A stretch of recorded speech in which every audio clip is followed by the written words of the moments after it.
Gates of Imagination presents A Tale of Two Cities by Charles Dickens. Read by Arthur Lane. Book the First, Recalled to Life.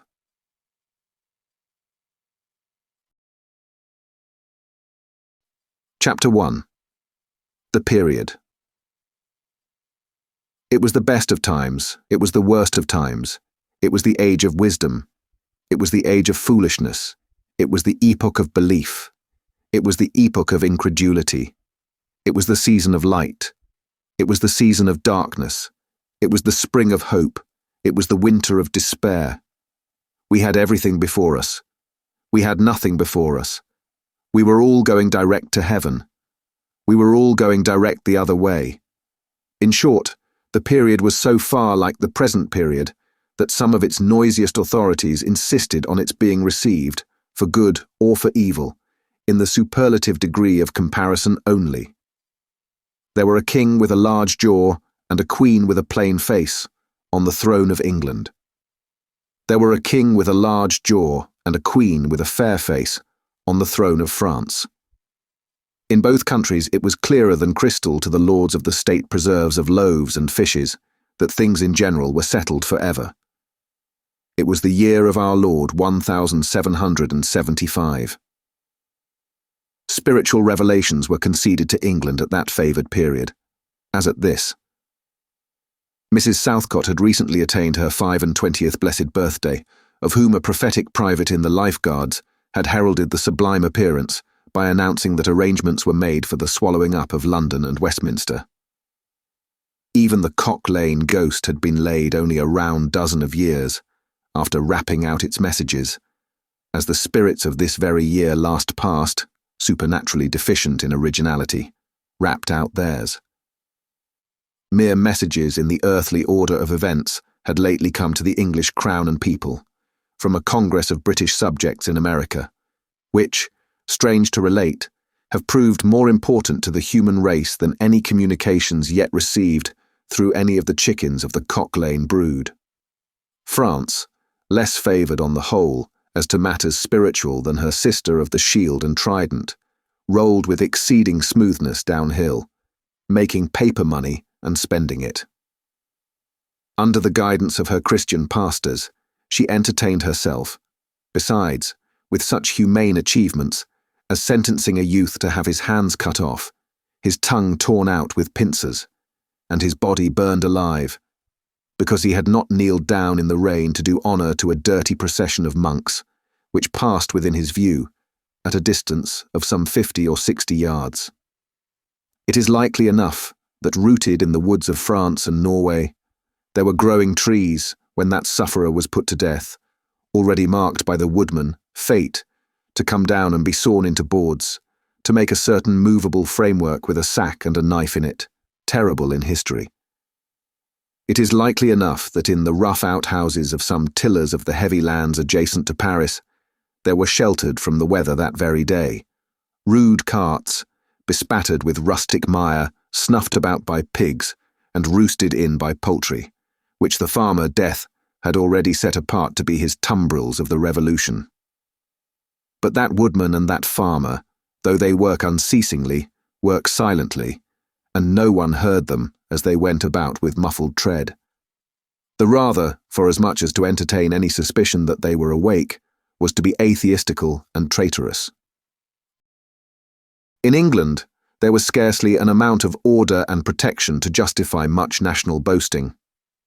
Daring burglaries by armed men and highway robberies took place in the capital itself every night. Families were publicly cautioned not to go out of town without removing their furniture to upholsterers' warehouses for security. The highwayman in the dark was a city tradesman in the light, and being recognized and challenged by his fellow tradesmen, whom he stopped in his character of the captain, gallantly shot him through the head and rode away. The mail was waylaid by 7 robbers, and the guard shot 3 dead, and then got shot dead himself by the other 4, in consequence of the failure of his ammunition, after which the mail was robbed in peace. That magnificent potentate, the Lord Mayor of London, was made to stand and deliver on Turnham Green by one highwayman who despoiled the illustrious creature in sight of all his retinue. Prisoners in London jails fought battles with their turnkeys, and the majesty of the law fired blunderbusses in among them, loaded with rounds of shot and ball. Thieves snipped off diamond crosses from the necks of noble lords at court drawing rooms. Musketeers went into St. Giles's to search for contraband goods, and the mob fired on the musketeers, and the musketeers fired on the mob, and nobody thought any of these occurrences much out of the common way. In the midst of them, the hangman, ever busy and ever worse than useless, was in constant requisition. Now, stringing up long rows of miscellaneous criminals. Now, hanging a housebreaker on Saturday who had been taken on Tuesday. Now, burning people in the hand at Newgate by the dozen, and now burning pamphlets at the door of Westminster Hall. Today, taking the life of an atrocious murderer, and tomorrow of a wretched pilferer who had robbed a farmer's boy of sixpence. All these things, and 1,000 like them, came to pass in and close upon the dear old year, 1775. Environed by them, while the woodman and the farmer worked unheeded, those two of the large jaws, and those other two of the plain and the fair faces, trod with stir enough, and carried their divine rights with a high hand. Thus did the year 1775 conduct their greatnesses, and myriads of small creatures, the creatures of this chronicle among the rest, along the roads that lay before them.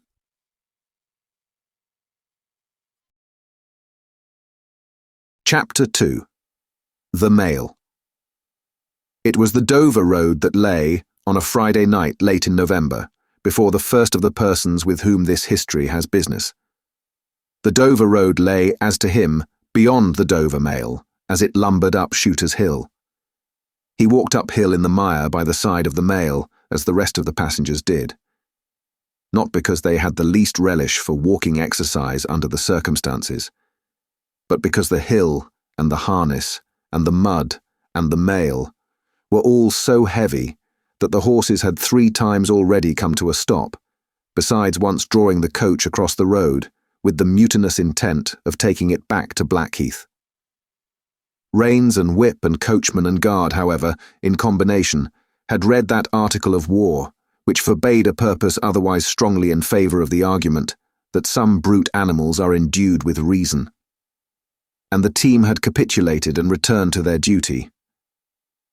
With drooping heads and tremulous tails, they mashed their way through the thick mud, floundering and stumbling between whiles, as if they were falling to pieces at the larger joints.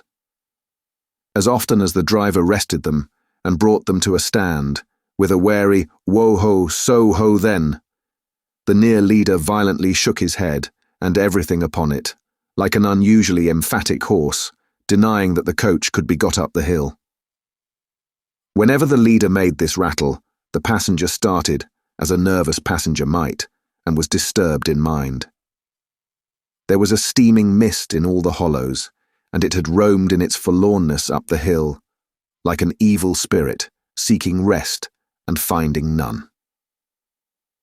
A clammy and intensely cold mist, it made its slow way through the air in ripples that visibly followed and overspread one another, as the waves of an unwholesome sea might do. It was dense enough to shut out everything from the light of the coach lamps, but these its own workings, and a few yards of road. And the reek of the labouring horses steamed into it, as if they had made it all. 2 other passengers, besides the one, were plodding up the hill by the side of the mail. All 3 were wrapped to the cheekbones and over the ears, and wore jack-boots. Not one of the 3 could have said, from anything he saw, what either of the other 2 was like. And each was hidden under almost as many wrappers from the eyes of the mind, as from the eyes of the body, of his 2 companions. In those days, travellers were very shy of being confidential on a short notice, for anybody on the road might be a robber or in league with robbers. As to the latter, when every posting house and alehouse could produce somebody in the captain's pay, ranging from the landlord to the lowest stable nondescript, it was the likeliest thing upon the cards. So the guard of the Dover Mail thought to himself, that Friday night in November, 1775, lumbering up Shooter's Hill, as he stood on his own particular perch behind the mail, beating his feet and keeping an eye and a hand on the arm chest before him, where a loaded blunderbuss lay at the top of 6 or 8 loaded horse pistols deposited on a substratum of cutlass. The Dover Mail was in its usual genial position that the guard suspected the passengers. The passengers suspected one another, and the guard. They all suspected everybody else. And the coachman was sure of nothing but the horses. As to which cattle he could with a clear conscience have taken his oath on the 2 testaments that they were not fit for the journey. "Whoa-ho," said the coachman. "So then, one more pull and you're at the top, and be damned to you, for I have had trouble enough to get you to it. Joe." "Hello," the guard replied. "What o'clock do you make it, Joe?"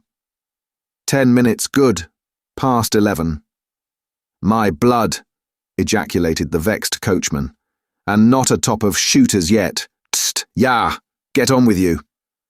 The emphatic horse, cut short by the whip in a most decided negative, made a decided scramble for it, and the 3 other horses followed suit. Once more, the Dover Mail struggled on, with the jack boots of its passengers squashing along by its side. They had stopped when the coach stopped, and they kept close company with it. If any one of the 3 had had the hardihood to propose to another to walk on a little ahead into the mist and darkness, he would have put himself in a fair way of getting shot instantly as a highwayman. The last burst carried the mail to the summit of the hill. The horses stopped to breathe again, and the guard got down to skid the wheel for the descent and open the coach door to let the passengers in. "Tst! Joe!" cried the coachman in a warning voice, looking down from his box. "What do you say, Tom?" They both listened. "I say a horse at a canter coming up, Joe." "I say a horse at a gallop, Tom," returned the guard, leaving his hold of the door and mounting nimbly to his place. "Gentlemen, in the King's name, all of you." With this hurried adjuration, he cocked his blunderbuss and stood on the offensive. The passenger booked by this history was on the coach step, getting in. The 2 other passengers were close behind him and about to follow. He remained on the step, half in the coach and half out of. They remained in the road below him. They all looked from the coachman to the guard, and from the guard to the coachman, and listened.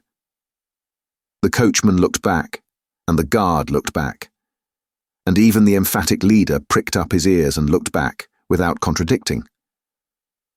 The stillness consequent on the cessation of the rumbling and labouring of the coach, added to the stillness of the night, made it very quiet indeed. The panting of the horses communicated a tremulous motion to the coach, as if it were in a state of agitation. The hearts of the passengers beat loud enough perhaps to be heard. But at any rate, the quiet pause was audibly expressive of people out of breath, and holding the breath, and having the pulses quickened by expectation. The sound of a horse at a gallop came fast and furiously up the hill. "So-ho!" the guard sang out, as loud as he could roar. "Yo there! Stand! I shall fire!" The pace was suddenly checked, and with much splashing and floundering, a man's voice called from the mist. "Is that the Dover Mail?" "Never you mind what it is," the guard retorted. "What are you?" "Is that the Dover Mail?" "Why do you want to know?" "I want a passenger, if it is." "What passenger?" "Mr. Jarvis Lorry." Our booked passenger showed in a moment that it was his name. The guard, the coachman, and the 2 other passengers eyed him distrustfully. "Keep where you are," the guard called to the voice in the mist, "because, if I should make a mistake, it could never be set right in your lifetime. Gentlemen of the name of Lorry, answer straight." "What is the matter?" asked the passenger, Then with mildly quavering speech. "Who wants me? Is it Jerry?" "I don't like Jerry's voice if it is Jerry," growled the guard to himself. "He's hoarser than suits me, is Jerry." "Yes, Mr. Lorry." "What is the matter?" "A dispatch sent after you from over yonder, T & Co." "I know this messenger, guard," said Mr. Lorry, getting down into the road, assisted from behind more swiftly than politely by the other two passengers, who immediately scrambled into the coach, shut the door, and pulled up the window. "He may come close. There's nothing wrong." "I hope there ain't, but I can't make so nation sure of that," said the guard, in gruff soliloquy. "Hello, you." "Well, and hello, you," said Jerry, more hoarsely than before. "Come on at a foot pace, do you mind me? And if you've got holsters to that saddle of yourn, don't let me see your hand go nigh 'em, for I'm a devil at a quick mistake, and when I make one it takes the form of lead. So now, let's look at you." The figures of a horse and rider came slowly through the eddying mist and came to the side of the mail where the passenger stood. The rider stooped, and casting up his eyes at the guard, handed the passenger a small folded paper. The rider's horse was blown, and both horse and rider were covered with mud, from the hoofs of the horse to the hat of the man. "Guard," said the passenger, in a tone of quiet business confidence. The watchful guard, with his right hand at the stock of his raised blunderbuss, his left at the barrel and his eye on the horseman, answered curtly, "Sir, there is nothing to apprehend. I belong to Tellson's Bank. You must know Tellson's Bank in London. I'm going to Paris on business. A crown to drink. I may read this?" "If so be as you're quick, sir." He opened it in the light of the coach lamp on that side, and read, first to himself and then aloud, "Wait at Dover for Mamselle. It's not long, you see, guard. Jerry say that my answer was, recalled to life." Jerry started in his saddle. "That's a blazing strange answer too," said he, at his hoarsest. "Take that message back, and they will know that I received this, as well as if I wrote. Make the best of your way. Good night." With those words, the passenger opened the coach door and got in. Not at all assisted by his fellow passengers, who had expeditiously secreted their watches and purses in their boots, and were now making a general pretense of being asleep, with no more definite purpose than to escape the hazard of originating any other kind of action. The coach lumbered on again, with heavier wreaths of mist closing round it as it began the descent. The guard soon replaced his blunderbuss in his arm-chest, and having looked to the rest of its contents, and having looked to the supplementary pistols that he wore in his belt, looked to a smaller chest beneath his seat, in which there were a few smith's tools, a couple of torches, and a tinder box. For he was furnished with that completeness that if the coach lamps had been blown and stormed out, which did occasionally happen, he had only to shut himself up inside, keep the flint and steel sparks well off the straw, and get a light with tolerable safety and ease, if he were lucky, in 5 minutes. "Tom?" softly over the coach roof. "Hello, Joe. Did you hear the message?" "I did, Joe." "What did you make of it, Tom?" "Nothing at all, Joe." "That's a coincidence too," the guard mused, "for I made the same of it myself." Jerry, left alone in the mist and darkness, dismounted meanwhile, not only to ease his spent horse, but to wipe the mud from his face and shake the wet out of his hat brim, which might be capable of holding about half a gallon. After standing with the bridle over his heavily splashed arm until the wheels of the mail were no longer within hearing, and the night was quite still again, he turned to walk down the hill. "After that there gallop from Temple Bar, old lady. I won't trust your forelegs till I get you on the level," said this hoarse messenger, glancing at his mare. "Recalled to life. That's a blazing strange message. Much of that wouldn't do for you, Jerry. I say, Jerry, you'd be in a blazing bad way if recalling to life was to come into fashion, Jerry."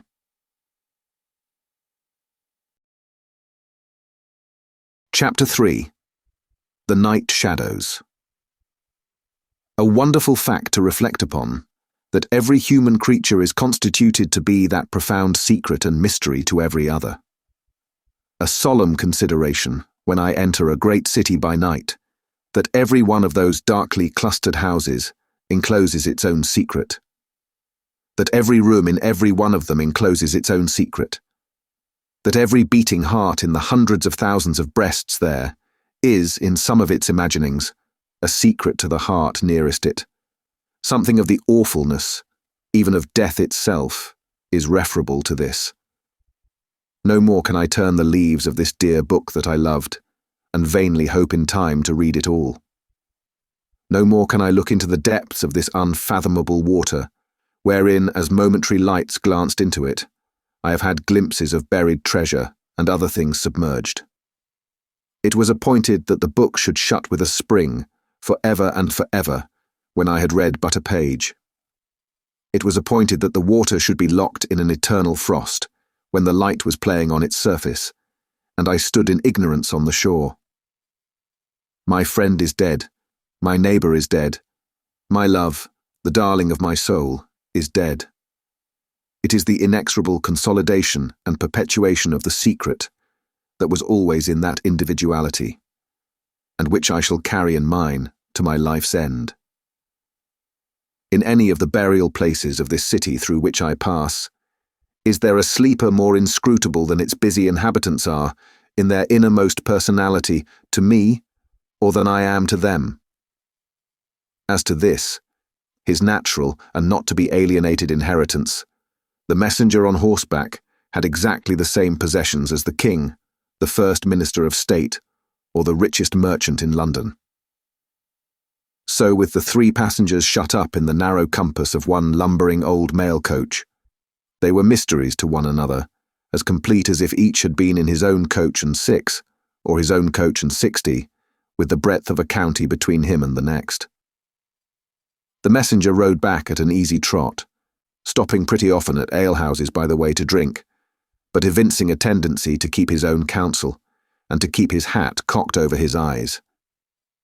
He had eyes that assorted very well with that decoration, being of a surface black, with no depth in the colour or form, and much too near together, as if they were afraid of being found out in something, singly, if they kept too far apart. They had a sinister expression, under an old cocked hat like a 3-cornered spittoon, and over a great muffler for the chin and throat, which descended nearly to the wearer's knees. When he stopped for drink, he moved this muffler with his left hand, only while he poured his liquor in with his right. As soon as that was done, he muffled again. "No, Jerry, no," said the messenger, harping on one theme as he rode. "It wouldn't do for you, Jerry. Jerry, you honest tradesman, it wouldn't suit your line of business. Recalled. Bust me if I don't think he'd been a-drinking." His message perplexed his mind to that degree that he was fain, several times, to take off his hat to scratch his head. Except on the crown, which was raggedly bald, he had stiff, black hair, standing jaggedly all over it, and growing downhill almost to his broad, blunt nose. It was so like smith's work, so much more like the top of a strongly spiked wall than a head of hair, that the best of players at leapfrog might have declined him, as the most dangerous man in the world to go over. While he trotted back with the message he was to deliver to the night watchman in his box at the door of Tellson's Bank, by Temple Bar, who was to deliver it to greater authorities within, the shadows of the night took such shapes to him as arose out of the message, and took such shapes to the mare as arose out of her private topics of uneasiness. They seemed to be numerous, for she shied at every shadow on the road. What time the mail coach lumbered, jolted, rattled, and bumped upon its tedious way, with its 3 fellow inscrutables inside. To whom, likewise, the shadows of the night revealed themselves, in the forms their dozing eyes and wandering thoughts suggested. Tellson's Bank had a run upon it in the mail. As the bank passenger, with an arm drawn through the leathern strap, which did what lay in it to keep him from pounding against the next passenger and driving him into his corner, whenever the coach got a special jolt. Nodded in his place, with half-shut eyes, the little coach windows, and the coach lamp dimly gleaming through them, and the bulky bundle of opposite passenger became the bank, and did a great stroke of business. The rattle of the harness was the chink of money, and more drafts were honoured in 5 minutes than even Tellson's, with all its foreign and home connection, ever paid in thrice the time. Then the strong rooms underground at Tellson's, with such of their valuable stores and secrets as were known to the passenger, and it was not a little that he knew about them, opened before him, and he went in among them with the great keys and the feebly burning candle, and found them safe and strong and sound and still, just as he had last seen them. But though the bank was almost always with him, and though the coach, in a confused way like the presence of pain under an opiate, was always with him, there was another current of impression that never ceased to run all through the night. He was on his way to dig someone out of a grave. Now, which of the multitude of faces that showed themselves before him was the true face of the buried person? The shadows of the night did not indicate, but they were all the faces of a man of 45 by years, and they differed principally in the passions they expressed, and in the ghastliness of their worn and wasted state. Pride, contempt, defiance, stubbornness, submission, lamentation succeeded one another. So did varieties of sunken cheek, cadaverous colour, emaciated hands and figures. But the face was in the main one face, and every head was prematurely white. 100 times the dozing passenger inquired of this spectre, "Buried how long?" The answer was always the same. "Almost 18 years. You had abandoned all hope of being dug out?" "Long ago." "You know that you are recalled to life?" "They tell me so." "I hope you care to live?" "I can't say." "Shall I show her to you? Will you come and see her?" The answers to this question were various and contradictory. Sometimes the broken reply was, "Wait, it would kill me if I saw her too soon." Sometimes it was given in a tender rain of tears, and then it was, "Take me to her." Sometimes it was staring and bewildered, and then it was, "I don't know her. I don't understand." After such imaginary discourse, the passenger in his fancy would dig, and dig, dig, now with a spade, now with a great key, now with his hands, to dig this wretched creature out. Got out at last, with earth hanging about his face and hair, he would suddenly fan away to dust. The passenger would then start to himself and lower the window, to get the reality of mist and rain on his cheek. Yet even when his eyes were opened on the mist and rain, on the moving patch of light from the lamps, and the hedge at the roadside retreating by jerks, the night shadows outside the coach would fall into the train of the night shadows within. The real banking house by Temple Bar, the real business of the past day, the real strong rooms, the real express sent after him, and the real message returned, would all be there. Out of the midst of them, the ghostly face would rise, and he would accost it again. "Buried how long?" "Almost 18 years. I hope you care to live." "I can't say." Dig, dig, dig, until an impatient movement from one of the two passengers would admonish him to pull up the window, draw his arm securely through the leathern strap, and speculate upon the two slumbering forms, until his mind lost its hold of them, and they again slid away into the bank and the grave. "Buried how long?" "Almost 18 years. You had abandoned all hope of being dug out?" "Long ago." The words were still in his hearing as just spoken, distinctly in his hearing as ever-spoken words had been in his life, when the weary passenger started to the consciousness of daylight and found that the shadows of the night were gone. He lowered the window and looked out at the rising sun. There was a ridge of ploughed land, with a plough upon it, where it had been left last night, when the horses were unyoked. Beyond, a quiet coppicewood, in which many leaves of burning red and golden yellow still remained upon the trees. Though the earth was cold and wet, the sky was clear and the sun rose bright, placid and beautiful. 18 years, said the passenger, looking at the sun. Gracious creator of day, to be buried alive for 18 years. Chapter 4. The Preparation. When the mail got successfully to Dover, in the course of the forenoon, the head drawer at the Royal George Hotel opened the coach door as his custom was. He did it with some flourish of ceremony, for a mail journey from London in winter was an achievement to congratulate an adventurous traveller upon.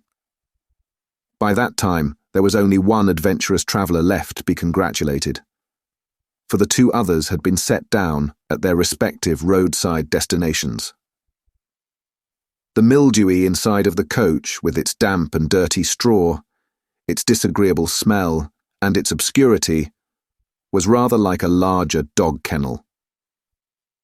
Mr. Lorry, the passenger, shaking himself out of it in chains of straw, a tangle of shaggy wrapper, flapping hat, and muddy legs, was rather like a larger sort of dog. There will be a packet to Calais tomorrow, Draw. Yes, sir, if the weather holds and the wind sets tolerable fair. The tide will serve pretty nicely at about 2 in the afternoon, sir. Bed, sir. I shall not go to bed till night, but I want a bedroom and a barber. And then breakfast, sir. Yes, sir. That way, sir, if you please. Show Concord. Gentleman's valise and hot water to Concord. Pull off gentleman's boots in Concord. You will find a fine sea-coal fire, sir. Fetch barber to Concord. Stir about there now for Concord. The Concord bedchamber being always assigned to a passenger by the mail, and passengers by the mail being always heavily wrapped up from head to foot, the room had the odd interest for the establishment of the Royal George, that although but one kind of man was seen to go into it, all kinds and varieties of men came out of it. Consequently, another drawer, and 2 porters, and several maids and the landlady were all loitering by accident at various points of the road between the Concord and the coffee-room, when a gentleman of 60, formally dressed in a brown suit of clothes, pretty well worn, but very well kept, with large square cuffs and large flaps to the pockets, passed along on his way to his breakfast. The coffee-room had no other occupant, that forenoon, than the gentleman in brown. His breakfast table was drawn before the fire, and as he sat, with its light shining on him, waiting for the meal, he sat so still that he might have been sitting for his portrait. Very orderly and methodical he looked, with a hand on each knee and a loud watch ticking a sonorous sermon under his flapped waistcoat, as though it pitted its gravity and longevity against the levity and evanescence of the brisk fire. He had a good leg, and was a little vain of it, for his brown stockings fitted sleek and close, and were of a fine texture. His shoes and buckles, too, though plain, were trim. He wore an odd little sleek, crisp flaxen wig, setting very close to his head, which wig, it is to be presumed, was made of hair, but which looked far more as though it were spun from filaments of silk or glass. His linen, though not of a fineness in accordance with his stockings, was as white as the tops of the waves that broke upon the neighbouring beach, or the specks of sail that glinted in the sunlight far at sea. A face habitually suppressed and quieted was still lighted up under the quaint wig by a pair of moist, bright eyes that it must have cost their owner, in years gone by, some pains to drill to the composed and reserved expression of Tellson's Bank. He had a healthy colour in his cheeks, and his face, though lined, bore few traces of anxiety. But perhaps the confidential bachelor clerks in Tellson's Bank were principally occupied with the cares of other people, and perhaps second-hand cares, like second-hand clothes, come easily off and on. Completing his resemblance to a man who was sitting for his portrait, Mr. Lorry dropped off to sleep. The arrival of his breakfast roused him, and he said to the drawer as he moved his chair to it, I wish accommodation prepared for a young lady who may come here at any time today. She may ask for Mr. Jarvis Lorry, or she may only ask for a gentleman from Tellson's Bank. Please to let me know. Yes, sir. Tellson's Bank in London, sir? Yes. Yes, sir. We have oftentimes the honour to entertain your gentlemen in their travelling backwards and forwards betwixt London and Paris, sir. A vast deal of travelling, sir, in Tellson and Company's house. Yes, we are quite a French house, as well as an English one. Yes, sir. Not much in the habit of such travelling yourself, I think, sir. Not of late years. It is 15 years since I, came last from France. Indeed, sir. That was before my time here, sir. Before our people's time here, sir. The George was in other hands at that time, sir. I believe so. But I would hold a pretty wager, sir, that a house like Tellson and Company was flourishing, a matter of 50, not to speak of 15 years ago. You might treble that, and say 150, yet not be far from the truth. Indeed, sir.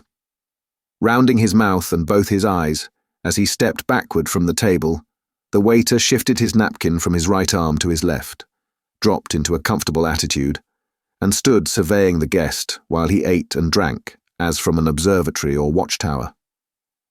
According to the immemorial usage of waiters in all ages, when Mr. Lorry had finished his breakfast, he went out for a stroll on the beach. The little narrow, crooked town of Dover hid itself away from the beach and ran its head into the chalk cliffs, like a marine ostrich. The beach was a desert of heaps of sea and stones tumbling wildly about, and the sea did what it liked, and what it liked was destruction. It thundered at the town, and thundered at the cliffs, and brought the coast down madly. The air among the houses was of so strong a piscatory flavour that one might have supposed sick fish went up to be dipped in it, as sick people went down to be dipped in the sea. A little fishing was done in the port, and a quantity of strolling about by night and looking seaward, particularly at those times when the tide made and was near flood. Small tradesmen, who did no business whatever, sometimes unaccountably realised large fortunes, and it was remarkable that nobody in the neighbourhood could endure a lamplighter. As the day declined into the afternoon, and the air, which had been at intervals clear enough to allow the French coast to be seen, became again charged with mist and vapour, Mr. Lorry's thoughts seemed to cloud too. When it was dark, and he sat before the coffee-room fire, awaiting his dinner as he had awaited his breakfast, his mind was busily digging in the live red coals. A bottle of good claret after dinner does a digger in the red coals no harm, otherwise than as it has a tendency to throw him out of work. Mr. Lorry had been idle a long time, and had just poured out his last glassful of wine with as complete an appearance of satisfaction as is ever to be found in an elderly gentleman of a fresh complexion who has got to the end of a bottle when a rattling of wheels came up the narrow street and rumbled into the inn-yard. He set down his glass untouched. "This is Mamselle," said he. In a very few minutes the waiter came in to announce that Miss Manette had arrived from London and would be happy to see the gentleman from Tellson's. So soon? Miss Manette had taken some refreshment on the road and required none then, and was extremely anxious to see the gentleman from Tellson's immediately, if it suited his pleasure and convenience. The gentleman from Tellson's had nothing left for it but to empty his glass with an air of stolid desperation, settle his odd little flaxen wig at the ears, and follow the waiter to Miss Manette's apartment. It was a large, dark room, furnished in a funereal manner with black horsehair and loaded with heavy, dark tables. These had been oiled and oiled until the 2 tall candles on the table in the middle of the room were gloomily reflected on every leaf, as if they were buried in deep graves of black mahogany, and no light to speak of could be expected from them until they were dug out. The obscurity was so difficult to penetrate that Mr. Lorry, picking his way over the well-worn Turkey carpet, supposed Miss Manette to be for the moment in some adjacent room, until, having got past the two tall candles, he saw standing to receive him by the table between them and the fire, a young lady of not more than 17, in a riding cloak, and still holding her straw travelling hat by its ribbon in her hand. As his eyes rested on a short, slight, pretty figure, a quantity of golden hair, a pair of blue eyes that met his own with an inquiring look, and a forehead with a singular capacity, remembering how young and smooth it was, of rifting and knitting itself into an expression that was not quite one of perplexity or wonder or alarm, or merely of a bright fixed attention, though it included all the four expressions.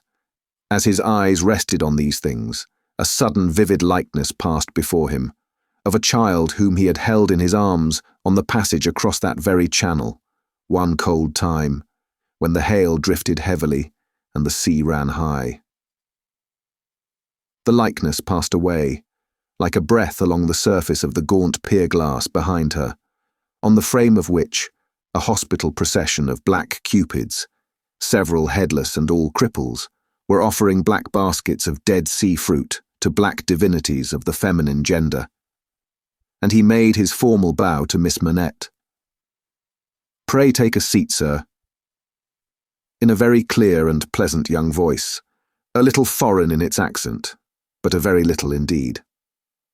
"I kiss your hand, miss," said Mr. Lorry, with the manners of an earlier date, as he made his formal bow again, and took his seat.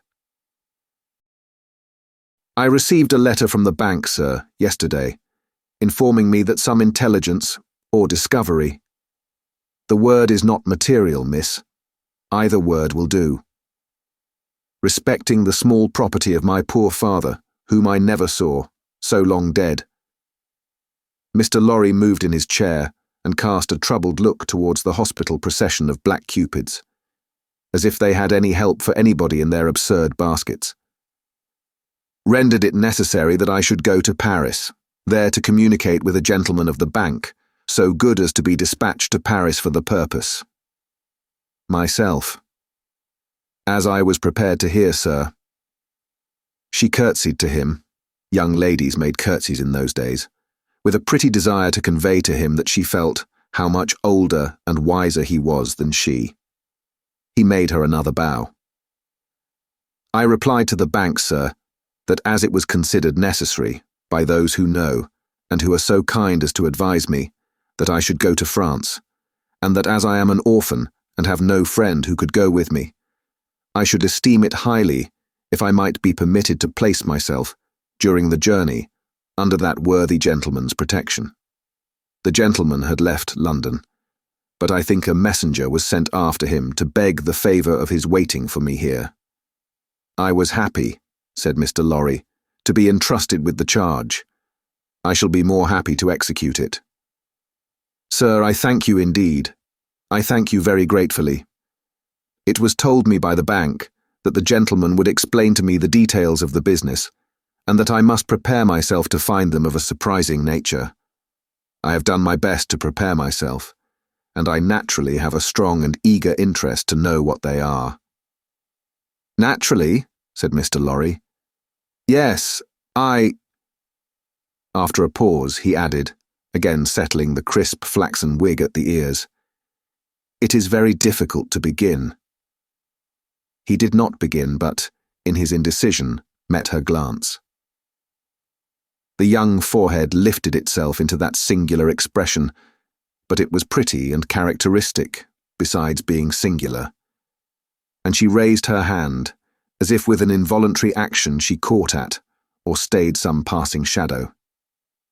"Are you quite a stranger to me, sir?" "Am I not?" Mr. Lorry opened his hands and extended them outwards with an argumentative smile. Between the eyebrows and just over the little feminine nose, the line of which was as delicate and fine as it was possible to be, the expression deepened itself as she took her seat thoughtfully in the chair by which she had hitherto remained standing. He watched her as she mused, and the moment she raised her eyes again, went on. "In your adopted country, I presume, I cannot do better than address you as a young English lady, Miss Manette?" "If you please, sir." Miss Manette, I am a man of business. I have a business charge to acquit myself of. In your reception of it, don't heed me any more than if I was a speaking machine. Truly, I am not much else. I will, with your leave, relate to you, miss, the story of one of our customers. Story. He seemed wilfully to mistake the word she had repeated, when he added in a hurry, Yes, customers. In the banking business, we usually call our connection our customers. He was a French gentleman, a scientific gentleman, a man of great acquirements, a doctor. Not of Beauvais? Why, yes, of Beauvais. Like Monsieur Manette, your father, the gentleman was of Beauvais. Like Monsieur Manette, your father, the gentleman was of repute in Paris. I had the honour of knowing him there. Our relations were business relations, but confidential. I was at that time in our French house, and had been, 20 years. At that time, I may ask, at what time, sir? I speak, miss, of 20 years ago. He married an English lady, and I was one of the trustees. His affairs, like the affairs of many other French gentlemen and French families, were entirely in Tellson's hands. In a similar way, I am, or I have been, trustee of one kind or other for scores of our customers.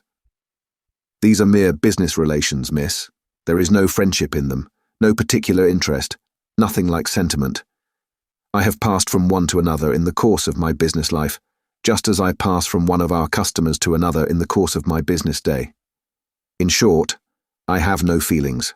I am a mere machine. To go on. But this is my father's story, sir, and I begin to think. The curiously roughened forehead was very intent upon him, that when I was left an orphan through my mother's surviving my father only 2 years, it was you who brought me to England.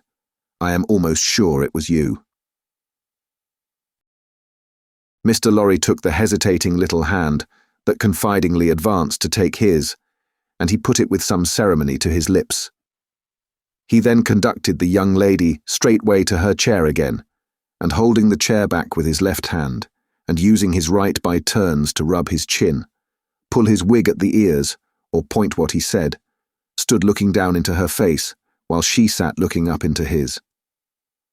Miss Manette, it was I, and you will see how truly I spoke of myself just now, in saying I had no feelings, and that all the relations I hold with my fellow creatures are mere business relations. When you reflect that I have never seen you since. No, you have been the ward of Tellson's house since, and I have been busy with the other business of Tellson's house since. Feelings. I have no time for them, no chance of them. I pass my whole life, miss, in turning an immense pecuniary mangle. After this odd description of his daily routine of employment, Mr. Lorry flattened his flaxen wig upon his head with both hands, which was most unnecessary, for nothing could be flatter than its shining surface was before, and resumed his former attitude. So far, miss, as you have remarked, this is the story of your regretted father. Now comes the difference. If your father had not died when he did, don't be frightened. How you start. She did indeed start, and she caught his wrist with both her hands. Pray, said Mr. Lorry, in a soothing tone, bringing his left hand from the back of the chair to lay it on the supplicatory fingers that clasped him in so violent a tremble. Pray control your agitation. A matter of business. As I was saying. Her look so discomposed him that he stopped, wandered, and began anew. As I was saying, if Monsieur Manette had not died, if he had suddenly and silently disappeared, if he had been spirited away, if it had not been difficult to guess to what dreadful place, though no art could trace him, if he had an enemy and some compatriot who could exercise a privilege that I in my own time have known the boldest people afraid to speak of in a whisper across the water there. For instance, the privilege of filling up blank forms for the consignment of anyone to the oblivion of a prison for any length of time. If his wife had implored the king, the queen, the court, the clergy, for any tidings of him, and all quite in vain. Then the history of your father would have been the history of this unfortunate gentleman, the doctor of Beauvais. I entreat you to tell me more, sir. I will. I am going to. You can bear it. I can bear anything but the uncertainty you leave me in at this moment. You speak collectedly, and you are collected. That's good, though his manner was less satisfied than his words. A matter of business. Regard it as a matter of business. Business that must be done. Now, if this doctor's wife, though a lady of great courage and spirit, had suffered so intensely from this cause before her little child was born. The little child was a daughter, sir. A daughter. A matter of business. Don't be distressed. Miss, if the poor lady had suffered so intensely before her little child was born, that she came to the determination of sparing the poor child the inheritance of any part of the agony she had known the pains of, by rearing her in the belief that her father was dead. No, don't kneel. In heaven's name, why should you kneel to me? For the truth.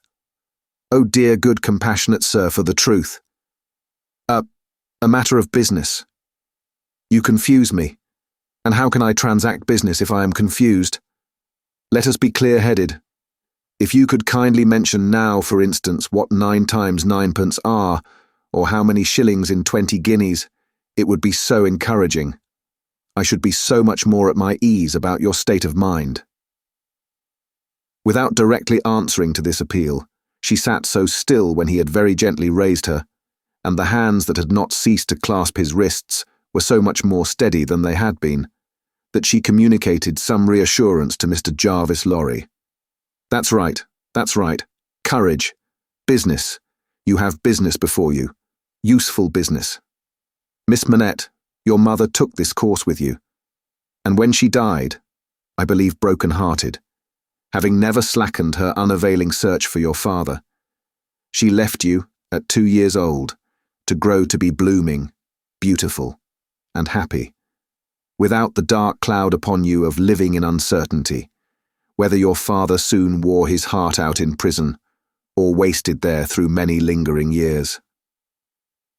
As he said the words, he looked down, with an admiring pity, on the flowing golden hair, as if he pictured to himself that it might have been already tinged with grey. You know that your parents had no great possession, and that what they had was secured to your mother and to you. There has been no new discovery of money or of any other property. But he felt his wrist held closer, and he stopped. The expression in the forehead, which had so particularly attracted his notice, and which was now immovable, had deepened into one of pain and horror. But he has been found. He is alive, greatly changed, it is too probable. Almost a wreck, it is possible, though we will hope the best. Still, alive. Your father has been taken to the house of an old servant in Paris, and we are going there. I to identify him if I can, you, to restore him to life, love, duty, rest, comfort. A shiver ran through her frame, and from it through his. She said, in a low, distinct, awe-stricken voice, as if she were saying it in a dream, I am going to see his ghost. It will be his ghost, not him. Mr. Lorry quietly chafed the hands that held his arm. There, there, there. See now, see now. The best and the worst are known to you now. You are well on your way to the poor wronged gentleman, and with a fair sea voyage and a fair land journey, you will be soon at his dear side. She repeated in the same tone, sunk to a whisper, I have been free. I have been happy. Yet his ghost has never haunted me. Only one thing more, said Mr. Lorry, laying stress upon it as a wholesome means of enforcing her attention. He has been found under another name, his own, long forgotten or long concealed. It would be worse than useless now to inquire which. Worse than useless to seek to know whether he has been for years overlooked, or always designedly held prisoner. It would be worse than useless now to make any inquiries, because it would be dangerous. Better not to mention the subject anywhere or in any way, and to remove him, for a while at all events, out of France. Even I, safe as an Englishman, and even Tellson's, important as they are to French credit, avoid all naming of the matter. I carry about me, not a scrap of writing openly referring to it. This is a secret service altogether. My credentials, entries, and memoranda are all comprehended in the one line, recalled to life, which may mean anything. But what is the matter? She doesn't notice a word. Miss Manette. Perfectly still and silent, and not even fallen back in her chair, she sat under his hand, utterly insensible, with her eyes open and fixed upon him, and with that last expression looking as if it were carved or branded into her forehead. So close was her hold upon his arm, that he feared to detach himself, lest he should hurt her. Therefore he called out loudly for assistance without moving.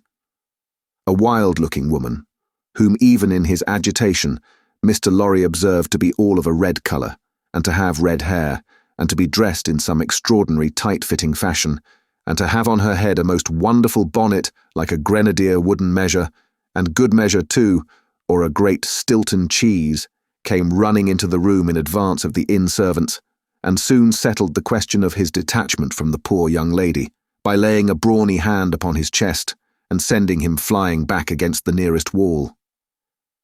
"I really think this must be a man," was Mr. Lorry's breathless reflection, simultaneously with his coming against the wall. "Why, look at you all," bawled this figure, addressing the inn servants. "Why don't you go and fetch things, instead of standing there staring at me? I'm not so much to look at, am I? Why don't you go and fetch things? I'll let you know, if you don't bring smelling salts, cold water, and vinegar. Quick, I will." There was an immediate dispersal for these restoratives, and she softly laid the patient on a sofa, and tended her with great skill and gentleness, calling her my precious and my bird, and spreading her golden hair aside over her shoulders with great pride and care. "And you in brown," she said, indignantly turning to Mr. Lorry. "Couldn't you tell her what you had to tell her without frightening her to death? Look at her, with her pretty pale face and her cold hands. Do you call that being a banker?" Mr. Lorry was so exceedingly disconcerted by a question so hard to answer, that he could only look on, at a distance, with much feebler sympathy and humility, while the strong woman, having banished the inn servants under the mysterious penalty of letting them know something not mentioned if they stayed there, staring, recovered her charge by a regular series of gradations, and coaxed her to lay her drooping head upon her shoulder. "I hope she will do well now," said Mr. Lorry. "No thanks to you in brown, if she does. My darling pretty." "I hope," said Mr. Lorry, after another pause of feeble sympathy and humility, "that you accompany Miss Manette to France?" "A likely thing too," replied the strong woman. "If it was ever intended that I should go across salt water, do you suppose Providence would have cast my lot in an island?" This being another question hard to answer, Mr. Jarvis Lorry withdrew to consider it.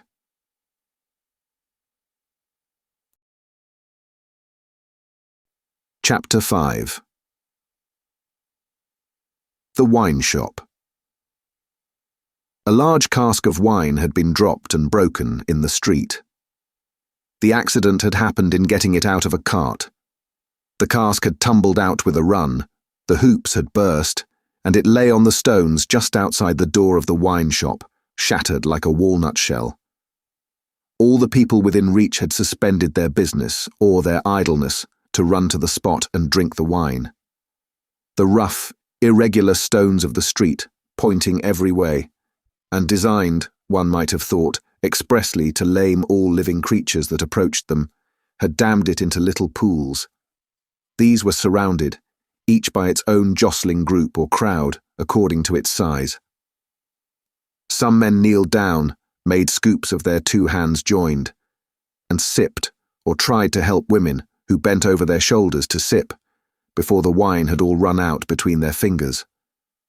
Others, men and women, dipped in the puddles with little mugs of mutilated earthenware, or even with handkerchiefs from women's heads, which were squeezed dry into infants' mouths. Others made small mud embankments to stem the wine as it ran. Others, directed by lookers-on up at high windows, darted here and there to cut off little streams of wine that started away in new directions.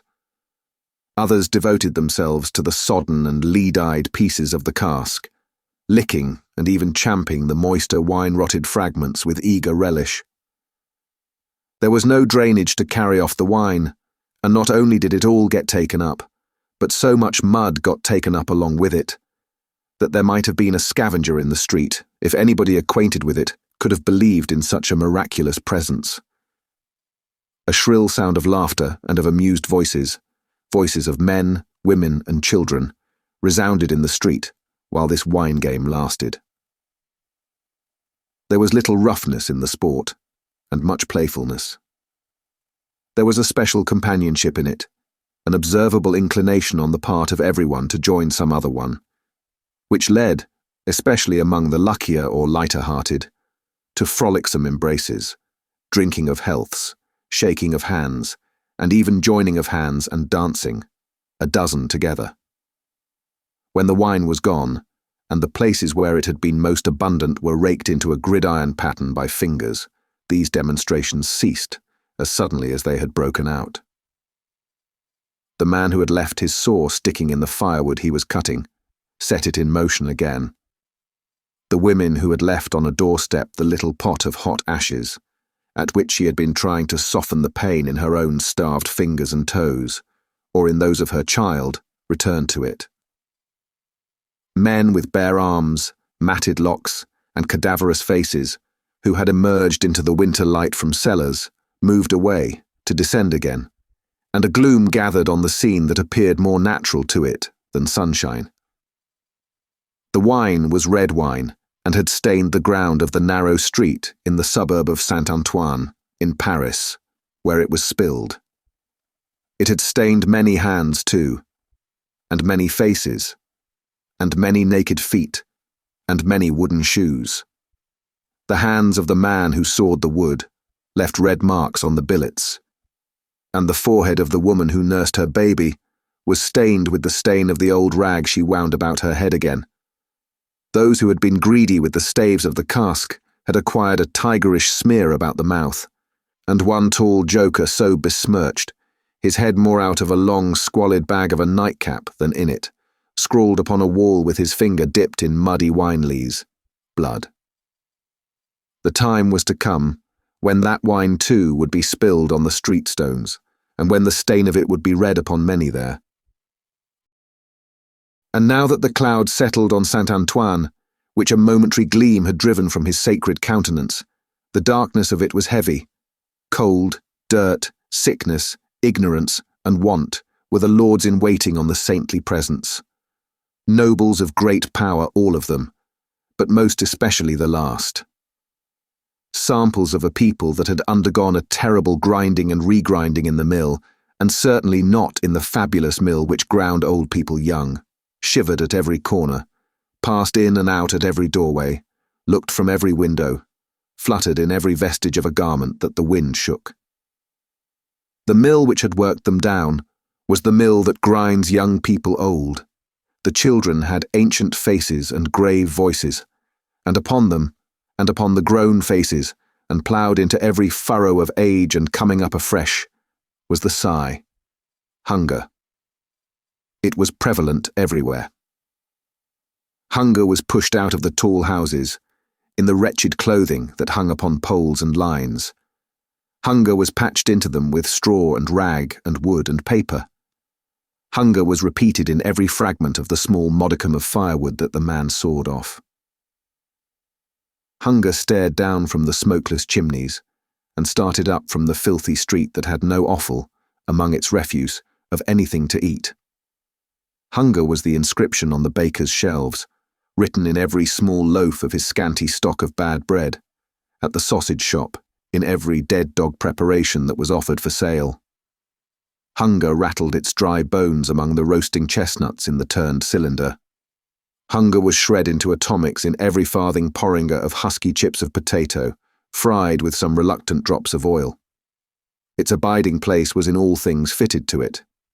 A narrow winding street, full of offence and stench, with other narrow winding streets diverging, all peopled by rags and nightcaps, and all smelling of rags and nightcaps, and all visible things with a brooding look upon them that looked ill. In the hunted air of the people, there was yet some wild beast thought of the possibility of turning at bay. Depressed and slinking though they were, eyes of fire were not wanting among them, nor compressed lips, white with what they suppressed, nor foreheads knitted into the likeness of the gallows rope they mused about enduring or inflicting. The trade signs, and they were almost as many as the shops, were all grim illustrations of want. The butcher and the porkman painted up, only the leanest scrags of meat. The baker, the coarsest of meagre loaves. The people rudely pictured as drinking in the wine shops, croaked over their scanty measures of thin wine and beer, and were gloweringly confidential together. Nothing was represented in a flourishing condition, save tools and weapons. But the cutler's knives and axes were sharp and bright, the smith's hammers were heavy, and the gunmaker's stock was murderous. The crippling stones of the pavement, with their many little reservoirs of mud and water, had no footways, but broke off abruptly at the doors. The kennel, to make amends, ran down the middle of the street, when it ran at all, which was only after heavy rains, and then it ran, by many eccentric fits, into the houses. Across the streets, at wide intervals, one clumsy lamp was slung by a rope and pulley. At night, when the lamplighter had let these down, and lighted and hoisted them again, a feeble grove of dim wicks swung in a sickly manner overhead, as if they were at sea. Indeed they were at sea, and the ship and crew were in peril of tempest. For the time was to come when the gaunt scarecrows of that region should have watched the lamplighter, in their idleness and hunger, so long as to conceive the idea of improving on his method, and hauling up men by those ropes and pulleys, to flare upon the darkness of their condition. But the time was not come yet, and every wind that blew over France shook the rags of the scarecrows in vain, for the birds, fine of song and feather, took no warning. The wine shop was a corner shop, better than most others in its appearance and degree, and the master of the wine shop had stood outside it in a yellow waistcoat and green breeches, looking on at the struggle for the lost wine. "It's not my affair," said he, with a final shrug of the shoulders. "The people from the market did it. Let them bring another." There, his eyes happening to catch the tall joker writing up his joke, he called to him across the way. "Say then, my Gaspard, what do you do there?" The fellow pointed to his joke with immense significance, as is often the way with his tribe. It missed its mark, and completely failed, as is often the way with his tribe too. "What now? Are you a subject for the mad hospital?" said the wine shop keeper, crossing the road and obliterating the jest with a handful of mud, picked up for the purpose and smeared over it. "Why do you write in the public streets? Is there no other place to write such words in?" In his expostulation, he dropped his cleaner hand, perhaps accidentally, perhaps not, upon the joker's heart. The joker rapped it with his own, took a nimble spring upward, and came down in a fantastic dancing attitude, with one of his stained shoes jerked off his foot into his hand, and held out. A joker of an extremely, not to say wolfishly practical character, he looked under those circumstances. Put it on," said the other. "Call wine, wine, and finish there." With that advice, he wiped his soiled hand upon the joker's dress, such as it was, quite deliberately, as having dirtied the hand on his account, and then recrossed the road and entered the wine shop.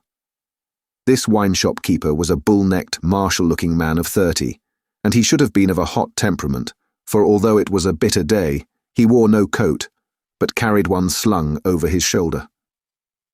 His shirt sleeves were rolled up too, and his brown arms were bare to the elbows. Neither did he wear anything more on his head than his own crisply curling, short, dark hair. He was a dark man altogether, with good eyes and a good, bold breadth between them. Good-humoured looking on the whole, but implacable looking too. Evidently a man of a strong resolution and a set purpose. A man not desirable to be met, rushing down a narrow pass with a gulf on either side, for nothing would turn the man. Madame Defarge, his wife, sat in the shop behind the counter as he came in. Madame Defarge was a stout woman of about his own age, with a watchful eye that seldom seemed to look at anything, a large hand heavily ringed, a steady face, strong features, and great composure of manner. There was a character about Madame Defarge from which one might have predicated that she did not often make mistakes against herself in any of the reckonings over which she presided. Madame Defarge, being sensitive to cold, was wrapped in fur, and had a quantity of bright shawl twined about her head, though not to the concealment of her large earrings. Her knitting was before her, but she had laid it down to pick her teeth with a toothpick.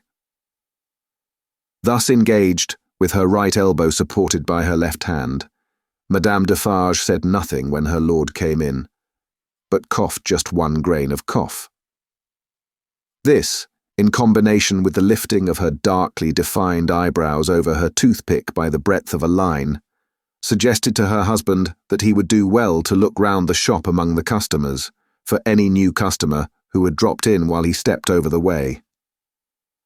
The wine-shop keeper accordingly rolled his eyes about, until they rested upon an elderly gentleman and a young lady, who were seated in a corner. Other company were there, 2 playing cards, 2 playing dominoes, 3 standing by the counter, lengthening out a short supply of wine. As he passed behind the counter, he took notice that the elderly gentleman said in a look to the young lady, "This is our man." "What the devil do you do in that galley there?"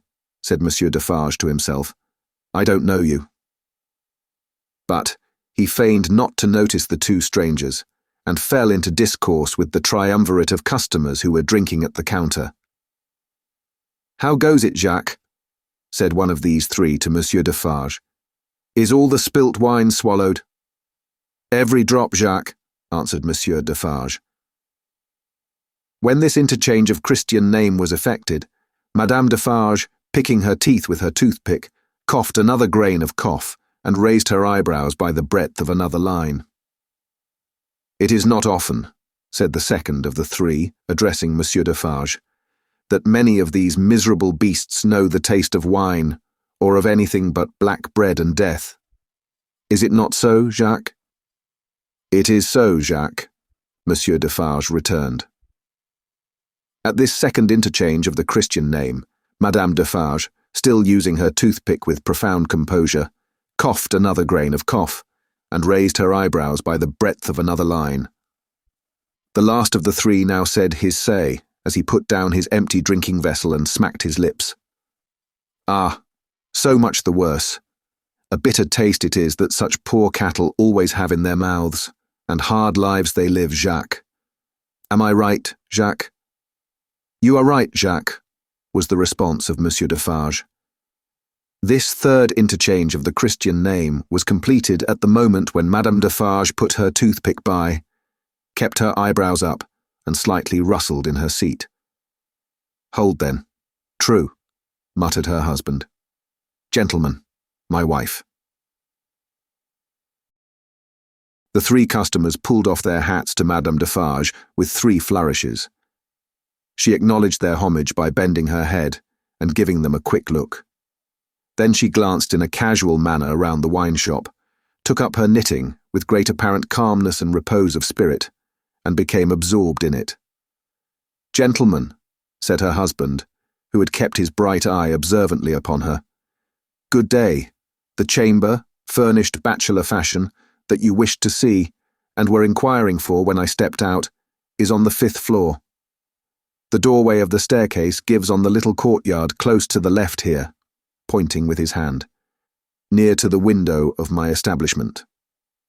But, now that I remember, one of you has already been there and can show the way. Gentlemen, adieu." They paid for their wine and left the place. The eyes of Monsieur Defarge were studying his wife at her knitting when the elderly gentleman advanced from his corner and begged the favour of a word. "Willingly, sir," said Monsieur Defarge, and quietly stepped with him to the door. Their conference was very short, but very decided.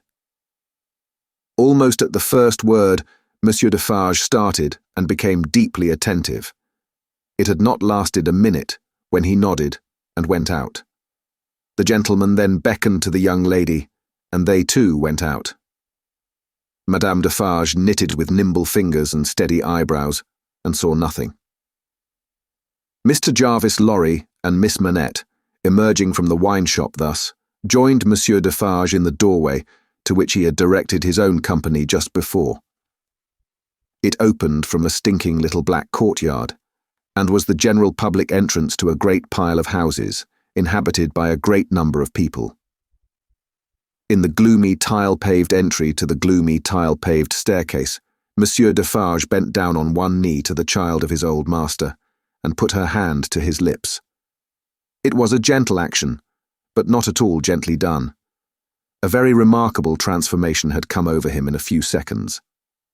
He had no good humour in his face, nor any openness of aspect left, but had become a secret, angry, dangerous man. "It is very high. It is a little difficult. Better to begin slowly." Thus, Monsieur Defarge, in a stern voice, to Mr. Lorry, as they began ascending the stairs. "Is he alone?" the latter whispered. "Alone? God help him, who should be with him?" said the other, in the same low voice. "Is he always alone, then?" "Yes." "Of his own desire? Of his own necessity? As he was, when I first saw him after they found me, and demanded to know if I would take him, and, at my peril, be discreet, as he was then, so he is now. He is greatly changed. Changed." The keeper of the wine shop stopped to strike the wall with his hand, and mutter a tremendous curse. No direct answer could have been half so forcible. Mr. Lorry's spirits grew heavier and heavier, as he and his two companions ascended higher and higher. Such a staircase with its accessories in the older and more crowded parts of Paris would be bad enough now, but, at that time, it was vile indeed to unaccustomed and unhardened senses. Every little habitation within the great foul nest of one high building, that is to say, the room or rooms within every door that opened on the general staircase, left its own heap of refuse on its own landing, besides flinging other refuse from its own windows. The uncontrollable and hopeless mass of decomposition so engendered would have polluted the air, even if poverty and deprivation had not loaded it with their intangible impurities. The two bad sources combined made it almost insupportable. Through such an atmosphere, by a steep, dark shaft of dirt and poison, the way lay. Yielding to his own disturbance of mind, and to his young companion's agitation, which became greater every instant, Mr. Jarvis Lorry twice stopped to rest. Each of these stoppages was made at a doleful grating, by which any languishing good airs that were left uncorrupted seemed to escape, and all spoilt and sickly vapours seemed to crawl in. Through the rusted bars, tastes, rather than glimpses, were caught of the jumbled neighbourhood, and nothing within range, nearer or lower than the summits of the two great towers of Notre Dame, had any promise on it of healthy life or wholesome aspirations. At last, the top of the staircase was gained, and they stopped for the third time. There was yet an upper staircase, of a steeper inclination and of contracted dimensions, to be ascended before the garret story was reached. The keeper of the wine shop, always going a little in advance, and always going on the side which Mr. Lorry took, as though he dreaded to be asked any question by the young lady, turned himself about here, and carefully feeling in the pockets of the coat he carried over his shoulder, took out a key. "The door is locked then, my friend," said Mr. Lorry, surprised. "Aye, yes," was the grim reply of Monsieur Defarge. "You think it necessary to keep the unfortunate gentleman so retired?" "I think it necessary to turn the key." Monsieur Defarge whispered it closer in his ear, and frowned heavily. "Why?" "Why?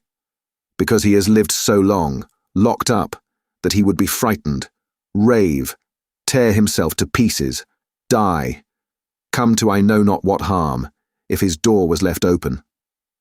"Is it possible?" exclaimed Mr. Lorry. "Is it possible?" repeated Defarge bitterly. "Yes, and a beautiful world we live in, when it is possible, and when many other such things are possible, and not only possible, but done, see you, under that sky there, every day. Long live the devil. Let us go on." This dialogue had been held in so very low a whisper that not a word of it had reached the young lady's ears. But by this time she trembled under such strong emotion, and her face expressed such deep anxiety, and above all such dread and terror, that Mr. Lorry felt it incumbent on him to speak a word or two of reassurance. "Courage, dear miss, courage, business. The worst will be over in a moment. It is but passing the room door, and the worst is over. Then all the good you bring to him, all the relief, all the happiness you bring to him, begin. Let our good friend here assist you on that side. That's well, friend Defarge. Come now. Business, business." They went up slowly and softly. The staircase was short, and they were soon at the top. There, as it had an abrupt turn in it, they came all at once in sight of 3 men, whose heads were bent down close together at the side of a door, and who were intently looking into the room to which the door belonged, through some chinks or holes in the wall. On hearing footsteps close at hand, these 3 turned, and rose, and showed themselves to be the 3 of one name who had been drinking in the wine shop. "I forgot them in the surprise of your visit," explained Monsieur Defarge. "Leave us, good boys. We have business here." The 3 glided by, and went silently down. There appearing to be no other door on that floor, and the keeper of the wine shop going straight to this one when they were left alone, Mr. Lorry asked him in a whisper, with a little anger, "Do you make a show of Monsieur Manette?" "I show him in the way you have seen to a chosen few." "Is that well?" "I think it is well." "Who are the few? How do you choose them?" "I choose them as real men, of my name. Jacques is my name, to whom the sight is likely to do good." "Enough. You are English. That is another thing. Stay there, if you please, a little moment." With an admonitory gesture to keep them back, he stooped and looked in through the crevice in the wall. Soon, raising his head again, he struck twice or thrice upon the door, evidently with no other object than to make a noise there. With the same intention, he drew the key across it 3 or 4 times, before he put it clumsily into the lock, and turned it as heavily as he could. The door slowly opened inward under his hand, and he looked into the room and said something. A faint voice answered something. Little more than a single syllable could have been spoken on either side. He looked back over his shoulder and beckoned them to enter. Mr. Lorry got his arms securely round the daughter's waist and held her, for he felt that she was sinking. Business, business," he urged, with a moisture that was not of business shining on his cheek. Come in, come in." "I am afraid of it," she answered, shuddering. "Of it? What?" "I mean of him, of my father." Rendered in a manner desperate by her state and by the beckoning of their conductor, he drew over his neck the arm that shook upon his shoulder, lifted her a little, and hurried her into the room. He sat her down just within the door and held her. clinging to him. Defarge drew out the key, closed the door, locked it on the inside, took out the key again, and held it in his hand. All this he did methodically, and with as loud and harsh an accompaniment of noise as he could make.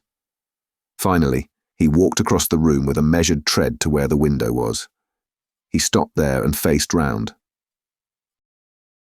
The garret, built to be a depository for firewood and the like, was dim and dark, for the window of dormer shape was in truth a door in the roof, with a little crane over it for the hoisting up of stores from the street, unglazed and closing up the middle in two pieces, like any other door of French construction.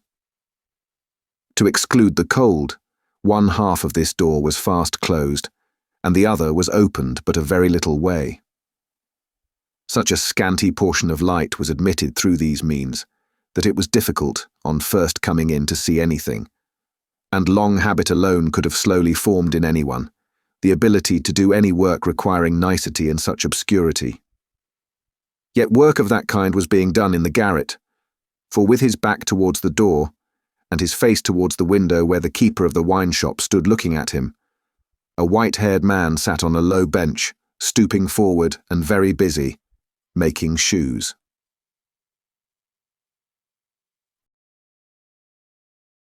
Chapter 6. The Shoemaker. "Good day," said Monsieur Defarge, looking down at the white head that bent low over the shoemaking. It was raised for a moment, and a very faint voice responded to the salutation, as if it were at a distance. "Good day. You are still hard at work, I see." After a long silence, the head was lifted for another moment, and the voice replied, "Yes, I am working."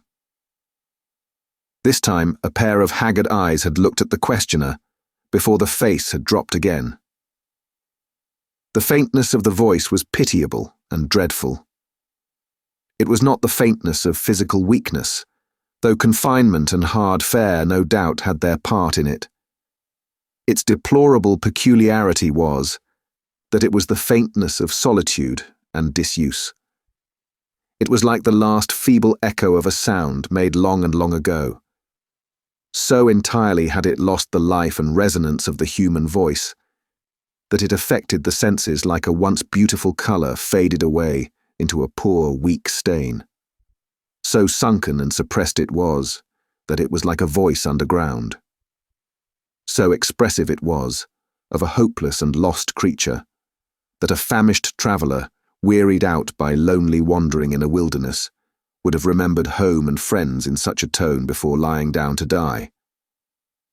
Some minutes of silent work had passed, and the haggard eyes had looked up again, not with any interest or curiosity, but with a dull mechanical perception, beforehand, that the spot where the only visitor they were aware of had stood was not yet empty.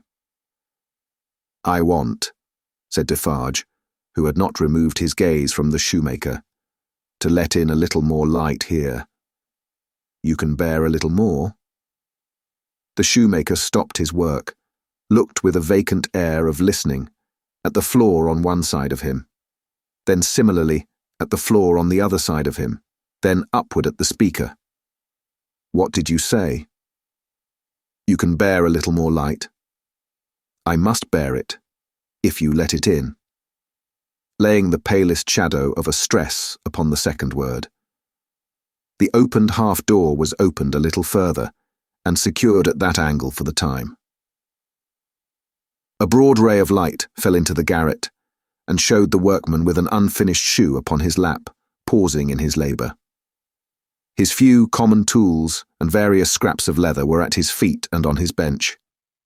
He had a white beard, raggedly cut, but not very long, a hollow face, and exceedingly bright eyes. The hollowness and thinness of his face would have caused them to look large, under his yet dark eyebrows and his confused white hair, though they had been really otherwise, but they were naturally large and looked unnaturally so. His yellow rags of shirt lay open at the throat and showed his body to be withered and worn.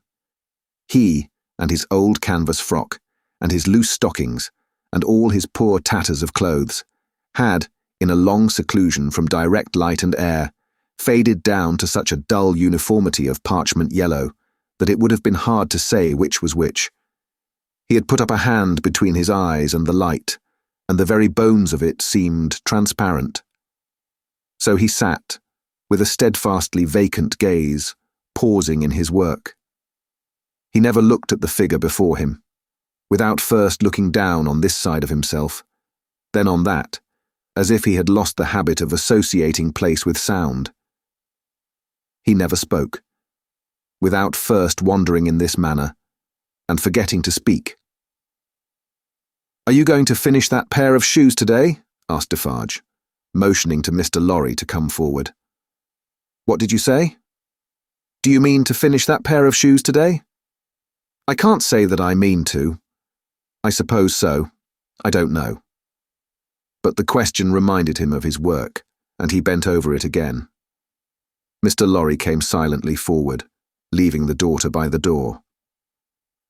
When he had stood for a minute or two by the side of Defarge, the shoemaker looked up. He showed no surprise at seeing another figure, but the unsteady fingers of one of his hands strayed to his lips as he looked at it. His lips and his nails were of the same pale lead colour, and then the hand dropped to his work, and he once more bent over the shoe. The look and the action had occupied but an instant. "You have a visitor, you see," said Monsieur Defarge. "What did you say?" "Here is a visitor." The shoemaker looked up as before, but without removing a hand from his work. "Come," said Defarge. "Here is Monsieur, who knows a well-made shoe when he sees one. Show him that shoe you are working at. Take it, Monsieur." Mr. Lorry took it in his hand. "Tell Monsieur what kind of shoe it is, and the maker's name." There was a longer pause than usual, before the shoemaker replied. "I forget what it was you asked me. What did you say?" "I said, couldn't you describe the kind of shoe, for Monsieur's information?" "It is a lady's shoe. It is a young lady's walking shoe. It is in the present mode. I never saw the mode. I have had a pattern in my hand." He glanced at the shoe with some little passing touch of pride. "And the maker's name?" said Defarge. Now that he had no work to hold, he laid the knuckles of the right hand in the hollow of the left, and then the knuckles of the left hand in the hollow of the right, and then passed a hand across his bearded chin, and so on in regular changes, without a moment's intermission. The task of recalling him from the vagrancy into which he always sank when he had spoken was like recalling some very weak person from a swoon, or endeavouring, in the hope of some disclosure, to stay the spirit of a fast-dying man. "Did you ask me for my name?" "Assuredly I did." 105 North Tower." "Is that all?" 105 North Tower."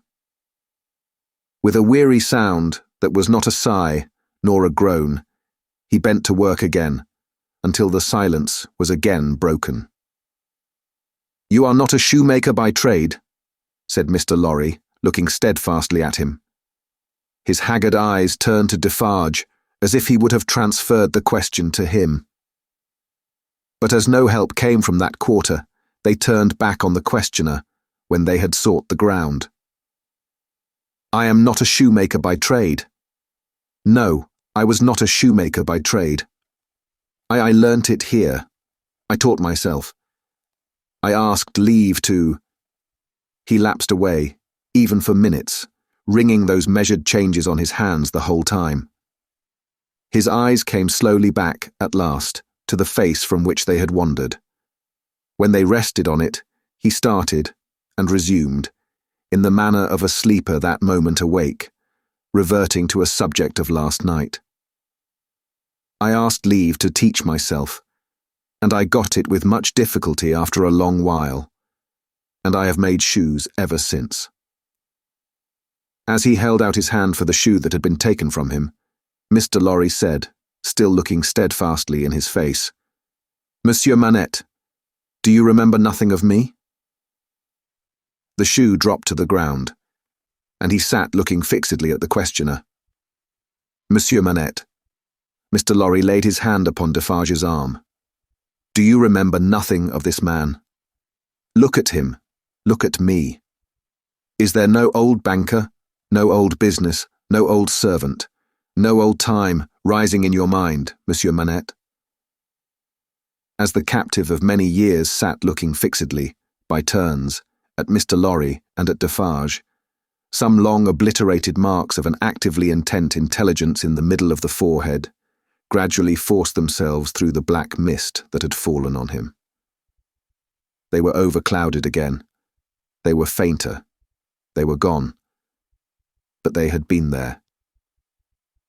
And so exactly was the expression repeated on the fair young face of her who had crept along the wall to a point where she could see him, and where she now stood looking at him, with hands which at first had been only raised in frightened compassion, if not even to keep him off and shut out the sight of him, but which were now extending towards him, trembling with eagerness to lay the spectral face upon her warm young breast and love it back to life and hope.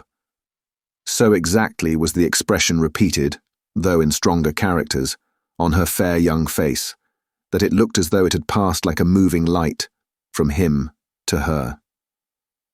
Darkness had fallen on him in its place. He looked at the two less and less attentively, and his eyes in gloomy abstraction sought the ground and looked about him in the old way. Finally, with a deep, long sigh, he took the shoe up and resumed his work. "Have you recognized him, monsieur?" asked Defarge in a whisper. "Yes, for a moment. At first I thought it quite hopeless, but I have unquestionably seen for a single moment the face that I once knew so well. Hush. Let us draw further back. Hush." She had moved from the wall of the garret, very near to the bench on which he sat. There was something awful in his unconsciousness of the figure that could have put out its hand and touched him as he stooped over his labour. Not a word was spoken. Not a sound was made. She stood like a spirit beside him, and he bent over his work. It happened at length that he had occasion to change the instrument in his hand for his shoemaker's knife. It lay on that side of him which was not the side on which she stood. He had taken it up and was stooping to work again when his eyes caught the skirt of her dress. He raised them and saw her face. The two spectators started forward, but she stayed them with a motion of her hand. She had no fear of his striking at her with the knife, though they had. He stared at her with a fearful look, and after a while his lips began to form some words, though no sound proceeded from them. By degrees, in the pauses of his quick and laboured breathing, he was heard to say, "What is this?" With the tears streaming down her face, she put her two hands to her lips and kissed them to him, then clasped them on her breast, as if she laid his ruined head there. "You are not the jailer's daughter." She sighed, "No." "Who are you?" Not yet trusting the tones of her voice, she sat down on the bench beside him. He recoiled, but she laid her hand upon his arm.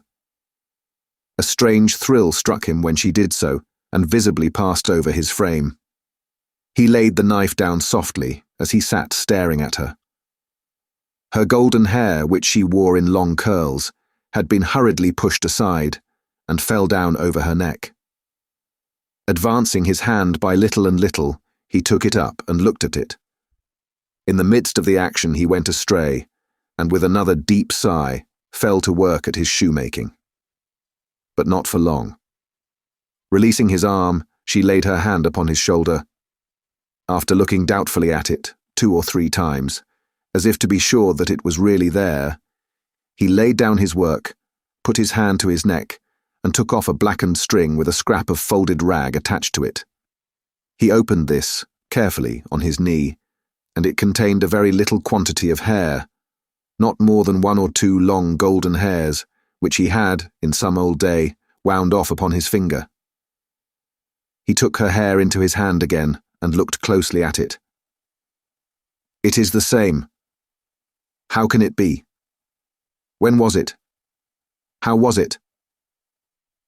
As the concentrated expression returned to his forehead, he seemed to become conscious that it was in hers too. He turned her full to the light and looked at her. She had laid her head upon my shoulder that night when I was summoned out. She had a fear of my going, though I had none, and when I was brought to the North Tower they found these upon my sleeve. You will leave me them. They can never help me to escape in the body, though they may in the spirit. Those were the words I said. I remember them very well. He formed this speech with his lips many times before he could utter it, but when he did find spoken words for it, they came to him coherently, though slowly. How was this? Was it you? Once more the two spectators started, as he turned upon her with a frightful suddenness, but she sat perfectly still in his grasp, and only said in a low voice, I entreat you, good gentlemen, do not come near us. Do not speak. Do not move. Hark, he exclaimed. Whose voice was that? His hands released her as he uttered this cry and went up to his white hair, which they tore in a frenzy. It died out, as everything but his shoemaking did die out of him, and he refolded his little packet and tried to secure it in his breast. But he still looked at her, and gloomily shook his head. No, no, no, you are too young, too blooming. It can't be. See what the prisoner is. These are not the hands she knew. This is not the face she knew. This is not a voice she ever heard. No, no. She was, and he was, before the slow years of the North Tower, ages ago. What is your name, my gentle angel? Hailing his softened tone and manner, his daughter fell upon her knees before him, with her appealing hands upon his breast. O sir, at another time you shall know my name, and who my mother was, and who my father, and how I never knew their hard, hard history. But I cannot tell you at this time, and I cannot tell you here. All that I may tell you, here and now, is that I pray to you to touch me, and to bless me. Kiss me. Kiss me. Oh, my dear, my dear. His cold white head mingled with her radiant hair, which warmed and lighted it as though it were the light of freedom shining on him. If you hear in my voice, I don't know that it is so, but I hope it is. If you hear in my voice any resemblance to a voice that once was sweet music in your ears, weep for it, weep for it. If you touch, in touching my hair, anything that recalls a beloved head that lay on your breast when you were young and free, weep for it, weep for it. If, when I hint to you of a home that is before us, where I will be true to you with all my duty and with all my faithful service, I bring back the remembrance of a home long desolate, while your poor heart pined away, weep for it, weep for it. She held him closer round the neck, and rocked him on her breast like a child. If, when I tell you, dearest dear, that your agony is over, and that I have come here to take you from it, and that we go to England to be at peace and at rest, I cause you to think of your useful life laid waste, and of our native France so wicked to you, weep for it, weep for it. And if, when I shall tell you of my name, and of my father who is living, and of my mother who is dead, you learn that I have to kneel to my honoured father, and implore his pardon for having never for his sake striven all day and lain awake and wept all night, because the love of my poor mother hid his torture from me. Weep for it, weep for it, weep for her then, and for me. Good gentleman, thank God. I feel his sacred tears upon my face, and his sobs strike against my heart.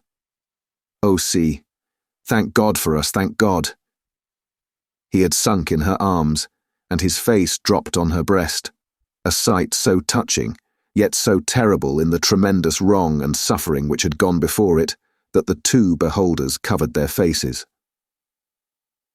When the quiet of the garret had been long undisturbed, and his heaving breast and shaken form had long yielded to the calm that must follow all storms, emblem to humanity of the rest and silence into which the storm called life must hush at last, they came forward to raise the father and daughter from the ground. He had gradually dropped to the floor and lay there in a lethargy, worn out.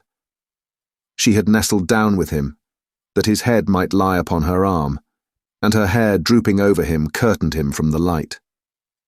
"If, without disturbing him," she said, raising her hand to Mr. Lorry as he stooped over them, after repeated blowings of his nose, "all could be arranged for our leaving Paris at once, so that, from the very door, he could be taken away. But consider, is he fit for the journey?" asked Mr. Lorry.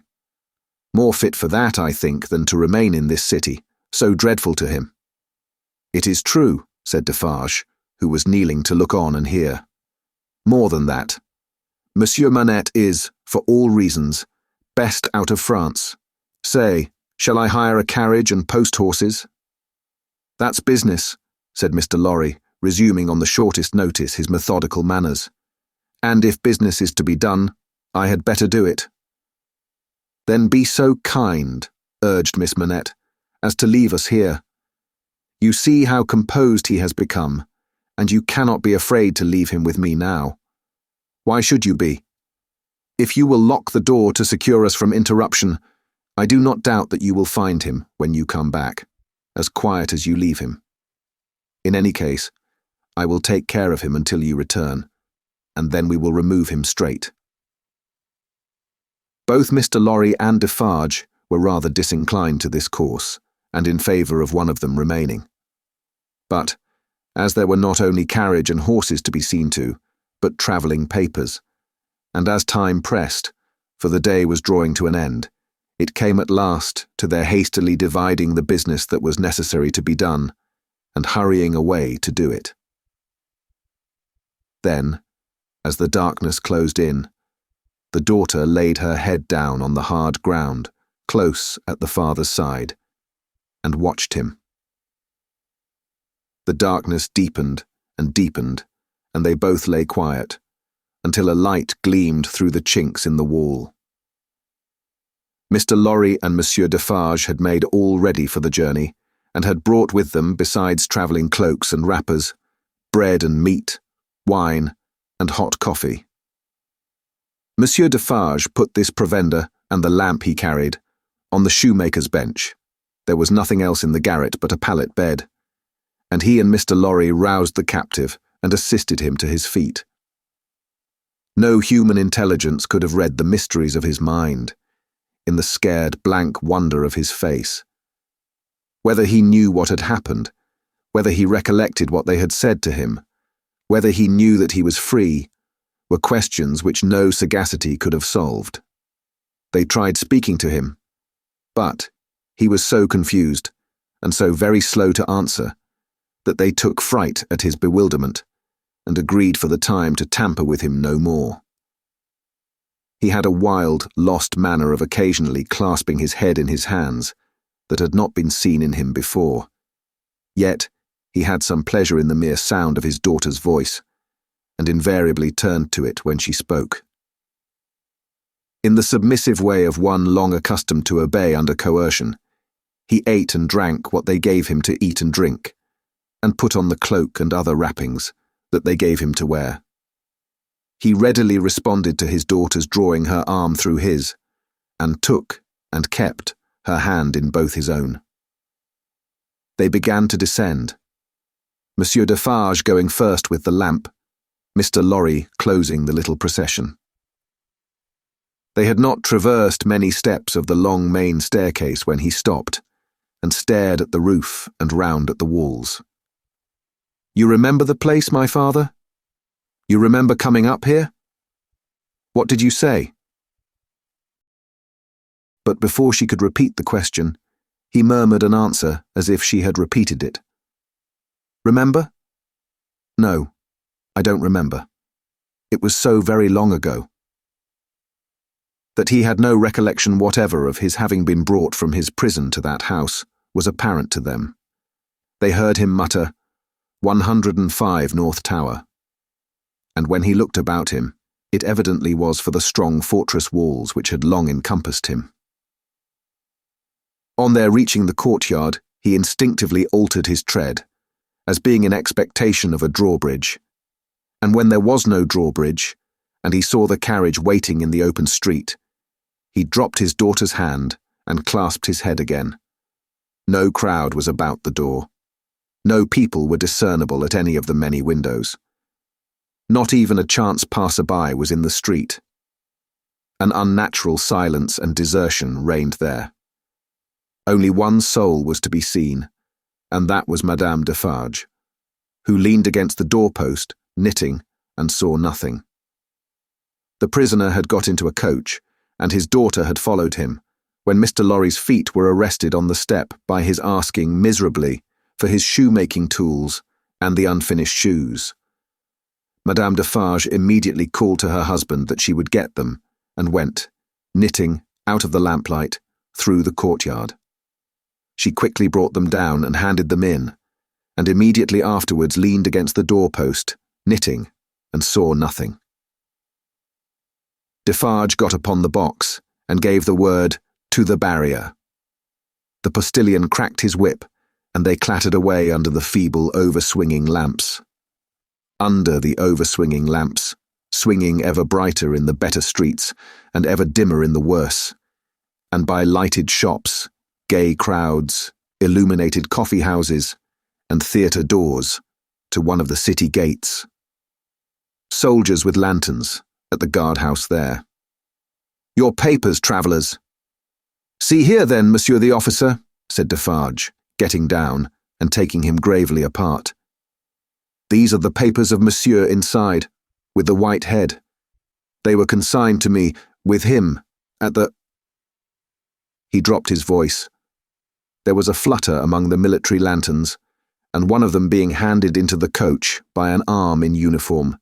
The eyes connected with the arm looked, not an every-day or an every-night look, at monsieur with the white head. "It is well. Forward," from the uniform. "Adieu," from Defarge. And so, under a short grove of feebler and feebler over-swinging lamps, out under the great grove of stars. Beneath that arch of unmoved and eternal lights, some so remote from this little earth that the learned tell us it is doubtful whether their rays have even yet discovered it, as a point in space where anything is suffered or done. The shadows of the night were broad and black. All through the cold and restless interval, until dawn, they once more whispered in the ears of Mr. Jarvis Lorry, sitting opposite the buried man who had been dug out, and wondering what subtle powers were forever lost to him, and what were capable of restoration.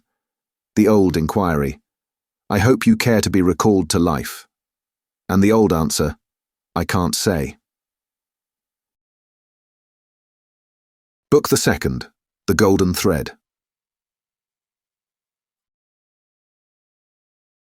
Chapter 1. 5 years later. Tellson's Bank by Temple Bar was an old-fashioned place, even in the year 1780. It was very small, very dark, very ugly, very incommodious. It was an old-fashioned place, moreover, in the moral attribute that the partners in the house were proud of its smallness, proud of its darkness, proud of its ugliness, proud of its incommodiousness. They were even boastful of its eminence in those particulars, and were fired by an express conviction that, if it were less objectionable, it would be less respectable. This was no passive belief, but an active weapon which they flashed at more convenient places of business. Tellson's, they said, wanted no elbow room. Tellson's wanted no light. Tellson's wanted no embellishment. Noakes and Company's might, or Snooks Brothers might. But Tellson's, thank heaven.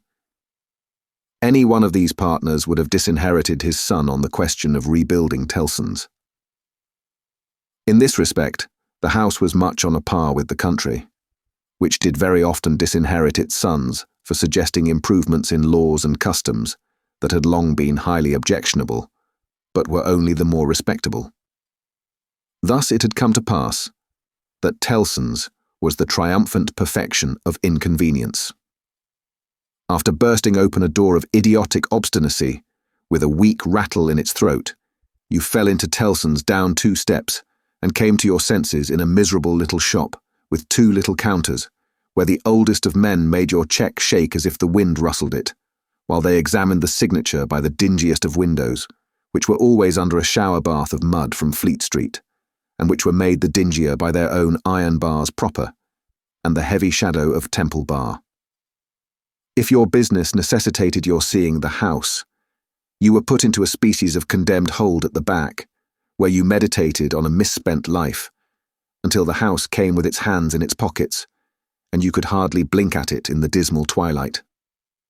Your money came out of, or went into, wormy old wooden drawers, particles of which flew up your nose and down your throat when they were opened and shut. Your banknotes had a musty odour, as if they were fast decomposing into rags again. Your plate was stowed away among the neighbouring cesspools, and evil communications corrupted its good polish in a day or 2. Your deeds got into extemporised strong rooms made of kitchens and sculleries, and fretted all the fat out of their parchments into the banking-house air.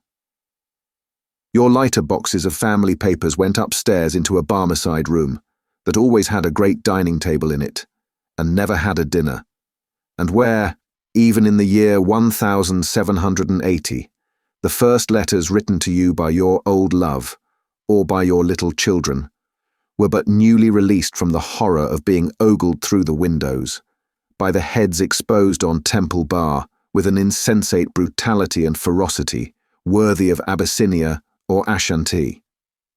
But indeed, at that time, putting to death was a recipe much in vogue with all trades and professions, and not least of all with Tellson's. Death is nature's remedy for all things, and why not legislation's? Accordingly, the forger was put to death. The utterer of a bad note was put to death. The unlawful opener of a letter was put to death. The purloiner of 40 shillings and 6pence was put to death. The holder of a horse at Tellson's door, who made off with it, was put to death. The coiner of a bad shilling was put to death. The sounders of 3/4 of the notes in the whole gamut of crime were put to death. Not that it did the least good in the way of prevention. It might almost have been worth remarking that the fact was exactly the reverse, but it cleared off, as to this world, the trouble of each particular case, and left nothing else connected with it to be looked after. Thus, Tellson's, in its day, like greater places of business, its contemporaries, had taken so many lives that if the heads laid low before it had been ranged on Temple Bar instead of being privately disposed of, they would probably have excluded what little light the ground floor had in a rather significant manner. Cramped in all kinds of dim cupboards and hutches at Tellson's, the oldest of men carried on the business gravely. When they took a young man into Tellson's London house, they hid him somewhere till he was old. They kept him in a dark place, like a cheese, until he had the full Tellson flavour and blue mould upon him. Then only was he permitted to be seen, spectacularly poring over large books and casting his breeches and gaiters into the general weight of the establishment. Outside Tellson's, never by any means in it, unless called in, was an odd job man, an occasional porter and messenger who served as the live sign of the house. He was never absent during business hours, unless upon an errand, and then he was represented by his son, a grisly urchin of 12, who was his express image. People understood that Tellson's, in a stately way, tolerated the odd job man. The house had always tolerated some person in that capacity, and time and tide had drifted this person to the post. His surname was Cruncher, and on the youthful occasion of his renouncing by proxy the works of darkness, in the easterly parish church of Houndsditch, he had received the added appellation of Jerry. The scene was Mr. Cruncher's private lodging in Hanging Sword Alley, Whitefriars. The time, 7:30 of the clock on a windy March morning, Anno Domini 1780. Mr. Cruncher himself always spoke of the year of our Lord as Anno Dominos, apparently under the impression that the Christian era dated from the invention of a popular game by a lady who had bestowed her name upon it. Mr. Cruncher's apartments were not in a savoury neighbourhood, and were but 2 in number, even if a closet with a single pane of glass in it might be counted as one. But they were very decently kept. Early as it was, on the windy March morning, the room in which he lay abed was already scrubbed throughout, and between the cups and saucers arranged for breakfast and the lumbering deal table, a very clean white cloth was spread. Mr. Cruncher reposed under a patchwork counterpane, like a harlequin at home. At first, he slept heavily, but, by degrees, began to roll and surge in bed, until he rose above the surface, with his spiky hair looking as if it must tear the sheets to ribbons. At which juncture, he exclaimed, in a voice of dire exasperation, "Bust me, if she ain't at it again." A woman of orderly and industrious appearance rose from her knees in a corner, with sufficient haste and trepidation to show that she was the person referred to. "What?" said Mr. Cruncher, looking out of bed for a boot. "You're at it again, are you?" After hailing the morn with this second salutation, he threw a boot at the woman as a third. It was a very muddy boot, and may introduce the odd circumstance connected with Mr. Cruncher's domestic economy, that, whereas he often came home after banking hours with clean boots, he often got up next morning to find the same boots covered with clay. "What?" said Mr. Cruncher, varying his apostrophe after missing his mark.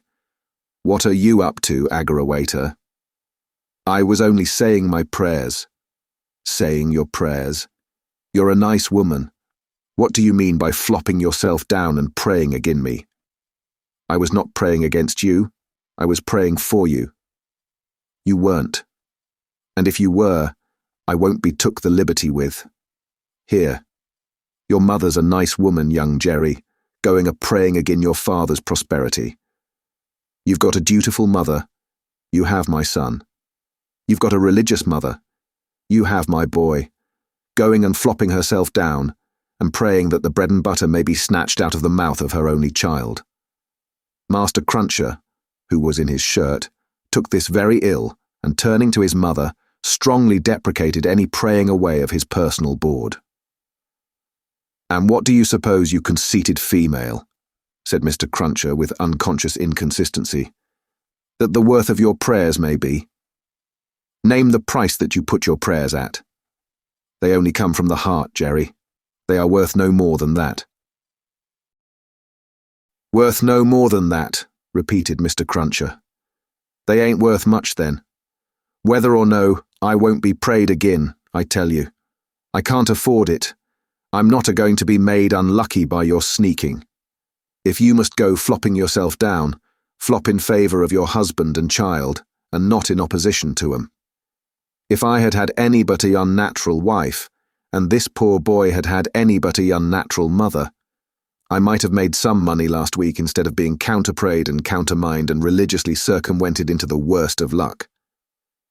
"Be-a-o-ast me," said Mr. Cruncher, who all this time had been putting on his clothes. "If I ain't, what with piety and one blowed thing and another, been choused this last week into as bad luck as ever a poor devil of a honest tradesman met with. Young Jerry, dress yourself, my boy, and while I clean my boots, keep an eye upon your mother now and then, and if you see any signs of more flopping, give me a call. For I tell you," here he addressed his wife once more, "I won't be gone again in this manner. I am as rickety as a hackney coach. I'm as sleepy as laudanum. My lines is strained to that degree that I shouldn't know, if it wasn't for the pain in 'em, which was me and which somebody else. Yet I'm none the better for it in pocket. And it's my suspicion that you've been at it from morning to night, to prevent me from being the better for it in pocket, and I won't put up with it, aggrawator. And what do you say now?" Growling in addition such phrases as, "Ah yes, you're religious too. You wouldn't put yourself in opposition to the interests of your husband and child, would you? Not you. And throwing off other sarcastic sparks from the whirling grindstone of his indignation, Mr. Cruncher betook himself to his boot cleaning and his general preparation for business. In the meantime, his son, whose head was garnished with tenderer spikes, and whose young eyes stood close by one another, as his father's did, kept the required watch upon his mother. He greatly disturbed that poor woman at intervals, by darting out of his sleeping closet, where he made his toilet, with a suppressed cry of, "You are going to flop, mother. Hello, father," and after raising this fictitious alarm, darting in again with an undutiful grin. Mr. Cruncher's temper was not at all improved when he came to his breakfast. He resented Mrs. Cruncher's saying grace with particular animosity. "Now, Agora waiter, what are you up to? At it again?" His wife explained that she had merely asked a blessing. "Don't do it," said Mr. Crunches, looking about, as if he rather expected to see the loaf disappear under the efficacy of his wife's petitions. "I ain't a-going to be blessed out of house and home. I won't have my wittles blessed off my table. Keep still." Exceedingly red-eyed and grim, as if he had been up all night at a party which had taken anything but a convivial turn, Jerry Cruncher worried his breakfast rather than ate it, growling over it like any four-footed inmate of a menagerie. Towards 9 o'clock he smoothed his ruffled aspect, and, presenting as respectable and business-like an exterior as he could overlay his natural self with, issued forth to the occupation of the day. It could scarcely be called a trade, in spite of his favourite description of himself as a honest tradesman. His stock consisted of a wooden stool, made out of a broken-backed chair cut down, which stool young Jerry, walking at his father's side, carried every morning to beneath the banking-house window that was nearest Temple Bar, where, with the addition of the first handful of straw that could be gleaned from any passing vehicle to keep the cold and wet from the odd job man's feet, it formed the encampment for the day. On this post of his, Mr. Cruncher was as well known to Fleet Street and the Temple as the bar itself, and was almost as in-looking. Encamped at 9:15, in good time to touch his three-cornered hat to the oldest of men as they passed into Tellson's, Jerry took up his station on this windy March morning, with young Jerry standing by him, when not engaged in making forays through the bar, to inflict bodily and mental injuries of an acute description on passing boys who were small enough for his amiable purpose. Father and son, extremely like each other, looking silently on at the morning traffic in Fleet Street, with their two heads as near to one another as the two eyes of each were, bore a considerable resemblance to a pair of monkeys. The resemblance was not lessened by the accidental circumstance that the mature Jerry bit and spat out straw, while the twinkling eyes of the youthful Jerry were as restlessly watchful of him as of everything else in Fleet Street. The head of one of the regular indoor messengers attached to Tellson's establishment was put through the door, and the word was given, "Porter, wanted." "Hooray, father, here's an early job to begin with." Having thus given his parent Godspeed, young Jerry seated himself on the stool, entered on his reversionary interest in the straw his father had been chewing, and cogitated. "Always rusty. His fingers is always rusty," muttered young Jerry. "Where does my father get all that iron rust from? He don't get no iron rust here."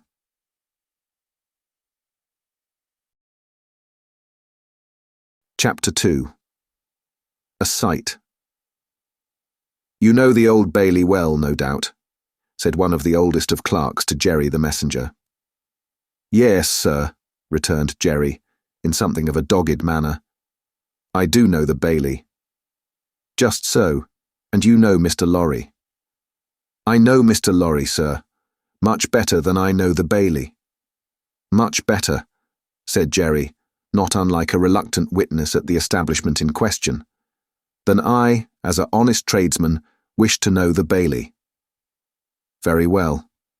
Find the door where the witnesses go in, and show the doorkeeper this note for Mr. Lorry. He will then let you in." Into the court, sir?" "Into the court." Mr. Cruncher's eyes seemed to get a little closer to one another and to interchange the inquiry. "What do you think of this?" "Am I to wait in the court, sir?" he asked, as the result of that conference. "I am going to tell you. The doorkeeper will pass the note to Mr. Lorry, and do you make any gesture that will attract Mr. Lorry's attention, and show him where you stand. Then what you have to do is to remain there until he wants you." "Is that all, sir?" "That's all. He wishes to have a messenger at hand. This is to tell him you are there." As the ancient clerk deliberately folded and superscribed the note, Mr. Cruncher, after surveying him in silence until he came to the blotting paper stage, remarked, "I suppose they'll be trying forgeries this morning." "Treason." "That's quartering," said Jerry. "Barbarous." "It is the law," remarked the ancient clerk, turning his surprised spectacles upon him. "It is the law. It's hard in the law to spile a man, I think. It's hard enough to kill him, but it's very hard to spile him, sir." "Not at all," retained the ancient clerk. "Speak well of the law. Take care of your chest and voice, my good friend, and leave the law to take care of itself. I give you that advice." "It's the damp, sir, what settles on my chest and voice," said Jerry. "I leave you to judge what a damp way of earning a living mine is." "Well, well," said the old clerk, "we all have our various ways of gaining a livelihood. Some of us have damp ways and some of us have dry ways. Here is the letter. Go along." Jerry took the letter, and remarking to himself with less internal deference than he made an outward show of, "You are a lean old one, too," made his bow, informed his son in passing of his destination, and went his way. They hanged at Tyburn in those days, so the street outside Newgate had not obtained one infamous notoriety that has since attached to it. But the jail was a vile place, in which most kinds of debauchery and villainy were practised, and where dire diseases were bred, that came into court with the prisoners, and sometimes rushed straight from the dock at my Lord Chief Justice himself, and pulled him off the bench. It had more than once happened that the judge in the black cap pronounced his own doom as certainly as the prisoner's, and even died before him. For the rest, the Old Bailey was famous as a kind of deadly inn-yard, from which pale travellers set out continually, in carts and coaches, on a violent passage into the other world, traversing some 2.5 miles of public street and road, and shaming few good citizens, if any. So powerful is use, and so desirable to be good use in the beginning. It was famous, too, for the pillory, a wise old institution that inflicted a punishment of which no one could foresee the extent. Also for the whipping post, another dear old institution, very humanizing and softening to behold in action. Also for extensive transactions in blood money, another fragment of ancestral wisdom, systematically leading to the most frightful mercenary crimes that could be committed under heaven. Altogether, the Old Bailey, at that date, was a choice illustration of the precept that whatever is right, an aphorism that would be as final as it is lazy, did it not include the troublesome consequence that nothing that ever was wrong. Making his way through the tainted crowd, dispersed up and down this hideous scene of action, with the skill of a man accustomed to make his way quietly, the messenger found out the door he sought, and handed in his letter through a trap in it. For people then paid to see the play at the Old Bailey, just as they paid to see the play in Bedlam, only the former entertainment was much the dearer. Therefore, all the Old Bailey doors were well guarded, except, indeed, the social doors by which the criminals got there, and those were always left wide open. After some delay and demur, the door grudgingly turned on its hinges a very little way, and allowed Mr. Jerry Cruncher to squeeze himself into court. "What's on?" he asked in a whisper, of the man he found himself next to. "Nothing yet." "What's coming on?" "The treason case," The quartering one, eh?" "Ah," returned the man with a relish. "He'll be drawn on a hurdle to be half-hanged, and then he'll be taken down and sliced before his own face, and then his inside will be taken out and burnt while he looks on, and then his head will be chopped off, and he'll be cut into quarters. That's the sentence." "If he's found guilty, you mean to say," Jerry added by way of proviso. "Oh, they'll find him guilty," said the other. "Don't you be afraid of that." Mr. Cruncher's attention was here diverted to the doorkeeper, whom he saw making his way to Mr. Lorry with the note in his hand. Mr. Lorry sat at a table among the gentlemen in wigs. Not far from a wigged gentleman, the prisoner's counsel, who had a great bundle of papers before him, and nearly opposite another wigged gentleman with his hands in his pockets, whose whole attention, when Mr. Cruncher looked at him then or afterwards, seemed to be concentrated on the ceiling of the court. After some gruff coughing and rubbing of his chin and signing with his hand, Jerry attracted the notice of Mr. Lorry, who had stood up to look for him, and who quietly nodded and sat down again. "What's he got to do with the case?" asked the man he had spoken with. "Blessed if I know," said Jerry. "What have you got to do with it, then, if a person may inquire?"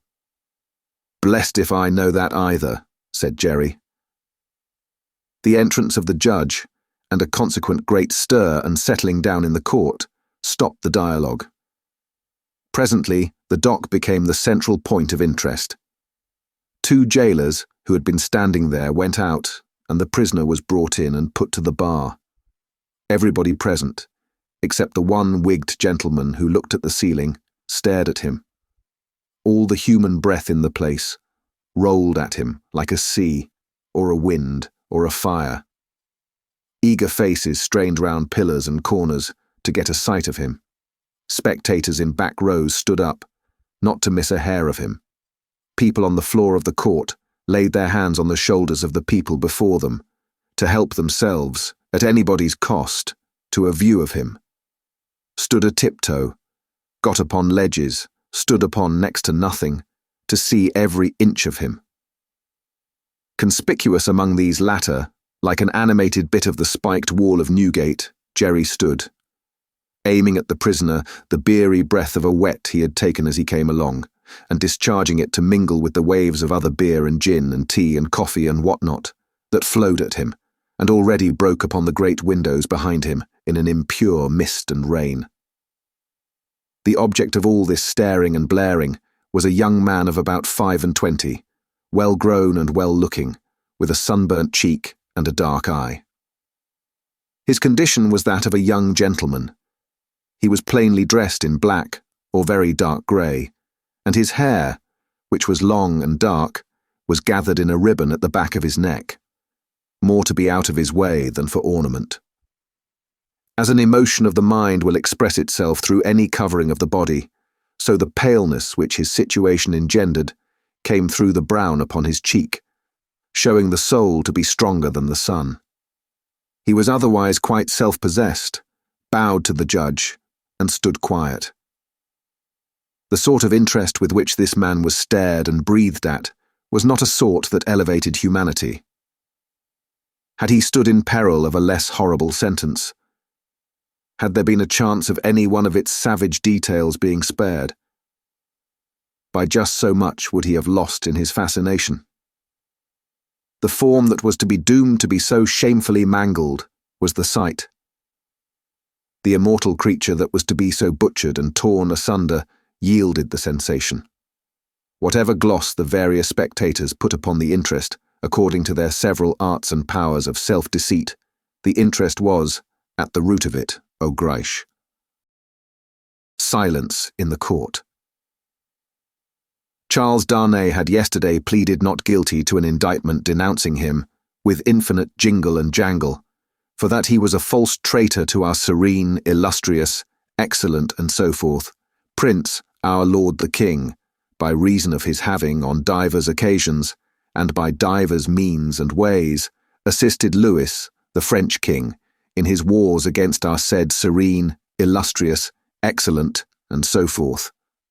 That was to say, by coming and going between the dominions of our said serene, illustrious, excellent, and so forth, and those of the said French Louis, and wickedly, falsely, traitorously, and otherwise evil adverbiously, revealing to the said French Louis what forces are said serene, illustrious, excellent, and so forth, had in preparation to send to Canada and North America.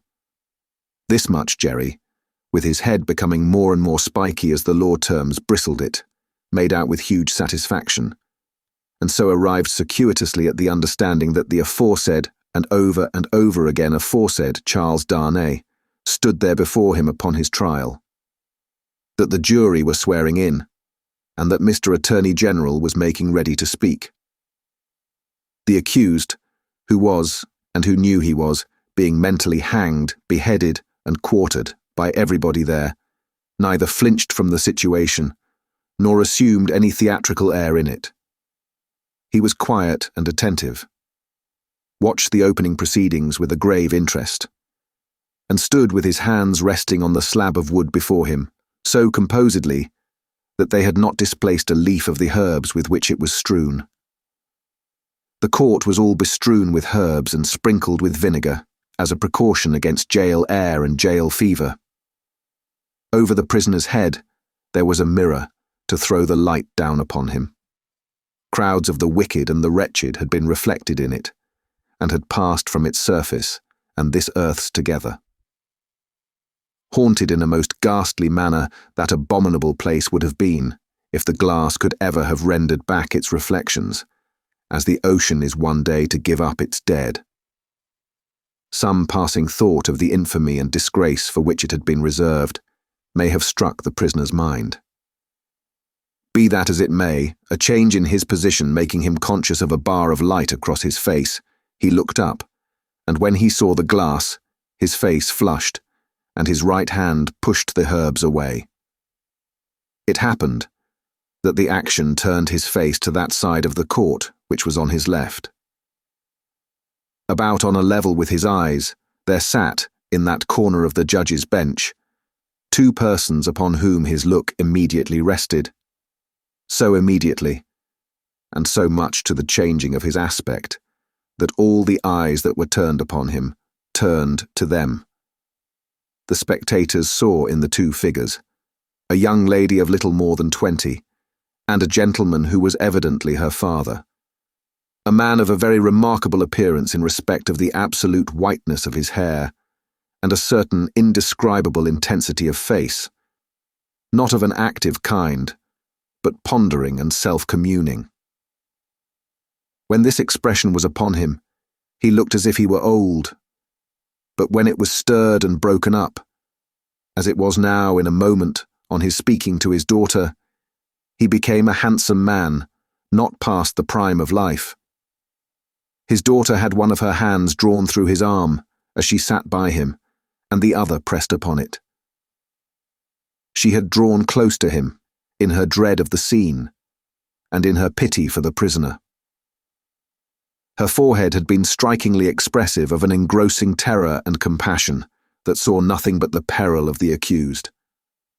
This had been so very noticeable, so very powerfully and naturally shown, that starers who had had no pity for him were touched by her, and the whisper went about, "Who are they?" Jerry, the messenger, who had made his own observations, in his own manner, and who had been sucking the rust off his fingers in his absorption, stretched his neck to hear who they were. The crowd about him had pressed and passed the inquiry on to the nearest attendant, and from him it had been more slowly pressed and passed back. At last it got to Jerry. Witnesses. For which side? Against. Against what side? The prisoners. The judge, whose eyes had gone in the general direction, recalled them, leaned back in his seat, and looked steadily at the man whose life was in his hand, as Mr. Attorney General rose to spin the rope, grind the axe, and hammer the nails into the scaffold.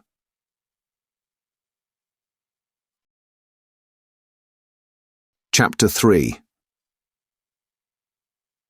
A Disappointment. Mr. Attorney General had to inform the jury that the prisoner before them, though young in years, was old in the treasonable practices which claimed the forfeit of his life. That this correspondence with the public enemy was not a correspondence of today or of yesterday, or even of last year or of the year before. That it was certain the prisoner had, for longer than that, been in the habit of passing and repassing between France and England, on secret business of which he could give no honest account. That, if it were in the nature of traitorous ways to thrive, which happily it never was, the real wickedness and guilt of his business might have remained undiscovered. That Providence, however, had put it into the heart of a person who was beyond fear and beyond reproach, to ferret out the nature of the prisoner's schemes, and, struck with horror, to disclose them to His Majesty's Chief Secretary of State and most honourable Privy Council. That this patriot would be produced before them. That his position and attitude were, on the whole, sublime. That he had been the prisoner's friend, but, at once, in an auspicious and an evil hour detecting his infamy, had resolved to immolate the traitor he could no longer cherish in his bosom on the sacred altar of his country. That, if statues were decreed in Britain, as in ancient Greece and Rome, to public benefactors, this shining citizen would assuredly have had one. That, as they were not so decreed, he probably would not have one. That virtue, as had been observed by the poets, in many passages which he well knew the jury would have, word for word, at the tips of their tongues, whereat the jury's countenances displayed a guilty consciousness that they knew nothing about the passages, was in a manner contagious. More especially, the bright virtue known as patriotism, or love of country. That, the lofty example of this immaculate and unimpeachable witness for the crown, to refer to whom, however unworthily, was an honour, had communicated itself to the prisoner's servant, and had engendered in him a holy determination to examine his master's table drawers and pockets, and secrete his papers.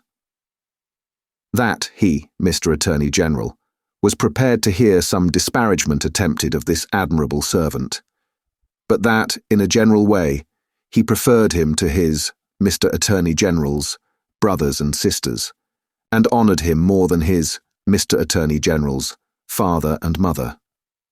That he called with confidence on the jury to come and do likewise.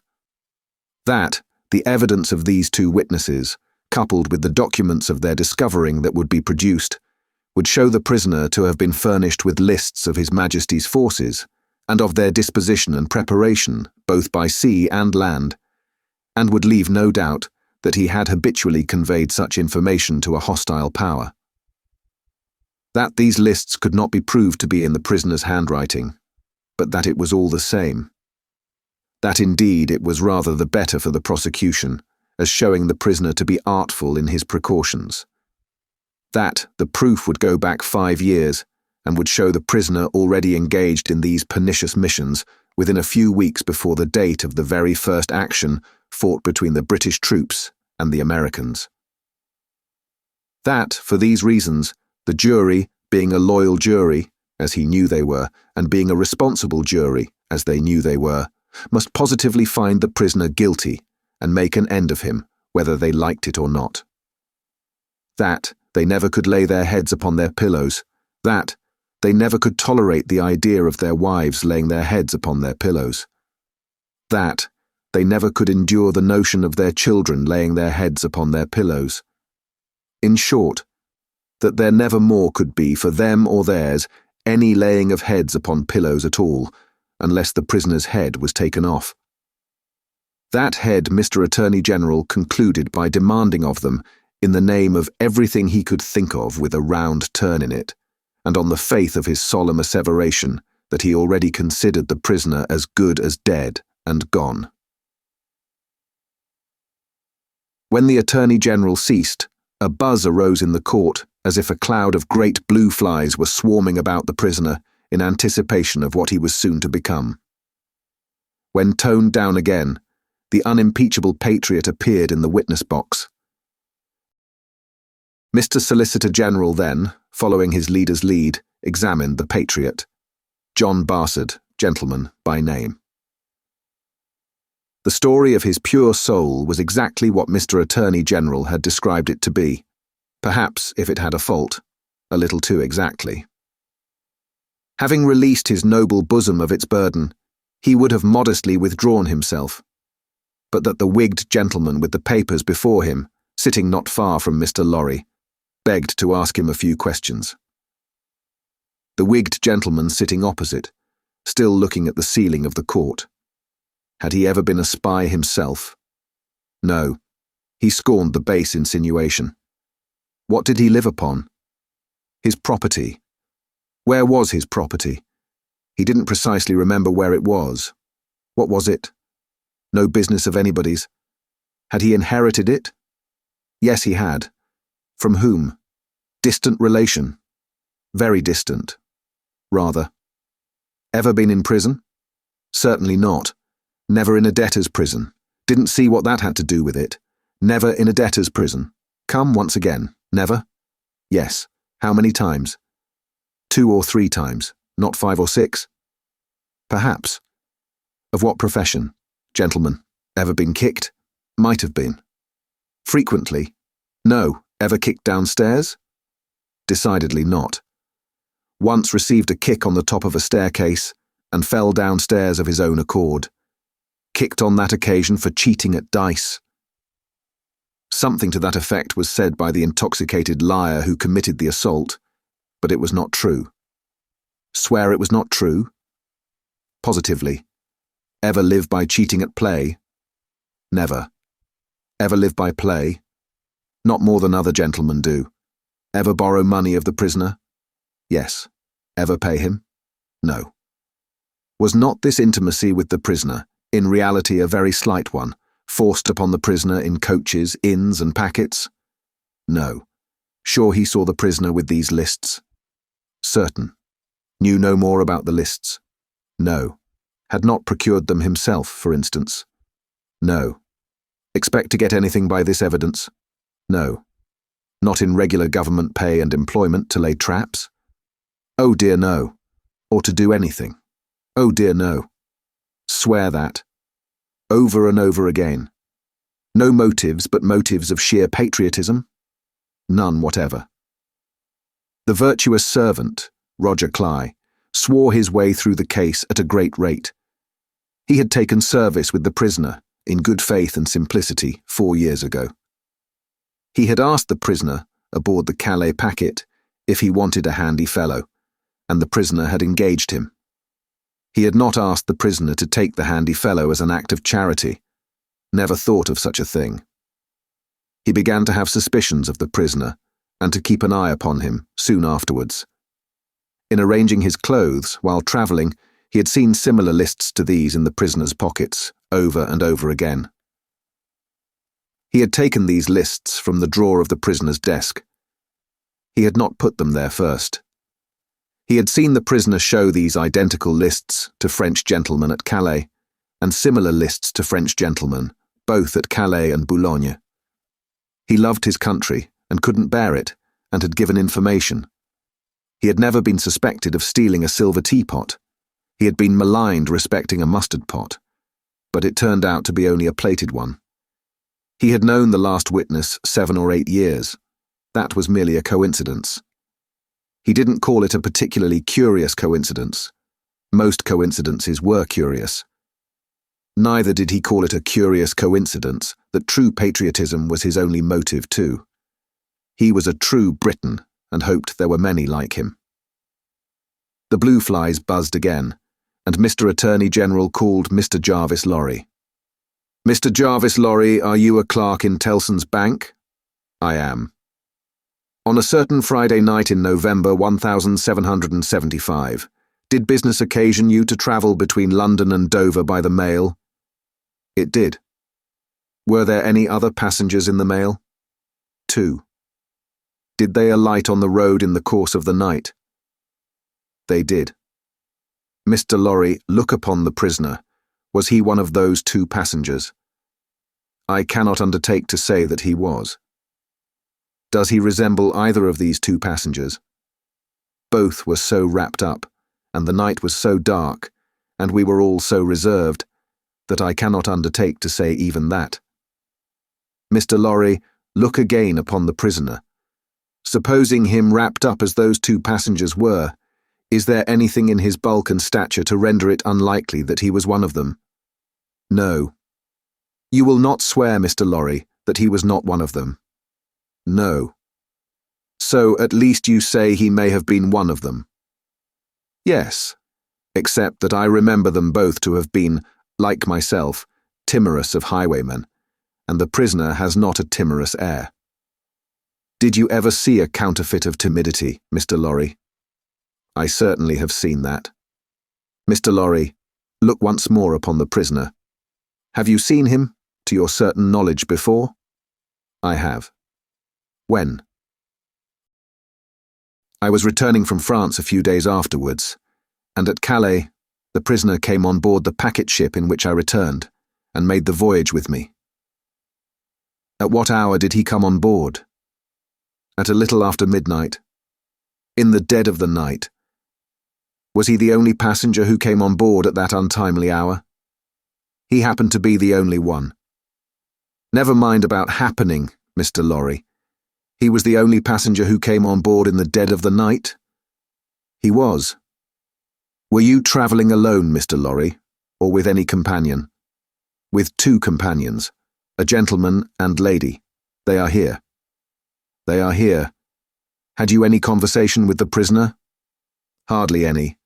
The weather was stormy, and the passage long and rough, and I lay on a sofa, almost from shore to shore. Miss Manette, the young lady, to whom all eyes had been turned before, and were now turned again, stood up where she had sat. Her father rose with her, and kept her hand drawn through his arm. Miss Manette, look upon the prisoner. To be confronted with such pity, and such earnest youth and beauty, was far more trying to the accused than to be confronted with all the crowd. Standing, as it were, apart with her on the edge of his grave, not all the staring curiosity that looked on could for the moment nerve him to remain quite still. His hurried right hand parcelled out the herbs before him into imaginary beds of flowers in a garden, and his efforts to control and steady his breathing shook the lips from which the colour rushed to his heart. The buzz of the great flies was loud again. Miss Manette, have you seen the prisoner before? Yes, sir. Where? On board of the packet ship just now referred to, sir, and on the same occasion. You are the young lady just now referred to. Oh, most unhappily I am. The plaintive tone of her compassion merged into the less musical voice of the judge, as he said something fiercely. Answer the questions put to you, and make no remark upon them. Miss Manette, had you any conversation with the prisoner on that passage across the channel? Yes, sir. Recall it. In the midst of a profound stillness, she faintly began, When the gentleman came on board— Do you mean the prisoner? Inquired the judge, knitting his brows. Yes, my lord. Then say the prisoner. When the prisoner came on board, he noticed that my father, turning her eyes lovingly to him as he stood beside her, was much fatigued and in a very weak state of health. My father was so reduced that I was afraid to take him out of the air, and I had made a bed for him on the deck near the cabin steps, and I sat on the deck at his side to take care of him. There were no other passengers that night, but we four. The prisoner was so good as to beg permission to advise me how I could shelter my father from the wind and weather, better than I had done. I had not known how to do it well, not understanding how the wind would set when we were out of the harbour. He did it for me. He expressed great gentleness and kindness for my father's state, and I am sure he felt it. That was the manner of our beginning to speak together. Let me interrupt you for a moment. Had he come on board alone? No. How many were with him? 2 French gentlemen. Had they conferred together? They had conferred together until the last moment, when it was necessary for the French gentleman to be landed in their boat. Had any papers been handed about among them, similar to these lists? Some papers had been handed about among them, but I don't know what papers. Like these in shape and size?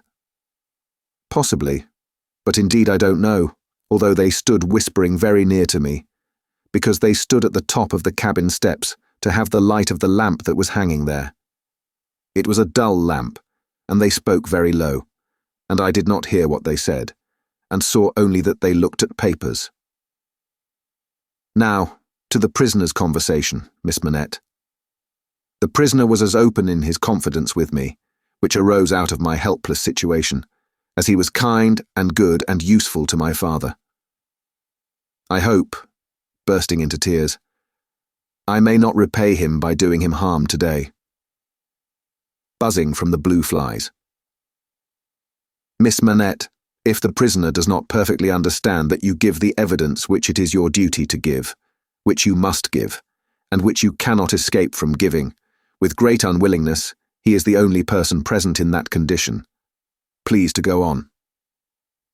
He told me that he was travelling on business of a delicate and difficult nature, which might get people into trouble, and that he was therefore travelling under an assumed name. He said that this business had, within a few days, taken him to France, and might, at intervals, take him backwards and forwards between France and England for a long time to come. Did he say anything about America, Miss Manette? Be particular. He tried to explain to me how that quarrel had arisen, and he said that so far as he could judge, it was a wrong and foolish one on England's part. He added, in a jesting way, that perhaps George Washington might gain almost as great a name in history as George III. But there was no harm in his way of saying this. It was said laughingly and to beguile the time. Any strongly marked expression of face on the part of a chief actor in a scene of great interest to whom many eyes are directed will be unconsciously imitated by the spectators. Her forehead was painfully anxious and intent as she gave this evidence, and, in the pauses when she stopped for the judge to write it down, watched its effect upon the counsel for and against. Among the lookers-on, there was the same expression in all quarters of the court, insomuch that a great majority of the foreheads there might have been mirrors reflecting the witness, when the judge looked up from his notes to glare at that tremendous heresy about George Washington. Mr. Attorney General now signified to my lord that he deemed it necessary, as a matter of precaution and form, to call the young lady's father, Dr. Manette, who was called accordingly. Dr. Manette, look upon the prisoner. Have you ever seen him before? Once, when he called at my lodgings in London, some 3 years or 3 years and a half ago. Can you identify him as your fellow passenger on board the packet, or speak to his conversation with your daughter? Sir, I can do neither. Is there any particular and special reason for your being unable to do either? He answered, in a low voice, There is. Has it been your misfortune to undergo a long imprisonment, without trial or even accusation, in your native country, Dr. Manette? He answered in a tone that went to every heart, A long imprisonment. Were you newly released on the occasion in question? They tell me so. Have you no remembrance of the occasion? None. My mind is a blank, from some time, I cannot even say what time, when I employed myself, in my captivity, in making shoes, to the time when I found myself living in London with my dear daughter here. She had become familiar to me when a gracious God restored my faculties, but I am quite unable even to say how she had become familiar. I have no remembrance of the process. Mr. Attorney General sat down, and the father and daughter sat down together. A singular circumstance then arose in the case.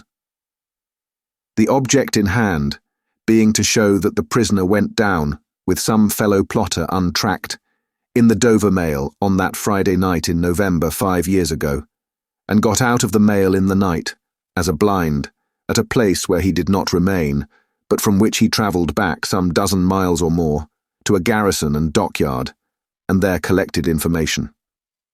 A witness was called to identify him as having been at the precise time required, in the coffee room of an hotel in that garrison and dockyard town, waiting for another person. The prisoner's counsel was cross-examining this witness with no result, except that he had never seen the prisoner on any other occasion. When the wigged gentleman, who had all this time been looking at the ceiling of the court, wrote a word or two on a little piece of paper, screwed it up, and tossed it to him. Opening this piece of paper in the next pause, the counsel looked with great attention and curiosity at the prisoner. "You say again you are quite sure that it was the prisoner?" The witness was quite sure. "Did you ever see anybody very like the prisoner?" "Not so like," the witness said, "as that he could be mistaken."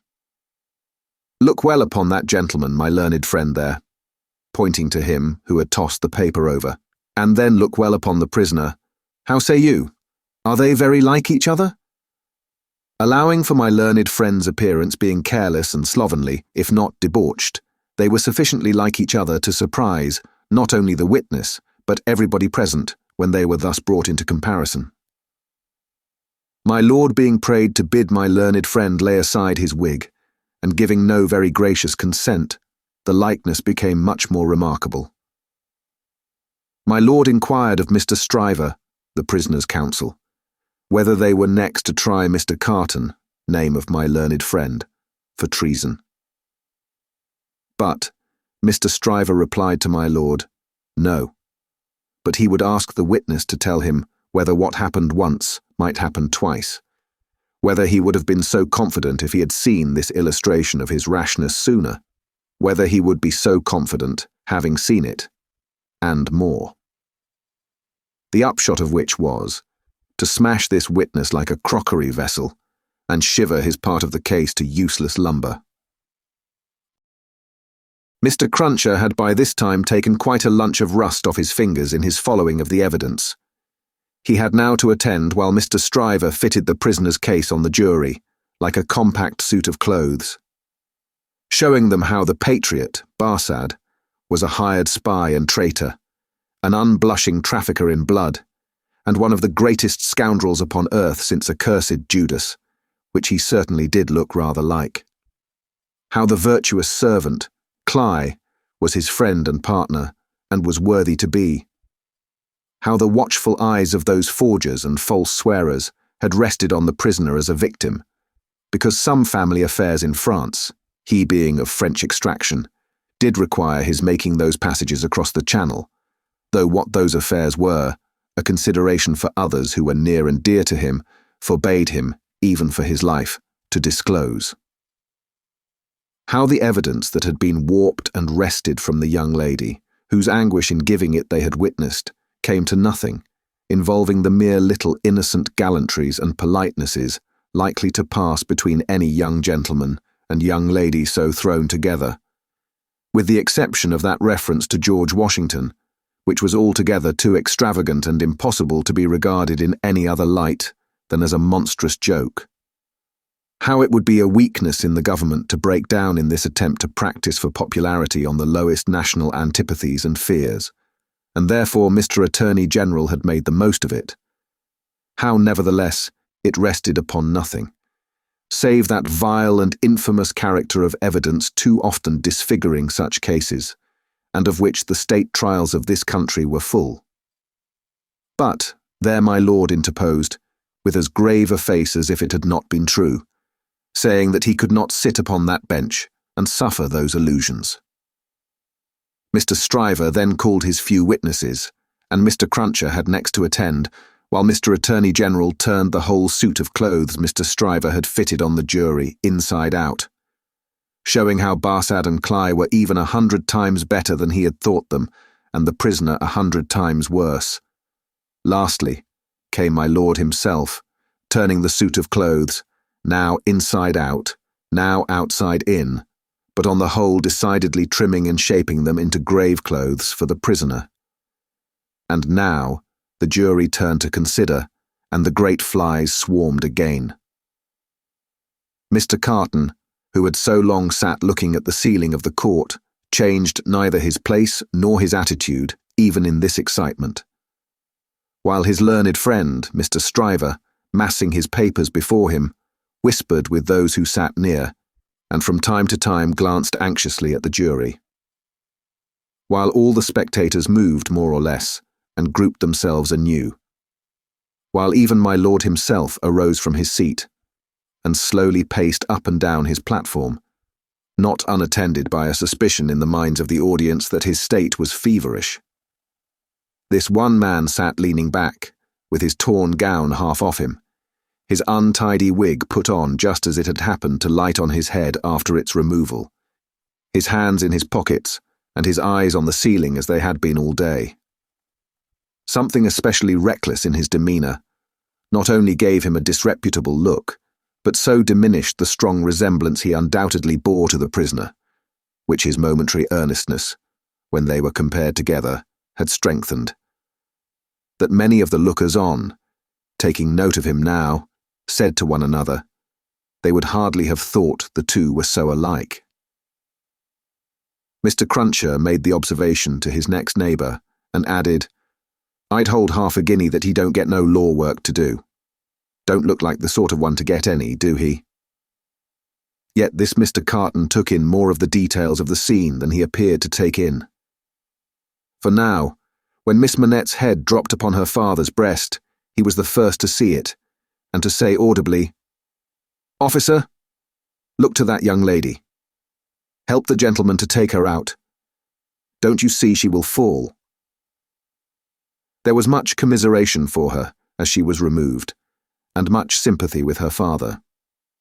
It had evidently been a great distress to him to have the days of his imprisonment recalled. He had shown strong internal agitation when he was questioned, and that pondering or brooding look, which made him old, had been upon him, like a heavy cloud, ever since. As he passed out, the jury, who had turned back and paused a moment, spoke through their foreman. They were not agreed, and wished to retire. My lord, perhaps with George Washington on his mind, showed some surprise that they were not agreed, but signified his pleasure that they should retire under watch and ward, and retired himself. The trial had lasted all day, and the lamps in the court were now being lighted. It began to be rumoured that the jury would be out a long while. The spectators dropped off to get refreshment, and the prisoner withdrew to the back of the dock and sat down. Mr. Lorry, who had gone out when the young lady and her father went out, now reappeared and beckoned to Jerry, who, in the slackened interest, could easily get near him. Jerry, if you wish to take something to eat, you can. But keep in the way. You will be sure to hear when the jury come in. Don't be a moment behind them, for I want you to take the verdict back to the bank. You are the quickest messenger I know, and will get to Temple Bar long before I can. Jerry had just enough forehead to knuckle, and he knuckled it in acknowledgement of this communication and a shilling. Mr. Carton came up at the moment and touched Mr. Lorry on the arm. How is the young lady? She is greatly distressed, but her father is comforting her, and she feels the better for being out of court. I'll tell the prisoner so. It won't do for a respectable bank gentleman like you to be seen speaking to him publicly, you know. Mr. Lorry reddened as if he were conscious of having debated the point in his mind, and Mr. Carton made his way to the outside of the bar. The way out of court lay in that direction, and Jerry followed him, all eyes, ears, and spikes. Mr. Darnay, the prisoner came forward directly. You will naturally be anxious to hear of the witness, Miss Manette. She will do very well. You have seen the worst of her agitation. I am deeply sorry to have been the cause of it. Could you tell her so for me, with my fervent acknowledgments?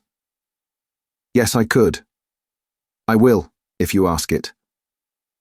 Mr. Carton's manner was so careless as to be almost insolent. He stood, half-turned from the prisoner, lounging with his elbow against the bar. "I do ask it. Accept my cordial thanks." "What?" said Carton, still only half-turned towards him. "Do you expect, Mr. Darnay?" "The worst. It's the wisest thing to expect, and the likeliest, but I think their withdrawing is in your favour." Loitering on the way out of court not being allowed, Jerry heard no more, but left them, so like each other in feature, so unlike each other in manner.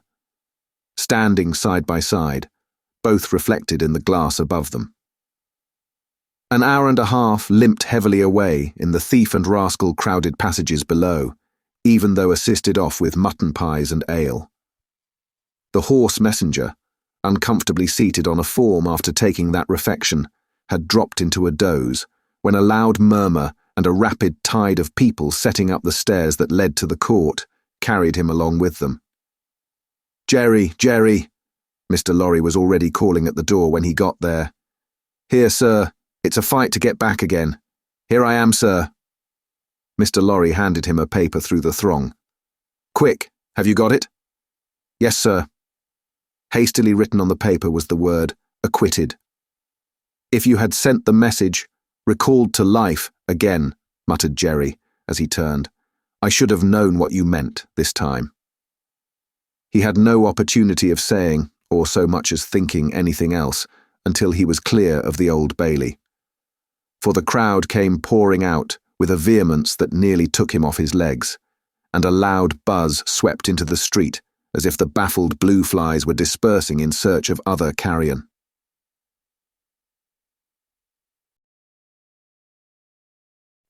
Chapter 4. Congratulatory. From the dimly lighted passages of the court, the last sediment of the human stew that had been boiling there all day was straining off, when Dr. Manette, Lucie Manette, his daughter, Mr. Lorry, the solicitor for the defence, and its counsel, Mr. Stryver, stood gathered round Mr. Charles Darnay, just released, congratulating him on his escape from death. It would have been difficult by a far brighter light to recognise in Dr. Manette, intellectual of face and upright of bearing, the shoemaker of the garret in Paris. Yet no one could have looked at him twice without looking again, even though the opportunity of observation had not extended to the mournful cadence of his low, grave voice, and to the abstraction that overclouded him fitfully, without any apparent reason. While one external cause, and that a reference to his long-lingering agony, would always, as on the trial, evoke this condition from the depths of his soul, it was also in its nature to arise of itself, and to draw a gloom over him, as incomprehensible to those unacquainted with his story as if they had seen the shadow of the actual Bastille thrown upon him by a summer sun, when the substance was 300 miles away. Only his daughter had the power of charming this black brooding from his mind. She was the golden thread that united him to a past beyond his misery, and to a present beyond his misery, and the sound of her voice, the light of her face, the touch of her hand, had a strong beneficial influence with him almost always. Not absolutely always, for she could recall some occasions on which her power had failed, but they were few and slight, and she believed them over. Mr. Darnay had kissed her hand fervently and gratefully, and had turned to Mr. Stryver, whom he warmly thanked. Mr. Stryver, a man of little more than 30, but looking 20 years older than he was, stout, loud, red, bluff, and free from any drawback of delicacy, had a pushing way of shouldering himself, morally and physically, into companies and conversations, that argued well for his shouldering his way up in life. He still had his wig and gown on, and he said, squaring himself at his late client to that degree that he squeezed the innocent Mr. Lorry clean out of the group, "I am glad to have brought you off with honour, Mr. Darnay. It was an infamous prosecution, grossly infamous.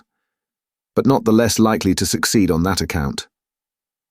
You have laid me under an obligation to you for life, in two senses, said his late client, taking his hand. I have done my best for you, Mr. Darnay, and my best is as good as another man's, I believe. It clearly being incumbent on someone to say, much better. Mr. Lorry said it. Perhaps not quite disinterestedly, but with the interested object of squeezing himself back again. You think so? Said Mr. Stryver. Well, you have been present all day, and you ought to know. You are a man of business, too. And as such, quoth Mr. Lorry, whom the counsel learned in the law had now shouldered back into the group, just as he had previously shouldered him out of it. As such, I will appeal to Dr. Manette to break up this conference and order us all to our homes. Miss Lucie looks ill. Mr. Darnay has had a terrible day. We are worn out. Speak for yourself, Mr. Lorry, said Stryver. I have a night's work to do yet. Speak for yourself. I speak for myself, answered Mr. Lorry, and for Mr. Darnay, and for Miss Lucie. And, Miss Lucie, do you not think I may speak for us all? He asked her the question pointedly, and with a glance at her father. His face had become frozen, as it were, in a very curious look at Darnay, an intent look, deepening into a frown of dislike and distrust, not even unmixed with fear. With this strange expression on him, his thoughts had wandered away. My father, said Lucie, softly laying her hand on his. He slowly shook the shadow off and turned to her. Shall we go home, my father? With a long breath, he answered, yes. The friends of the acquitted prisoner had dispersed, under the impression, which he himself had originated, that he would not be released that night. The lights were nearly all extinguished in the passages. The iron gates were being closed with a jar and a rattle, and the dismal place was deserted until tomorrow morning's interest of gallows, pillory, whipping post, and branding iron should repeople it. Walking between her father and Mr. Darnay, Lucie Manette passed into the open air. A hackney coach was called, and the father and daughter departed in it. Mr. Stryver had left them in the passages to shoulder his way back to the robing room. Another person, who had not joined the group or interchanged a word with any one of them, but who had been leaning against the wall where its shadow was darkest, had silently strolled out after the rest, and had looked on until the coach drove away. He now stepped up to where Mr. Lorry and Mr. Darnay stood upon the pavement. So, Mr. Lorry, men of business may speak to Mr. Darnay now? Nobody had made any acknowledgement of Mr. Carton's part in the day's proceedings. Nobody had known of it. He was unrobed, and was none the better for it in appearance. If you knew what a conflict goes on in the business mind, when the business mind is divided between good-natured impulse and business appearances, you would be amused, Mr. Darnay. Mr. Lorry reddened, and said warmly, You have mentioned that before, sir. We men of business, who serve a house, are not our own masters. We have to think of the house more than ourselves. I know, rejoined Mr. Carton carelessly. Don't be nettled, Mr. Lorry. You are as good as another, I have no doubt. Better, I dare say. And indeed, sir, pursued Mr. Lorry, not minding him, I really don't know what you have to do with the matter. If you'll excuse me, as very much your elder, for saying so, I really don't know that it is your business. Business? Bless you, I have no business, said Mr. Carton. It is a pity you have not, sir. I think so too. If you had, pursued Mr. Lorry, perhaps you would attend to it. Lord love you, no, I shouldn't, said Mr. Carton. Well, sir, cried Mr. Lorry, thoroughly heated by his indifference, business is a very good thing, and a very respectable thing. And, sir, if business imposes its restraints and its silences and impediments, Mr. Darnay, as a young gentleman of generosity, knows how to make allowance for that circumstance. Mr. Darnay, good night, God bless you, sir. I hope you have been this day preserved for a prosperous and happy life. Chair there." Perhaps a little angry with himself, as well as with the barrister, Mr. Lorry bustled into the chair and was carried off to Tellson's. Carton, who smelt of port wine and did not appear to be quite sober, laughed then and turned to Darnay. "This is a strange chance that throws you and me together. This must be a strange night to you, standing alone here with your counterpart on these street stones." "I hardly seem yet," returned Charles Darnay, "to belong to this world again. I don't wonder at it. It's not so long since you were pretty far advanced on your way to another. You speak faintly. I begin to think I am faint." "Then why the devil don't you dine?" "I dined myself, while those numbskulls were deliberating which world you should belong to, this or some other. Let me show you the nearest tavern to dine well at." Drawing his arm through his own, he took him down Ludgate Hill to Fleet Street, and so up a covered way into a tavern. Here they were shown into a little room, where Charles Darnay was soon recruiting his strength with a good plain dinner and good wine, while Carton sat opposite to him at the same table, with his separate bottle of port before him and his fully half-insolent manner upon him. "Do you feel yet that you belong to this terrestrial scheme again, Mr. Darnay?" "I am frightfully confused regarding time and place, but I am so far mended as to feel that. It must be an immense satisfaction." He said it bitterly and filled up his glass again, which was a large one. "As to me, the greatest desire I have is to forget that I belong to it. It has no good in it for me, except wine like this, nor I for it.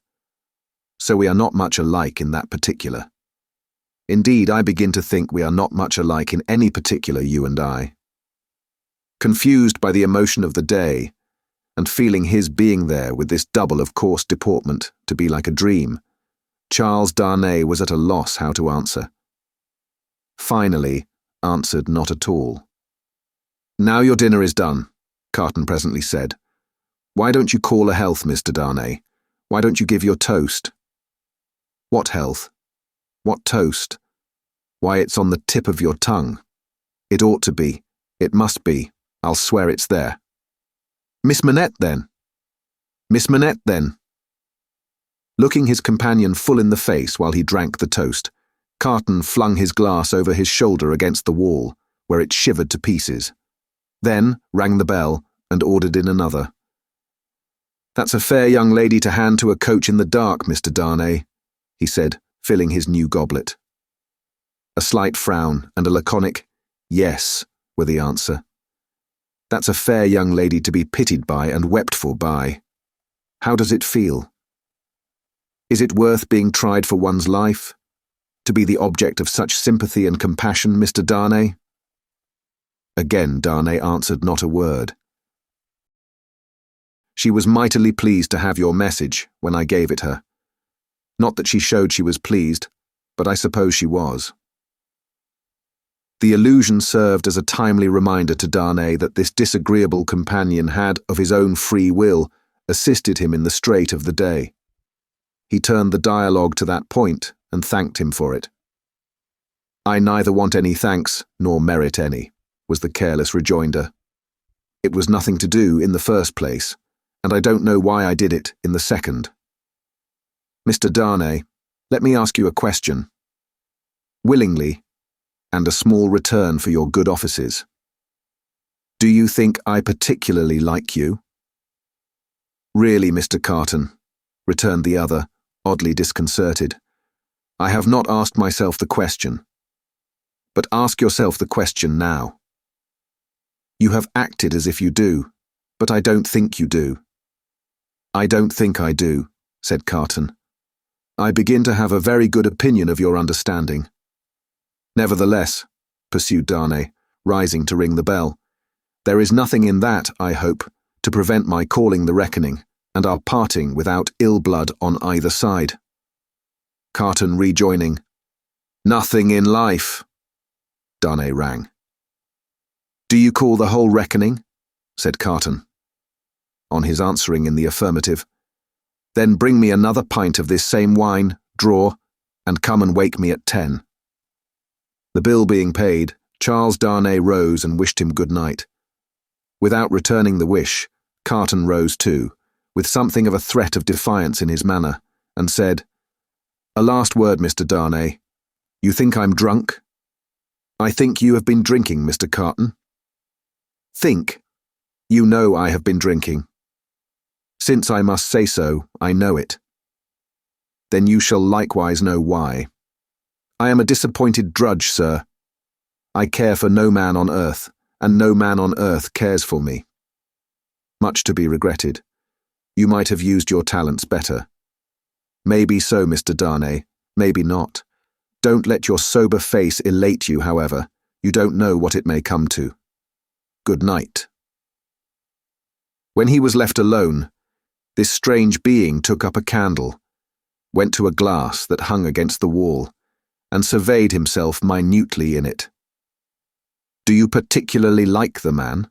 he muttered, at his own image. "Why should you particularly like a man who resembles you? There is nothing in you to like. You know that. Ah, confound you. What a change you have made in yourself. A good reason for taking to a man, that he shows you what you have fallen away from, and what you might have been. Change places with him, and would you have been looked at by those blue eyes as he was, and commiserated by that agitated face as he was? Come on, and have it out in plain words. You hate the fellow." He resorted to his pint of wine for consolation, drank it all in a few minutes, and fell asleep on his arms, with his hair straggling over the table, and a long winding sheet in the candle dripping down upon him.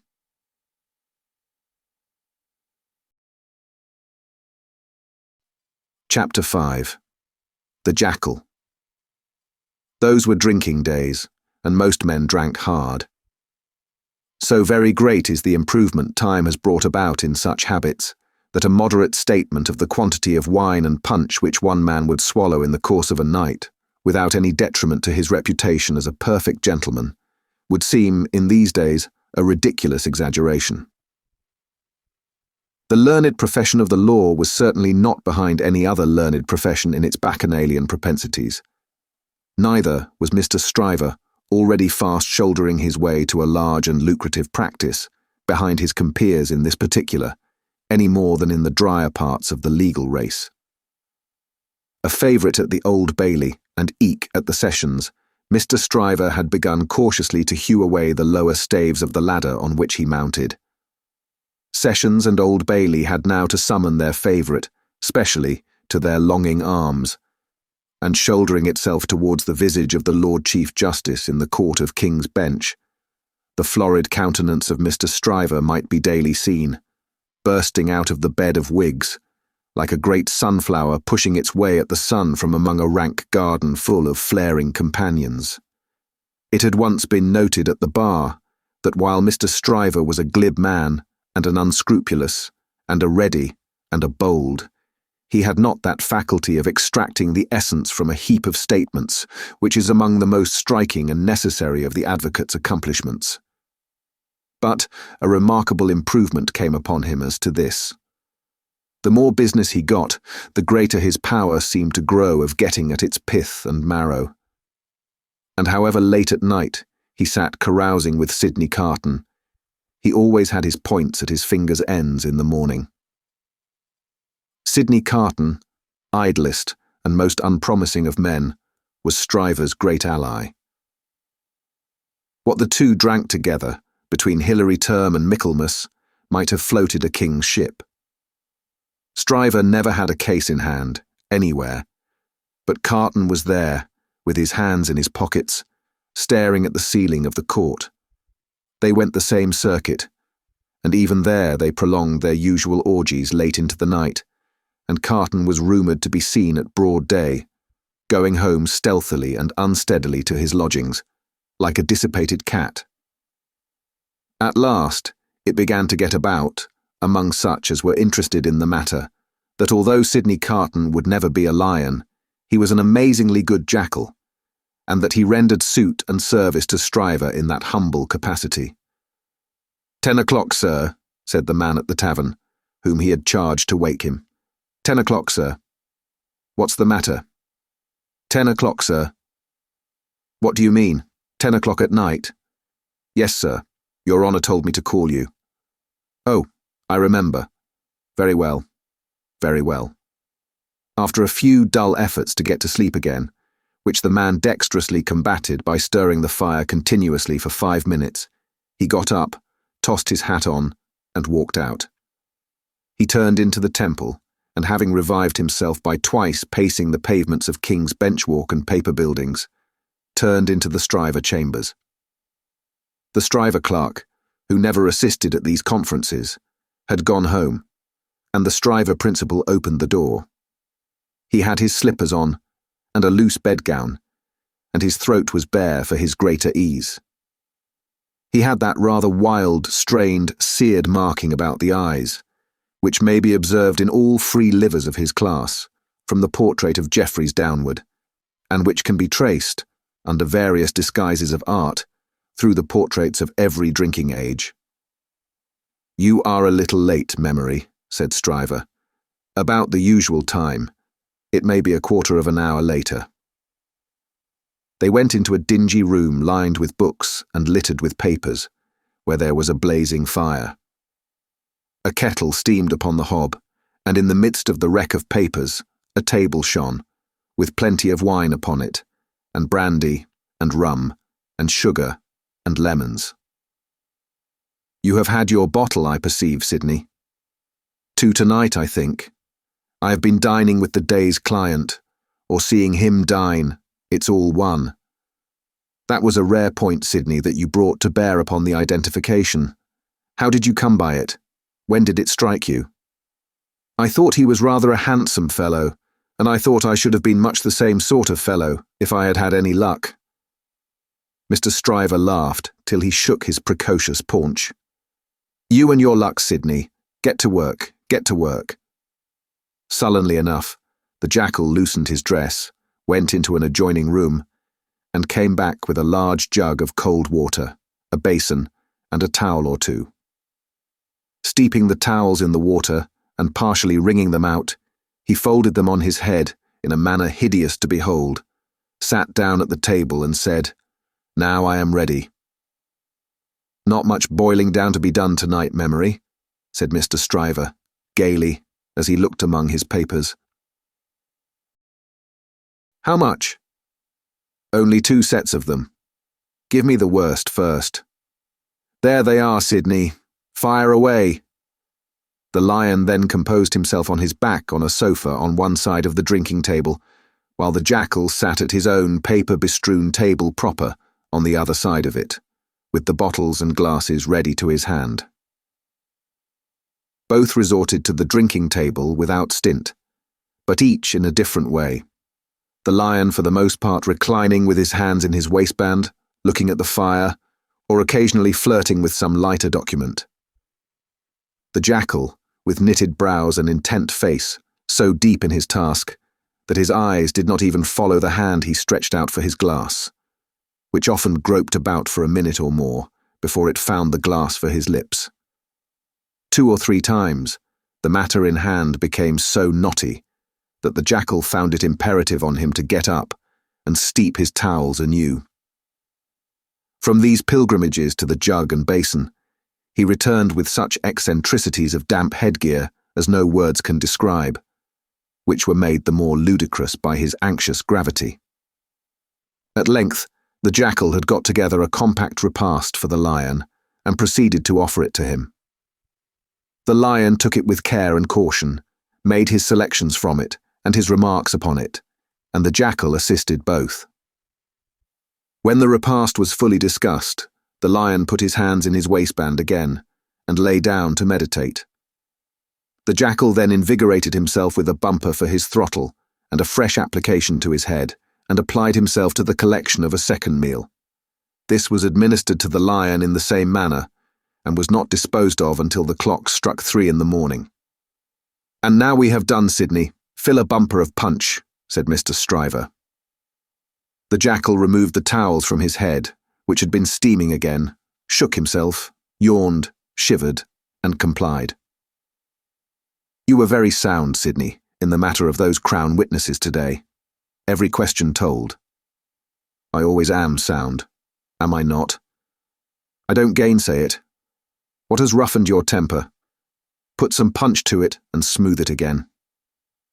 With a deprecatory grunt, the jackal again complied. The old Sydney Carton of old Shrewsbury School, said Stryver, nodding his head over him as he reviewed him in the present and the past. The old seesaw Sydney, up 1 minute and down the next, now in spirits and now in despondency. Ah, returned the other, sighing. Yes, the same Sydney, with the same luck. Even then, I did exercises for other boys, and seldom did my own. And why not? God knows. It was my way, I suppose. He sat, with his hands in his pockets and his legs stretched out before him, looking at the fire. Carton, said his friend, squaring himself at him with a bullying air, as if the fire grate had been the furnace in which sustained endeavour was forged, and the one delicate thing to be done for the old Sydney Carton of old Shrewsbury School was to shoulder him into it. Your way is, and always was, a lame way. You summon no energy and purpose. Look at me. Oh, botheration, returned Sydney, with a lighter and more good-humoured laugh. Don't you be moral. How have I done what I have done? Said Stryver. How do I do what I do? Partly through paying me to help you, I suppose. But it's not worth your while to apostrophize me, or the air about it. What you want to do, you do. You were always in the front rank, and I was always behind. I had to get into the front rank. I was not born there, was I? I was not present at the ceremony, but my opinion is you were, said Carton. At this, he laughed again, and they both laughed. Before Shrewsbury, and at Shrewsbury, and ever since Shrewsbury, pursued Carton, you have fallen into your rank, and I have fallen into mine. Even when we were fellow students in the student quarter of Paris, picking up French, and French law, and other French crumbs that we didn't get much good of, you were always somewhere, and I was always nowhere. And whose fault was that? Upon my soul, I am not sure that it was not yours. You were always driving and riving and shouldering and passing, to that restless degree that I had no chance for my life but in rust and repose. It's a gloomy thing, however, to talk about one's own past, with the day breaking. Turn me in some other direction before I go. Well then, pledge me to the pretty witness, said Stryver, holding up his glass. Are you turned in a pleasant direction? Apparently not, for he became gloomy again. Pretty witness, he muttered, looking down into his glass. I have had enough of witnesses today and tonight.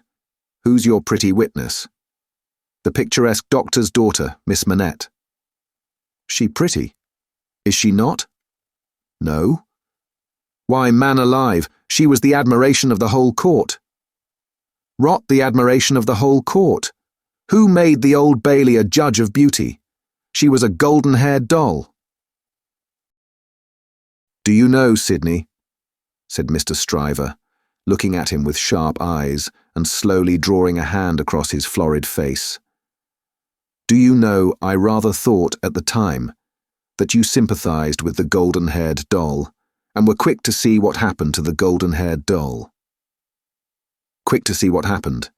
If a girl, doll or no doll, swoons within a yard or two of a man's nose, he can see it without a perspective glass.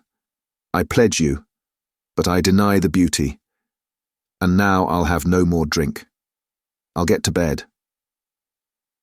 When his host followed him out on the staircase with a candle to light him down the stairs, the day was coldly looking in through its grimy windows. When he got out of the house, the air was cold and sad, the dull sky overcast, the river dark and dim, the whole scene like a lifeless desert. And wreaths of dust were spinning round and round before the morning blast, as if the desert sand had risen far away, and the first spray of it in its advance had begun to overwhelm the city.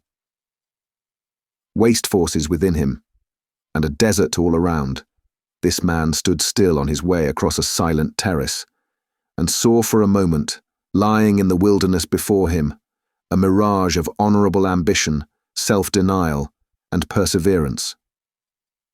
In the fair city of this vision, there were airy galleries from which the loves and graces looked upon him, gardens in which the fruits of life hung ripening, waters of hope that sparkled in his sight.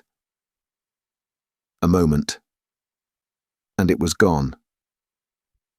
Climbing to a high chamber in a well of houses, he threw himself down in his clothes on a neglected bed, and its pillow was wet with wasted tears. Sadly, sadly, the sun rose.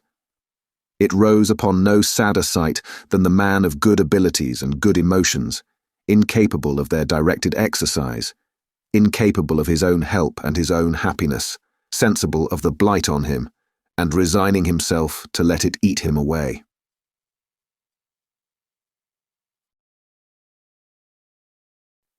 Chapter 6. Hundreds of people. The quiet lodgings of Dr. Manette were in a quiet street corner not far from Soho Square. On the afternoon of a certain fine Sunday, when the waves of 4 months had rolled over the trial for treason, and carried it, as to the public interest and memory, far out to sea, Mr. Jarvis Lorry walked along the sunny streets from Clerkenwell where he lived, on his way to dine with the doctor. After several relapses into business absorption, Mr. Lorry had become the doctor's friend, and the quiet street corner was the sunny part of his life. On this certain fine Sunday, Mr. Lorry walked towards Soho early in the afternoon for 3 reasons of habit. Firstly, because on fine Sundays he often walked out before dinner with the doctor and Lucie. Secondly, because on unfavourable Sundays he was accustomed to be with them as the family friend, talking, reading, looking out of window, and generally getting through the day. Thirdly, because he happened to have his own little shrewd doubts to solve, and knew how the ways of the doctor's household pointed to that time as a likely time for solving them. A quainter corner than the corner where the doctor lived was not to be found in London.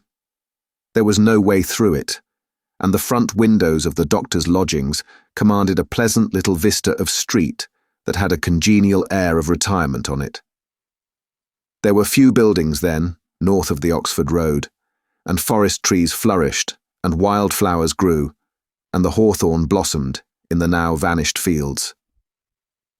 As a consequence, country airs circulated in Soho with vigorous freedom, instead of languishing into the parish like stray paupers without a settlement, and there was many a good south wall, not far off, on which the peaches ripened in their season. The summer light struck into the corner brilliantly in the earlier part of the day, but when the streets grew hot, the corner was in shadow, though not in shadow so remote, but that you could see beyond it into a glare of brightness.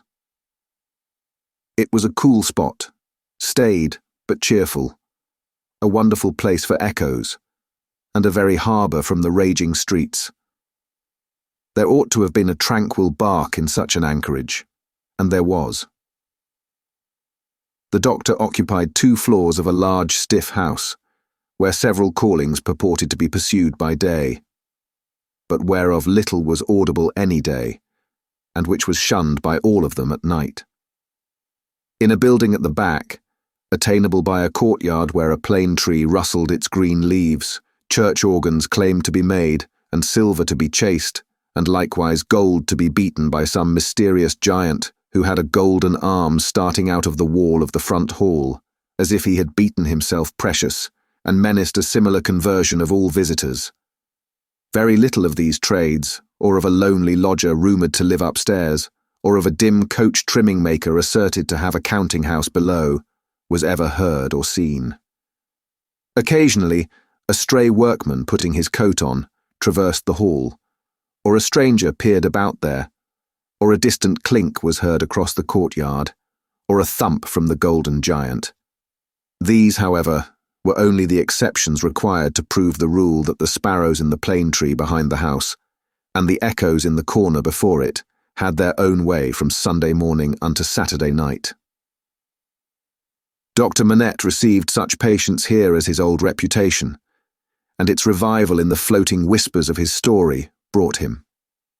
His scientific knowledge, and his vigilance and skill in conducting ingenious experiments, brought him otherwise into moderate request, and he earned as much as he wanted. These things were within Mr. Jarvis Lorry's knowledge, thoughts, and notice when he rang the doorbell of the tranquil house in the corner on the fine Sunday afternoon. "Dr. Manette at home?" Expected home. "Miss Lucie at home?"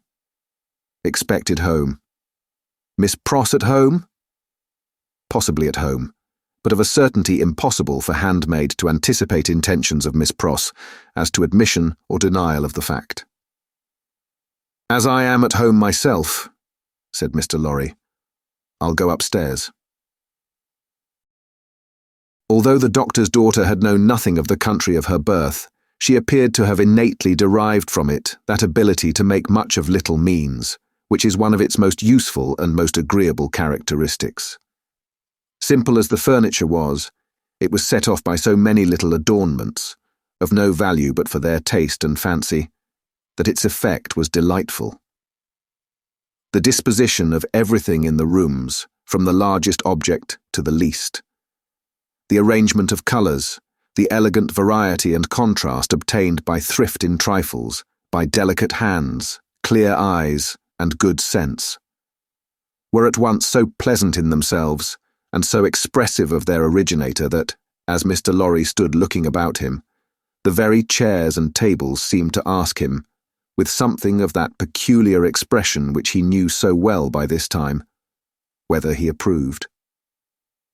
There were 3 rooms on a floor, and the doors by which they communicated being put open that the air might pass freely through them all, Mr. Lorry, smilingly observant of that fanciful resemblance which he detected all around him, walked from one to another. The first was the best room, and in it were Lucie's birds, and flowers, and books, and desk, and work table, and box of watercolours. The second was the doctor's consulting room, used also as the dining room. The third, changingly speckled by the rustle of the plane tree in the yard, was the doctor's bedroom, and there, in a corner, stood the disused shoemaker's bench and tray of tools, much as it had stood on the 5th floor of the dismal house by the wine shop, in the suburb of Saint-Antoine in Paris. "I wonder," said Mr. Lorry, pausing in his looking about, "that he keeps that reminder of his sufferings about him." "And why wonder at that?" was the abrupt inquiry that made him start. It proceeded from Miss Pross, the wild red woman, strong of hand, whose acquaintance he had first made at the Royal George Hotel at Dover, and had since improved. "I should have thought," Mr. Lorry began. "Pooh, you'd have thought," said Miss Pross, and Mr. Lorry left off. "How do you do?" inquired that lady then, sharply, and yet as if to express that she bore him no malice. "I am pretty well, I thank you," answered Mr. Lorry with meekness. "How are you?" "Nothing to boast of," said Miss Pross. "Indeed?" "Ah, indeed," said Miss Pross. "I am very much put out about my ladybird." "Indeed?" "For gracious sake say something else besides indeed, or you'll fidget me to death," said Miss Pross, whose character, dissociated from stature, was shortness. "Really then," said Mr. Lorry, as an amendment. "Really is bad enough," returned Miss Pross, "but better. Yes, I am very much put out." "May I ask the cause?" "I don't want dozens of people who are not at all worthy of Ladybird to come here looking after her," said Miss Pross. "Do dozens come for that purpose?" "Hundreds," said Miss Pross. It was characteristic of this lady, as of some other people before her time and since, that whenever her original proposition was questioned, she exaggerated it. "Dear me," said Mr. Lorry as the safest remark he could think of. I have lived with the darling, or the darling has lived with me and paid me for it, which she certainly should never have done. You may take your affidavit, if I could have afforded to keep either myself or her for nothing, since she was 10 years old. And it's really very hard, said Miss Pross. Not seeing with precision what was very hard, Mr. Lorry shook his head, using that important part of himself as a sort of fairy cloak that would fit anything. All sorts of people who are not in the least degree worthy of the pet are always turning up, said Miss Pross. When you began it— I began it, Miss Pross? Didn't you? Who brought her father to life? Oh, if that was beginning it, said Mr. Lorry. It wasn't ending it, I suppose. I say, when you began it, it was hard enough. Not that I have any fault to find with Dr. Manette, except that he is not worthy of such a daughter, which is no imputation on him, for it was not to be expected that anybody should be, under any circumstances. But it really is doubly and trebly hard to have crowds and multitudes of people turning up after him. I could have forgiven him, to take Ladybird's affections away from me. Mr. Lorry knew Miss Pross to be very jealous, but he also knew her by this time to be, beneath the service of her eccentricity, one of those unselfish creatures, found only among women, who will, for pure love and admiration, bind themselves willing slaves, to youth when they have lost it, to beauty that they never had, to accomplishments that they were never fortunate enough to gain, to bright hopes that never shone upon their own sombre lives. He knew enough of the world to know that there is nothing in it better than the faithful service of the heart. So rendered and so free from any mercenary taint, he had such an exalted respect for it, that in the retributive arrangements made by his own mind— we all make such arrangements, more or less— he stationed Miss Pross much nearer to the lower angels than many ladies immeasurably better got up both by nature and art, who had balances at Tellson's. There never was, nor will be, but one man worthy of Ladybird, said Miss Pross, and that was my brother Solomon, if he hadn't made a mistake in life. Here again, Mr. Lorry's inquiries into Miss Pross's personal history had established the fact that her brother Solomon was a heartless scoundrel who had stripped her of everything she possessed, as a stake to speculate with, and had abandoned her in her poverty for evermore, with no touch of compunction. Miss Pross's fidelity of belief in Solomon, deducting a mere trifle for this slight mistake, was quite a serious matter with Mr. Lorry, and had its weight in his good opinion of her. As we happen to be alone for the moment, and are both people of business, he said, when they had got back to the drawing-room and had sat down there in friendly relations, let me ask you, does the doctor, in talking with Lucie, never refer to the shoemaking time yet? Never. And yet keeps that bench and those tools beside him? Ah, returned Miss Pross, shaking her head. But I don't say he don't refer to it within himself. Do you believe that he thinks of it much? I do, said Miss Pross. Do you imagine— Mr. Lorry had begun, when Miss Pross took him up short with, never imagine anything. Have no imagination at all. I stand corrected. Do you suppose— you go so far as to suppose sometimes? Now and then, said Miss Pross. Do you suppose, Mr. Lorry went on, with a laughing twinkle in his bright eye as it looked kindly at her, that Dr. Manette has any theory of his own, preserved through all those years, relative to the cause of his being so oppressed, perhaps even to the name of his oppressor?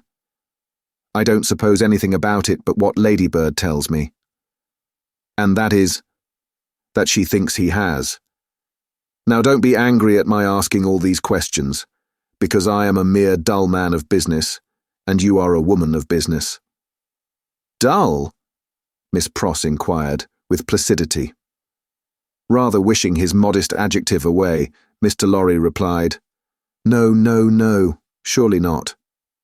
To return to business, is it not remarkable that Dr. Manette, unquestionably innocent of any crime as we are all well assured he is, should never touch upon that question? I will not say with me, though he had business relations with me many years ago, and we are now intimate. I will say with the fair daughter to whom he is so devotedly attached, and who is so devotedly attached to him. Believe me, Miss Pross, I don't approach the topic with you, out of curiosity, but out of zealous interest. Well, to the best of my understanding, and bad's the best, you'll tell me, said Miss Pross, softened by the tone of the apology. He is afraid of the whole subject. Afraid? It's plain enough, I should think, why he may be. It's a dreadful remembrance. Besides that, his loss of himself grew out of it. Not knowing how he lost himself, or how he recovered himself, he may never feel certain of not losing himself again. That alone wouldn't make the subject pleasant, I should think. It was a profounder remark than Mr. Lorry had looked for. True, said he, and fearful to reflect upon. Yet a doubt lurks in my mind, Miss Pross, whether it is good for Dr. Manette to have that suppression always shut up within him. Indeed, it is this doubt and the uneasiness it sometimes causes me that has led me to our present confidence. Can't be helped, said Miss Pross, shaking her head. Touch that string, and he instantly changes for the worse. Better leave it alone. In short, must leave it alone, like or no like. Sometimes he gets up in the dead of the night, and will be heard, by us overhead there, walking up and down in his room. Ladybird has learnt to know then that his mind is walking up and down, in his old prison. She hurries to him, and they go on together, walking up and down, until he is composed. But he never says a word of the true reason of his restlessness to her, and she finds it best not to hint at it to him. In silence, they go walking up and down together, till her love and company have brought him to himself. Notwithstanding Miss Pross's denial of her own imagination, there was a perception of the pain of being monotonously haunted by one sad idea, in her repetition of the phrase, walking up and down, which testified to her possessing such a thing. The corner has been mentioned as a wonderful corner for echoes. It had begun to echo so resoundingly to the tread of coming feet that it seemed as though the very mention of that weary pacing to and fro had set it going. "Here they are," said Miss Pross, rising to break up the conference. "And now we shall have hundreds of people pretty soon." It was such a curious corner in its acoustical properties, such a peculiar ear of a place, that as Mr. Lorry stood at the open window, looking for the father and daughter whose steps he heard, he fancied they would never approach. Not only would the echoes die away, as though the steps had gone, but echoes of other steps that never came would be heard in their stead, and would die away for good when they seemed close at hand. However, father and daughter did at last appear, and Miss Pross was ready at the street door to receive them. Miss Pross was a pleasant sight, albeit wild, and red and grim, taking off her darling's bonnet when she came upstairs, and touching it up with the ends of her handkerchief, and blowing the dust off it, and folding her mantle ready for laying by, and smoothing her rich hair with as much pride as she could possibly have taken in her own hair, if she had been the vainest and handsomest of women.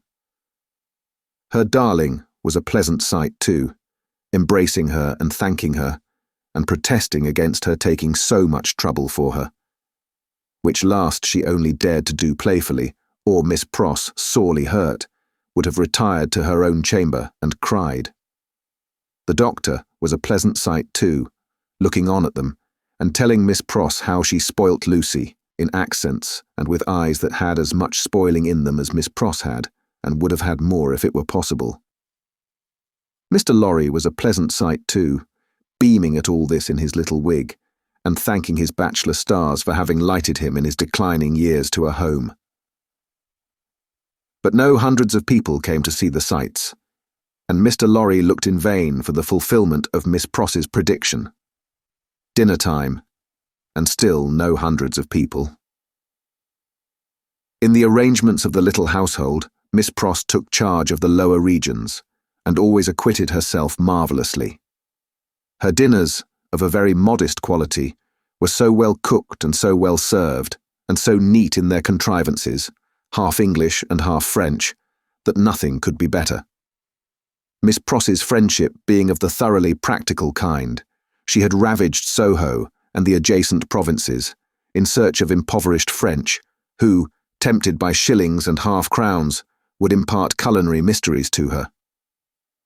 From these decayed sons and daughters of Gaul, she had acquired such wonderful arts that the woman and girl who formed the staff of domestics regarded her as quite a sorceress, or Cinderella's godmother, who would send out for a fowl, a rabbit, a vegetable or two from the garden, and change them into anything she pleased.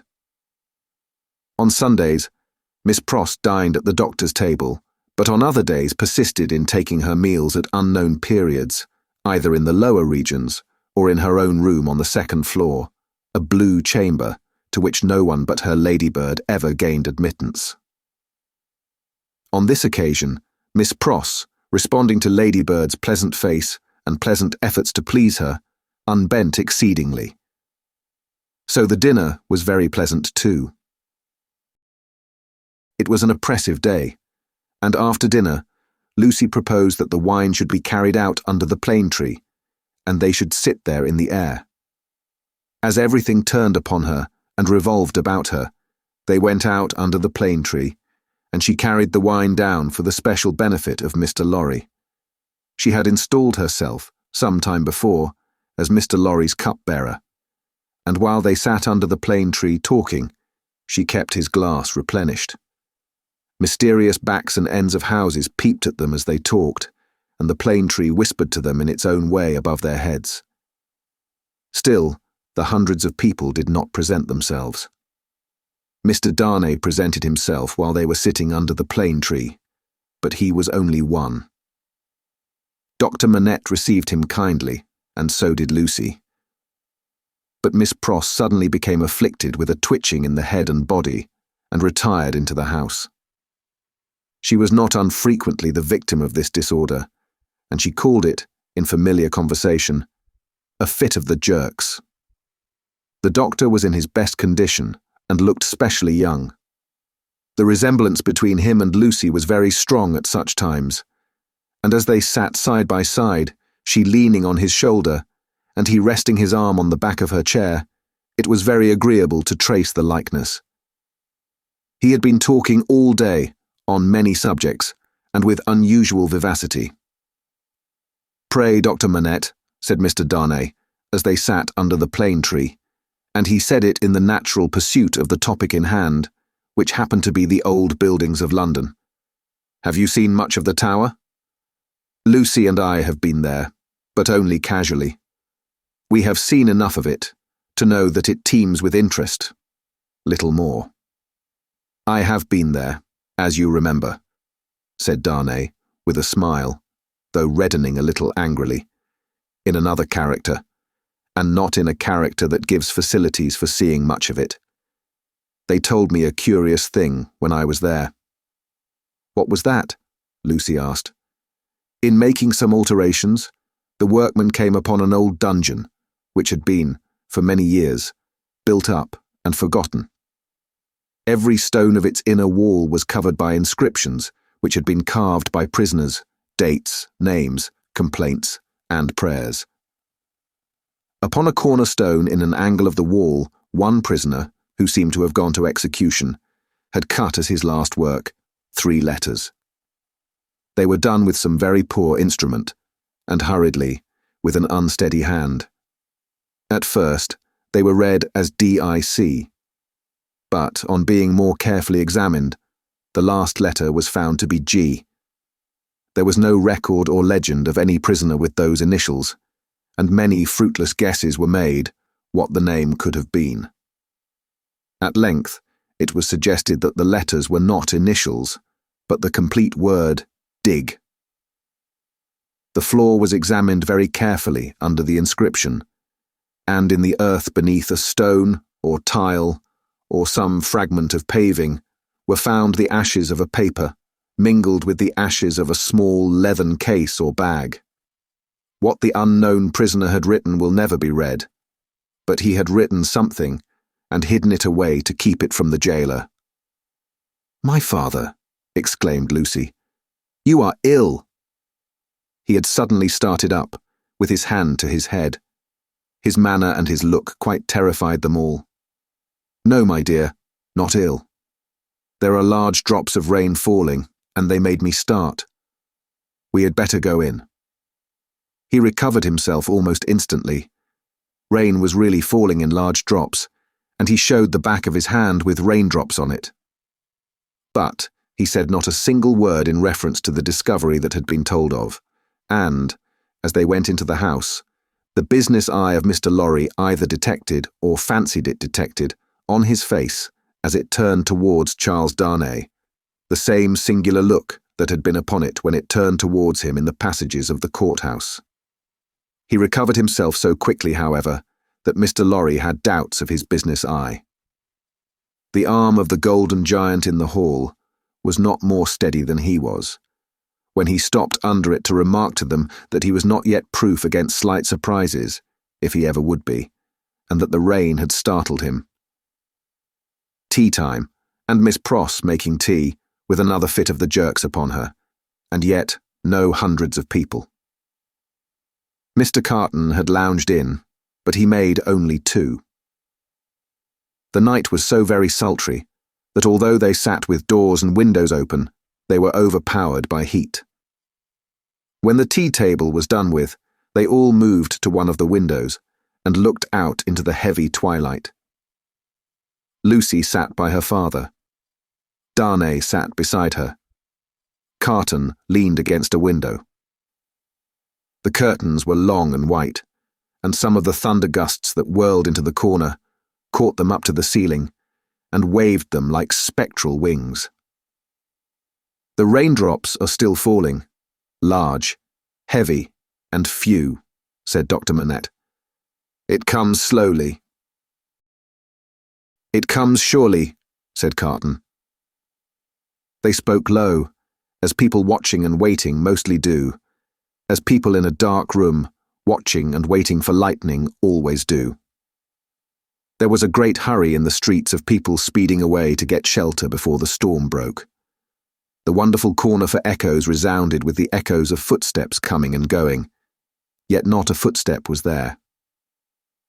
"A multitude of people, and yet a solitude," said Darnay, when they had listened for a while. "Is it not impressive, Mr. Darnay?" asked Lucie. "Sometimes I have sat here of an evening, until I have fancied. But even the shade of a foolish fancy makes me shudder tonight, when all is so black and solemn. Let us shudder too. We may know what it is. It will seem nothing to you. Such whims are only impressive as we originate them, I think. They are not to be communicated. I have sometimes sat alone here of an evening, listening, until I have made the echoes out to be the echoes of all the footsteps that are coming by and by into our lives. There is a great crowd coming one day into our lives, if that be so," Sydney Carton struck in his moody way.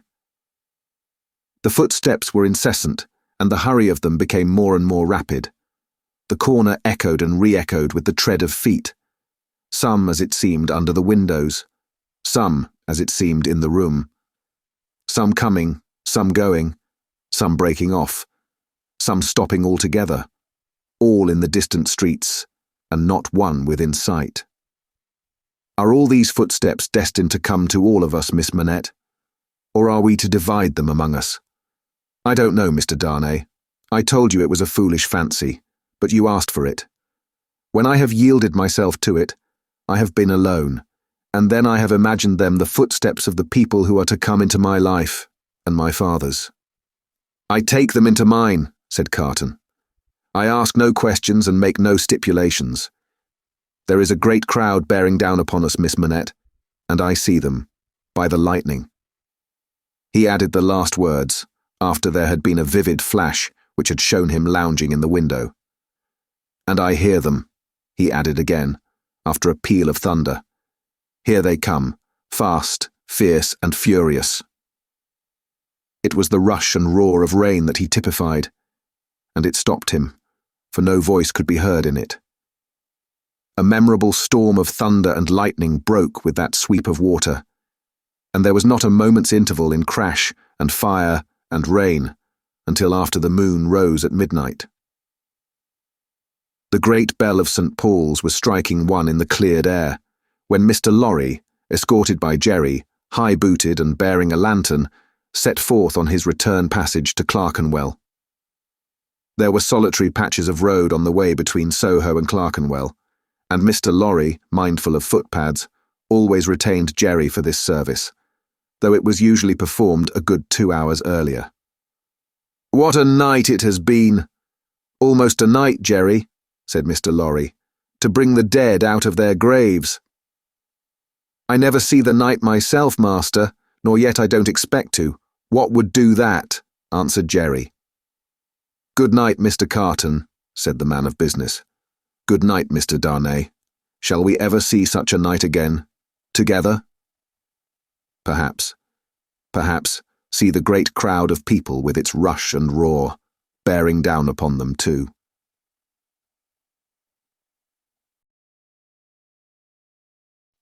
Chapter 7.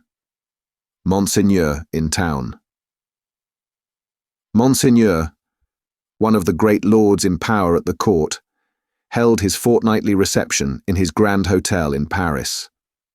Monseigneur was in his inner room, his sanctuary of sanctuaries, the holiest of holiests to the crowd of worshippers in the suite of rooms without. Monseigneur was about to take his chocolate. Monseigneur could swallow a great many things with ease, and was by some few sullen minds supposed to be rather rapidly swallowing France. But his morning's chocolate could not so much as get into the throat of Monseigneur, without the aid of 4 strong men besides the cook. Yes, it took 4 men, all 4 ablaze with gorgeous decoration, and the chief of them unable to exist with fewer than 2 gold watches in his pocket, emulative of the noble and chaste fashion set by Monseigneur, to conduct the happy chocolate to Monseigneur's lips. One lackey carried the chocolate pot into the sacred presence. A second milled and frothed the chocolate with the little instrument he bore for that function. A third presented the favoured napkin. A fourth, he of the 2 gold watches, poured the chocolate out. It was impossible for Monseigneur to dispense with one of these attendants on the chocolate and hold his high place under the admiring heavens. Deep would have been the blot upon his escutcheon if his chocolate had been ignobly waited on by only 3 men. He must have died of 2. Monseigneur had been out at a little supper last night, where the comedy and the grand opera were charmingly represented. Monseigneur was out at a little supper most nights, with fascinating company. So polite and so impressible was Monseigneur, that the comedy and the grand opera had far more influence with him in the tiresome articles of state affairs and state secrets than the needs of all France. A happy circumstance for France, as the like always is for all countries similarly favoured, always was for England by way of example, in the regretted days of the merry Stuart who sold it. Monseigneur had one truly noble idea of general public business, which was to let everything go on in its own way. Of particular public business, Monseigneur had the other truly noble idea that it must all go his way, tend to his own power and pocket. Of his pleasures, general and particular, Monseigneur had the other truly noble idea that the world was made for them. The text of his order, altered from the original by only a pronoun, which is not much, ran, "The earth and the fullness thereof are mine, saith Monseigneur." Yet Monseigneur had slowly found that vulgar embarrassments crept into his affairs, both private and public, and he had, as to both classes of affairs, allied himself perforce with a farmer general. As to finances public, because Monseigneur could not make anything at all of them, and must consequently let them out to somebody who could. As to finances private, because farmer generals were rich, and Monseigneur, after generations of great luxury and expense, was growing poor. Hence, Monseigneur had taken his sister from a convent, while there was yet time to ward off the impending veil, the cheapest garment she could wear, and had bestowed her as a prize upon a very rich farmer general, poor in family. Which farmer general, carrying an appropriate cane with a golden apple on the top of it, was now among the company in the outer rooms, much prostrated before by mankind, always accepting superior mankind of the blood of Monseigneur, who, his own wife included, looked down upon him with the loftiest contempt. A sumptuous man was the farmer general. 30 horses stood in his stables. 24 male domestics sat in his halls. 6 body women waited on his wife. As one who pretended to do nothing but plunder and forage where he could, the farmer general, howsoever his matrimonial relations conduced to social morality, was at least the greatest reality among the personages who attended at the hotel of Monseigneur that day. For the rooms, though a beautiful scene to look at, and adorned with every device of decoration that the taste and skill of the time could achieve, were, in truth, not a sound business. Considered with any reference to the scarecrows in the rags and nightcaps elsewhere, and not so far off either, but that the watching towers of Notre Dame, almost equidistant from the two extremes, could see them both, they would have been an exceedingly uncomfortable business, if that could have been anybody's business, at the house of Monseigneur. Military officers destitute of military knowledge, naval officers with no idea of a ship, civil officers without a notion of affairs, brazen ecclesiastics of the worst worldly, with sensual eyes, loose tongues, and looser lives. All totally unfit for their several callings, all lying horribly and pretending to belong to them, but all nearly or remotely of the order of Monseigneur, and therefore foisted on all public employments from which anything was to be got. These were to be told off by the score and the score. People not immediately connected with Monseigneur or the state, yet equally unconnected with anything that was real, or with lives passed in travelling by any straight road to any true earthly end, were no less abundant. Doctors who made great fortunes out of dainty remedies for imaginary disorders that never existed, smiled upon their courtly patients in the antechambers of Monseigneur. Projectors who had discovered every kind of remedy for the little evils with which the state was touched, except the remedy of setting to work in earnest to root out a single sin, poured their distracting babble into any ears they could lay hold of at the reception of Monseigneur. Unbelieving philosophers who were remodelling the world with words and making card towers of Babel to scale the skies with, talked with unbelieving chemists who had an eye on the transmutation of metals at this wonderful gathering accumulated by Monseigneur. Exquisite gentlemen of the finest breeding, which was at that remarkable time, and has been since, to be known by its fruits of indifference to every natural subject of human interest, were in the most exemplary state of exhaustion at the hotel of Monseigneur. Such homes had these various notabilities left behind them in the fine world of Paris, that the spies among the assembled devotees of Monseigneur, forming a goodly half of the polite company, would have found it hard to discover among the angels of that sphere one solitary wife, who, in her manners and appearance, owned to being a mother. Indeed, except for the mere act of bringing a troublesome creature into this world, which does not go far towards the realization of the name of mother, there was no such thing known to the fashion. Peasant women kept the unfashionable babies close, and brought them up, and charming grandmamas of 60 dressed and supped as at 20. The leprosy of unreality disfigured every human creature in attendance upon Monseigneur. In the outermost room were 6 exceptional people who had had, for a few years, some vague misgiving in them that things in general were going rather wrong. As a promising way of setting them right, half of the 6 had become members of a fantastic sect of convulsionists, and were even then considering within themselves whether they should foam, rage, roar, and turn cataleptic on the spot, thereby setting up a highly intelligible fingerpost to the future for Monseigneur's guidance.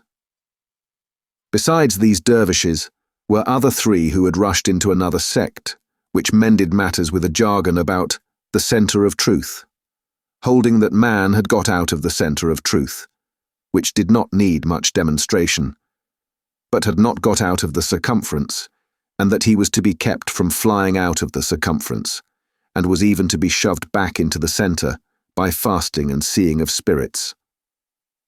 Among these, accordingly, much discoursing with spirits went on, and it did a world of good which never became manifest. But the comfort was that all the company at the Grand Hotel of Monseigneur were perfectly dressed. If the day of judgment had only been ascertained to be a dress day, everybody there would have been eternally correct. Such frizzling and powdering and sticking up of hair, such delicate complexions artificially preserved and mended, such gallant swords to look at, and such delicate honour to the sense of smell, would surely keep anything going, for ever and ever. The exquisite gentlemen of the finest breeding wore little pendant trinkets that chinked as they languidly moved. These golden fetters rang like precious little bells, and what with that ringing, and with the rustle of silk and brocade and fine linen, there was a flutter in the air that fanned Saint Antoine and his devouring hunger far away. Dress was the one unfailing talisman and charm used for keeping all things in their places. Everybody was dressed for a fancy ball that was never to leave off. From the palace of the Tuileries, through Monseigneur and the whole court, through the chambers, the tribunals of justice, and all society, except the scarecrows, the fancy ball descended to the common executioner, who, in pursuance of the charm, was required to officiate, frizzled, powdered, in a gold-laced coat, pumps, and white silk stockings. At the gallows and the wheel, the axe was a rarity. Monsieur Paris, as it was the episcopal mode among his brother professors of the provinces, Monsieur Orléans and the rest to call him, presided in this dainty dress. And who among the company at Monseigneur's reception in that 1780th year of our Lord could possibly doubt that a system rooted in a frizzled hangman, powdered, gold-laced, pumped, and white silk stockinged, would see the very stars out? Monseigneur, having eased his 4 men of their burdens and taken his chocolate, caused the doors of the holiest of holiestes to be thrown open, and issued forth. Then, what submission, what cringing and fawning, what servility, what abject humiliation! As to bowing down in body and spirit, nothing in that way was left for heaven, which may have been one among other reasons why the worshippers of Monseigneur never troubled it. Bestowing a word of promise here and a smile there, a whisper on one happy slave and a wave of the hand on another, Monseigneur affably passed through his rooms to the remote region of the circumference of truth. There Monseigneur turned and came back again, and so in due course of time got himself shut up in his sanctuary by the chocolate sprites, and was seen no more. The show being over, the flutter in the air became quite a little storm, and the precious little bells went ringing downstairs. There was soon but one person left of all the crowd, and he, with his hat under his arm and his snuff-box in his hand, slowly passed among the mirrors on his way out.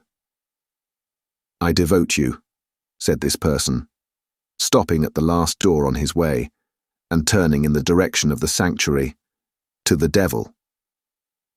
With that, he shook the snuff from his fingers as if he had shaken the dust from his feet, and quietly walked downstairs. He was a man of about 60, handsomely dressed, haughty in manner, and with a face like a fine mask. A face of a transparent paleness, every feature in it clearly defined, one set expression on it. The nose, beautifully formed otherwise, was very slightly pinched at the top of each nostril. In those 2 compressions, or dints, the only little change that the face ever showed, resided. They persisted in changing colour sometimes, and they would be occasionally dilated and contracted by something like a faint pulsation. Then they gave a look of treachery and cruelty to the whole countenance. Examined with attention, its capacity of helping such a look was to be found in the line of the mouth and the lines of the orbits of the eyes, being much too horizontal and thin. Still, in the effect of the face made, it was a handsome face and a remarkable one. Its owner went downstairs into the courtyard, got into his carriage, and drove away. Not many people had talked with him at the reception. He had stood in a little space apart, and Monseigneur might have been warmer in his manner. It appeared, under the circumstances, rather agreeable to him to see the common people dispersed before his horses, and often barely escaping from being run down. His man drove as if he were charging an enemy, and the furious recklessness of the man brought no check into the face or to the lips of the master. The complaint had sometimes made itself audible, even in that deaf city and dumb age, that in the narrow streets without footways, the fierce patrician custom of hard driving endangered and maimed the mere vulgar in a barbarous manner. But few cared enough for that to think of it a second time, and in this matter, as in all others, the common wretches were left to get out of their difficulties as they could.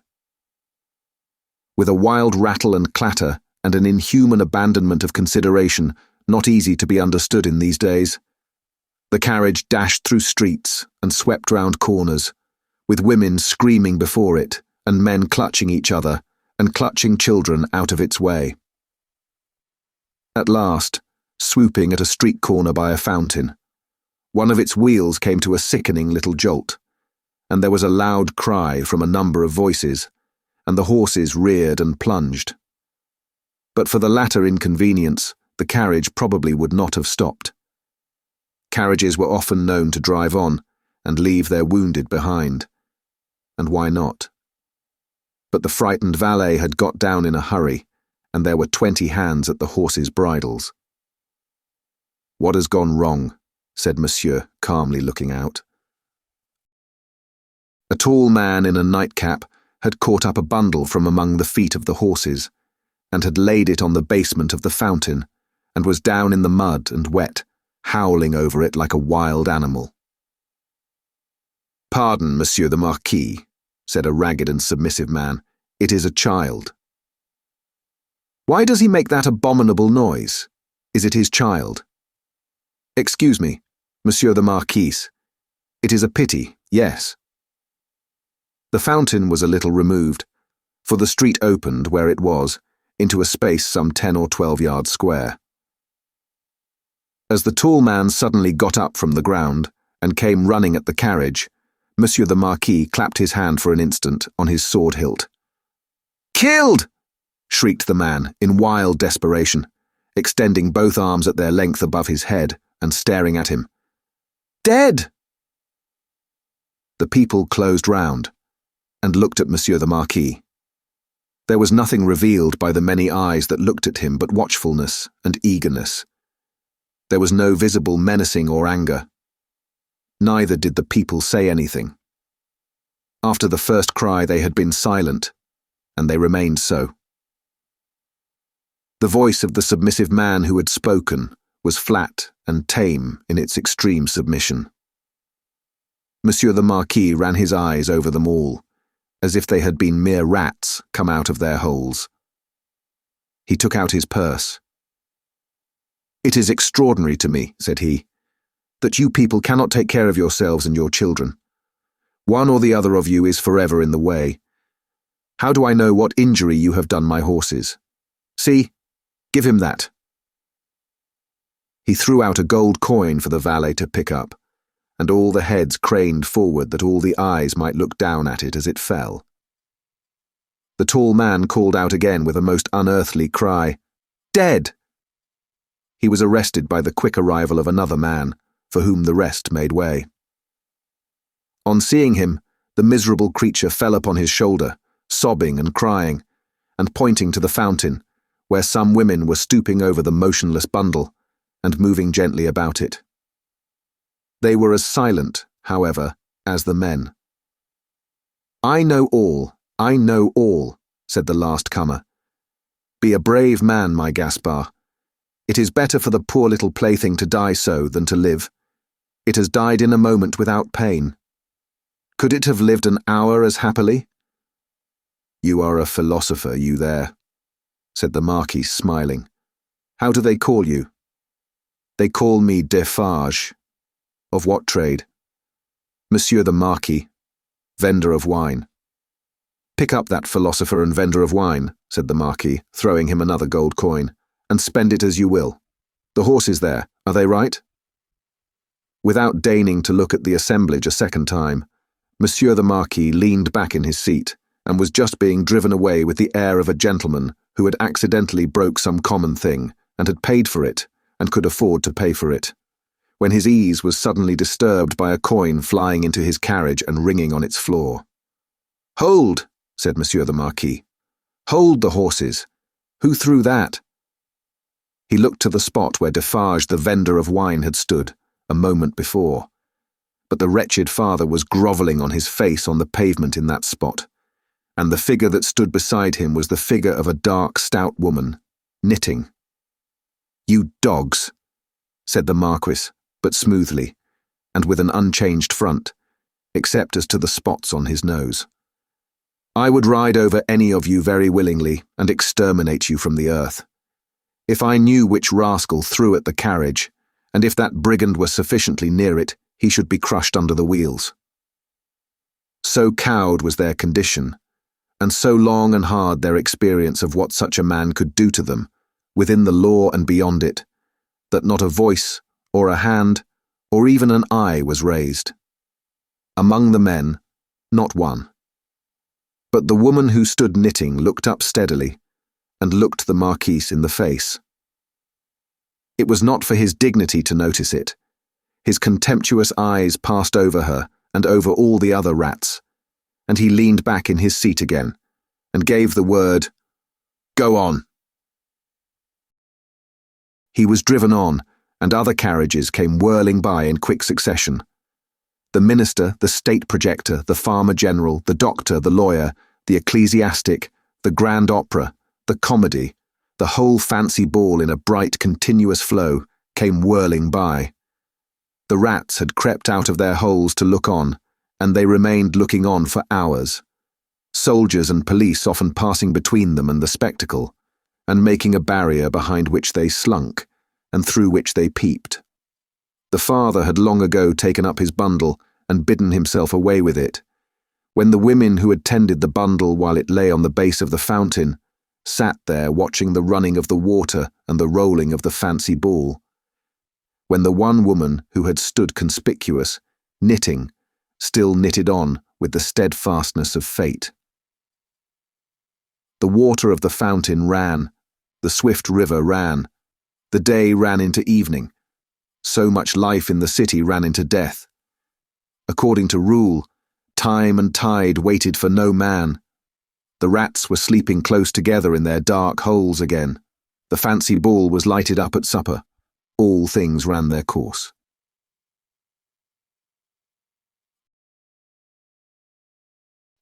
Chapter 8. Monseigneur in the country. A beautiful landscape, with the corn bright in it, but not abundant. Patches of poor rye where corn should have been, patches of poor peas and beans, patches of most coarse vegetable substitutes for wheat. On inanimate nature, as on the men and women who cultivated it, a prevalent tendency towards an appearance of vegetating unwillingly, a dejected disposition to give up and wither away. Monsieur the Marquis in his travelling carriage, which might have been lighter, conducted by 4 post-horses and 2 postilions, fagged up a steep hill. A blush on the countenance of Monsieur the Marquis was no impeachment of his high breeding. It was not from within. It was occasioned by an external circumstance beyond his control, the setting sun. The sunset struck so brilliantly into the travelling carriage when it gained the hilltop that its occupant was steeped in crimson. "It will die out," said Monsieur the Marquis, glancing at his hands. "Directly." In effect, the sun was so low that it dipped at the moment. When the heavy drag had been adjusted to the wheel, and the carriage slid downhill, with a cinderous smell, in a cloud of dust, the red glow departed quickly. The sun and the Marquis going down together, there was no glow left when the drag was taken off.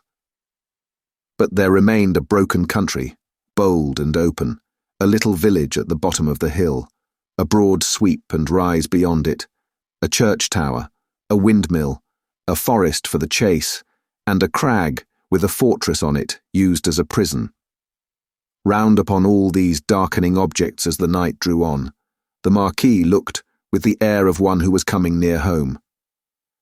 The village had its one poor street, with its poor brewery, poor tannery, poor tavern, poor stable-yard for relays of post-horses, poor fountain, all usual poor appointments. It had its poor people too. All its people were poor, and many of them were sitting at their doors, shredding spare onions and the like for supper, while many were at the fountain, washing leaves and grasses, and any such small yieldings of the earth that could be eaten. Expressive signs of what made them poor were not wanting. The tax for the state, the tax for the church, the tax for the lord, tax local and tax general, were to be paid here and to be paid there, according to solemn inscription in the little village, until the wonder was that there was any village left unswallowed. Few children were to be seen, and no dogs. As to the men and women, their choice on earth was stated in the prospect. Life on the lowest terms that could sustain it, down in the little village under the mill, or captivity and death in the dominant prison on the crag. Heralded by a courier in advance, and by the cracking of his postilions' whips, which twined snake-like about their heads in the evening air, as if he came attended by the Furies, Monsieur the Marquis drew up in his travelling carriage at the posting-house gate. It was hard by the fountain, and the peasants suspended their operations to look at him. He looked at them, and saw in them, without knowing it, the slow, sure filing down of misery-worn face and figure.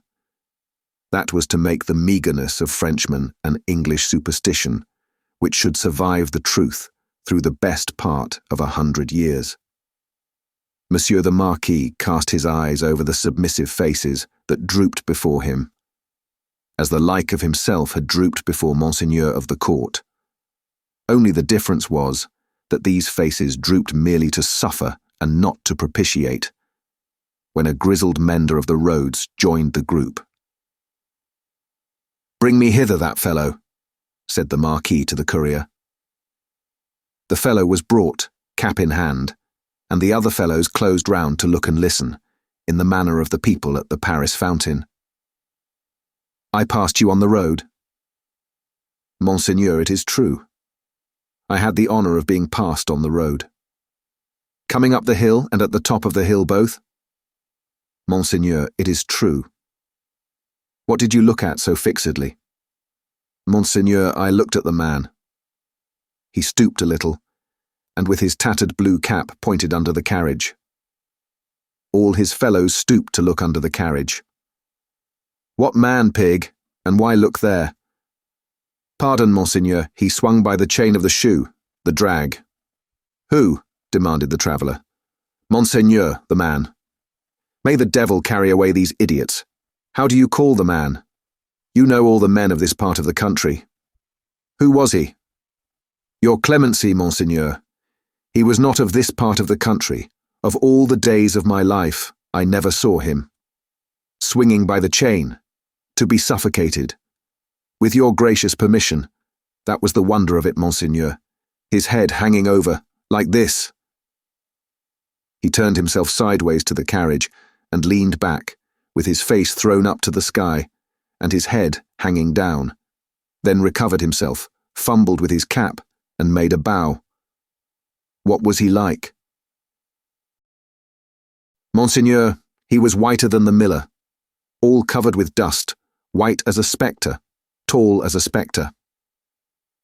The picture produced an immense sensation in the little crowd. But all eyes, without comparing notes with other eyes, looked at Monsieur the Marquis, perhaps to observe whether he had any spectre on his conscience. "Truly you did well," said the Marquis, felicitously sensible that such vermin were not to ruffle him. "To see a thief accompanying my carriage, and not open that great mouth of yours. Bah! Put him aside, Monsieur Gabelle." Monsieur Gabelle was the postmaster, and some other taxing functionary united.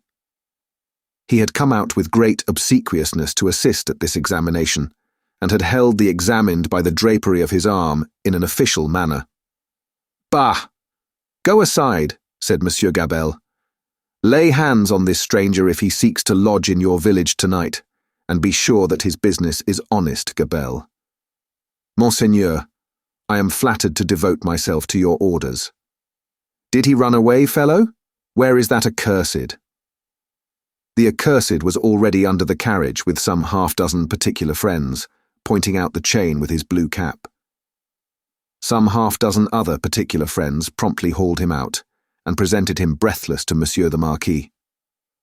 "Did the man run away, dolt, when we stopped for the drag?"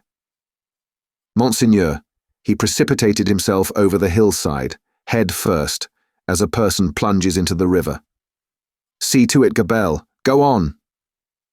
The half-dozen who were peering at the chain were still among the wheels, like sheep. The wheels turned so suddenly that they were lucky to save their skins and bones. They had very little else to save, or they might not have been so fortunate.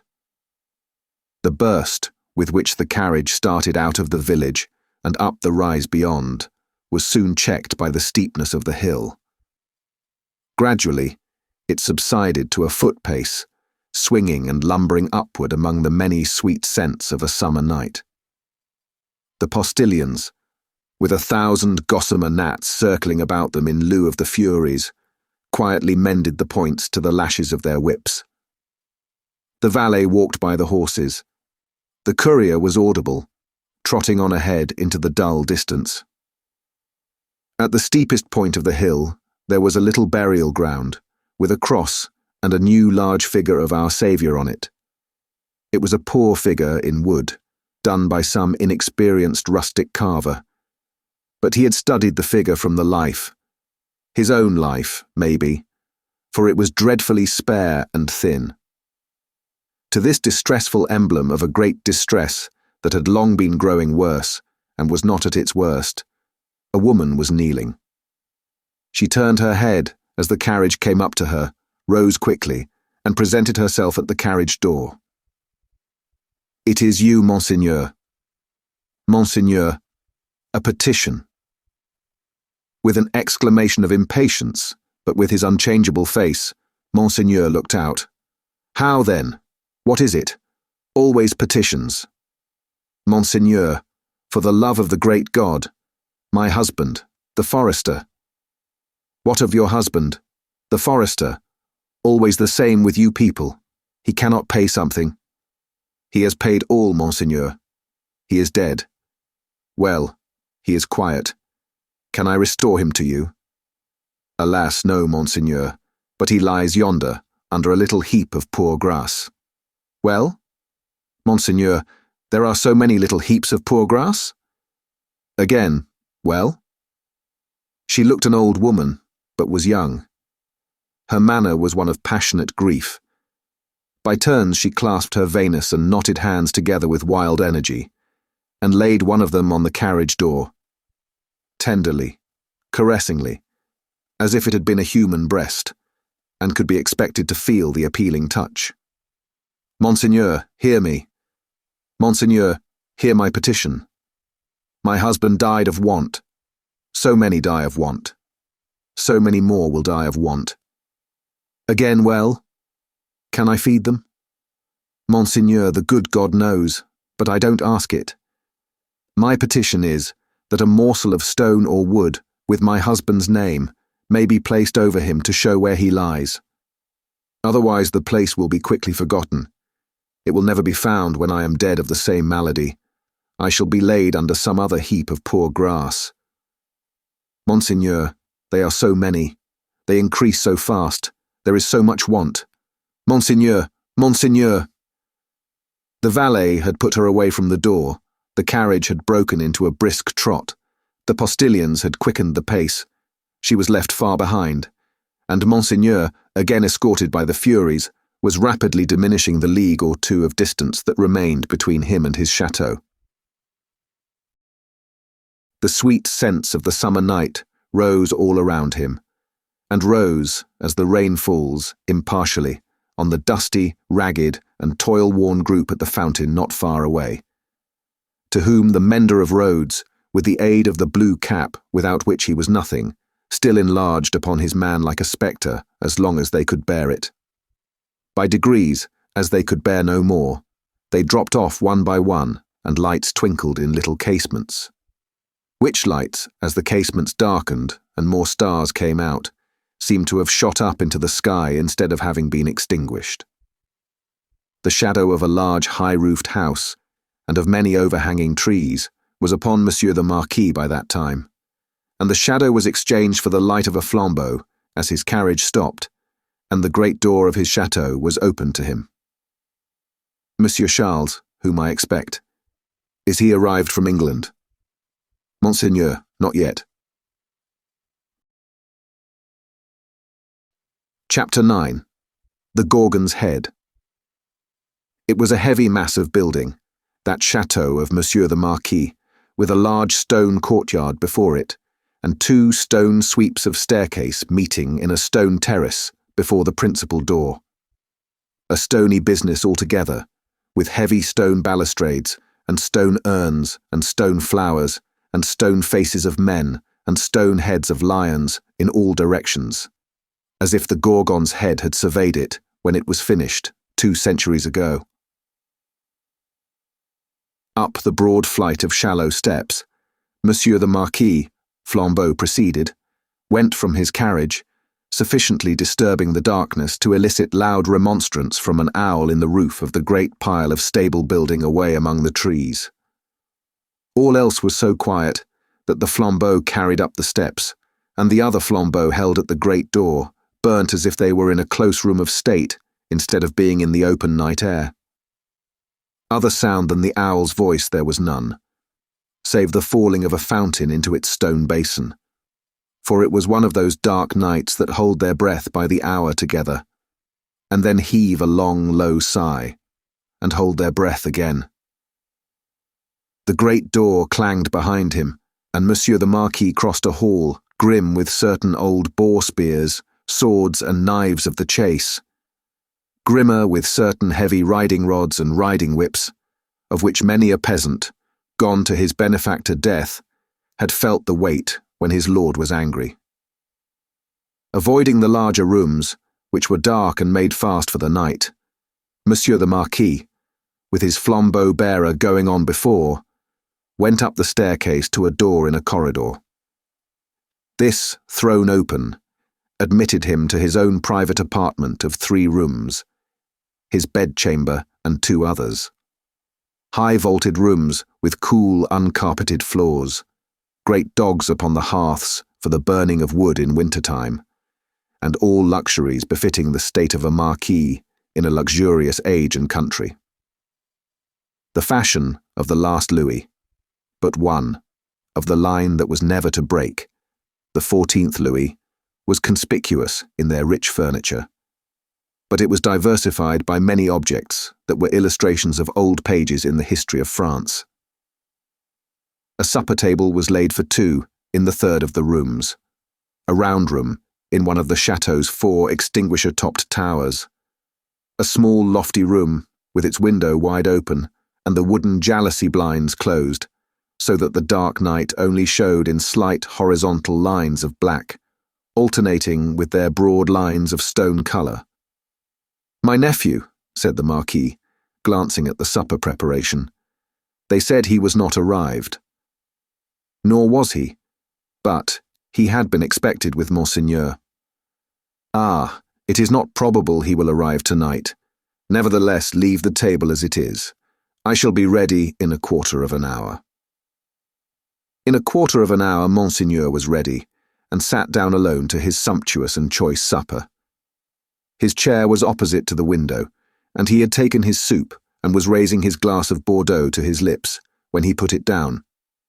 "What is that?" he calmly asked, looking with attention at the horizontal lines of black and stone colour.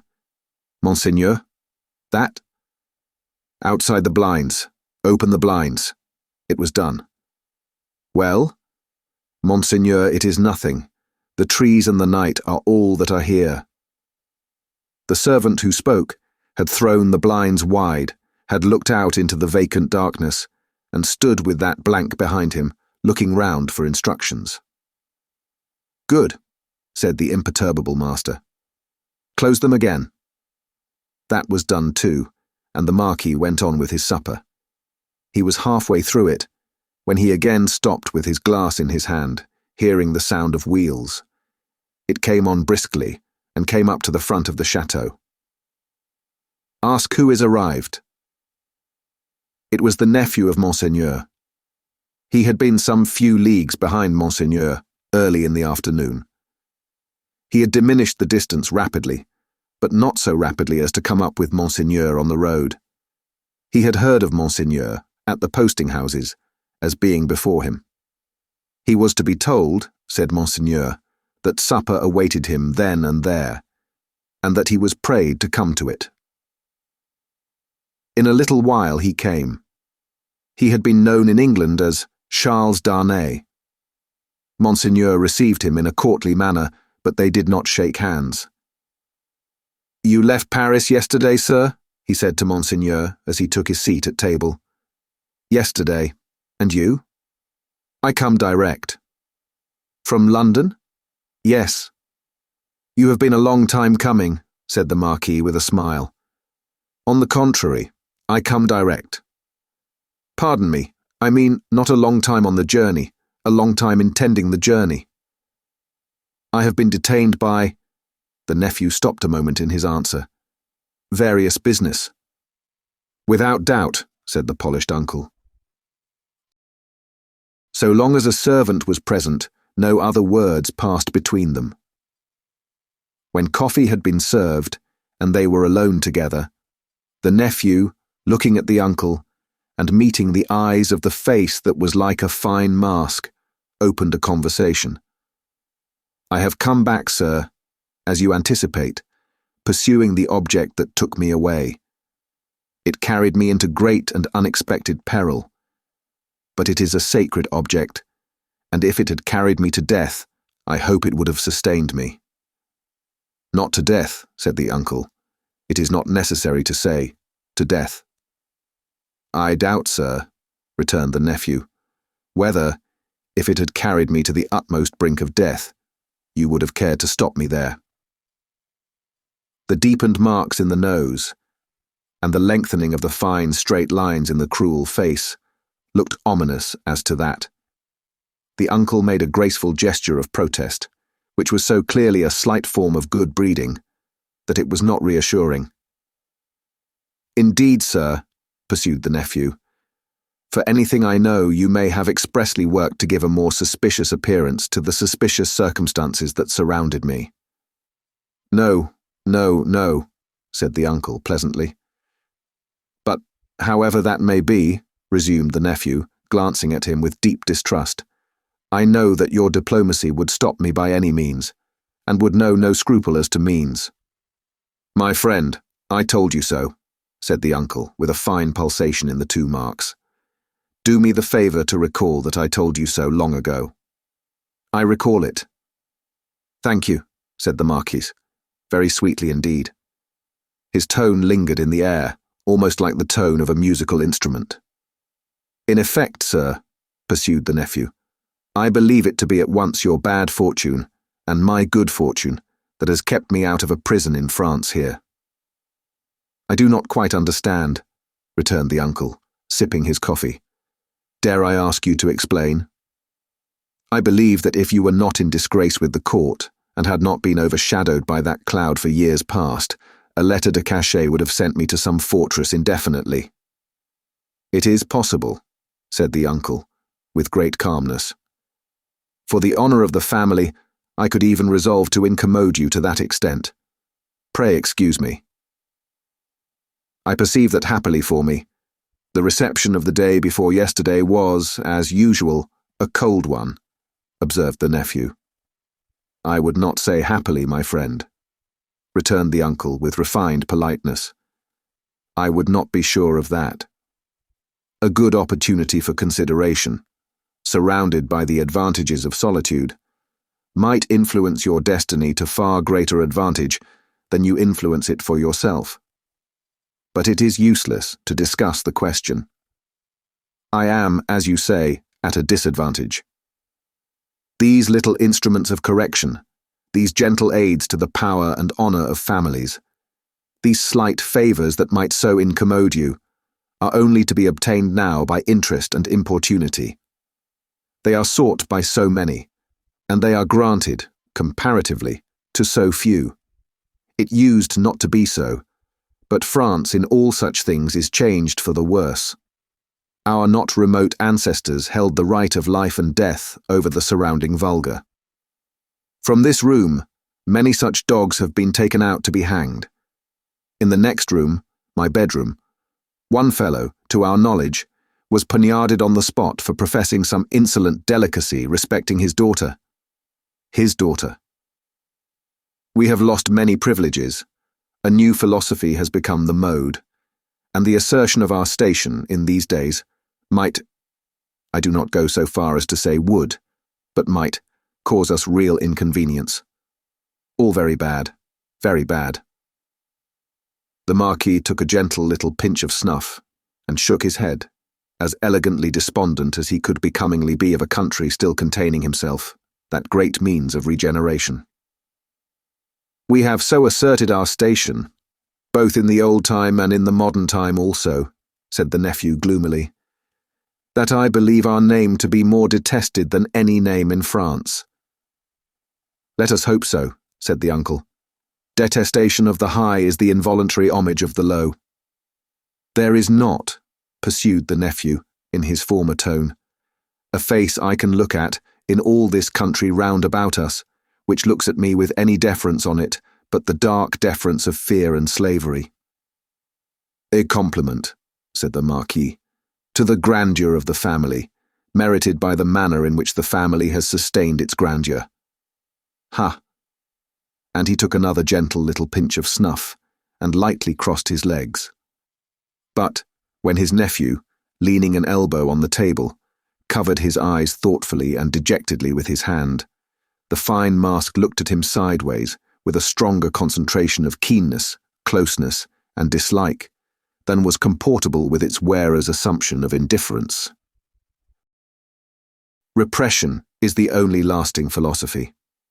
The dark deference of fear and slavery, my friend, observed the Marquis, will keep the dogs obedient to the whip as long as this roof, looking up to it, shuts out the sky. That might not be so long as the Marquis supposed. If a picture of the chateau as it was to be a very few years hence, and of 50 like it as they too were to be a very few years hence, could have been shown to him that night, he might have been at a loss to claim his own from the ghastly, fire-charred, plunder-wrecked rains. As for the roof he vaunted, he might have found that shutting out the sky in a new way, to wit forever, from the eyes of the bodies into which its lead was fired, out of the barrels of 100,000 muskets. Meanwhile, said the Marquis, I will preserve the honour and repose of the family if you will not. But you must be fatigued. Shall we terminate our conference for the night? A moment more. An hour, if you please. Sir, said the nephew, we have done wrong, and are reaping the fruits of wrong. We have done wrong, repeated the Marquis, with an inquiring smile, and delicately pointing first to his nephew, then to himself. Our family, our honourable family, whose honour is of so much account to both of us in such different ways. Even in my father's time, we did a world of wrong, injuring every human creature who came between us and our pleasure, whatever it was. Why need I speak of my father's time when it is equally yours? Can I separate my father's twin brother, joint inheritor, and next successor from himself?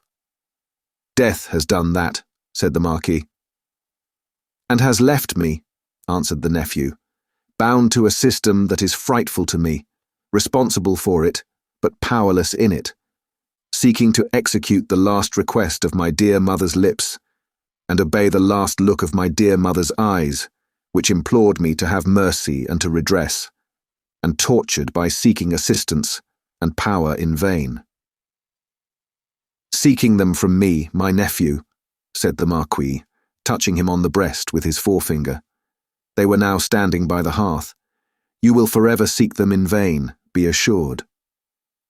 Every fine straight line in the clear whiteness of his face was cruelly, craftily, and closely compressed, while he stood looking quietly at his nephew, with his snuff-box in his hand. Once again he touched him on the breast, as though his finger were the fine point of a small sword, with which, in delicate finesse, he ran him through the body and said, My friend, I will die, perpetuating the system under which I have lived. When he had said it, he took a culminating pinch of snuff and put his box in his pocket. Better to be a rational creature, he added then, after ringing a small bell on the table, and accept your natural destiny. But you are lost, Monsieur Charles, I see. This property and France are lost to me, said the nephew sadly. I renounce them. Are they both yours to renounce? France may be, but is the property? It is scarcely worth mentioning, but is it yet? I had no intention in the words I used to claim it yet. If it passed to me from you tomorrow, which I have the vanity to hope is not probable, or 20 years hence. You do me too much honour, said the Marquis. Still, I prefer that supposition. I would abandon it and live otherwise and elsewhere. It is little to relinquish. What is it but a wilderness of misery and ruin? Ha, said the Marquis, glancing round the luxurious room. To the eye it is fair enough here, but seen in its integrity, under the sky, and by the daylight, it is a crumbling tower of waste, mismanagement, extortion, debt, mortgage, oppression, hunger, nakedness, and suffering. Ha, said the Marquis again, in a well-satisfied manner. If it ever becomes mine, it shall be put into some hands better qualified to free it slowly, if such a thing is possible, from the weight that drags it down, so that the miserable people who cannot leave it, and who have been long wrung to the last point of endurance, may in another generation suffer less. But it is not for me. There is a curse on it, and on all this land. And you, said the uncle. Forgive my curiosity. Do you, under your new philosophy, graciously intend to live?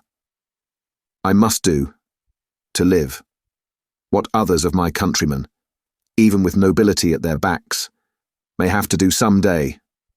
Work. In England, for example? Yes. The family honour, sir, is safe from me in this country. The family name can suffer from me in no other, for I bear it in no other. The ringing of the bell had caused the adjoining bedchamber to be lighted. It now shone brightly through the door of communication.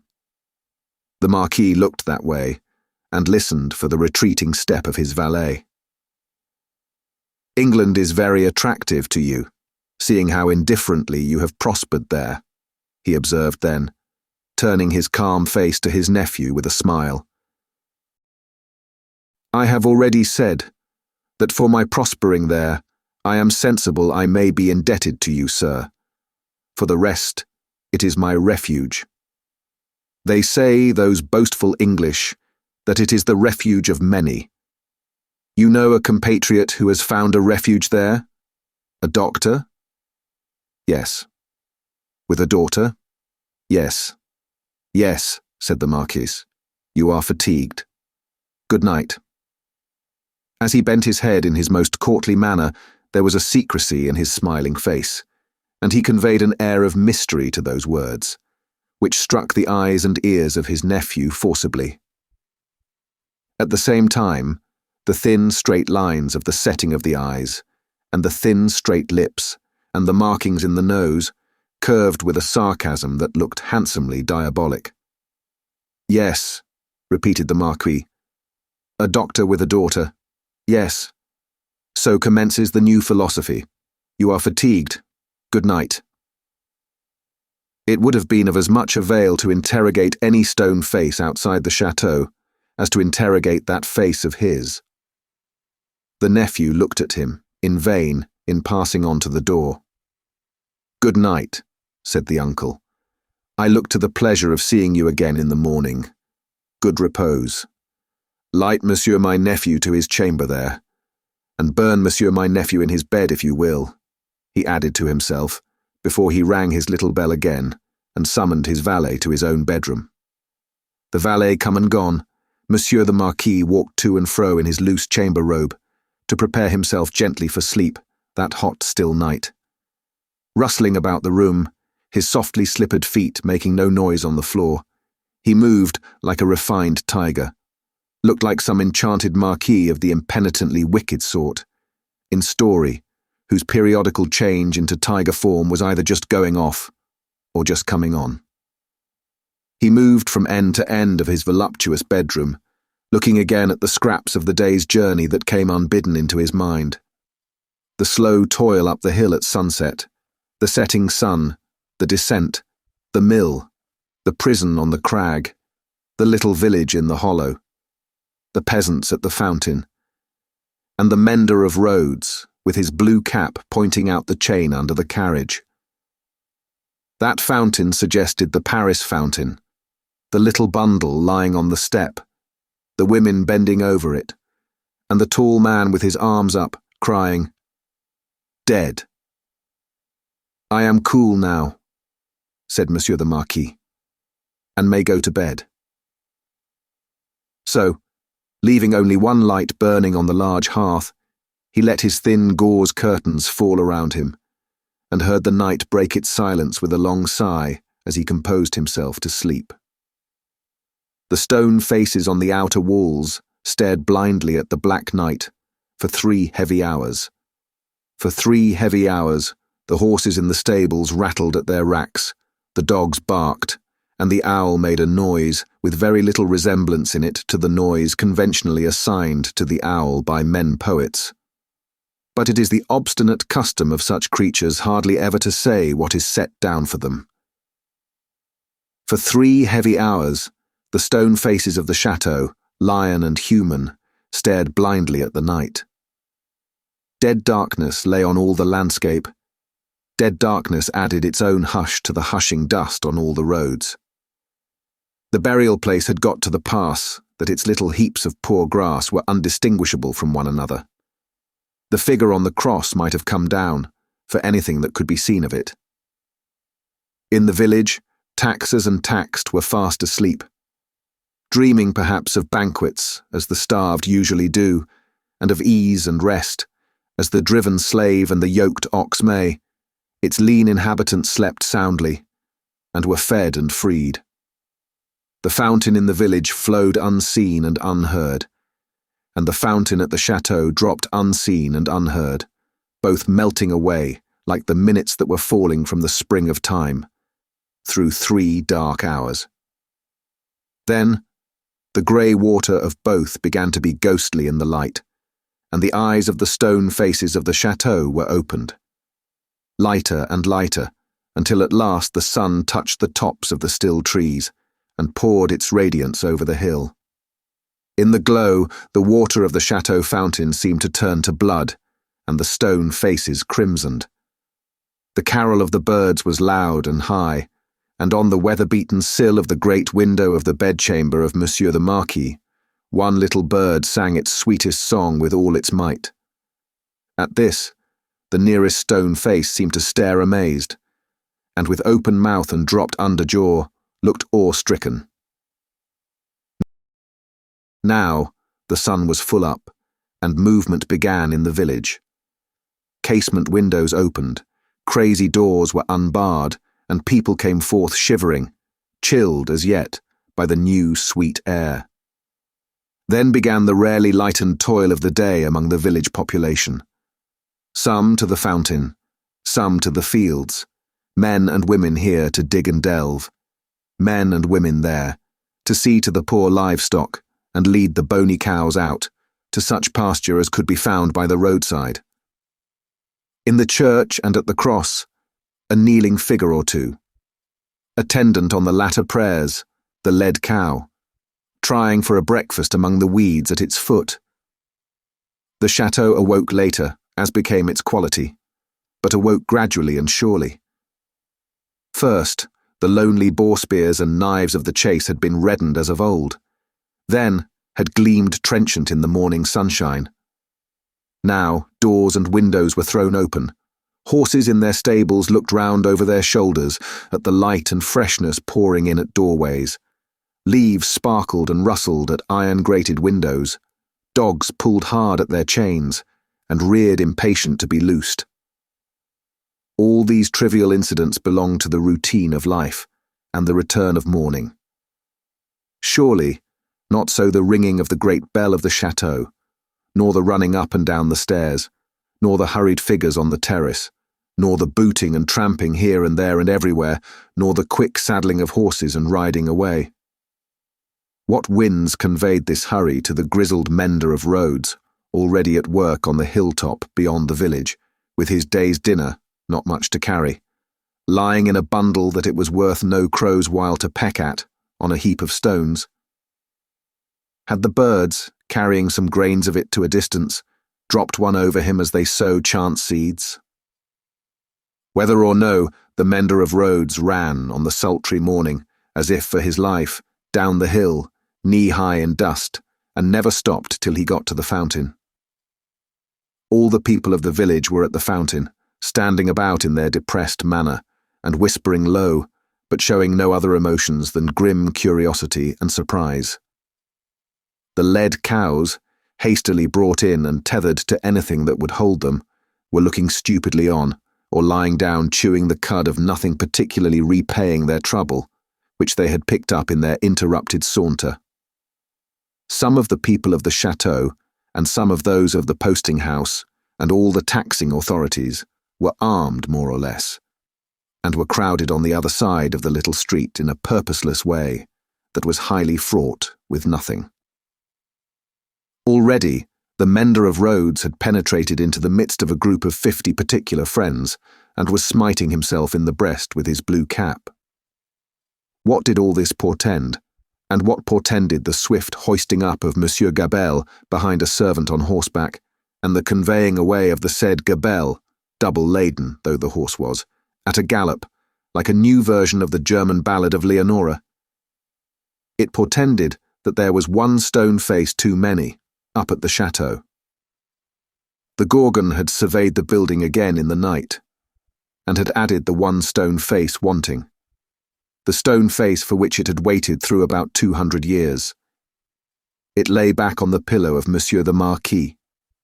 It was like a fine mask, suddenly startled, made angry and petrified.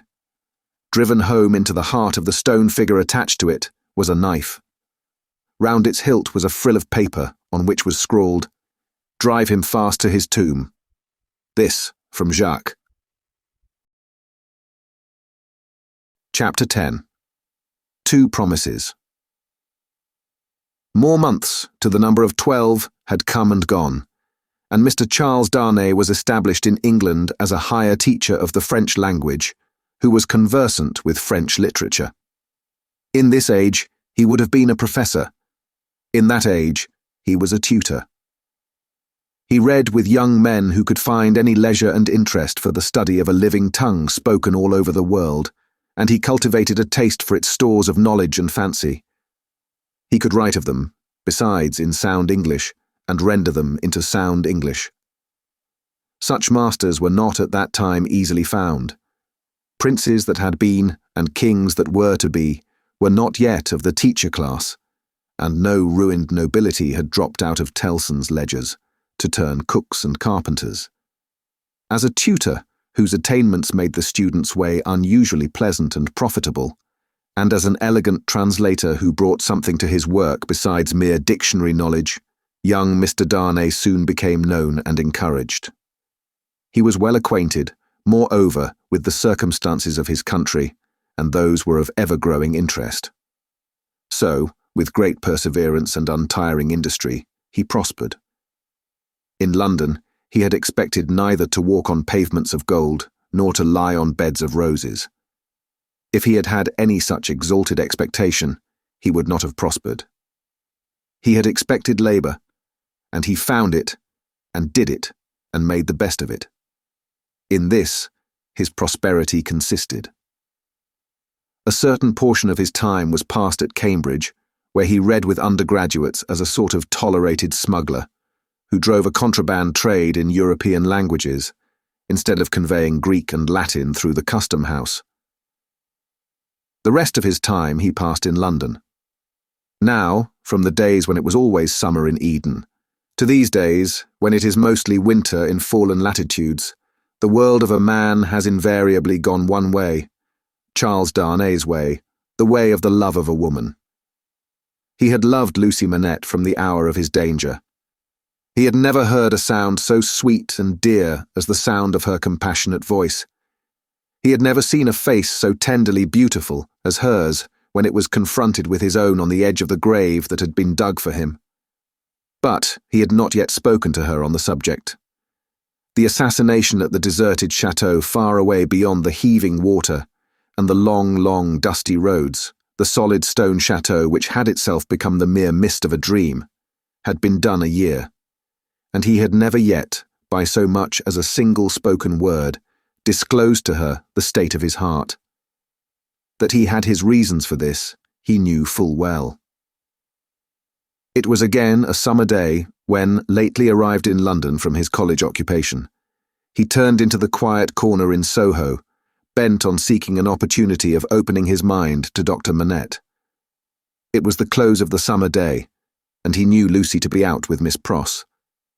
He found the doctor reading in his armchair at a window. The energy which had at once supported him under his old sufferings and aggravated their sharpness had been gradually restored to him. He was now a very energetic man indeed, with great firmness of purpose, strength of resolution, and vigour of action. In his recovered energy, he was sometimes a little fitful and sudden, as he had at first been in the exercise of his other recovered faculties. But this had never been frequently observable, and had grown more and more rare. He studied much, slept little, sustained a great deal of fatigue with ease, and was equably cheerful. To him now entered Charles Darnay, at sight of whom he laid aside his book and held out his hand. "Charles Darnay, I rejoice to see you. We have been counting on your return these 3 or 4 days past. Mr. Stryver and Sydney Carton were both here yesterday, and both made you out to be more than due." "I am obliged to them for their interest in the matter," he answered, a little coldly as to them, though very warmly as to the doctor. "Miss Manette is well," said the doctor, as he stopped short, "and your return will delight us all. She has gone out on some household matters, but will soon be home." "Dr. Manette, I knew she was from home. I took the opportunity of her being from home to beg to speak to you." There was a blank silence. "Yes?" said the doctor, with evident constraint. "Bring your chair here, and speak on." He complied as to the chair, but appeared to find the speaking on less easy. "I have had the happiness, Dr. Manette, of being so intimate here," so he at length began, "for some year and a half, that I hope the topic on which I am about to touch may not—" He was stayed by the doctor's putting out his hand to stop him. When he had kept it so a little while, he said, drawing it back, "Is Lucie the topic?" "She is." "It is hard for me to speak of her at any time. It is very hard for me to hear her spoken of in that tone of yours, Charles Darnay. It is a tone of fervent admiration, true homage and deep love, Dr. Manette," he said deferentially. There was another blank silence before her father rejoined. I believe it. I do you justice. I believe it. His constraint was so manifest, and it was so manifest too, that it originated in an unwillingness to approach the subject that Charles Darnay hesitated. Shall I go on, sir? Another blank. Yes, go on. You anticipate what I would say, though you cannot know how earnestly I say it, how earnestly I feel it, without knowing my secret heart, and the hopes and fears and anxieties with which it has long been laden. Dear Dr. Manette, I love your daughter fondly, dearly, disinterestedly, devotedly. If ever there were love in the world, I love her. You have loved yourself. Let your old love speak for me. The doctor sat with his face turned away and his eyes bent on the ground. At the last words, he stretched out his hand again, hurriedly, and cried, Not that, sir. Let that be. I adjure you, do not recall that. His cry was so like a cry of actual pain that it rang in Charles Darnay's ears long after he had ceased. He motioned with the hand he had extended, and it seemed to be an appeal to Darnay to pause. The latter so received it, and remained silent. I ask your pardon, said the doctor in a subdued tone after some moments. I do not doubt your loving Lucie. You may be satisfied of it. He turned towards him in his chair, but did not look at him or raise his eyes. His chin dropped upon his hand, and his white hair overshadowed his face. Have you spoken to Lucie? No. Nor written? Never. It would be ungenerous to affect not to know that your self-denial is to be referred to your consideration for her father. Her father thanks you. He offered his hand, but his eyes did not go with it. I know, said Darnay respectfully. How can I fail to know, Dr. Manette, I who have seen you together from day to day, that between you and Miss Manette there is an affection so unusual, so touching, so belonging to the circumstances in which it has been nurtured, that it can have few parallels, even in the tenderness between a father and child. I know, Dr. Manette. How can I fail to know that mingled with the affection and duty of a daughter who has become a woman, there is in her heart, towards you, all the love and reliance of infancy itself.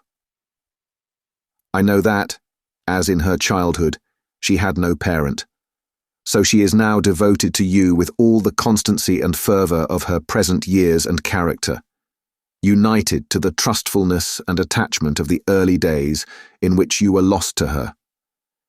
I know perfectly well that if you had been restored to her from the world beyond this life, you could hardly be invested, in her sight, with a more sacred character than that in which you are always with her. I know that when she is clinging to you, the hands of baby, girl, and woman, all in one, are round your neck. I know that in loving you, she sees and loves her mother at her own age, sees and loves you at my age, loves her mother broken-hearted, loves you through your dreadful trial and in your blessed restoration. I have known this, night and day, since I have known you in your home. Her father sat silent, with his face bent down. His breathing was a little quickened, but he repressed all other signs of agitation. Dear Dr. Manette, always knowing this, always seeing her and you with this hallowed light about you, I have forborne and forborne, as long as it was in the nature of man to do it. I have felt, and do even now feel, that to bring my love, even mine, between you, is to touch your history with something not quite so good as itself. But I love her. Heaven is my witness that I love her. I believe it, answered her father mournfully. I have thought so before now. I believe it. But do not believe, said Darnay, upon whose ear the mournful voice struck with a reproachful sound, that if my fortune were so cast as that, being one day so happy as to make her my wife, I must at any time put any separation between her and you. I could or would breathe a word of what I now say. Besides that, I should know it to be hopeless.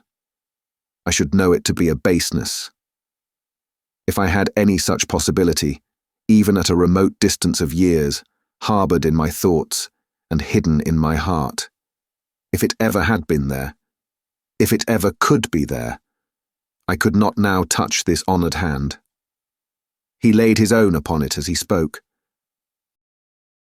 No, dear Dr. Manette. Like you, a voluntary exile from France. Like you, driven from it by its distractions, oppressions, and miseries. Like you, striving to live away from it by my own exertions and trusting in a happier future. I look only to sharing your fortunes, sharing your life and home, and being faithful to you to the death. Not to divide with Lucie her privilege as your child, companion, and friend, but to come in aid of it and bind her closer to you, if such a thing can be. His touch still lingered on her father's hand. Answering the touch for a moment, but not coldly, her father rested his hands upon the arms of his chair and looked up for the first time since the beginning of the conference. A struggle was evidently in his face, a struggle with that occasional look which had a tendency in it to dark doubt and dread. You speak so feelingly and so manfully, Charles Darnay, that I thank you with all my heart, and will open all my heart, or nearly so. Have you any reason to believe that Lucie loves you? None. As yet, none.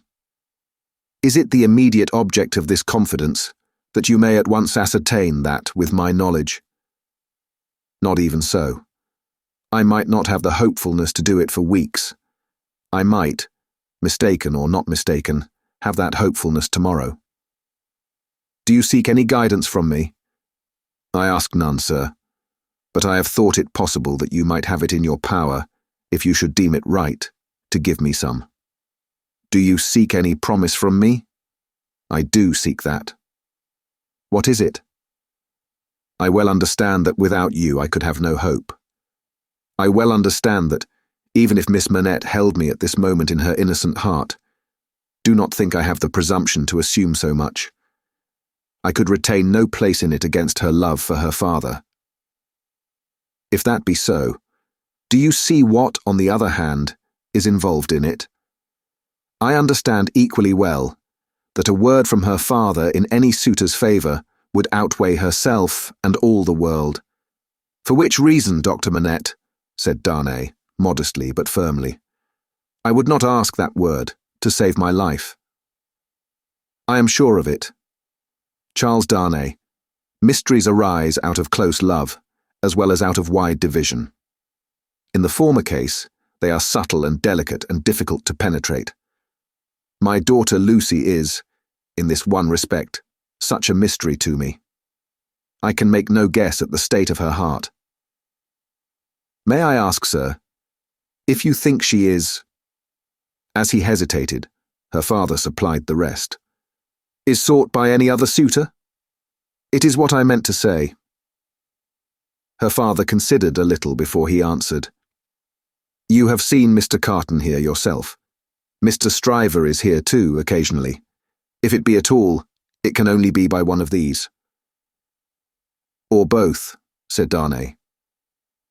I had not thought of both. I should not think either likely.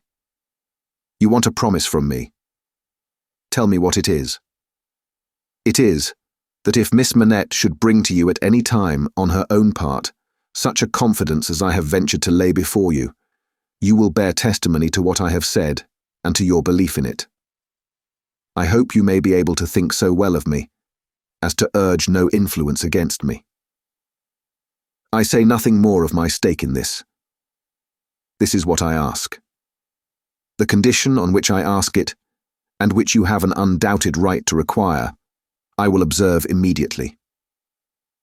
I give the promise, said the doctor, without any condition.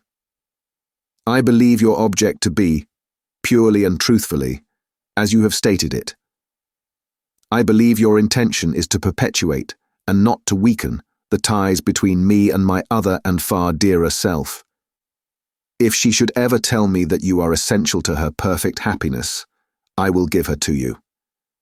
If there were, Charles Darnay, if there were— The young man had taken his hand gratefully.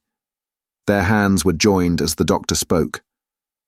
Any fancies, any reasons, any apprehensions, anything whatsoever, new or old, against the man she really loved, the direct responsibility thereof not lying on his head, they should all be obliterated for her sake.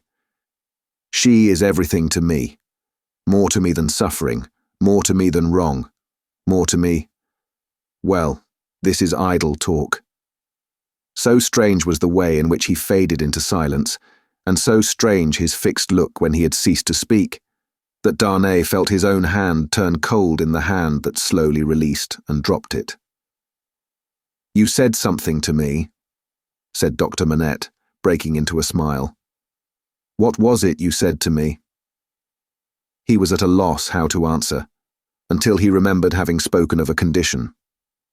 Relieved as his mind reverted to that, he answered, "Your confidence in me ought to be returned with full confidence on my part. My present name, though but slightly changed from my mother's, is not, as you will remember, my own. I wish to tell you what that is, and why I am in England." "Stop," said the doctor of Beauvais. "I wish it, that I may the better deserve your confidence, and have no secret from you. Stop." For an instant, the doctor even had his 2 hands at his ears. For another instant, even had his 2 hands laid on Darnay's lips. "Tell me when I ask you, not now. If your suit should prosper, if Lucie should love you, you shall tell me on your marriage morning. Do you promise?" "Willingly." "Give me your hand. She will be home directly, and it is better she should not see us together tonight. Go. God bless you." It was dark when Charles Darnay left him, and it was an hour later and darker when Lucie came home. She hurried into the room alone, for Miss Pross had gone straight upstairs, and was surprised to find his reading chair empty. "My father!" she called to him. "Father dear!" Nothing was said in answer, but she heard a low hammering sound in his bedroom. Passing lightly across the intermediate room, she looked in at his door and came running back frightened, crying to herself, with her blood all chilled, "What shall I do? What shall I do?" Her uncertainty lasted but a moment. She hurried back and tapped at his door and softly called to him.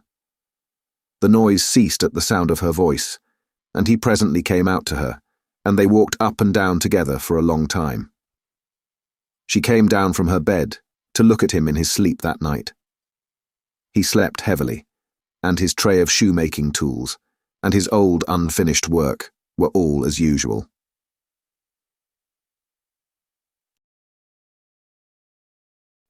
Chapter 11. A Companion Picture. "Sydney," said Mr. Stryver on that self-same night or morning to his jackal, "mix another bowl of punch. I have something to say to you." Sydney had been working double tides that night, and the night before, and the night before that, and a good many nights in succession, making a grand clearance among Mr. Stryver's papers before the setting in of the long vacation. The clearance was effected at last. The Stryver arrears were handsomely fetched up. Everything was got rid of until November should come with its fogs atmospheric and fogs legal, and bring grist to the mill again. Sydney was none the livelier, and none the soberer for so much application. It had taken a deal of extra wet toweling to pull him through the night. A correspondingly extra quantity of wine had preceded the toweling, and he was in a very damaged condition as he now pulled his turban off and threw it into the basin in which he had steeped it at intervals for the last 6 hours. "Are you mixing that other bowl of punch?" said Stryver the portly, with his hands in his waistband, glancing round from the sofa where he lay on his back. "I am," Now look here.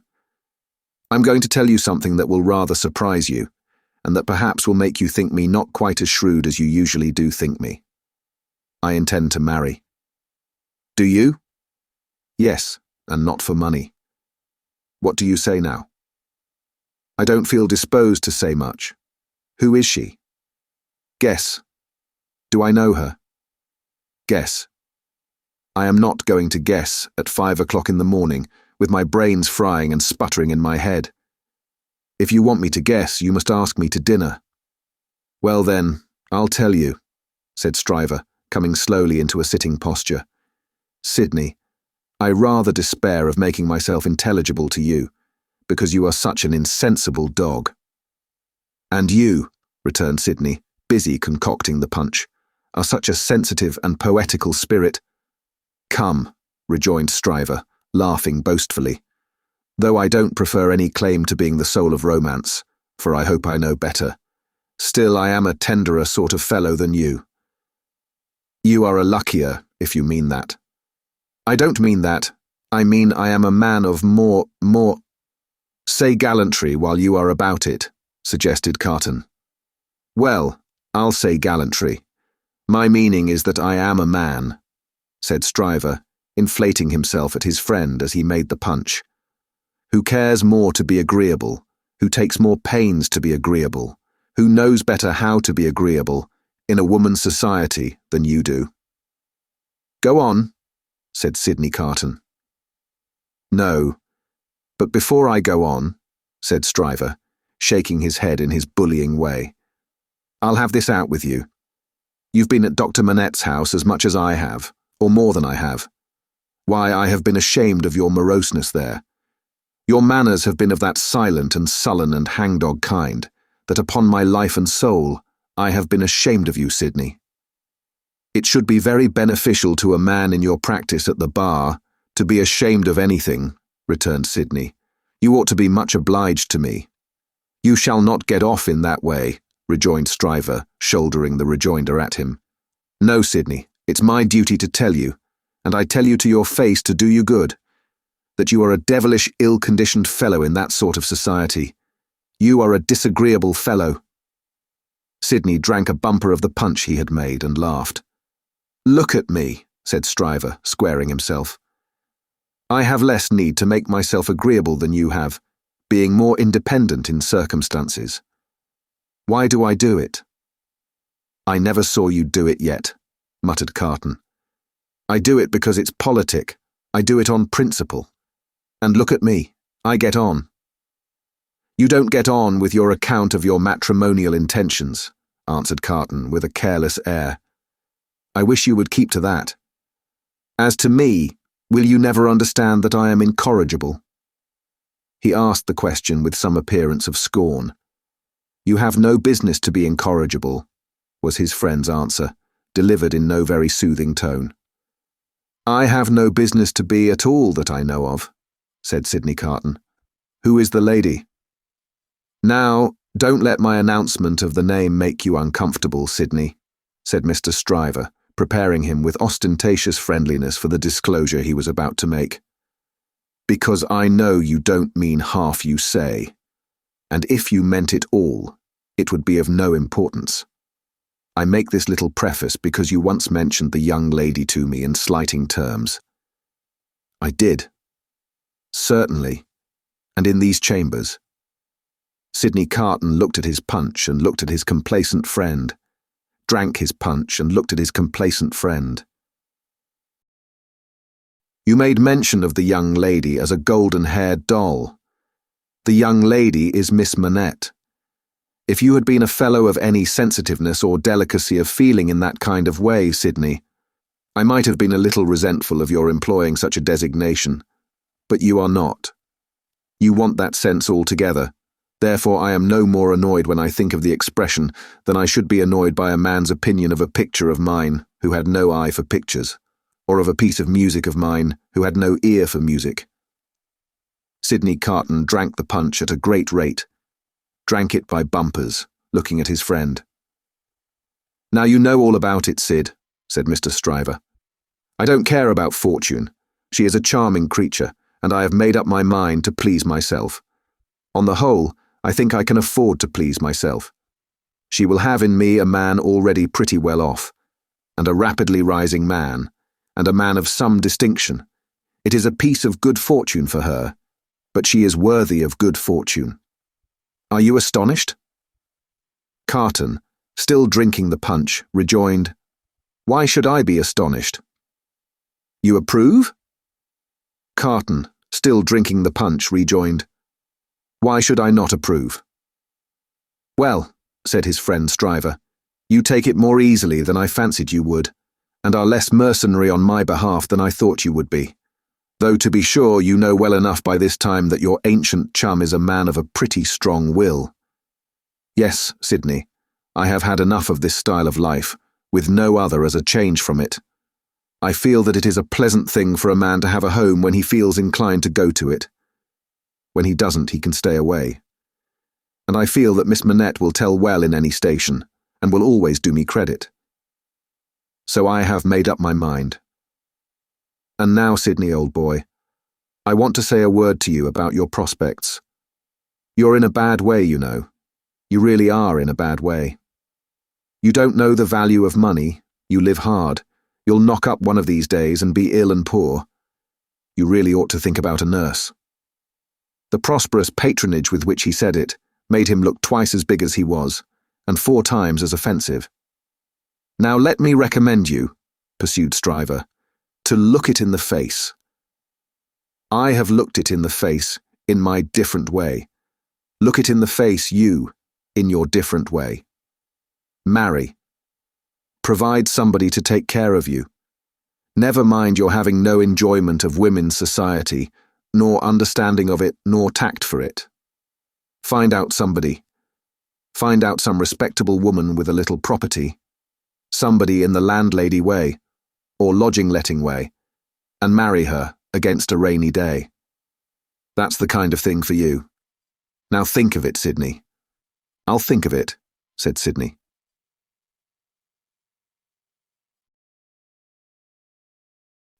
Chapter 12. The Fellow of Delicacy. Mr. Stryver, having made up his mind to that magnanimous bestowal of good fortune on the doctor's daughter, resolved to make her happiness known to her before he left town for the long vacation. After some mental debating of the point, he came to the conclusion that it would be as well to get all the preliminaries done with, and they could then arrange at their leisure whether he should give her his hand a week or 2 before Michaelmas term, or in the little Christmas vacation between it and Hilary. As to the strength of his case, he had not a doubt about it, but clearly saw his way to the verdict. Argued with the jury on substantial worldly grounds, the only grounds ever worth taking into account, it was a plain case, and had not a weak spot in it. He called himself for the plaintiff. There was no getting over his evidence. The counsel for the defendant threw up his brief, and the jury did not even turn to consider. After trying it, Stryver, C.J., was satisfied that no plainer case could be. Accordingly, Mr. Stryver inaugurated the long vacation with a formal proposal to take Miss Manette to Vauxhall Gardens. That failing, to Ranelagh. That unaccountably failing too, it behoved him to present himself in Soho, and there declare his noble mind. Towards Soho, therefore, Mr. Stryver shouldered his way from the Temple, while the bloom of the long vacation's infancy was still upon it.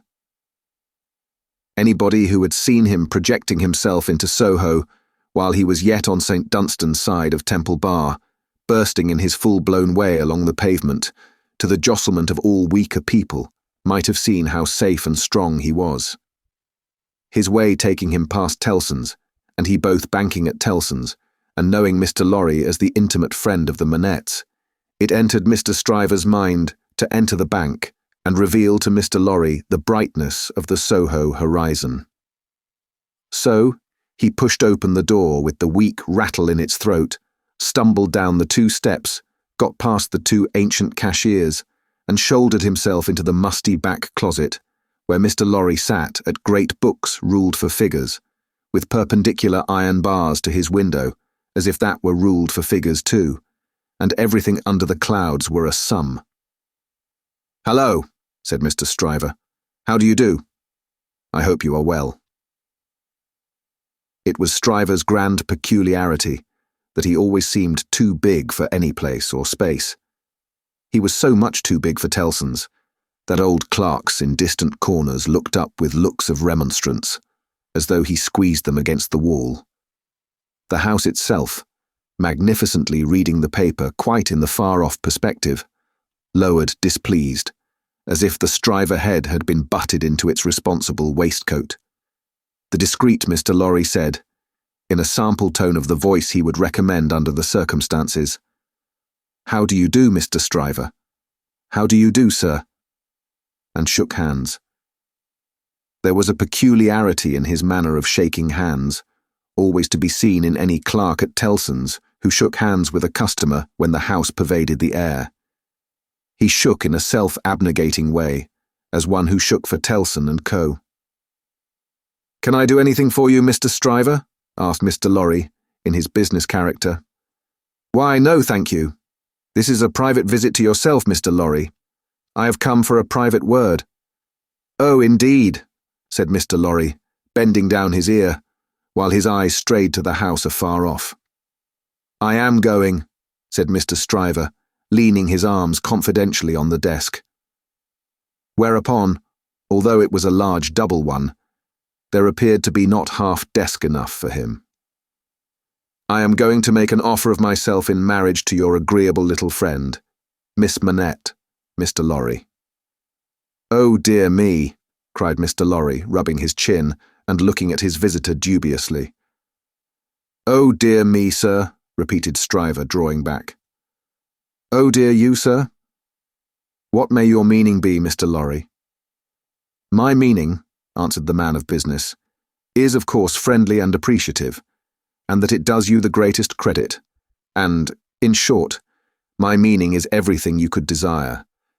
But really, you know, Mr. Stryver—" Mr. Lorry paused, and shook his head at him in the oddest manner, as if he were compelled against his will to add, internally, "You know there really is so much too much of you."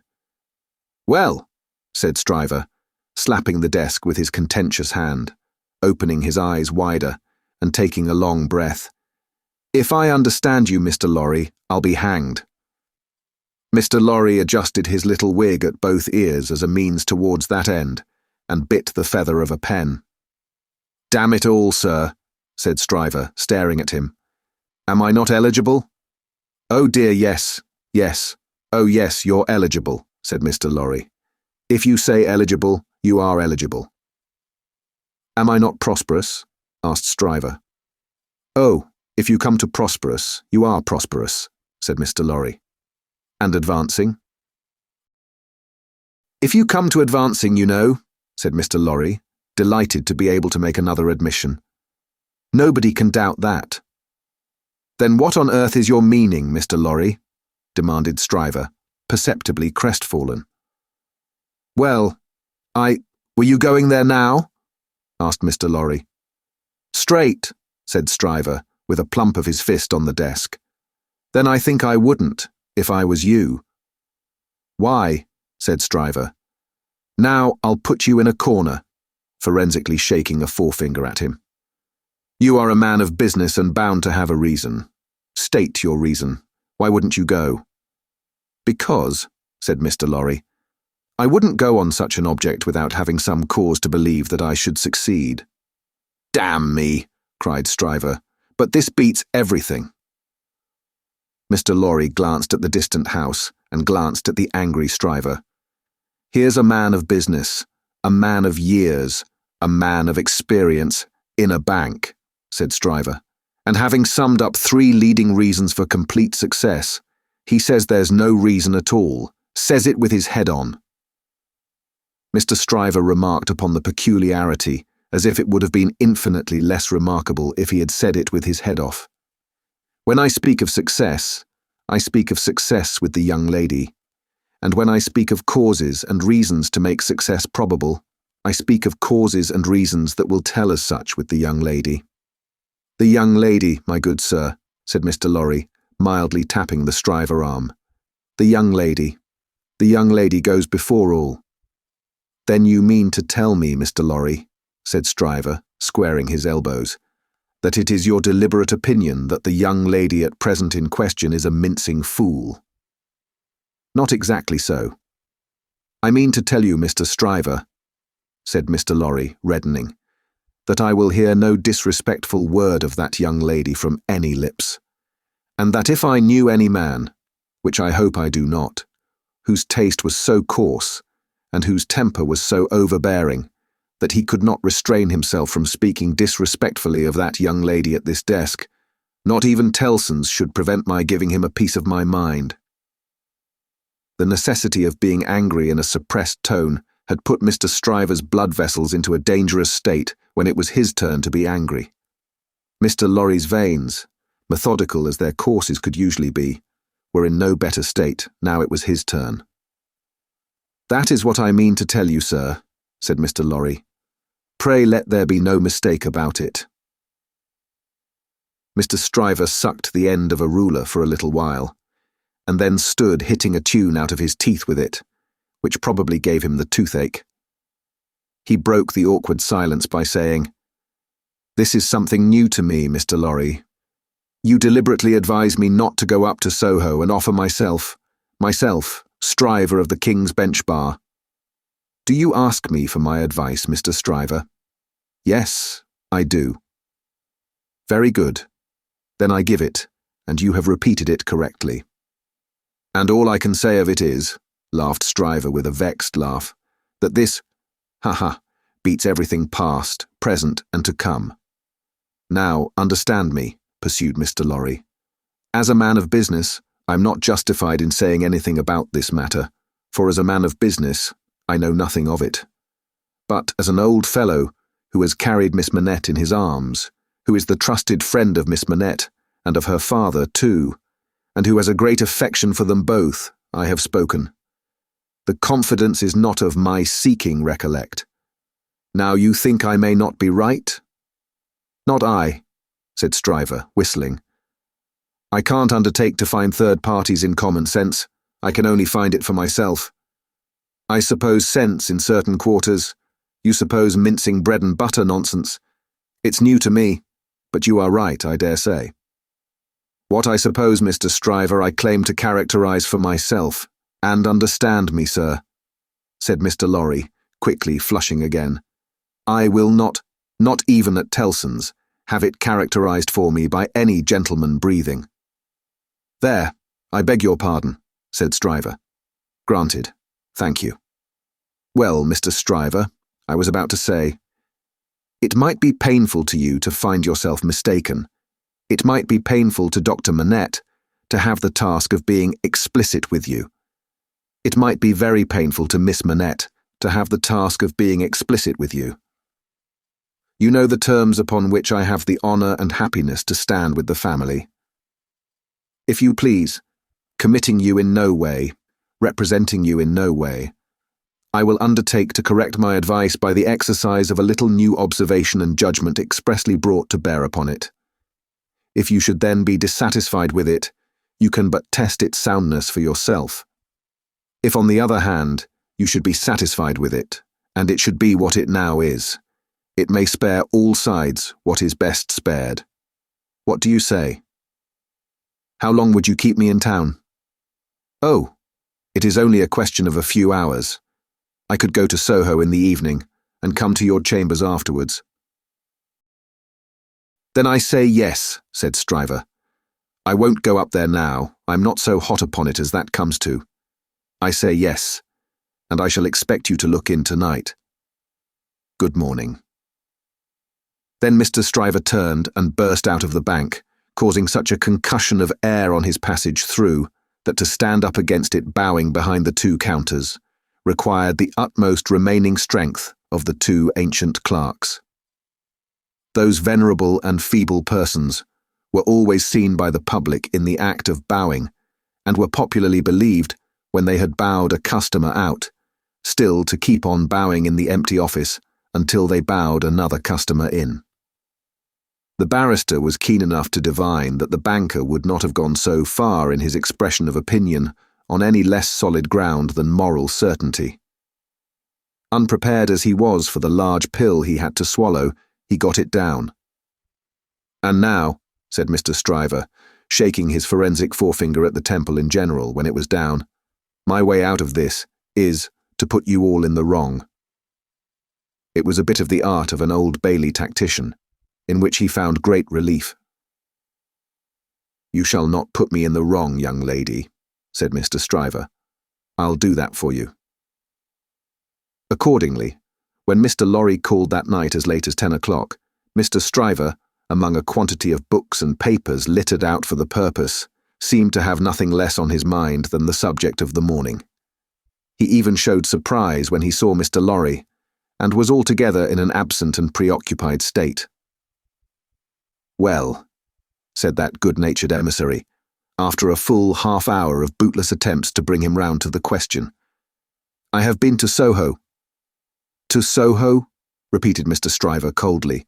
"Oh, to be sure, what am I thinking of?" "And I have no doubt," said Mr. Lorry, "that I was right in the conversation we had. My opinion is confirmed, and I reiterate my advice." "I assure you," returned Mr. Stryver in the friendliest way, "that I am sorry for it on your account, and sorry for it on the poor father's account. I know this must always be a sore subject with the family. Let us say no more about it." "I don't understand you," said Mr. Lorry. "I dare say not," rejoined Stryver, nodding his head in a smoothing and final way. "No matter, no matter." "But it does matter," Mr. Lorry urged. "No, it doesn't. I assure you it doesn't.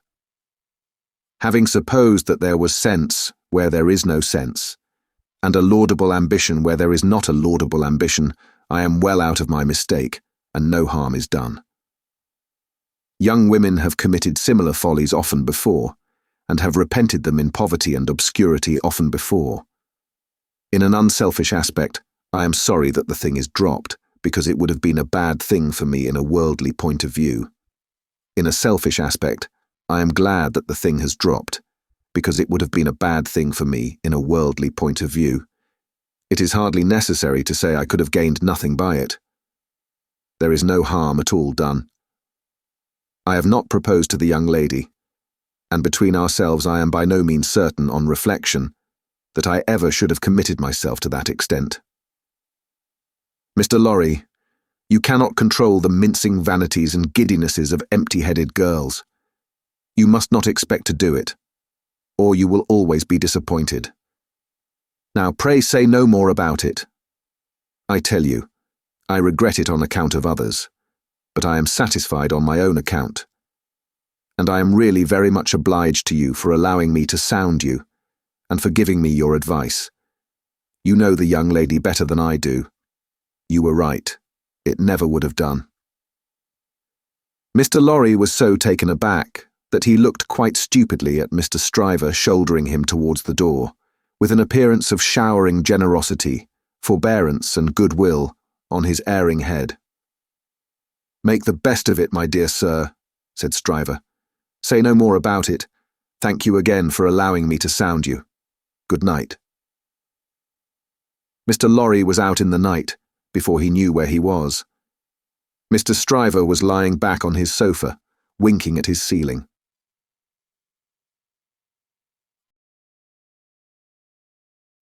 Chapter 13. The Fellow of No Delicacy. If Sydney Carton ever shone anywhere, he certainly never shone in the house of Dr. Manette. He had been there often, during a whole year, and had always been the same moody and morose lounger there. When he cared to talk, he talked well. But the cloud of caring for nothing, which overshadowed him with such a fatal darkness, was very rarely pierced by the light within him. And yet he did care something for the streets that environed that house, and for the senseless stones that made their pavements. Many a night he vaguely and unhappily wandered there, when wine had brought no transitory gladness to him. Many a dreary daybreak revealed his solitary figure lingering there, and still lingering there when the first beams of the sun brought into strong relief removed beauties of architecture in spires of churches and lofty buildings, as perhaps the quiet time brought some sense of better things, else forgotten and unattainable, into his mind. Of late, the neglected bed in the temple court had known him more scantily than ever, and often, when he had thrown himself upon it no longer than a few minutes, he had got up again and haunted that neighbourhood. On a day in August, when Mr. Stryver, after notifying to his jackal that he had thought better of that marrying matter, had carried his delicacy into Devonshire, and when the sight and scent of flowers in the city streets had some waifs of goodness in them for the worst, of health for the sickliest, and of youth for the oldest, Sydney's feet still trod those stones.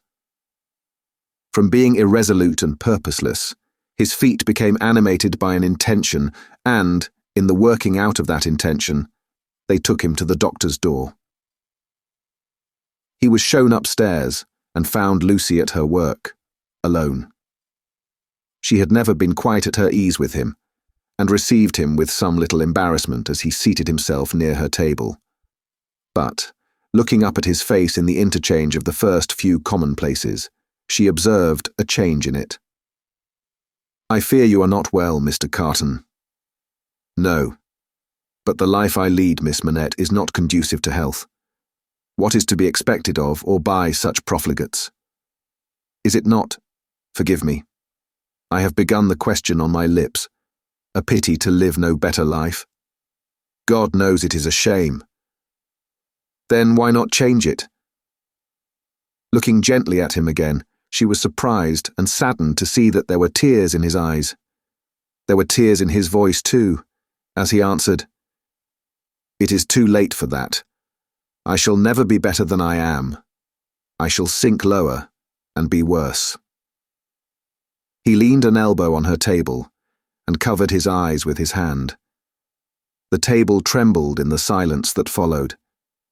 She had never seen him softened, and was much distressed. He knew her to be so, without looking at her, and said, "Pray forgive me, Miss Manette. I break down before the knowledge of what I want to say to you. Will you hear me? If it will do you any good, Mr. Carton, if it would make you happier, it would make me very glad. God bless you for your sweet compassion." He unshaded his face after a little while and spoke steadily. "Don't be afraid to hear me. Don't shrink from anything I say. I am like one who died young. All my life might have been. No, Mr. Carton, I am sure that the best part of it might still be. I am sure that you might be much, much worthier of yourself. Say of you, Miss Manette, and although I know better, although in the mystery of my own wretched heart I know better, I shall never forget it." She was pale and trembling. He came to her relief with a fixed despair of himself, which made the interview unlike any other that could have been holden. "If it had been possible, Miss Manette, that you could have returned the love of the man you see before yourself, flung away, wasted, drunken poor creature of misuse as you know him to be, he would have been conscious this day and hour, in spite of his happiness, that he would bring you to misery, bring you to sorrow and repentance, blight you, disgrace you, pull you down with him. I know very well that you can have no tenderness for me. I ask for none. I am even thankful that it cannot be. Without it, can I not save you, Mr. Carton? Can I not recall you, forgive me again, to a better course? Can I in no way repay your confidence? I know this is a confidence, she modestly said, after a little hesitation and in earnest tears. I know you would say this to no one else. Can I turn it to no good account for yourself, Mr. Carton? He shook his head. To none. No, Miss Manette, to none. If you will hear me through a very little more, all you can ever do for me is done. I wish you to know that you have been the last dream of my soul. In my degradation, I have not been so degraded, but that the sight of you with your father, and of this home, made such a home by you, has stirred old shadows that I thought had died out of me. Since I knew you, I have been troubled by a remorse that I thought would never reproach me again, and have heard whispers from old voices impelling me upward that I thought were silent forever. I have had unformed ideas of striving afresh, beginning anew, shaking off sloth and sensuality, and fighting out the abandoned fight. A dream, all a dream, that ends in nothing, and leaves the sleeper where he lay down. But I wish you to know that you inspired it. Will nothing of it remain? Oh, Mr. Carton, think again. Try again. No, Miss Manette, all through it I have known myself to be quite undeserving, and yet I have had the weakness, and have still the weakness, to wish you to know with what a sudden mastery you kindled me, heap of ashes that I am, into fire, a fire, however, inseparable in its nature from myself, quickening nothing, lighting nothing, doing no service, idly burning away. Since it is my misfortune, Mr. Carton, to have made you more unhappy than you were before you knew me. Don't say that, Miss Manette, for you would have reclaimed me, if anything could. You will not be the cause of my becoming worse. Since the state of your mind that you describe is, at all events, attributable to some influence of mine, this is what I mean, if I can make it plain. Can I use no influence to serve you? Have I no power for good, with you, at all? The utmost good that I am capable of now, Miss Manette, I have come here to realize. Let me carry through the rest of my misdirected life the remembrance that I opened my heart to you, last of all the world, and that there was something left in me at this time which you could deplore and pity, which I entreated you to believe again and again most fervently with all my heart was capable of better things, Mr. Carton. Entreat me to believe it no more, Miss Manette. I have proved myself, and I know better. I distress you. I draw fast to an end. Will you let me believe, when I recall this day, that the last confidence of my life was reposed in your pure and innocent breast, and that it lies there alone, and will be shared by no one? If that will be a consolation to you, yes. Not even by the dearest one ever to be known to you? Mr. Carton, she answered, after an agitated pause, the secret is yours, not mine, and I promise to respect it. Thank you. And again, God bless you. He put her hand to his lips and moved towards the door. Be under no apprehension, Miss Manette, of my ever resuming this conversation by so much as a passing word.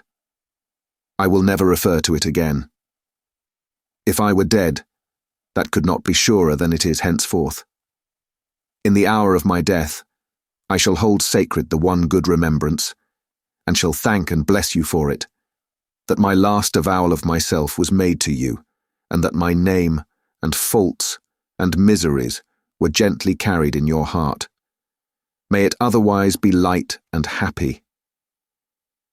He was so unlike what he had ever shown himself to be, and it was so sad to think how much he had thrown away, and how much he every day kept down and perverted, that Lucie Manette wept mournfully for him as he stood looking back at her. Be comforted, he said. I am not worth such feeling, Miss Manette. An hour or two hence, and the low companions and low habits that I scorn but yield to will render me less worth such tears as those than any wretch who creeps along the streets. Be comforted. But within myself, I shall always be, towards you, what I am now, though outwardly I shall be what you have heretofore seen me. The last supplication but one I make to you is that you will believe this of me. I will, Mr. Carton. My last supplication of all is this, and with it I will relieve you of a visitor with whom I well know you have nothing in unison, and between whom and you there is an impassable space. It is useless to say it, I know, but it rises out of my soul. For you, and for any dear to you, I would do anything. If my career were of that better kind that there was any opportunity or capacity of sacrifice in it, I would embrace any sacrifice for you, and for those dear to you. Try to hold me in your mind, at some quiet times, as ardent and sincere in this one thing. The time will come, the time will not be long in coming, when new ties will be formed about you, ties that will bind you yet more tenderly and strongly to the home you so adorn, the dearest ties that will ever grace and gladden you. O Miss Manette, when the little picture of a happy father's face looks up in yours, when you see your own bright beauty springing up anew at your feet, think now and then that there is a man who would give his life to keep a life you love beside you. He said, "Farewell," said a last, "God bless you," and left her.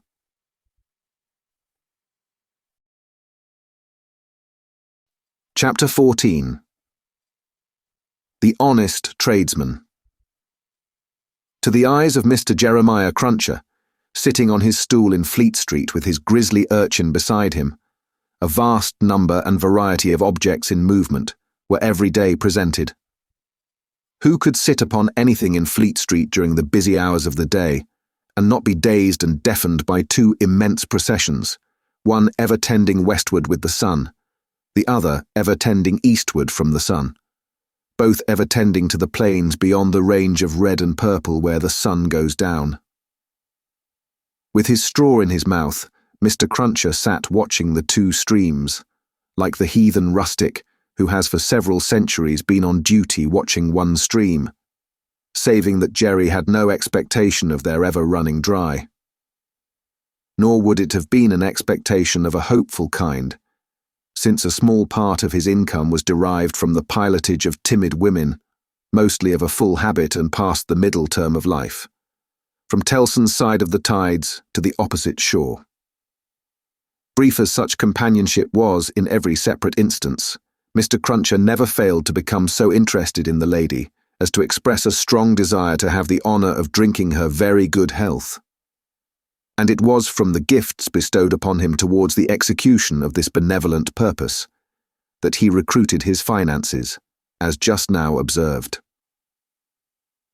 Time was when a poet sat upon a stool in a public place and mused in the sight of men. Mr. Cruncher, sitting on a stool in a public place, but not being a poet, mused as little as possible, and looked about him. It fell out that he was thus engaged in a season when crowds were few and belated women few, and when his affairs in general were so unprosperous as to awaken a strong suspicion in his breast that Mrs. Cruncher must have been flopping in some pointed manner when an unusual concourse pouring down Fleet Street westward attracted his attention. Looking that way, Mr. Cruncher made out that some kind of funeral was coming along, and that there was popular objection to this funeral, which engendered uproar. "Young Jerry," said Mr. Cruncher, turning to his offspring, "it's a burying." "Hooray, father!" cried young Jerry. The young gentleman uttered this exultant sound with mysterious significance. The elder gentleman took the cry so ill that he watched his opportunity and smote the young gentleman on the ear. "What do you mean? What are you hurraying at? What do you want to convey to your own father, you young rip? This boy is a-getting too many for me," said Mr. Cruncher, surveying him. "Him and his hoorays. Don't let me hear no more of you, or you shall feel some more of me. D'ye hear?" "I warn't doing no harm," young Jerry protested, rubbing his cheek. "Drop it then," said Mr. Cruncher. "I won't have none of your no harms. Get atop of that there seat, and look at the crowd." His son obeyed, and the crowd approached. They were bawling and hissing round a dingy hearse and dingy mourning coach, in which mourning coach there was only one mourner, dressed in the dingy trappings that were considered essential to the dignity of the position. The position appeared by no means to please him, however, with an increasing rabble surrounding the coach, deriding him, making grimaces at him, and incessantly groaning and calling out, "Yah! Spies! Tst! Yaha! Spies!" with many compliments too numerous and forcible to repeat. Funerals had at all times a remarkable attraction for Mr. Cruncher. He always pricked up his senses and became excited when a funeral passed Tellson's. Naturally, therefore, a funeral with this uncommon attendance excited him greatly, and he asked of the first man who ran against him, "What is it, brother? What's it about?" "I don't know," said the man. "Spies, yaha, tsht, spies," he asked another man. "Who is it?" "I don't know," returned the man, clapping his hands to his mouth nevertheless, and vociferating in a surprising heat, and with the greatest ardour, "Spies! Yaha! Tst! Tst! Spy! Ees!" At length, a person better informed on the merits of the case tumbled against him, and from this person he learned that the funeral was the funeral of one Roger Cly. "Was he a spy?" asked Mr. Cruncher. "Old Bailey spy," returned his informant. "Yaha! Tst! Ya! Old Bailey spy! I ease!" "Why, to be sure," exclaimed Jerry, recalling the trial at which he had assisted. "I've seen him. Dead, is he?" "Dead as mutton," returned the other, "and can't be too dead. Have 'em out there. Spies. Pull 'em out there. Spies." The idea was so acceptable in the prevalent absence of any idea that the crowd caught it up with eagerness, and loudly repeating the suggestion to have 'em out and to pull 'em out, mobbed the two vehicles so closely that they came to a stop. On the crowd's opening the coach doors, the one mourner scuffled out by himself and was in their hands for a moment. But he was so alert and made such good use of his time that in another moment he was scouring away up a by-street after shedding his cloak, hat, long hatband, white pocket handkerchief, and other symbolical tears. These the people tore to pieces and scattered far and wide with great enjoyment, while the tradesmen hurriedly shut up their shops. For a crowd in those times stopped at nothing, and was a monster much dreaded. They had already got the length of opening the hearse to take the coffin out, when some brighter genius proposed instead its being escorted to its destination amidst general rejoicing. Practical suggestions being much needed, this suggestion too was received with acclamation, and the coach was immediately filled with 8 inside and a dozen out, while as many people got on the roof of the hearse as could by any exercise of ingenuity stick upon it. Among the first of these volunteers was Jerry Cruncher himself, who modestly concealed his spiky head from the observation of Tellson's in the further corner of the mourning coach. The officiating undertakers made some protest against these changes in the ceremonies, but, the river being alarmingly near, and several voices remarking on the efficacy of cold immersion in bringing refractory members of the profession to reason, the protest was faint and brief. The remodelled procession started, with a chimney sweep driving the hearse, advised by the regular driver who was perched beside him, under close inspection, for the purpose, and with a pieman, also attended by his cabinet minister, driving the mourning coach. A bear leader, a popular street character of the time, was impressed as an additional ornament before the cavalcade had gone far down the Strand, and his bear, who was black and very mangy, gave quite an undertaking air to that part of the procession in which he walked. Thus, with beer drinking, pipe smoking, song roaring, and infinite caricaturing of woe, the disorderly procession went its way, recruiting at every step, and all the shops shutting up before it. Its destination was the old church of St. Pancras, far off in the fields. It got there in course of time, insisted on pouring into the burial ground, finally accomplished the interment of the deceased Roger Cly in its own way, and highly to its own satisfaction. The dead man disposed of, and the crowd being under the necessity of providing some other entertainment for itself, another brighter genius, or perhaps the same, conceived the humour of impeaching casual passers-by as Old Bailey spies, and wreaking vengeance on them. Chase was given to some scores of inoffensive persons who had never been near the Old Bailey in their lives, in the realization of this fancy, and they were roughly hustled and maltreated. The transition to the sport of window breaking, and thence to the plundering of public houses, was easy and natural. At last, after several hours, when sundry summer houses had been pulled down and some area railings had been torn up to arm the more belligerent spirits, a rumour got about that the guards were coming. Before this rumour, the crowd gradually melted away, and perhaps the guards came, and perhaps they never came, and this was the usual progress of a mob. Mr. Cruncher did not assist at the closing sports, but had remained behind in the churchyard to confer and condole with the undertakers. The place had a soothing influence on him. He procured a pipe from a neighbouring public house and smoked it, looking in at the railings and maturely considering the spot. "Jerry," said Mr. Cruncher, apostrophising himself in his usual way, "you see that there Cly that day, and you see with your own eyes that he was a young un and a straight maiden."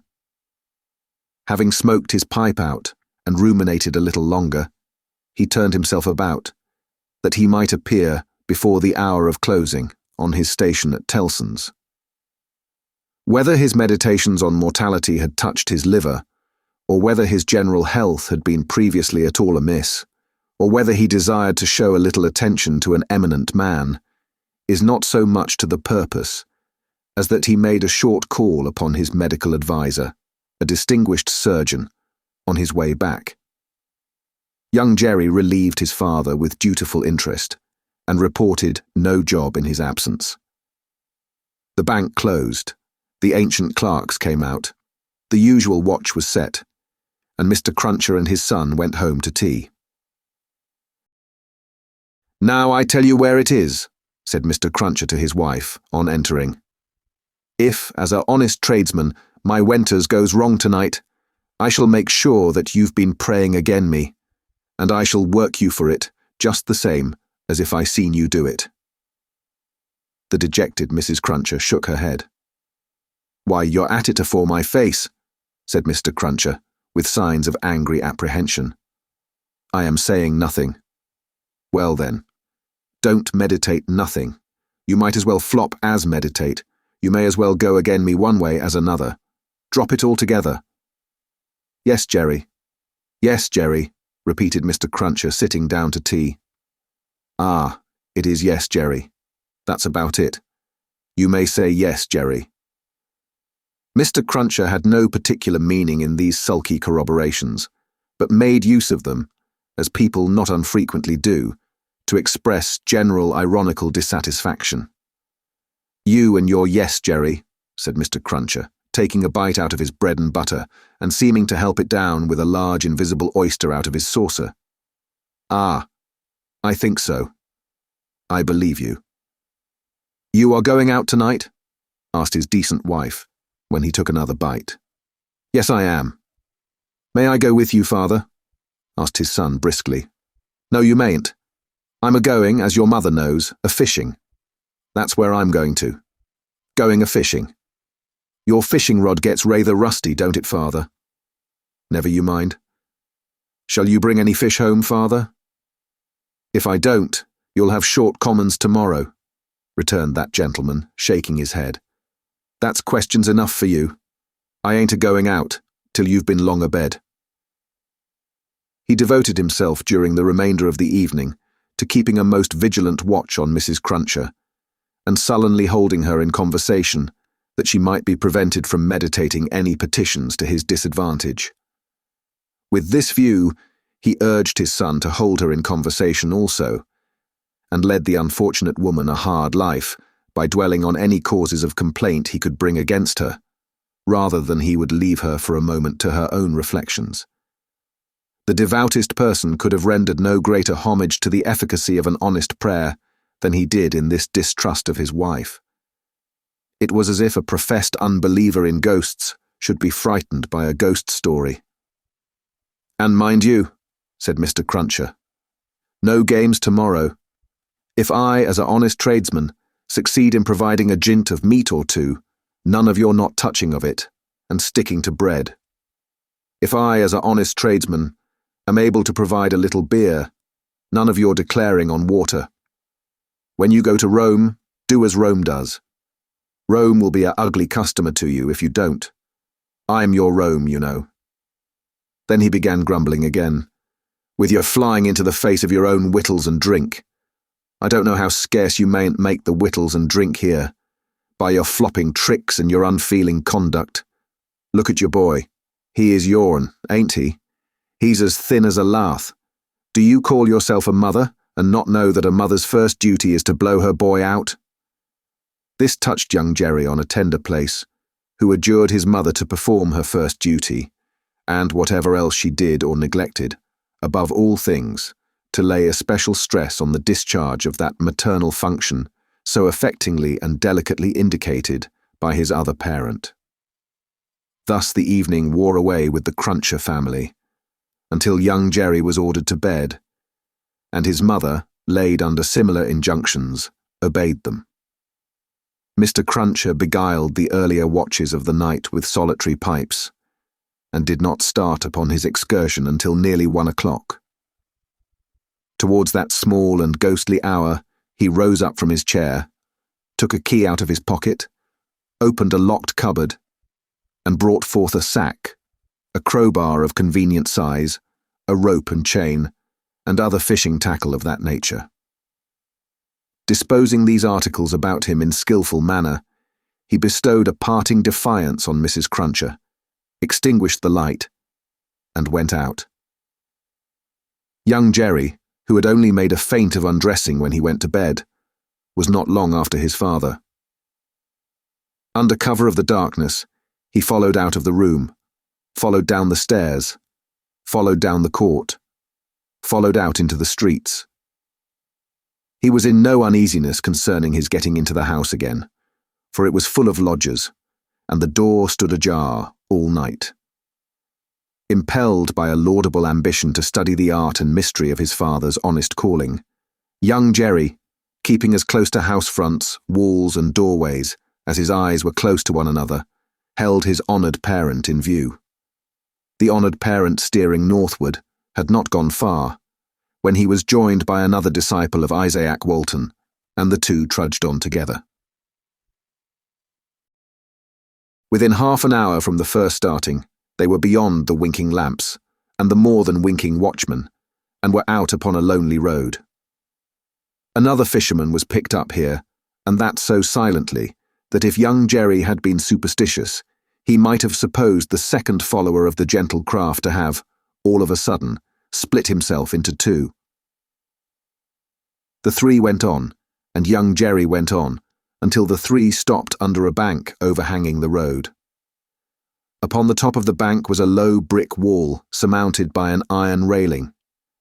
In the shadow of bank and wall, the three turned out of the road and up a blind lane, of which the wall, there, risen to some 8 or 10 feet high, formed one side. Crouching down in a corner, peeping up the lane, the next object that young Jerry saw was the form of his honoured parent, pretty well defined against a watery and clouded moon, nimbly scaling an iron gate.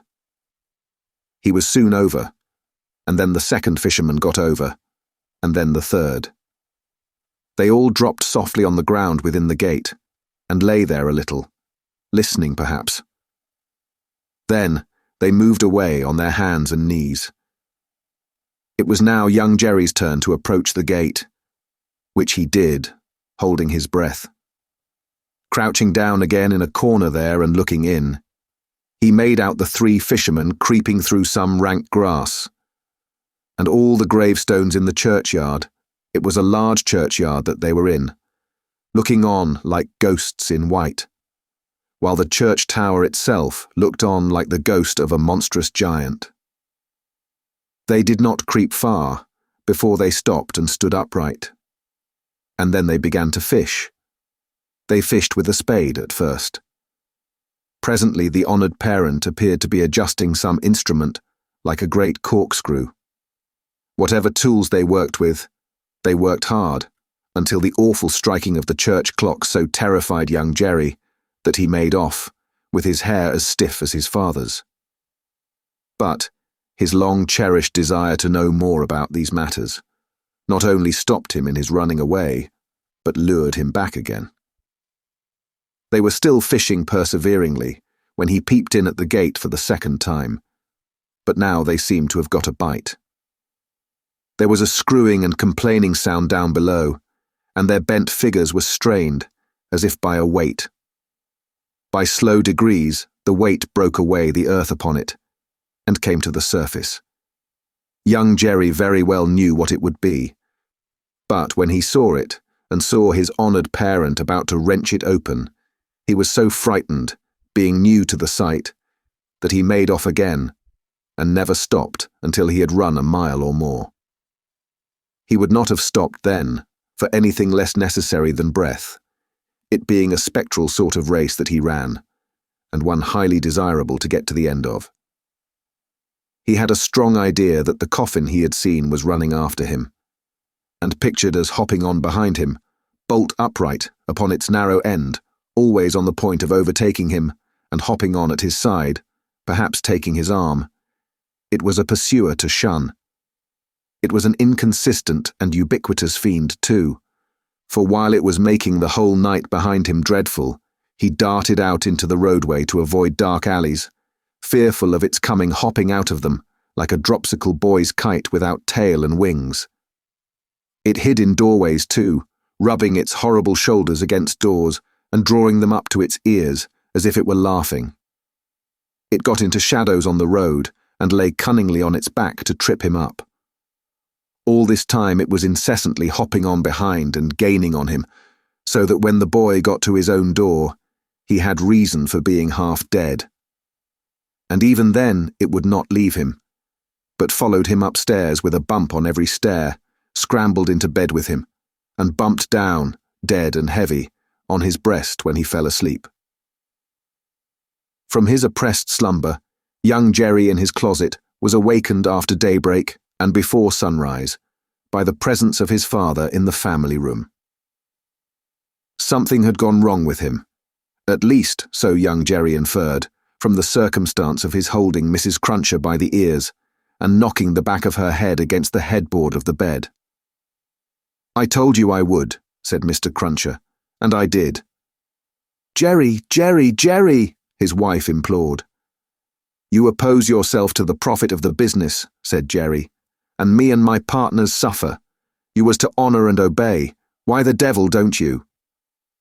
"I try to be a good wife, Jerry," the poor woman protested with tears. "Is it being a good wife to oppose your husband's business? Is it honouring your husband to dishonour his business? Is it obeying your husband to disobey him on the whittle subject of his business? You hadn't taken to the dreadful business then, Jerry." "It's enough for you," retorted Mr. Cruncher, "to be the wife of an honest tradesman, and not to occupy your female mind with calculations when he took to his trade or when he didn't. A honouring and obeying wife would let his trade alone altogether. Call yourself a religious woman. If you're a religious woman, give me a irreligious one. You have no more natural sense of duty than the bed of this here Thames River has of a pile, and similarly it must be knocked into you." The altercation was conducted in a low tone of voice, and terminated in the honest tradesman's kicking off his clay-soiled boots and lying down at his length on the floor. After taking a timid peep at him lying on his back, with his rusty hands under his head for a pillow, his son lay down too, and fell asleep again. There was no fish for breakfast, and not much of anything else. Mr. Cruncher was out of spirits and out of temper, and kept an iron pot lid by him as a projectile for the correction of Mrs. Cruncher, in case he should observe any symptoms of her saying grace. He was brushed and washed at the usual hour, and set off with his son to pursue his ostensible calling.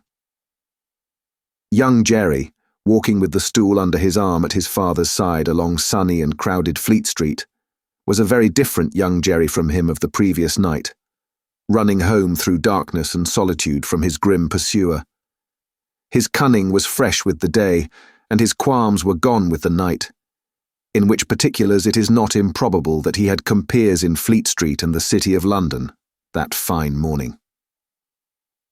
"Father," said young Jerry as they walked along, taking care to keep at arm's length and to have the stool well between them. "What's a resurrection man?" Mr. Cruncher came to a stop on the pavement before he answered, "How should I know?" "I thought you knowed everything, father," said the artless boy. "Hem, well," returned Mr. Cruncher, going on again and lifting off his hat to give his spikes free play. "He's a tradesman." "What's his goods, father?" asked the brisk young Jerry. "His goods," said Mr. Cruncher, after turning it over in his mind, "is a branch of scientific goods." "Persons' bodies, ain't it, father?" asked the lively boy. "I believe it is something of that sort," said Mr. Cruncher. "Oh, father, I should so like to be a resurrection man when I'm quite growed up." Mr. Cruncher was soothed, but shook his head in a dubious and moral way. "It depends upon how you develop your talents.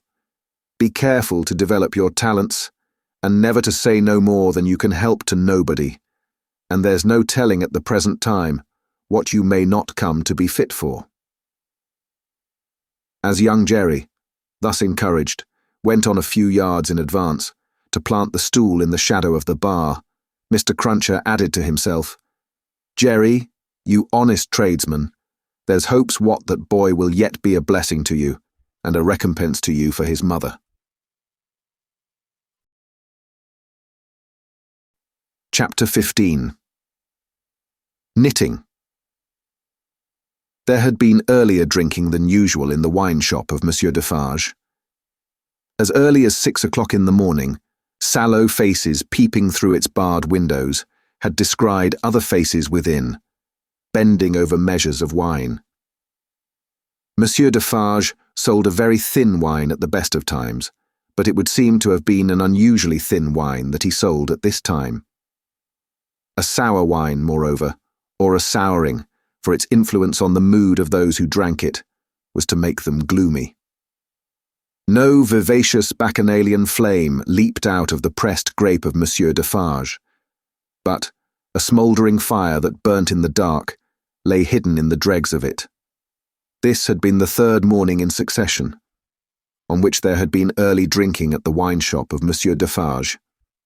It had begun on Monday, and here was Wednesday come. There had been more of early brooding than drinking, for many men had listened and whispered and slunk about there from the time of the opening of the door, who could not have laid a piece of money on the counter to save their souls. These were to the full, as interested in the place, however, as if they could have commanded whole barrels of wine.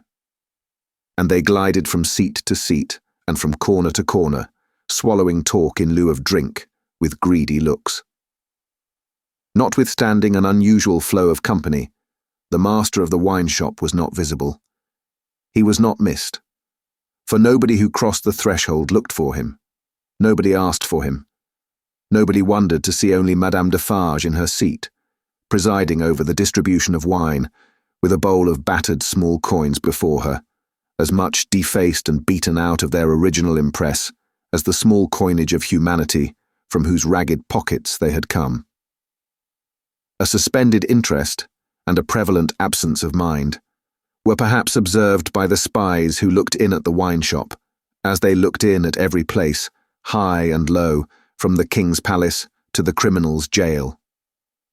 Games at cards languished, players at dominoes musingly built towers with them. Drinkers drew figures on the tables with spilt drops of wine. Madame Defarge herself picked out the pattern on her sleeve with her toothpick, and saw and heard something inaudible and invisible a long way off. Thus Saint Antoine in this vinous feature of his, until midday. It was high noontide, when 2 dusty men passed through his streets and under his swinging lamps, of whom one was Monsieur Defarge, the other a mender of roads in a blue cap.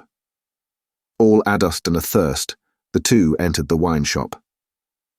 Their arrival had lighted a kind of fire in the breast of Saint Antoine, fast spreading as they came along, which stirred and flickered in flames of faces at most doors and windows.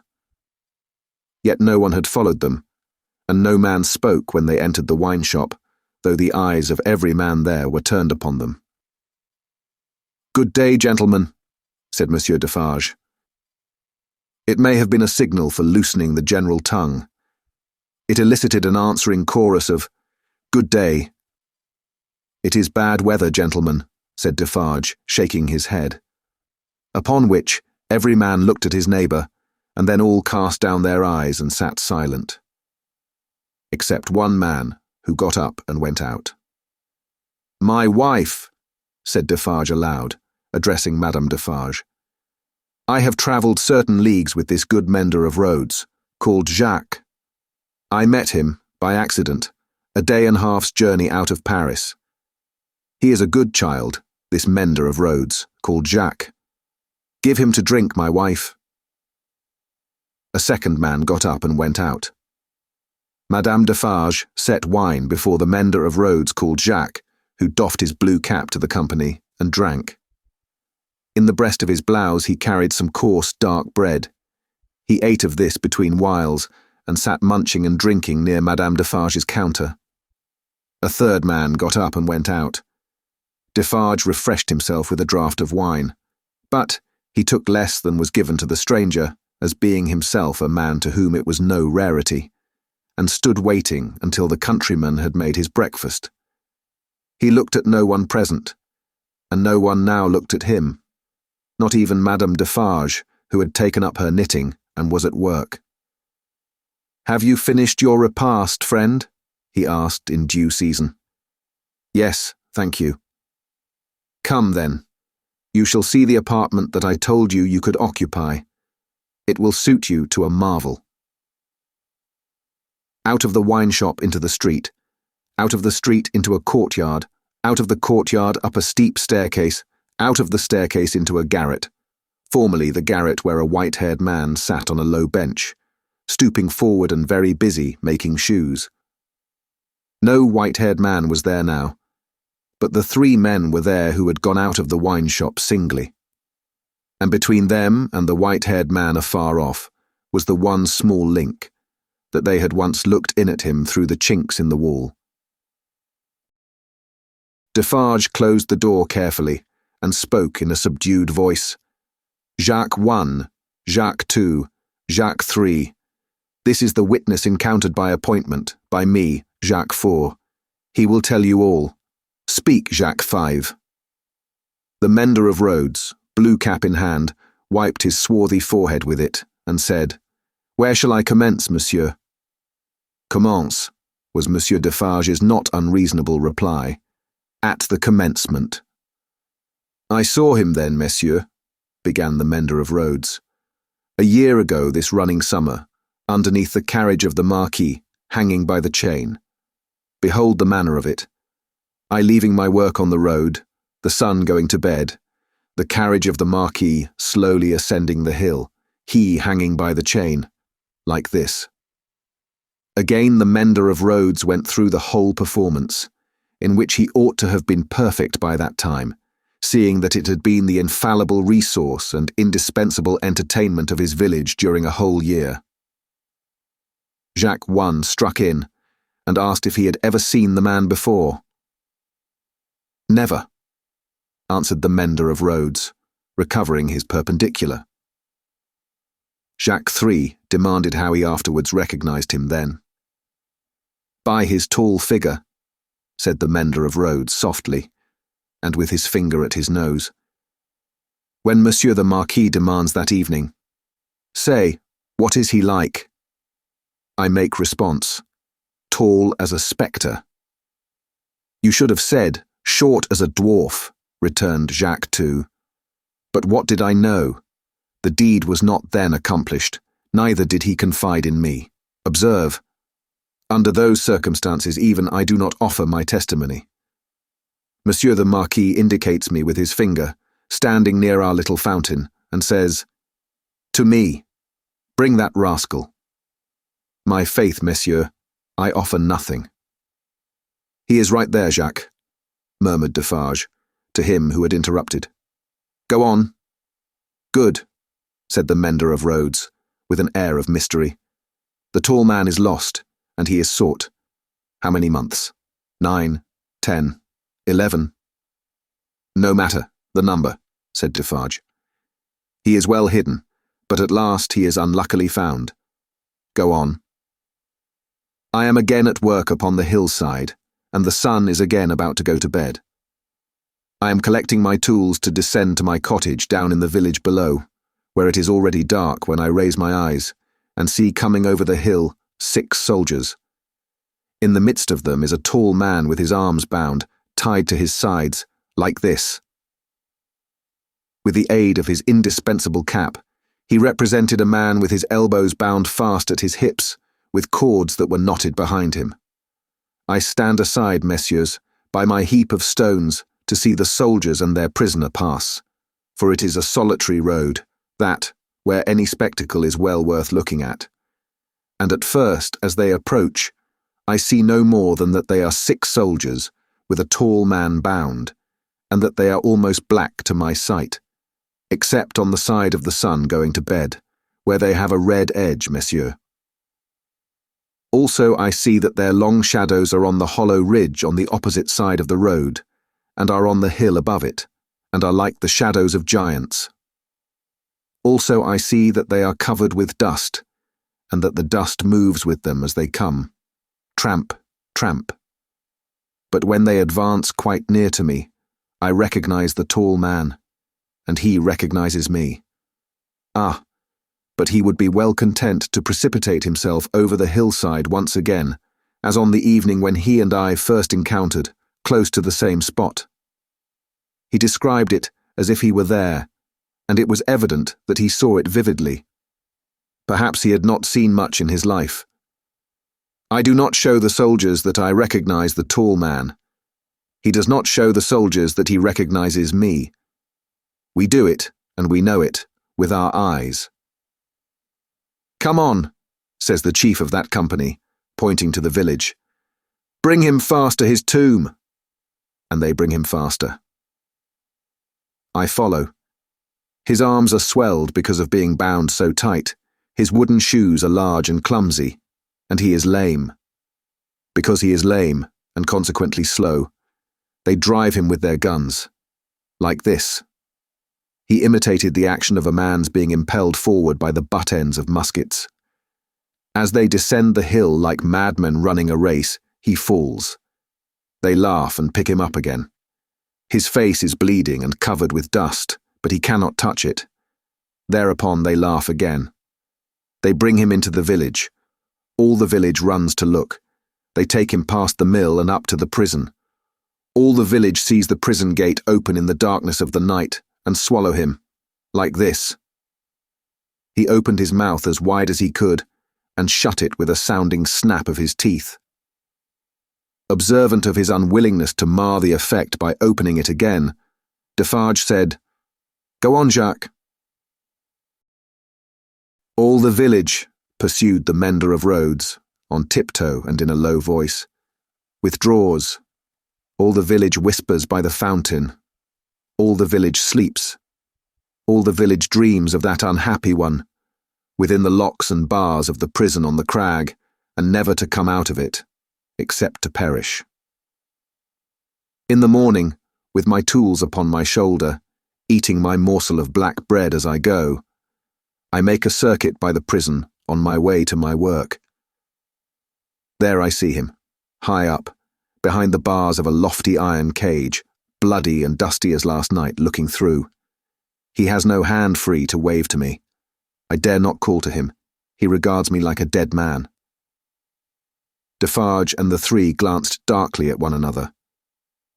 The looks of all of them were dark, repressed, and revengeful, as they listened to the countryman's story. The manner of all of them, while it was secret, was authoritative too. They had the air of a rough tribunal. Jacques 1 and 2 sitting on the old pallet bed, each with his chin resting on his hand, and his eyes intent on the road mender. Jacques 3, equally intent, on one knee behind them, with his agitated hand always gliding over the network of fine nerves about his mouth and nose. Defarge standing between them and the narrator, whom he had stationed in the light of the window, by turns looking from him to them, and from them to him. Go on, Jacques, said Defarge. He remains up there in his iron cage some days.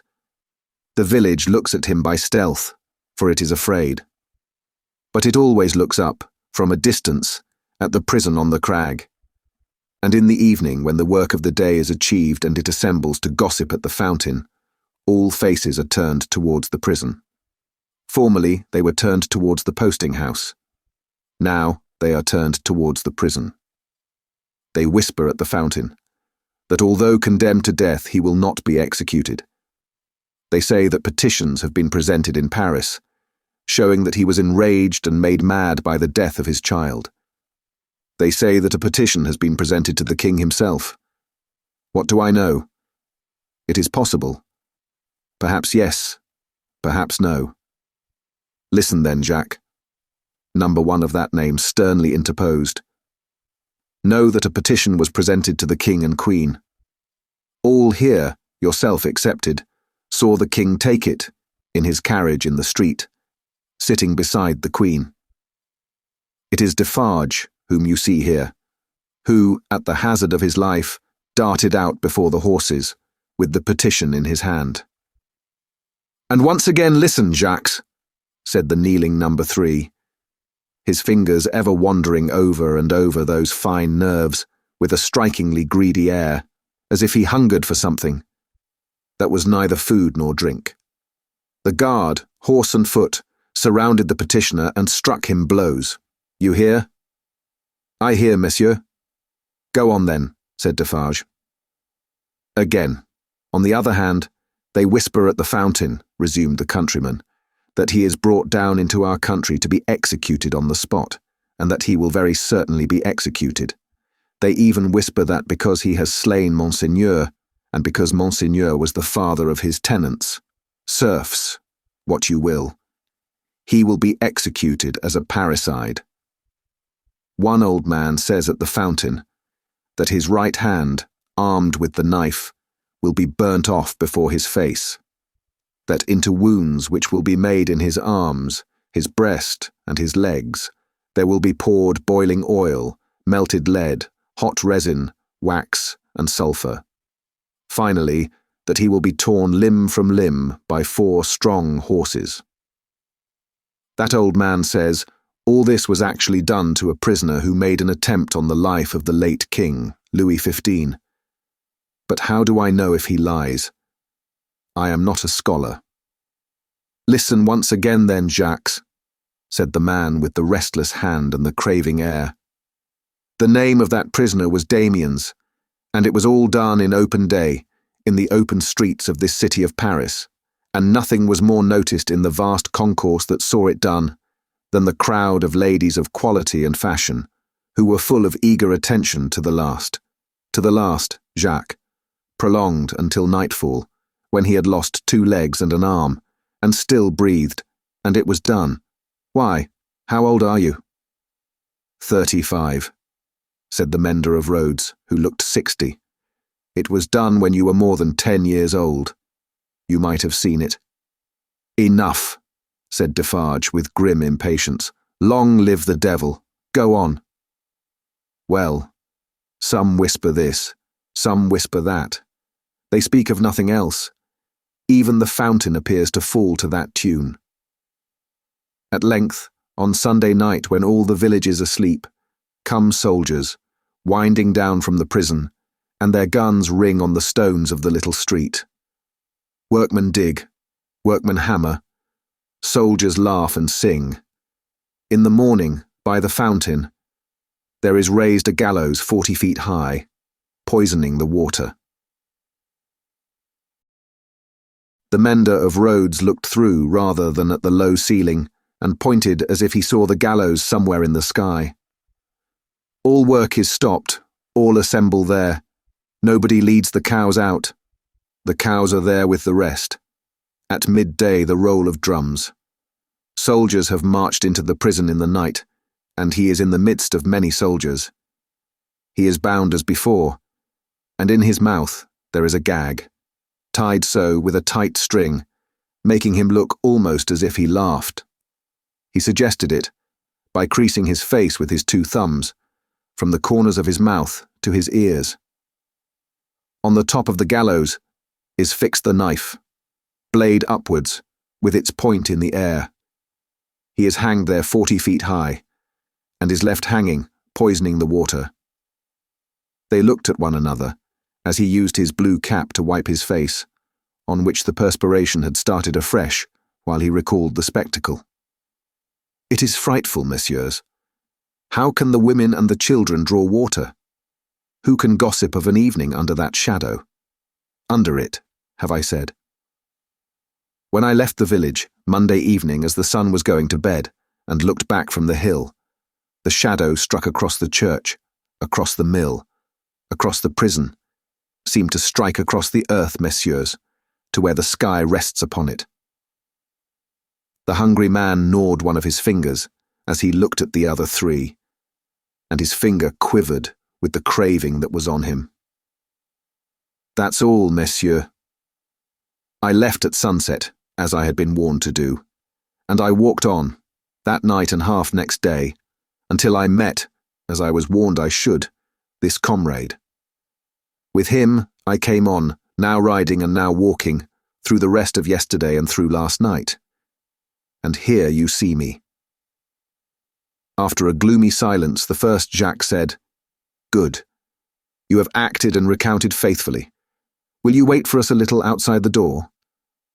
"Very willingly," said the mender of roads, whom Defarge escorted to the top of the stairs, and leaving seated there, returned. The three had risen, and their heads were together when he came back to the garret.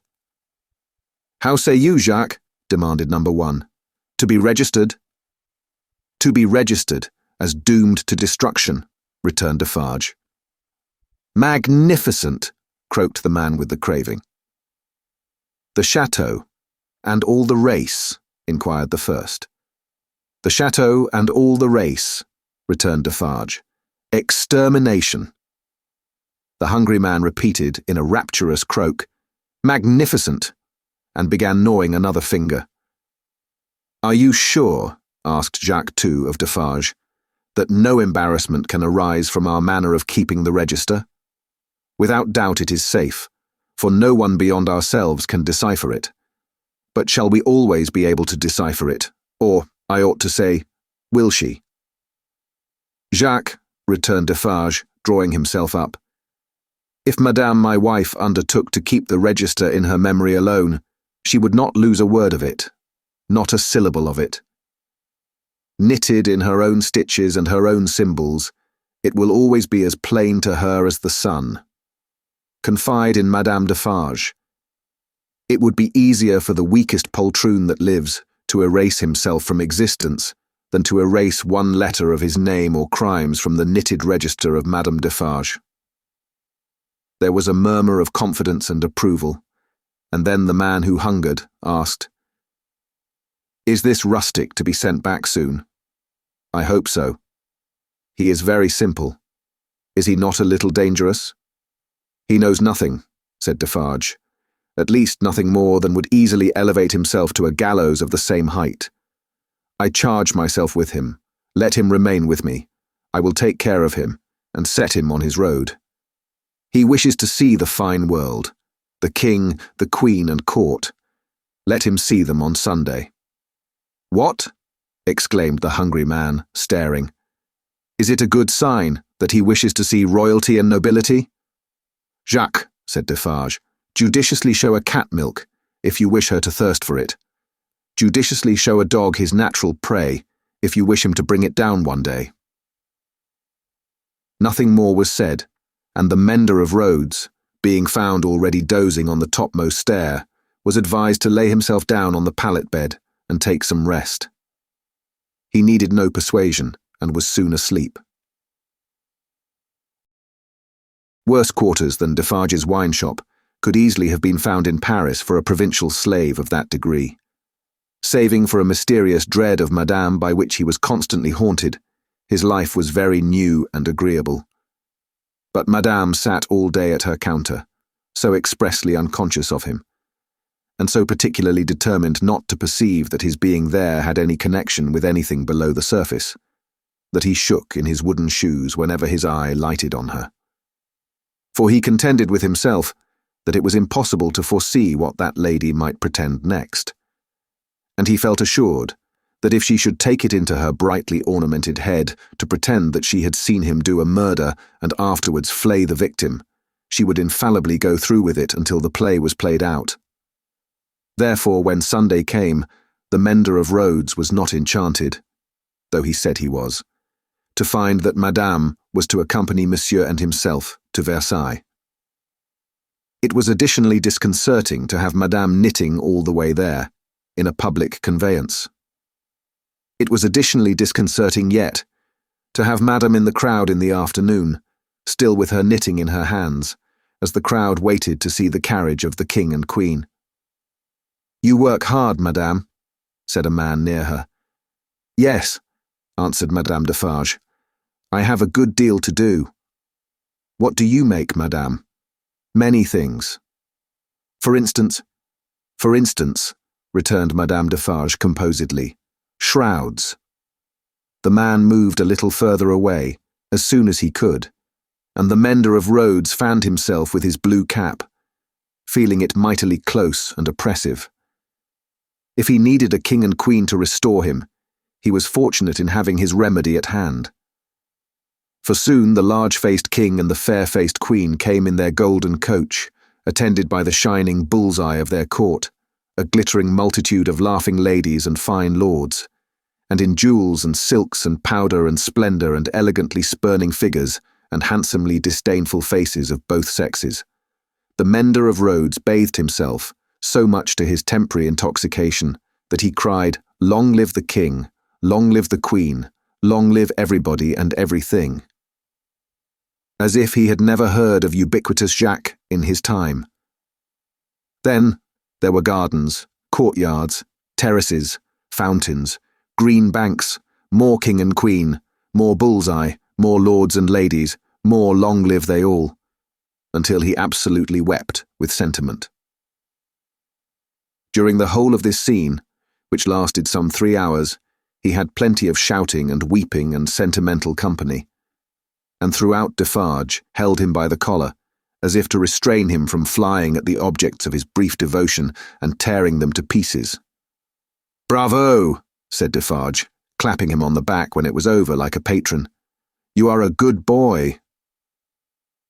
The mender of roads was now coming to himself, and was mistrustful of having made a mistake in his late demonstrations. But no. "You are the fellow we want," said Defarge in his ear. "You make these fools believe that it will last forever. Then they are the more insolent, and it is the nearer ended." "Hey!" cried the mender of roads reflectively. "That's true. These fools know nothing, while they despise your breath, and would stop it for ever and ever, in you or in 100 like you rather than in one of their own horses or dogs. They only know what your breath tells them. Let it deceive them then, a little longer. It cannot deceive them too much." Madame Defarge looked superciliously at the client, and nodded in confirmation. "As to you," said she, "you would shout and shed tears for anything, if it made a show and a noise. Say, would you not?" "Truly, madame, I think so. For the moment. If you were shown a great heap of dolls, and were set upon them to pluck them to pieces and despoil them for your own advantage, you would pick out the richest and gayest. Say, would you not?" "Truly, yes, madame." "Yes.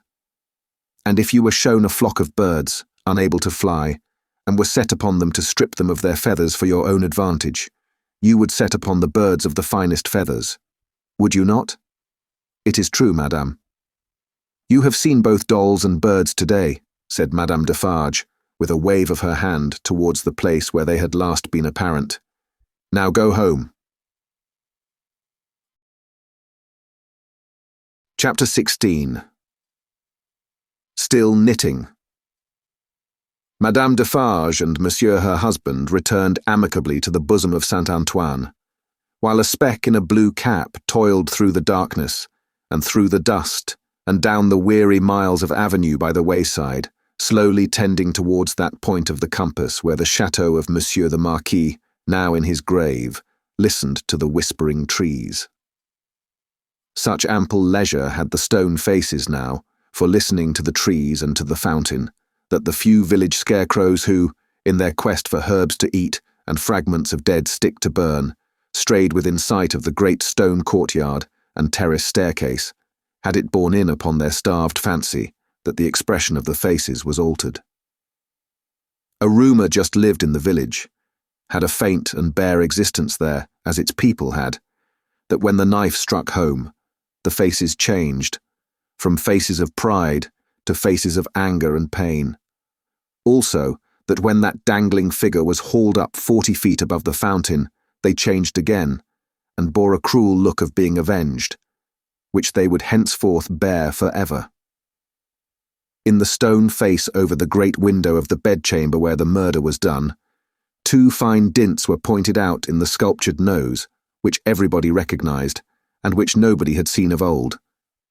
And on the scarce occasions when 2 or 3 ragged peasants emerged from the crowd to take a hurried peep at Monsieur the Marquis petrified, a skinny finger would not have pointed to it for a minute, before they all started away among the moss and leaves, like the more fortunate hares who could find a living there. Chateau and hut, stone face and dangling figure, the red stain on the stone floor, and the pure water in the village well, thousands of acres of land, a whole province of France, all France itself, lay under the night sky, concentrated into a faint, hair-breadth line. So does a whole world, with all its greatnesses and littlenesses, lie in a twinkling star. And as mere human knowledge can split a ray of light and analyze the manner of its composition, so sublimer intelligences may read in the feeble shining of this earth of ours every thought and act, every vice and virtue of every responsible creature on it. The Defarges, husband and wife, came lumbering under the starlight, in their public vehicle, to that gate of Paris whereunto their journey naturally tended. There was the usual stoppage at the barrier guardhouse, and the usual lanterns came glancing forth for the usual examination and inquiry. Monsieur Defarge alighted, knowing 1 or 2 of the soldiery there, and 1 of the police. The latter he was intimate with, and affectionately embraced. When Saint-Antoine had again enfolded the Defarges in his dusky wings, and they, having finally alighted near the saint's boundaries, were picking their way on foot through the black mud and offal of his streets, Madame Defarge spoke to her husband. "Say then, my friend, what did Jacques of the police tell thee?" "Very little tonight, but all he knows. There is another spy commissioned for our quarter. There may be many more for all that he can say, but he knows of one." "Eh well," said Madame Defarge, raising her eyebrows with a cool business air. "It is necessary to register him. How do they call that man?" "He is English." "So much the better. His name?" "Barsad," said Defarge, making it French by pronunciation. But he had been so careful to get it accurately that he then spelt it with perfect correctness. "Barsad," repeated Madame. "Good. Christian name?" "John." "John Barsad," repeated Madame, after murmuring it once to herself. "Good. His appearance, is it known?" "Age, about 40 years, height, about 5 feet 9, black hair, complexion dark, generally rather handsome visage, eyes dark, face thin, long and sallow, nose aquiline but not straight, having a peculiar inclination towards the left cheek. Expression, therefore, sinister." "Eh, my faith, it is a portrait," said Madame, laughing. "He shall be registered tomorrow." They turned into the wine shop, which was closed, for it was midnight, and where Madame Defarge immediately took her post at her desk, counted the small moneys that had been taken during her absence, examined the stock, went through the entries in the book, made other entries of her own, checked the serving man in every possible way, and finally dismissed him to bed. Then she turned out the contents of the bowl of money for the second time, and began knotting them up in her handkerchief, in a chain of separate knots, for safekeeping through the night. All this while, Defarge, with his pipe in his mouth, walked up and down, complacently admiring, but never interfering. In which condition, indeed, as to the business and his domestic affairs, he walked up and down through life. The night was hot, and the shop, close shut and surrounded by so foul a neighbourhood, was ill-smelling. Monsieur Defarge's olfactory sense was by no means delicate, but the stock of wine smelt much stronger than it ever tasted, and so did the stock of rum and brandy and aniseed.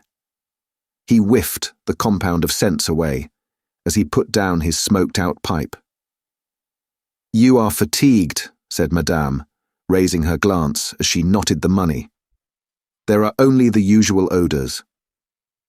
"I am a little tired," her husband acknowledged.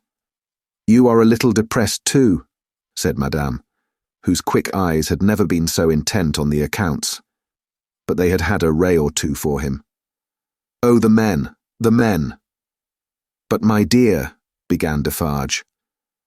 "But my dear," repeated Madame, nodding firmly. "But my dear, you are faint of heart tonight, my dear." "Well then," said Defarge, as if a thought were wrung out of his breast, "it is a long time." "It is a long time," repeated his wife. "And when is it not a long time? Vengeance and retribution require a long time. It is the rule." "It does not take a long time to strike a man with lightning," said Defarge. "How long?" demanded Madame composedly. "Does it take to make and store the lightning? Tell me." Defarge raised his head thoughtfully, as if there were something in that too. "It does not take a long time," said Madame, "for an earthquake to swallow a town." "Eh well, tell me how long it takes to prepare the earthquake." "A long time, I suppose," said Defarge.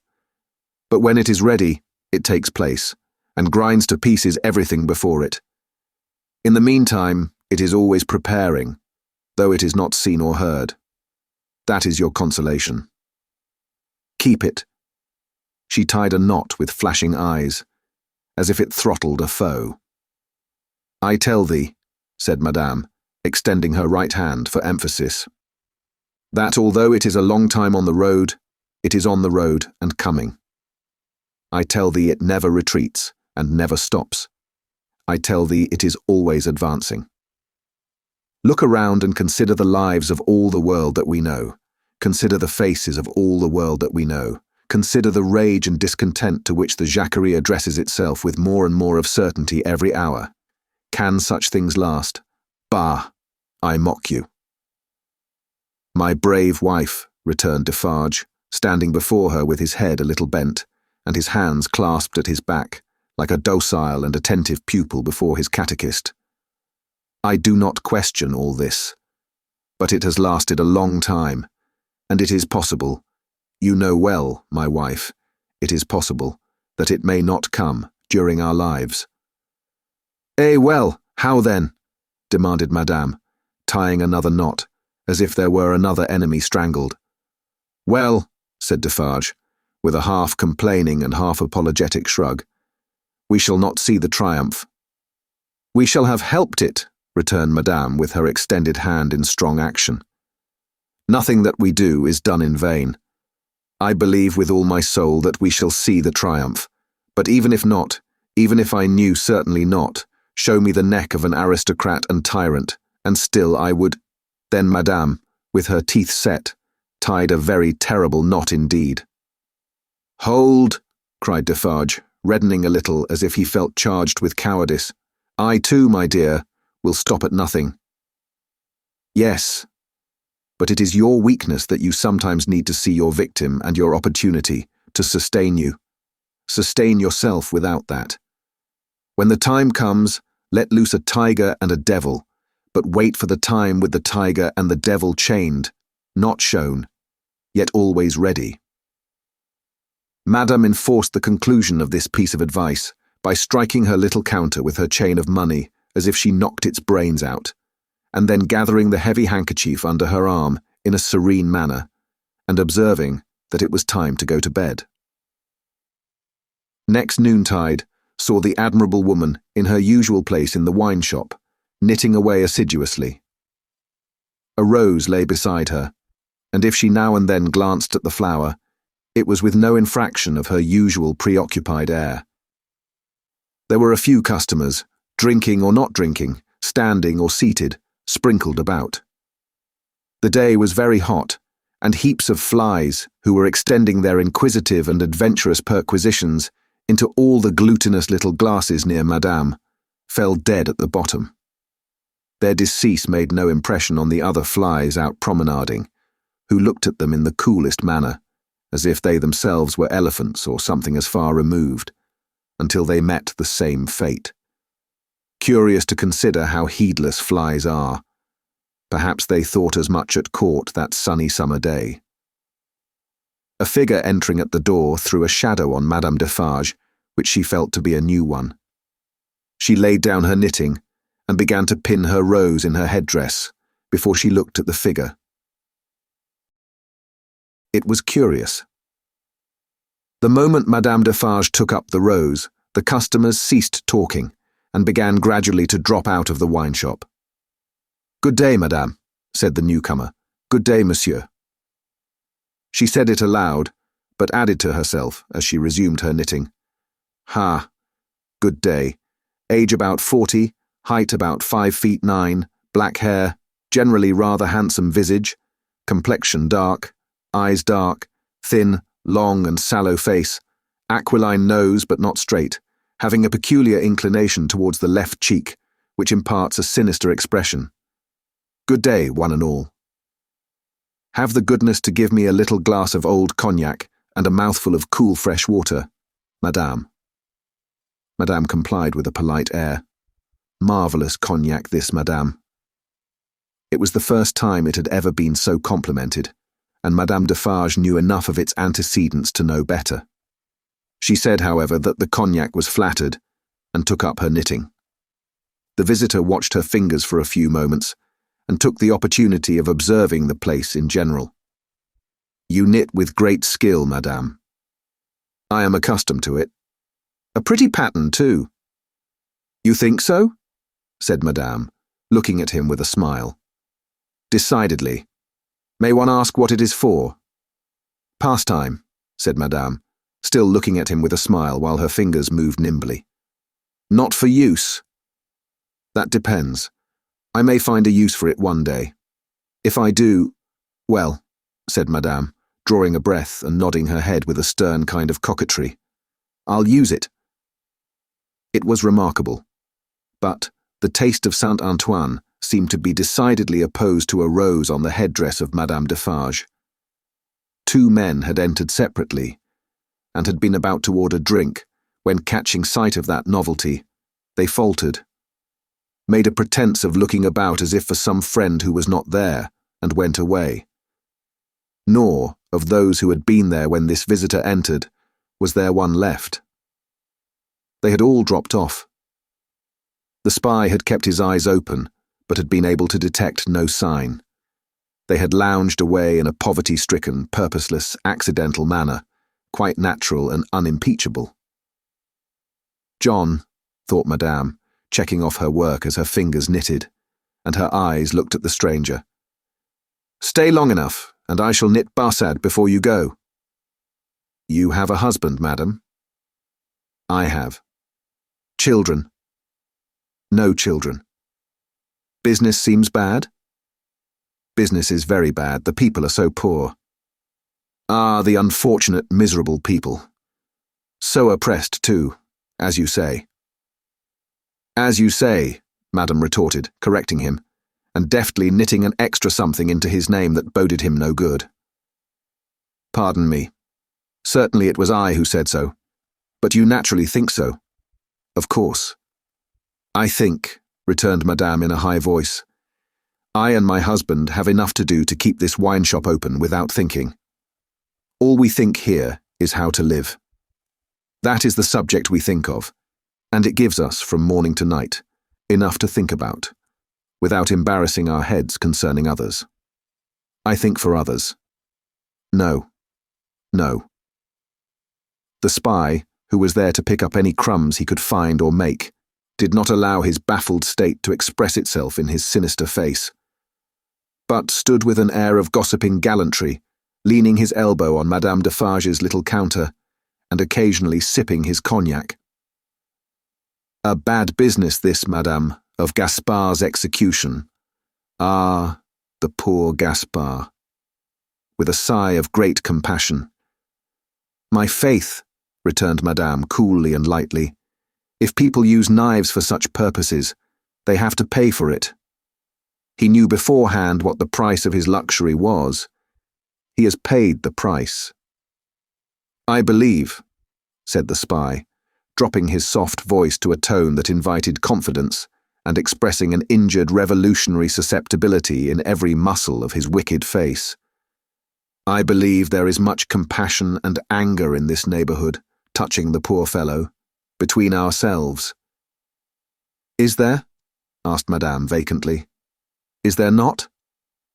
"Here is my husband," said Madame Defarge. As the keeper of the wine shop entered at the door, the spy saluted him by touching his hat, and saying, with an engaging smile, "Good day, Jacques." Defarge stopped short and stared at him.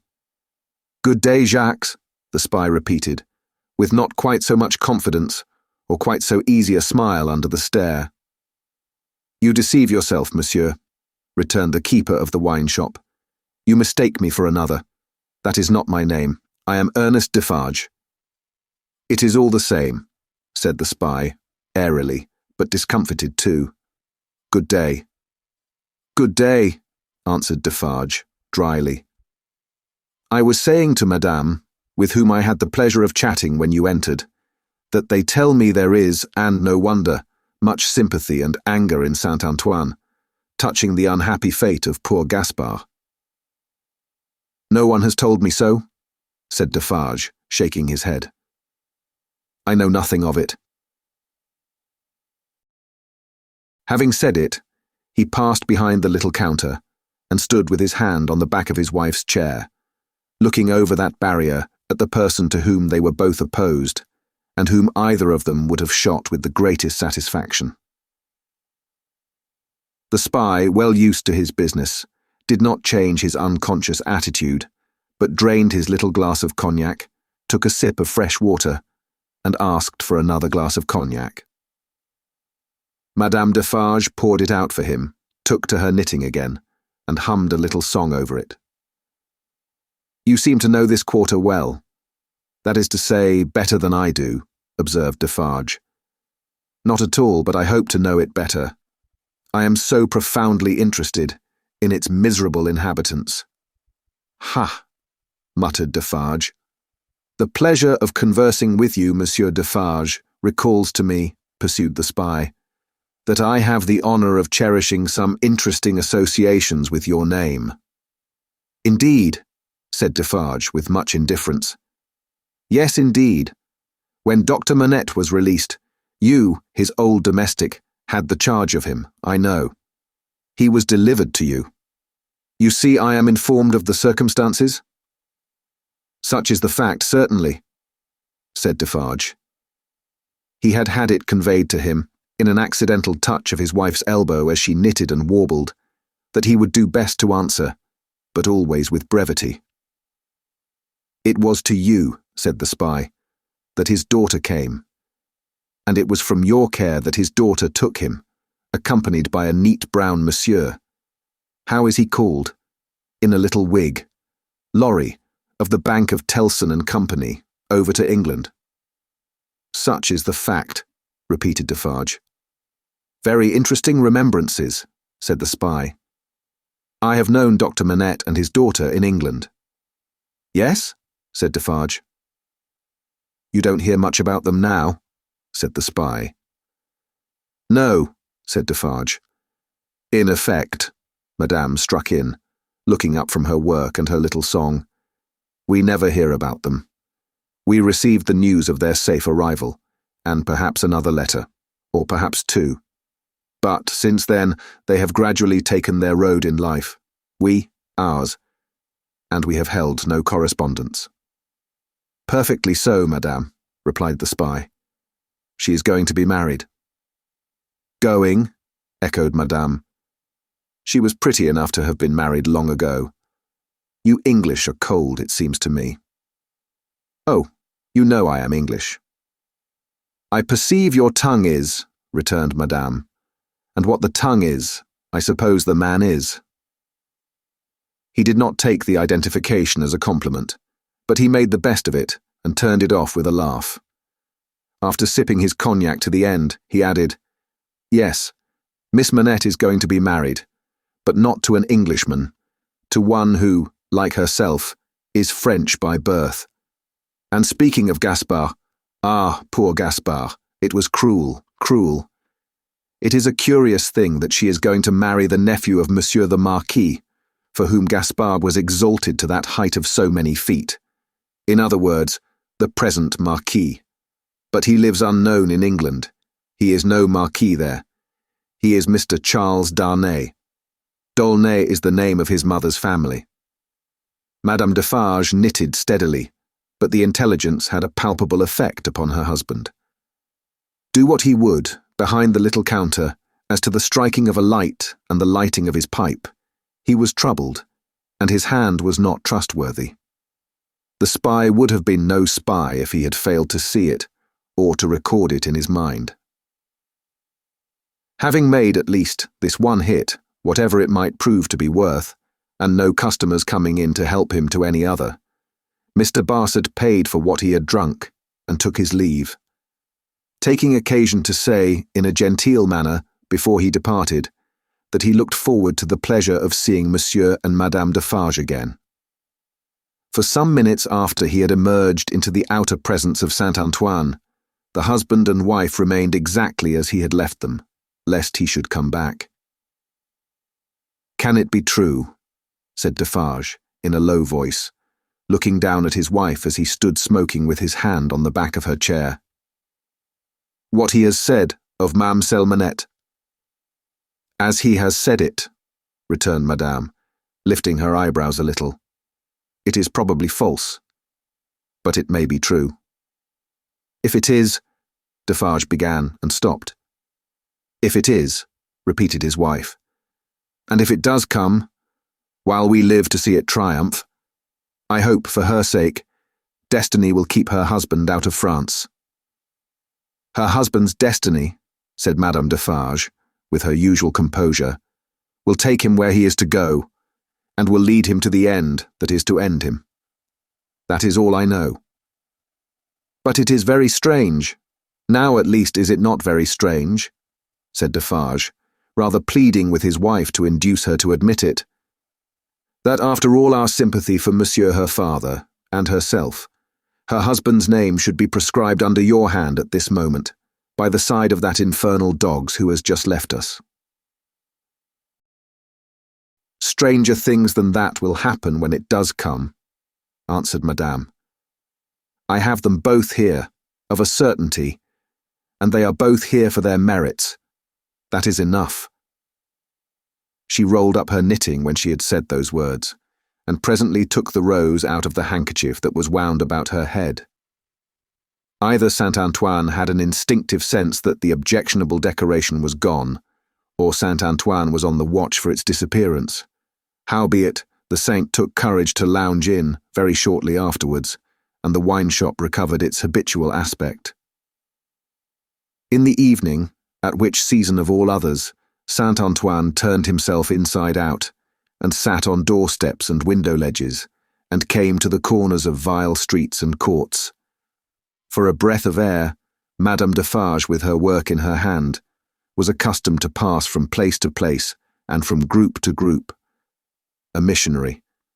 There were many like her, such as the world will do well never to breed again. All the women knitted. They knitted worthless things, but the mechanical work was a mechanical substitute for eating and drinking. The hands moved for the jaws and the digestive apparatus. If the bony fingers had been still, the stomachs would have been more famine-pinched. But as the fingers went, the eyes went, and the thoughts. And as Madame Defarge moved on from group to group, All three went quicker and fiercer among every little knot of women that she had spoken with and left behind. Her husband smoked at his door, looking after her with admiration.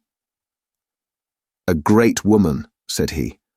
"A strong woman, a grand woman, a frightfully grand woman." Darkness closed around, and then came the ringing of church bells and the distant beating of the military drums in the palace courtyard, as the women sat knitting. Darkness encompassed them. Another darkness was closing in as surely, when the church bells, then ringing pleasantly in many an airy steeple over France, should be melted into thundering cannon. When the military drums should be beating to drown a wretched voice, that night all potent as the voice of power and plenty, freedom and life. So much was closing in about the women who sat knitting, that they their very selves were closing in around a structure yet unbuilt, where they were to sit knitting, counting, dropping heads.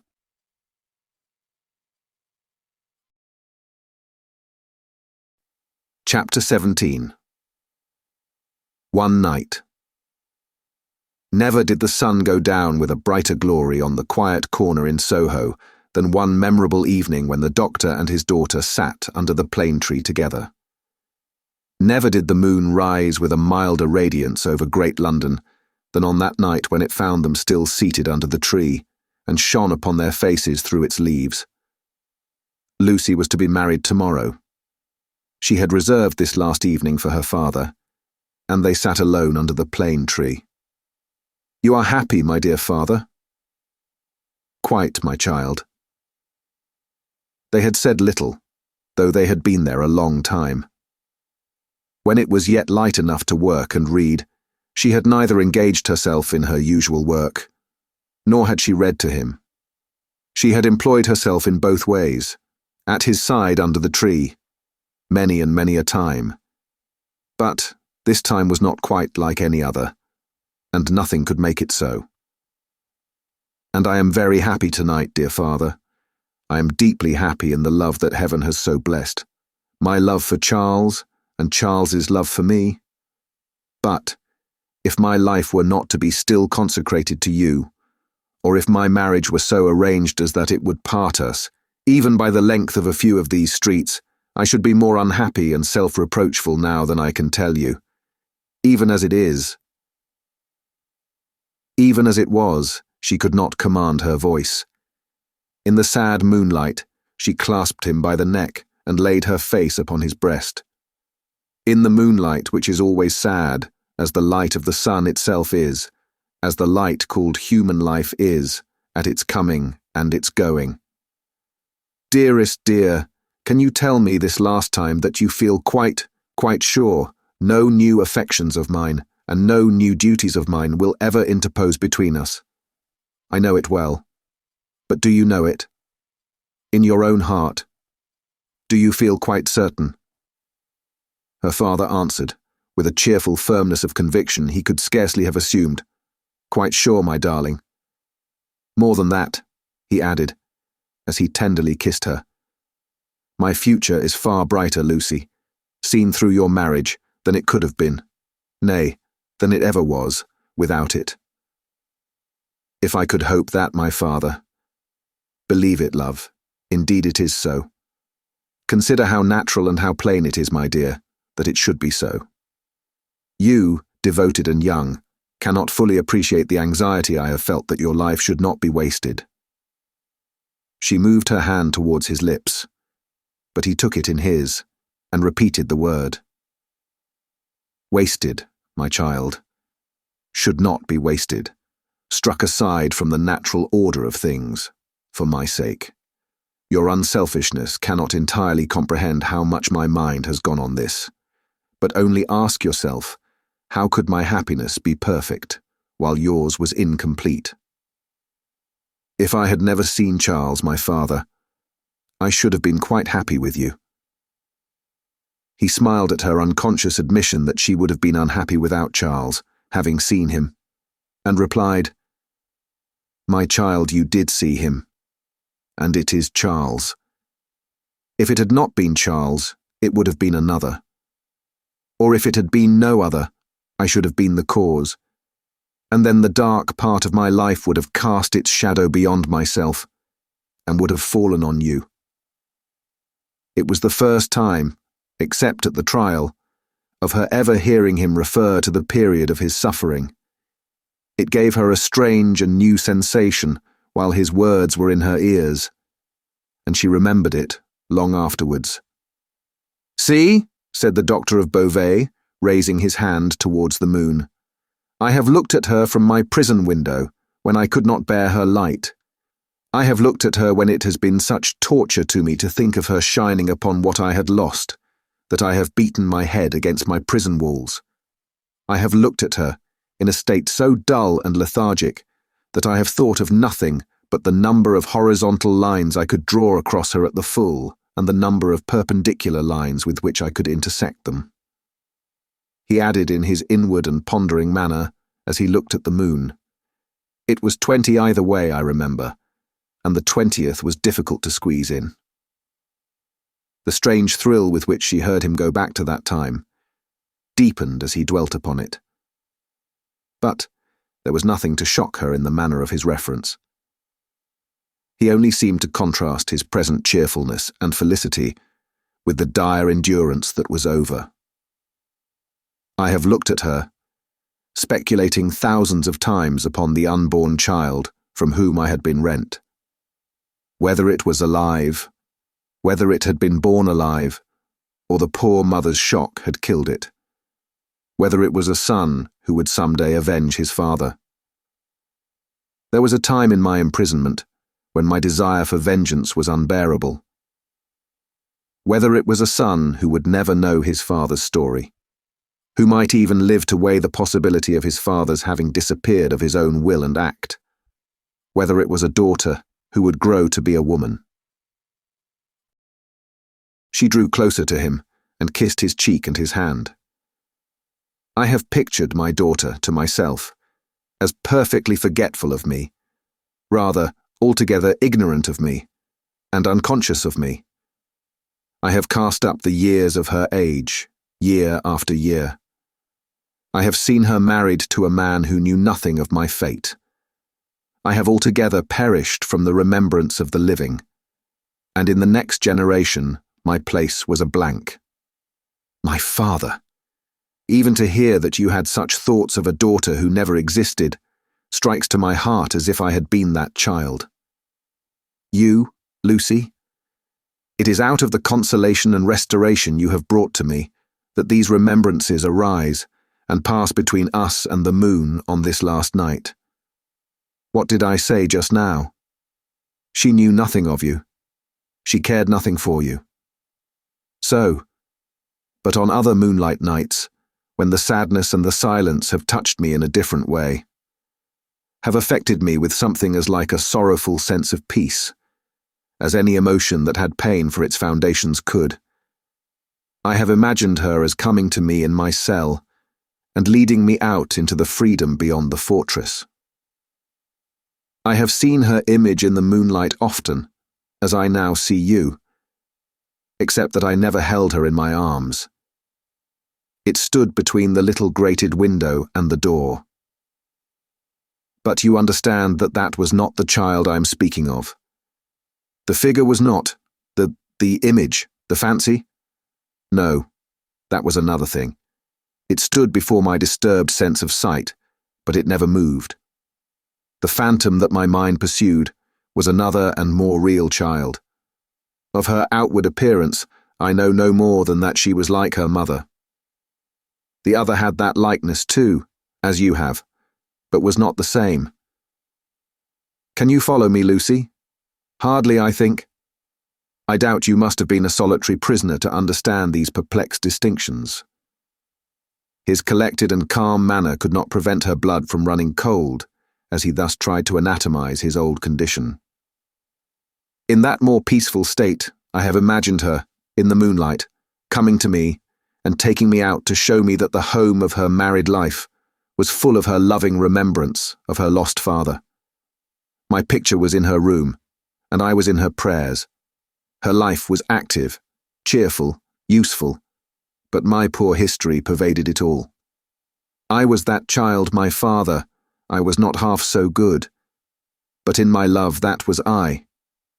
And she showed me her children, said the doctor of Beauvais, and they had heard of me, and had been taught to pity me.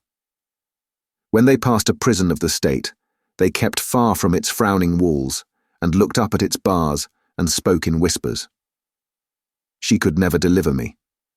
I imagined that she always brought me back after showing me such things. But then, blessed with the relief of tears, I fell upon my knees, and blessed her. I am that child, I hope, my father. Oh, my dear, will you bless me as fervently tomorrow? Lucie, I recall these old troubles in the reason that I have tonight for loving you better than words can tell, and thanking God for my great happiness.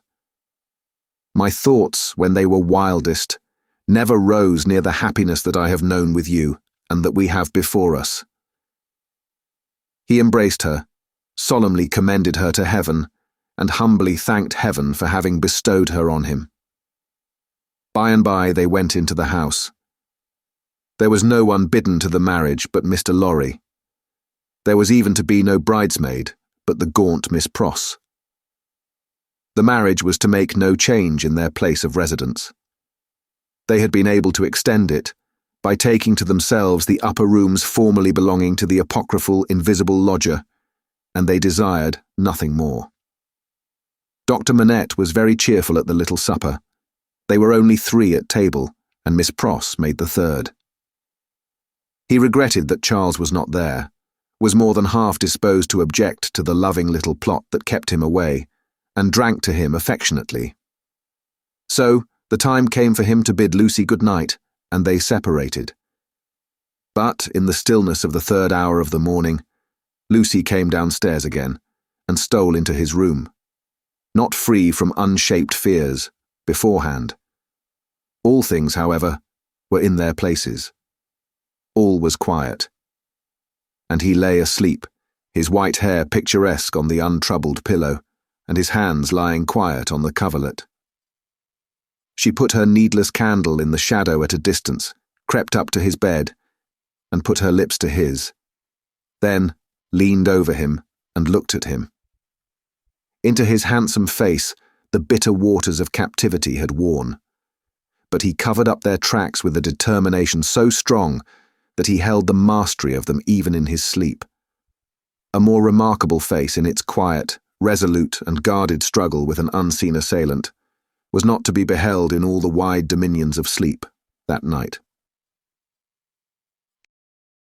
She timidly laid her hand on his dear breast and put up a prayer that she might ever be as true to him as her love aspired to be, and as his sorrows deserved. Then she withdrew her hand and kissed his lips once more and went away.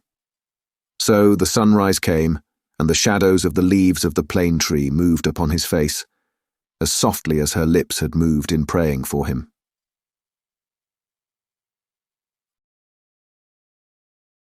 Chapter 18. 9 days. The marriage day was shining brightly, and they were ready outside the closed door of the doctor's room, where he was speaking with Charles Darnay. They were ready to go to church.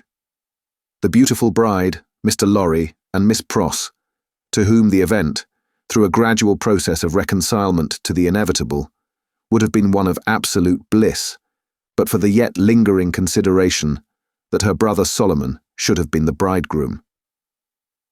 And so, said Mr. Lorry, who could not sufficiently admire the bride, and who had been moving round her to take in every point of her quiet, pretty dress. And so it was for this, my sweet Lucie, that I brought you across the channel such a baby. Lord bless me, how little I thought what I was doing. How lightly I valued the obligation I was conferring on my friend Mr. Charles. You didn't mean it, remarked the matter-of-fact Miss Pross. And therefore how could you know it? Nonsense. Really? Well, but don't cry, said the gentle Mr. Lorry. I am not crying, said Miss Pross. You are. I, my Pross? By this time, Mr. Lorry dared to be pleasant with her on occasion. "You were just now. I saw you do it, and I don't wonder at it. Such a present of plate as you have made 'em is enough to bring tears into anybody's eyes. There's not a fork or a spoon in the collection," said Miss Pross, "that I didn't cry over last night after the box came, till I couldn't see it." "I am highly gratified," said Mr. Lorry, "though, upon my honour, I had no intention of rendering those trifling articles of remembrance invisible to anyone. Dear me, this is an occasion that makes a man speculate on all he has lost. Dear, dear, dear, to think that there might have been a Mrs. Lorry any time these 50 years almost." "Not at all," from Miss Pross. "You think there never might have been a Mrs. Lorry?" asked the gentleman of that name. "Pooh," rejoined Miss Pross, "you were a bachelor in your cradle." "Well," observed Mr. Lorry, beamingly adjusting his little wig, "that seems probable too." "And you were cut out for a bachelor," pursued Miss Pross, "before you were put in your cradle." "Then I think," said Mr. Lorry, "that I was very unhandsomely dealt with, and that I ought to have had a voice in the selection of my pattern. Enough. Now, my dear Lucie," drawing his arm soothingly round her waist, "I hear them moving in the next room, and Miss Pross and I, as two formal folks of business, are anxious not to lose the final opportunity of saying something to you that you wish to hear. You leave your good father, my dear, in hands as earnest and as loving as your own. He shall be taken every conceivable care of. During the next fortnight, while you are in Warwickshire and thereabouts, even Tellson's shall go to the wall, comparatively speaking, before him. And when, at the fortnight's end, he comes to join you and your beloved husband, on your other fortnight's trip in Wales, you shall say that we have sent him to you in the best health and in the happiest frame. Now I hear somebody's step coming to the door. Let me kiss my dear girl with an old-fashioned bachelor blessing before somebody comes to claim his own." For a moment, he held the fair face from him, to look at the well-remembered expression on the forehead, and then laid the bright golden hair against his little brown wig, with a genuine tenderness and delicacy, which, if such things be old-fashioned, were as old as Adam. The door of the doctor's room opened, and he came out with Charles Darnay. He was so deadly pale, which had not been the case when they went in together, that no vestige of colour was to be seen in his face. But in the composure of his manner he was unaltered, except that to the shrewd glance of Mr. Lorry it disclosed some shadowy indication that the old air of avoidance and dread had lately passed over him, like a cold wind. He gave his arm to his daughter, and took her downstairs to the chariot which Mr. Lorry had hired in honour of the day. The rest followed in another carriage, and soon, in a neighbouring church, where no strange eyes looked on, Charles Darnay and Lucie Manette were happily married. Besides the glancing tears that shone among the smiles of the little group when it was done, some diamonds, very bright and sparkling, glanced on the bride's hand, which were newly released from the dark obscurity of one of Mr. Lorry's pockets.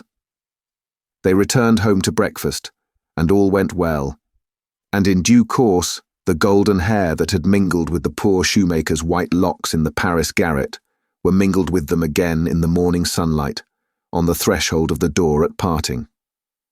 It was a hard parting, though it was not for long, but her father cheered her, and said at last, gently disengaging himself from her enfolding arms, "Take her, Charles. She is yours." And her agitated hand waved to them from a chaise window, and she was gone. The corner being out of the way of the idle and curious, and the preparations having been very simple and few, the doctor, Mr. Lorry, and Miss Pross were left quite alone. It was when they turned into the welcome shade of the cool old hall that Mr. Lorry observed a great change to have come over the doctor, as if the golden arm uplifted there had struck him a poisoned blow. He had naturally repressed much, and some revulsion might have been expected in him when the occasion for repression was gone. but it was the old, scared, lost look that troubled Mr. Lorry.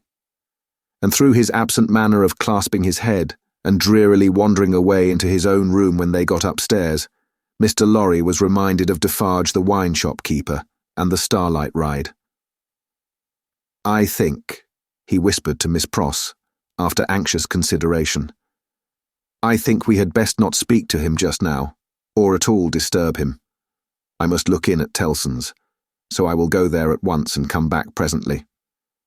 Then we will take him a ride into the country, and dine there, and all will be well." It was easier for Mr. Lorry to look in at Tellson's than to look out of Tellson's. He was detained 2 hours. When he came back, he ascended the old staircase alone, having asked no question of the servant. Going thus into the doctor's rooms, he was stopped by a low sound of knocking. "Good God," he said with a start. "What's that?" Miss Pross, with a terrified face, was at his ear. "Oh me, all is lost," cried she, wringing her hands. "What is to be told to Ladybird? He doesn't know me, and is making shoes." Mr. Lorry said what he could to calm her, and went himself into the doctor's room. The bench was turned towards the light, as it had been when he had seen the shoemaker at his work before, and his head was bent down, and he was very busy. "Dr. Manette, my dear friend, Dr. Manette." The doctor looked at him for a moment, half inquiringly, half as if he were angry at being spoken to, and bent over his work again.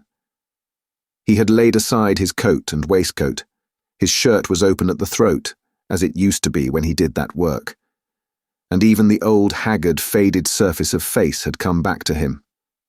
He worked hard, impatiently, as if in some sense of having been interrupted. Mr. Lorry glanced at the work in his hand, and observed that it was a shoe of the old size and shape. He took up another that was lying by him, and asked what it was. "A young lady's walking shoe," he muttered, without looking up. "It ought to have been finished long ago. Let it be. But Dr. Manette, look at me." He obeyed, in the old mechanically submissive manner, without pausing in his work. "You know me, my dear friend? Think again. This is not your proper occupation. Think, dear friend." Nothing would induce him to speak more. He looked up for an instant at a time, when he was requested to do so, but no persuasion would extract a word from him. He worked and worked and worked in silence, and words fell on him as they would have fallen on an echoless wall or on the air. The only ray of hope that Mr. Lorry could discover was that he sometimes furtively looked up without being asked. In that, there seemed a faint expression of curiosity or perplexity, as though he were trying to reconcile some doubts in his mind. Two things at once impressed themselves on Mr. Lorry, as important above all others. The first, that this must be kept secret from Lucie. The second, that it must be kept secret from all who knew him. In conjunction with Miss Pross, he took immediate steps towards the latter precaution, by giving out that the doctor was not well, and required a few days of complete rest. In aid of the kind deception to be practiced on his daughter, Miss Pross was to write, describing his having been called away professionally, and referring to an imaginary letter of 2 or 3 hurried lines in his own hand, represented to have been addressed to her by the same post. These measures, advisable to be taken in any case, Mr. Lorry took in the hope of his coming to himself. If that should happen soon, he kept another course in reserve, which was to have a certain opinion that he thought the best on the doctor's case. In the hope of his recovery and of resort to this third course being thereby rendered practicable, Mr. Lorry resolved to watch him attentively, with as little appearance as possible of doing so. He therefore made arrangements to absent himself from Tellson's for the first time in his life, and took his post by the window in the same room. He was not long in discovering that it was worse than useless to speak to him, since, on being pressed, he became worried.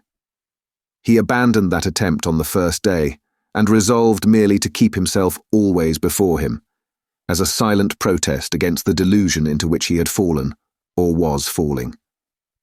He remained, therefore, in his seat near the window, reading and writing, and expressing in as many pleasant and natural ways as he could think of that it was a free place. Dr. Manette took what was given him to eat and drink, and worked on, that first day, until it was too dark to see, worked on, half an hour after Mr. Lorry could not have seen, for his life, to read or write. When he put his tools aside as useless until morning, Mr. Lorry rose and said to him, "Will you go out?" He looked down at the floor on either side of him in the old manner, looked up in the old manner, and repeated in the old low voice, "Out." "Yes, for a walk with me. Why not?" He made no effort to say why not, and said not a word more. But Mr. Lorry thought he saw, as he leaned forward on his bench in the dusk, with his elbows on his knees and his head in his hands, that he was in some misty way asking himself, why not? The sagacity of the man of business perceived an advantage here, and determined to hold it. Miss Pross and he divided the night into 2 watches, and observed him at intervals from the adjoining room. He paced up and down for a long time before he lay down. But, when he did finally lay himself down, he fell asleep. In the morning he was up betimes, and went straight to his bench and to work. On this second day, Mr. Lorry saluted him cheerfully by his name, and spoke to him on topics that had been of late familiar to them. He returned no reply, but it was evident that he heard what was said, and that he thought about it, however confusedly. This encouraged Mr. Lorry to have Miss Pross in with her work several times during the day. At those times, they quietly spoke of Lucie, and of her father then present, precisely in the usual manner, and as if there were nothing amiss. This was done without any demonstrative accompaniment, not long enough or often enough to harass him. And it lightened Mr. Lorry's friendly heart to believe that he looked up oftener, and that he appeared to be stirred by some perception of inconsistencies surrounding him. When it fell dark again, Mr. Lorry asked him as before, "Dear doctor, will you go out?" As before, he repeated, "Out." "Yes, for a walk with me. Why not?" This time Mr. Lorry feigned to go out when he could extract no answer from him, and after remaining absent for an hour, returned. In the meanwhile the doctor had removed to the seat in the window, and had sat there looking down at the plane tree. But on Mr. Lorry's return, he slipped away to his bench. The time went very slowly on, and Mr. Lorry's hope darkened, and his heart grew heavier again, and grew yet heavier and heavier every day. The 3rd day came and went, the 4th, the 5th. 5 days, 6 days, 7 days, 8 days, 9 days. With a hope ever darkening, and with a heart always growing heavier and heavier, Mr. Lorry passed through this anxious time. The secret was well kept, and Lucie was unconscious and happy. But he could not fail to observe that the shoemaker, whose hand had been a little out at first, was growing dreadfully skilful, and that he had never been so intent on his work, and that his hands had never been so nimble and expert, as in the dusk of the 9th evening.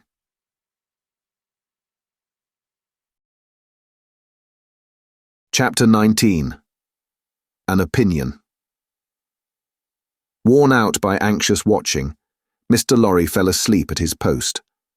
On the 10th morning of his suspense, he was startled by the shining of the sun into the room where a heavy slumber had overtaken him when it was dark night. He rubbed his eyes and roused himself, but he doubted, when he had done so, whether he was not still asleep. For going to the door of the doctor's room and looking in, he perceived that the shoemaker's bench and tools were put aside again, and that the doctor himself sat reading at the window. He was in his usual morning dress, and his face, which Mr. Lorry could distinctly see, though still very pale, was calmly studious and attentive. Even when he had satisfied himself that he was awake, Mr. Lorry felt giddily uncertain for some few moments whether the late shoemaking might not be a disturbed dream of his own. For, did not his eyes show him his friend before him in his accustomed clothing and aspect, and employed as usual? And was there any sign within their range that the change of which he had so strong an impression had actually happened? It was but the inquiry of his first confusion and astonishment, the answer being obvious. If the impression were not produced by a real corresponding and sufficient cause, how came he, Jarvis Lorry, there? How came he to have fallen asleep, in his clothes, on the sofa in Dr. Manette's consulting room, and to be debating these points outside the doctor's bedroom door in the early morning? Within a few minutes, Miss Pross stood whispering at his side. If he had had any particle of doubt left, her talk would of necessity have resolved it. But he was by that time clear-headed, and had none. He advised that they should let the time go by until the regular breakfast hour, and should then meet the doctor as if nothing unusual had occurred. If he appeared to be in his customary state of mind, Mr. Lorry would then cautiously proceed to seek direction and guidance from the opinion he had been, in his anxiety, so anxious to obtain. Miss Pross, submitting herself to his judgment, the scheme was worked out with care.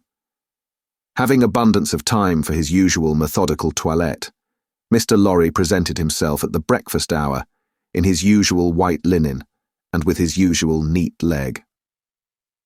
The doctor was summoned in the usual way and came to breakfast. So far as it was possible to comprehend him without overstepping those delicate and gradual approaches which Mr. Lorry felt to be the only safe advance, he at first supposed that his daughter's marriage had taken place yesterday.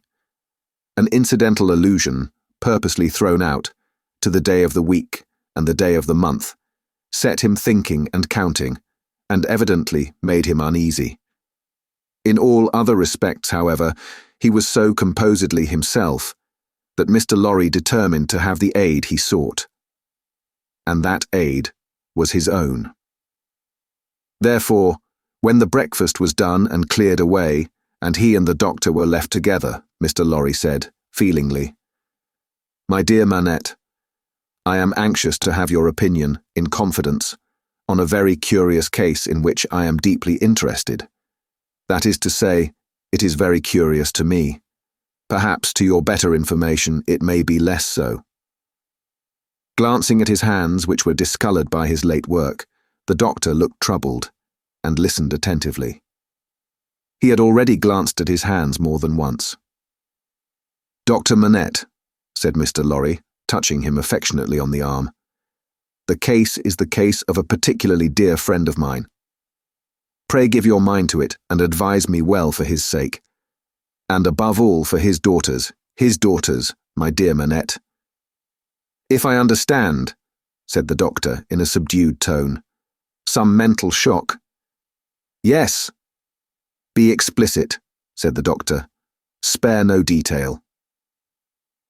Mr. Lorry saw that they understood one another and proceeded. "My dear Manette, it is the case of an old and a prolonged shock, of great acuteness and severity to the affections, the feelings, the, as you express it, the mind. The mind.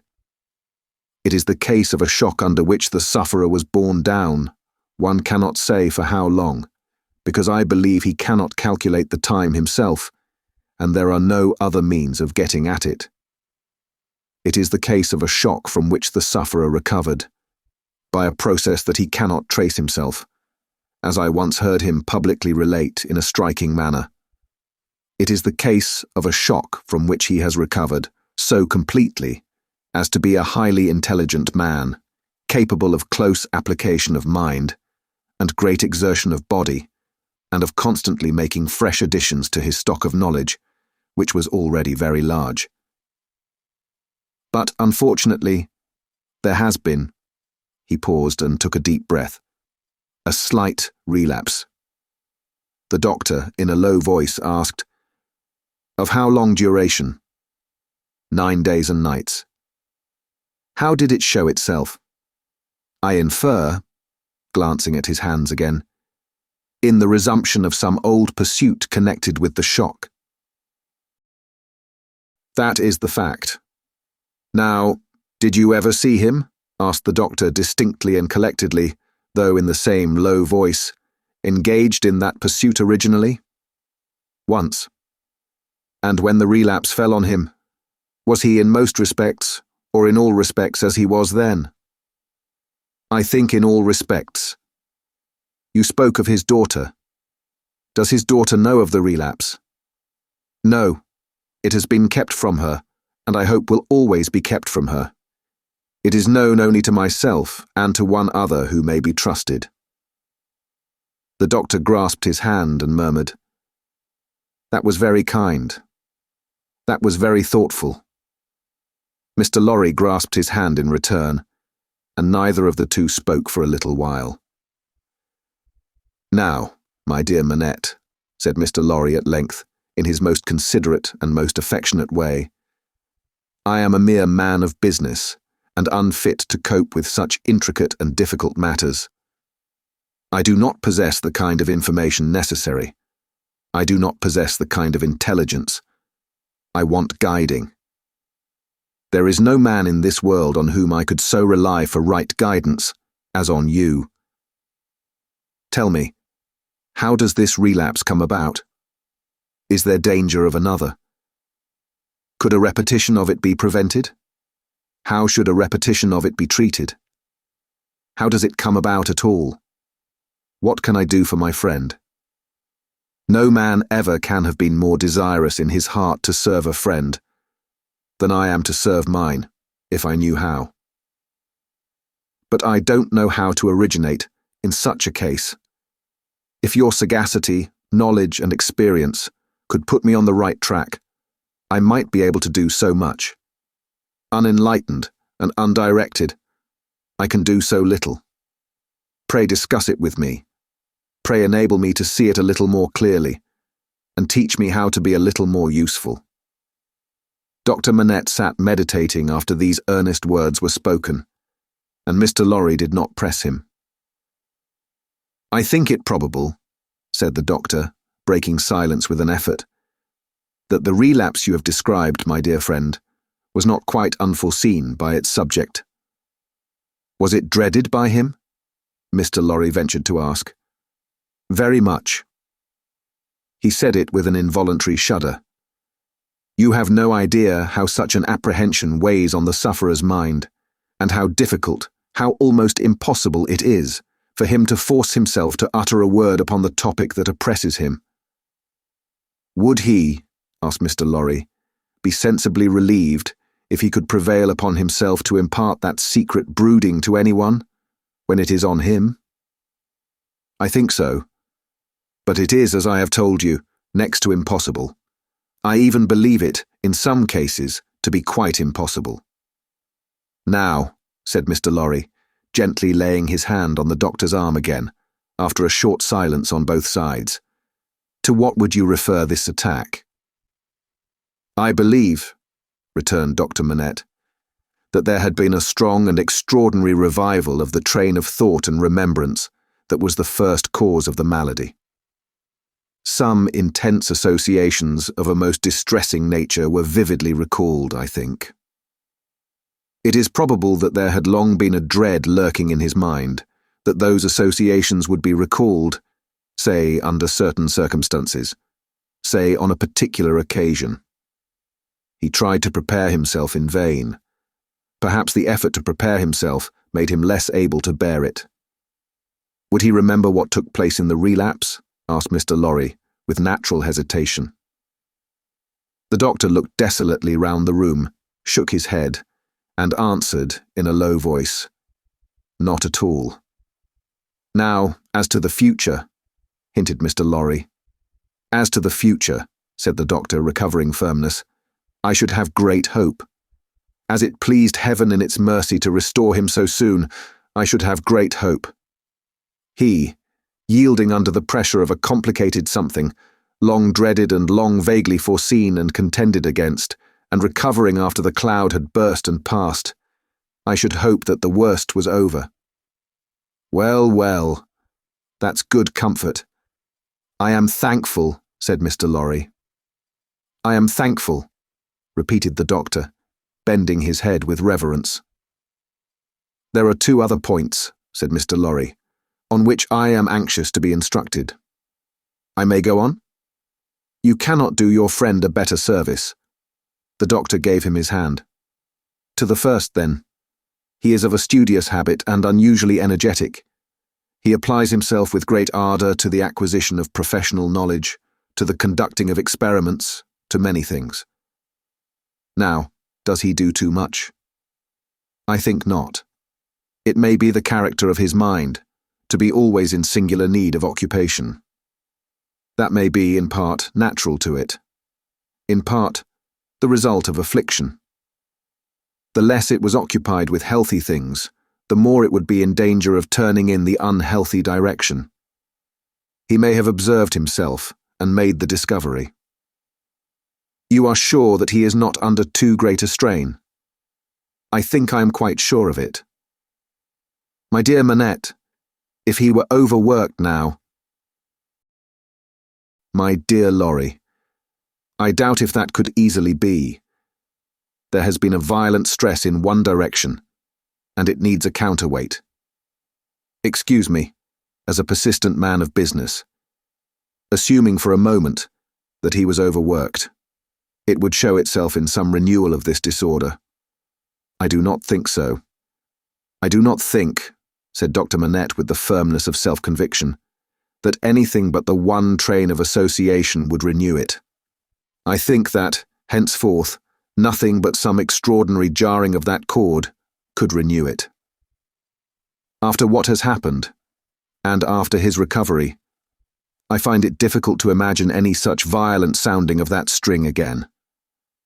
I trust, and I almost believe, that the circumstances likely to renew it are exhausted.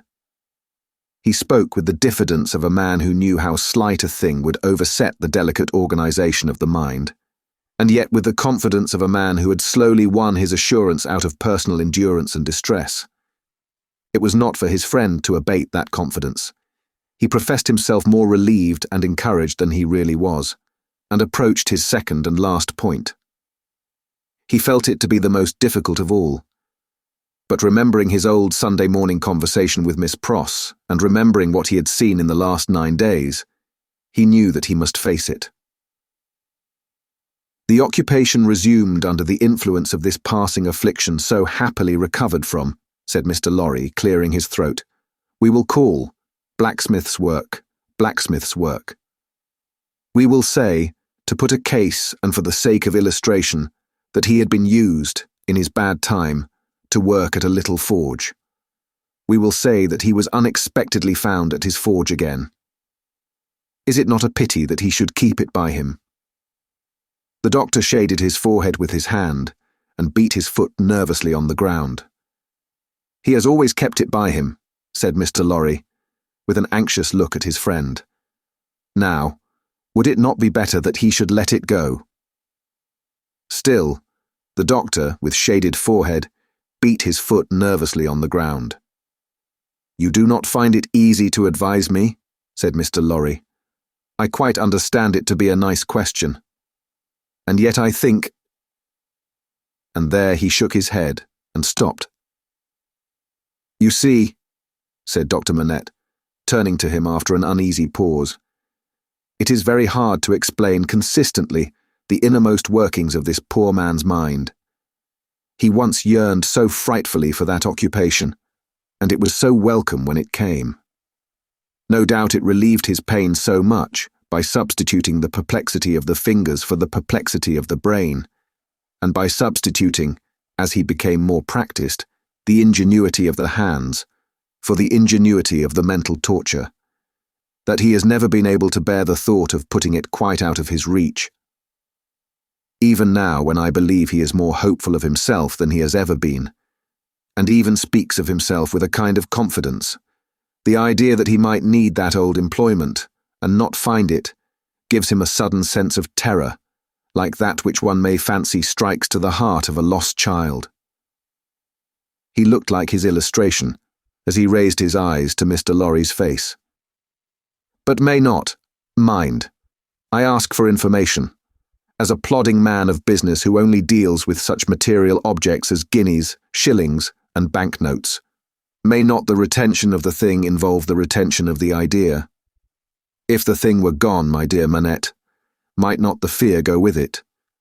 In short, is it not a concession to the misgiving, to keep the forge?" There was another silence. "You see, too," said the doctor tremulously, "it is such an old companion." "I would not keep it," said Mr. Lorry, shaking his head, for he gained in firmness as he saw the doctor disquieted. "I would recommend him to sacrifice it. I only want your authority. I am sure it does no good. Come, give me your authority like a dear good man. For his daughter's sake, my dear Manette." Very strange to see what a struggle there was within him. "In her name, then, let it be done. I sanction it. But I would not take it away while he was present. Let it be removed when he is not there. Let him miss his old companion after an absence." Mr. Lorry readily engaged for that, and the conference was ended. They passed the day in the country, and the doctor was quite restored. On the 3 following days, he remained perfectly well, and on the 14th day, he went away to join Lucie and her husband. The precaution that had been taken to account for his silence, Mr. Lorry had previously explained to him, and he had written to Lucie in accordance with it, and she had no suspicions. On the night of the day on which he left the house, Mr. Lorry went into his room with a chopper, saw, chisel, and hammer, attended by Miss Pross carrying a light.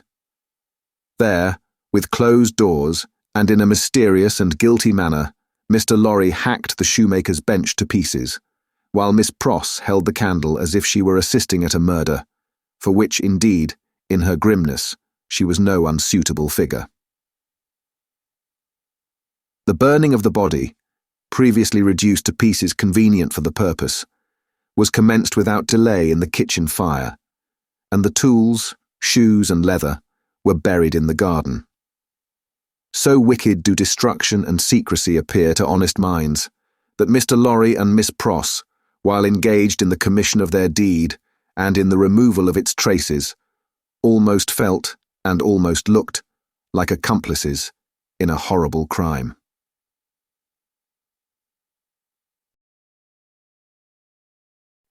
Chapter 20. A Plea. When the newly married pair came home, the first person who appeared to offer his congratulations was Sydney Carton. They had not been at home many hours when he presented himself.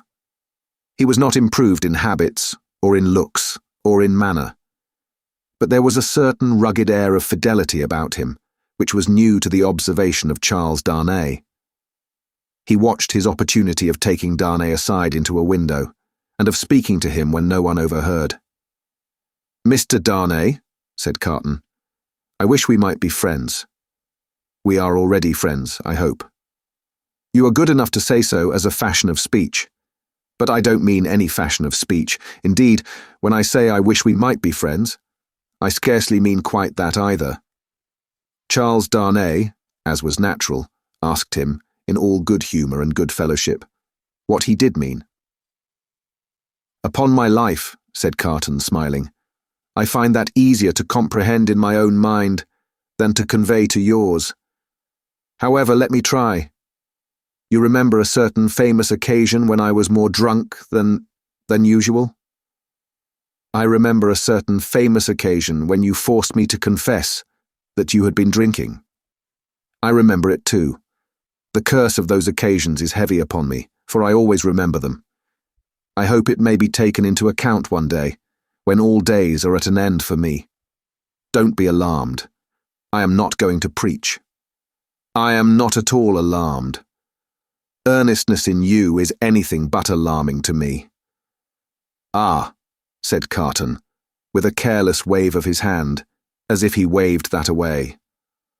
"On the drunken occasion in question, one of a large number, as you know, I was insufferable about liking you and not liking you. I wish you would forget it. I forgot it long ago. Fashion of speech again. But Mr. Darnay, oblivion is not so easy to me, as you represent it to be to you. I have by no means forgotten it, and a light answer does not help me to forget it. If it was a light answer, returned Darnay, I beg your forgiveness for it. I had no other object than to turn a slight thing, which, to my surprise, seems to trouble you too much, aside. I declare to you on the faith of a gentleman that I have long dismissed it from my mind. Good heaven, what was there to dismiss? Have I had nothing more important to remember in the great service you rendered me that day? As to the great service, said Carton, I am bound to avow to you, when you speak of it in that way, that it was mere professional claptrap. I don't know that I cared what became of you when I rendered it. Mind! I say when I rendered it. I am speaking of the past. You make light of the obligation, returned Darnay, but I will not quarrel with your light answer. Genuine truth, Mr. Darnay, trust me. I have gone aside from my purpose. I was speaking about our being friends. Now, you know me. You know I am incapable of all the higher and better flights of men. If you doubt it, ask Stryver, and he'll tell you so. I prefer to form my own opinion, without the aid of his. Well, at any rate you know me as a dissolute dog, who has never done any good, and never will. I don't know that you never will, but I do, and you must take my word for it. Well, if you could endure to have such a worthless fellow, and a fellow of such indifferent reputation, coming and going at odd times, I should ask that I might be permitted to come and go as a privileged person here, that I might be regarded as an useless, and I would add, if it were not for the resemblance I detected between you and me, an unornamental piece of furniture, tolerated for its old service, and taken no notice of. I doubt if I should abuse the permission. It is 100 to 1 if I should avail myself of it 4 times in a year. It would satisfy me, I dare say, to know that I had it. Will you try? That is another way of saying that I am placed on the footing I have indicated. I thank you, Darnay. I may use that freedom with your name. I think so, Carton, by this time. They shook hands upon it, and Sydney turned away. Within a minute afterwards, he was, to all outward appearance, as unsubstantial as ever. When he was gone, and in the course of an evening passed with Miss Pross, the doctor, and Mr. Lorry, Charles Darnay made some mention of this conversation in general terms, and spoke of Sydney Carton as a problem of carelessness and recklessness. He spoke of him, in short, not bitterly, or meaning to bear hard upon him, but as anybody might who saw him as he showed himself. He had no idea that this could dwell in the thoughts of his fair young wife, but when he afterwards joined her in their own rooms, he found her waiting for him with the old pretty lifting of the forehead strongly marked. "We are thoughtful tonight," said Darnay, drawing his arm about her.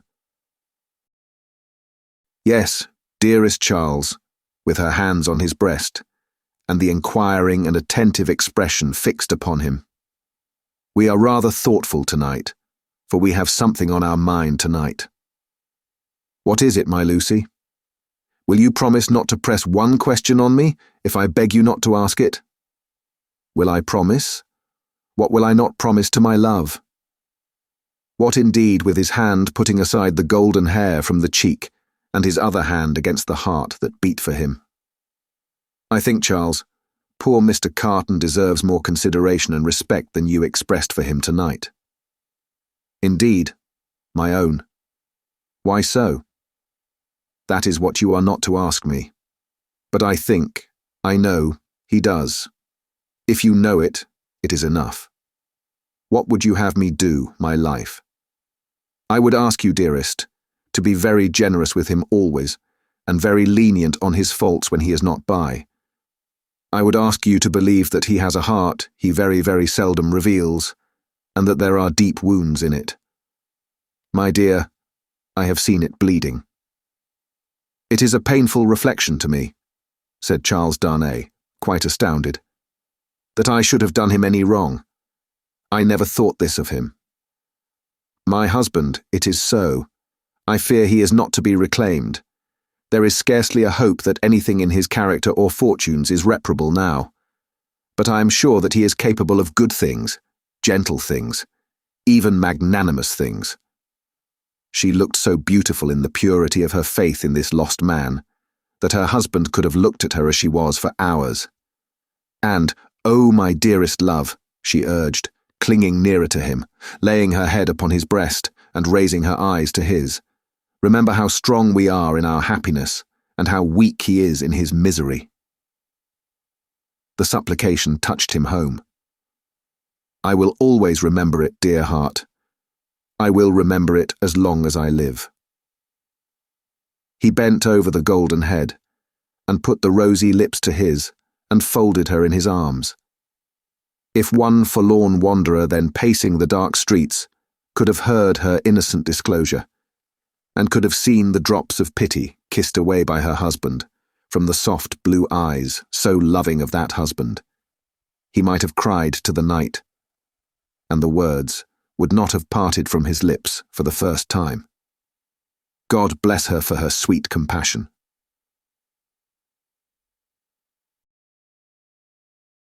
Chapter 21. Echoing footsteps. A wonderful corner for echoes, it has been remarked, that corner where the doctor lived. Ever busily winding the golden thread which bound her husband, and her father, and herself, and her old directress and companion, in a life of quiet bliss, Lucie sat in the still house, in the tranquilly resounding corner, listening to the echoing footsteps of years. At first, there were times, though she was a perfectly happy young wife, when her work would slowly fall from her hands and her eyes would be dimmed.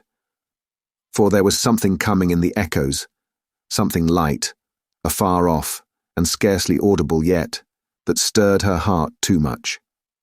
Fluttering hopes and doubts. Hopes of a love as yet unknown to her. Doubts of her remaining upon earth to enjoy that new delight divided her breast. Among the echoes, then, there would arise the sound of footsteps at her own early grave, and thoughts of the husband who would be left so desolate, and who would mourn for her so much, swelled to her eyes and broke like waves. That time passed, and her little Lucie lay on her bosom. Then, among the advancing echoes, there was the tread of her tiny feet and the sound of her prattling words. Let greater echoes resound as they would, the young mother at the cradle side could always hear those coming. They came, and the shady house was sunny with a child's laugh, and the divine friend of children, to whom in her trouble she had confided hers, seemed to take her child in his arms, as he took the child of old, and made it a sacred joy to her.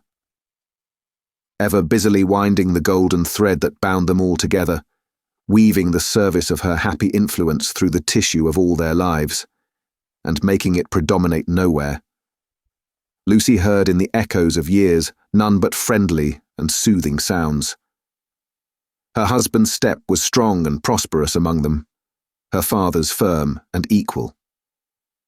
Lo, Miss Pross, in harness of string, awakening the echoes, as an unruly charger, whip corrected, snorting and pawing the earth under the plane tree in the garden.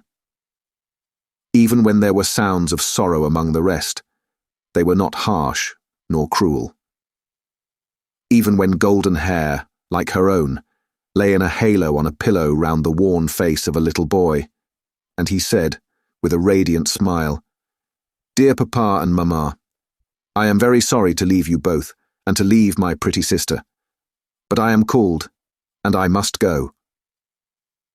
Those were not tears all of agony that wetted his young mother's cheek, as the spirit departed from her embrace that had been entrusted to it. Suffer them, and forbid them not. they see my Father's face. O Father, blessed words. Thus, the rustling of an angel's wings got blended with the other echoes, and they were not wholly of earth, but had in them that breath of heaven. Sighs of the winds that blew over a little garden tomb were mingled with them also, and both were audible to Lucie in a hushed murmur, like the breathing of a summer sea asleep upon a sandy shore, as the little Lucie, comically studious at the task of the morning, or dressing a doll at her mother's footstool, chattered in the tongues of the two cities that were blended in her life. The echoes rarely answered to the actual tread of Sydney Carton. Some half-dozen times a year, at most, he claimed his privilege of coming in uninvited, and would sit among them through the evening, as he had once done often. He never came there heated with wine. And one other thing regarding him was whispered in the echoes, which has been whispered by all true echoes for ages and ages. No man ever really loved a woman, lost her, and knew her with a blameless though an unchanged mind when she was a wife and a mother. But her children had a strange sympathy with him, an instinctive delicacy of pity for him. What fine hidden sensibilities are touched in such a case, no echoes tell.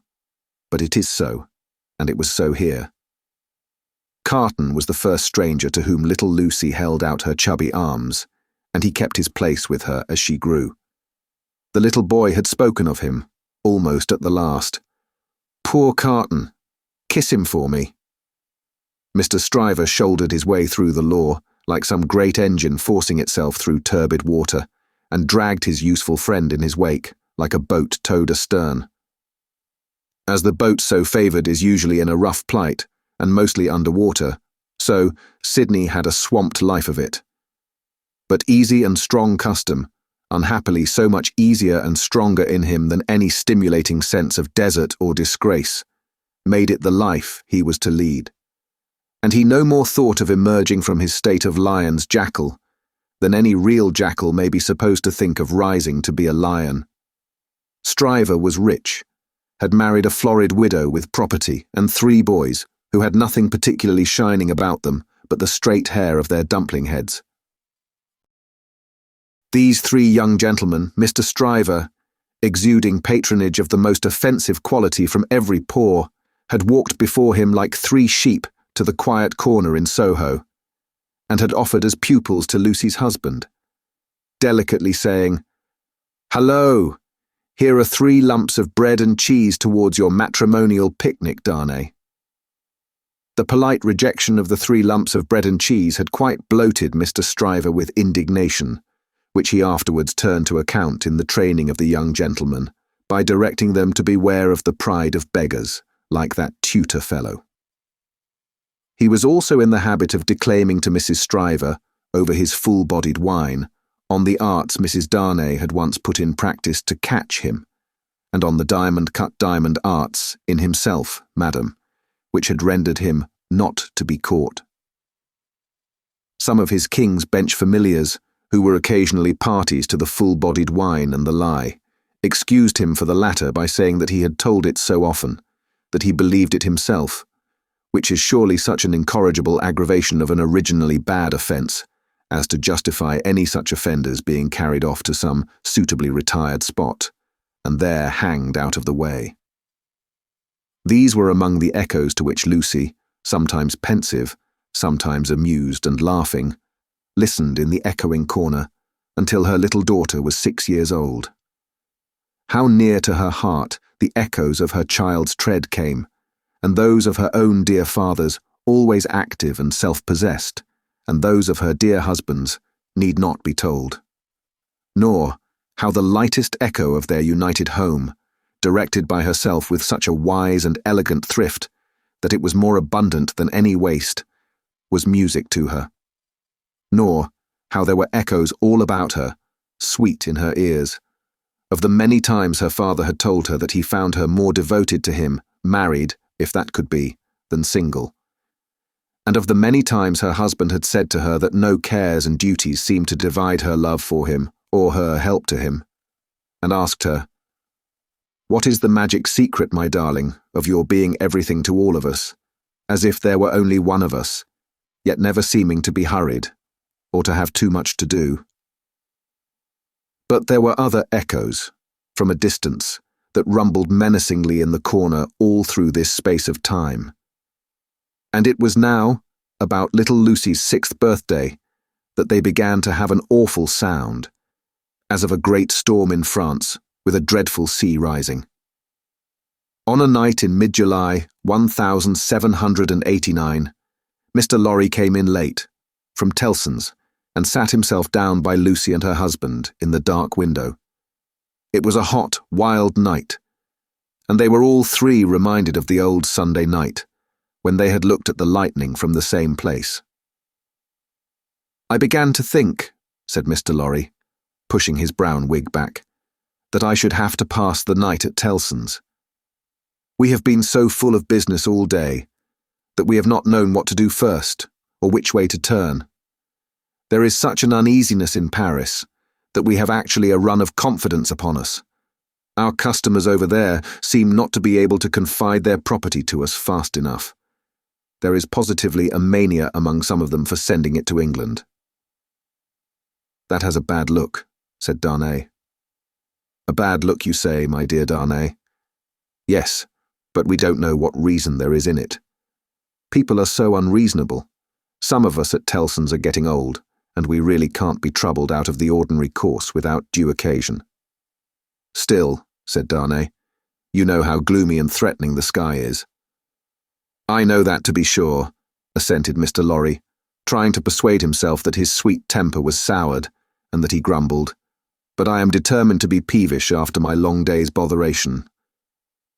Where is Manette?" "Here he is," said the doctor, entering the dark room at the moment.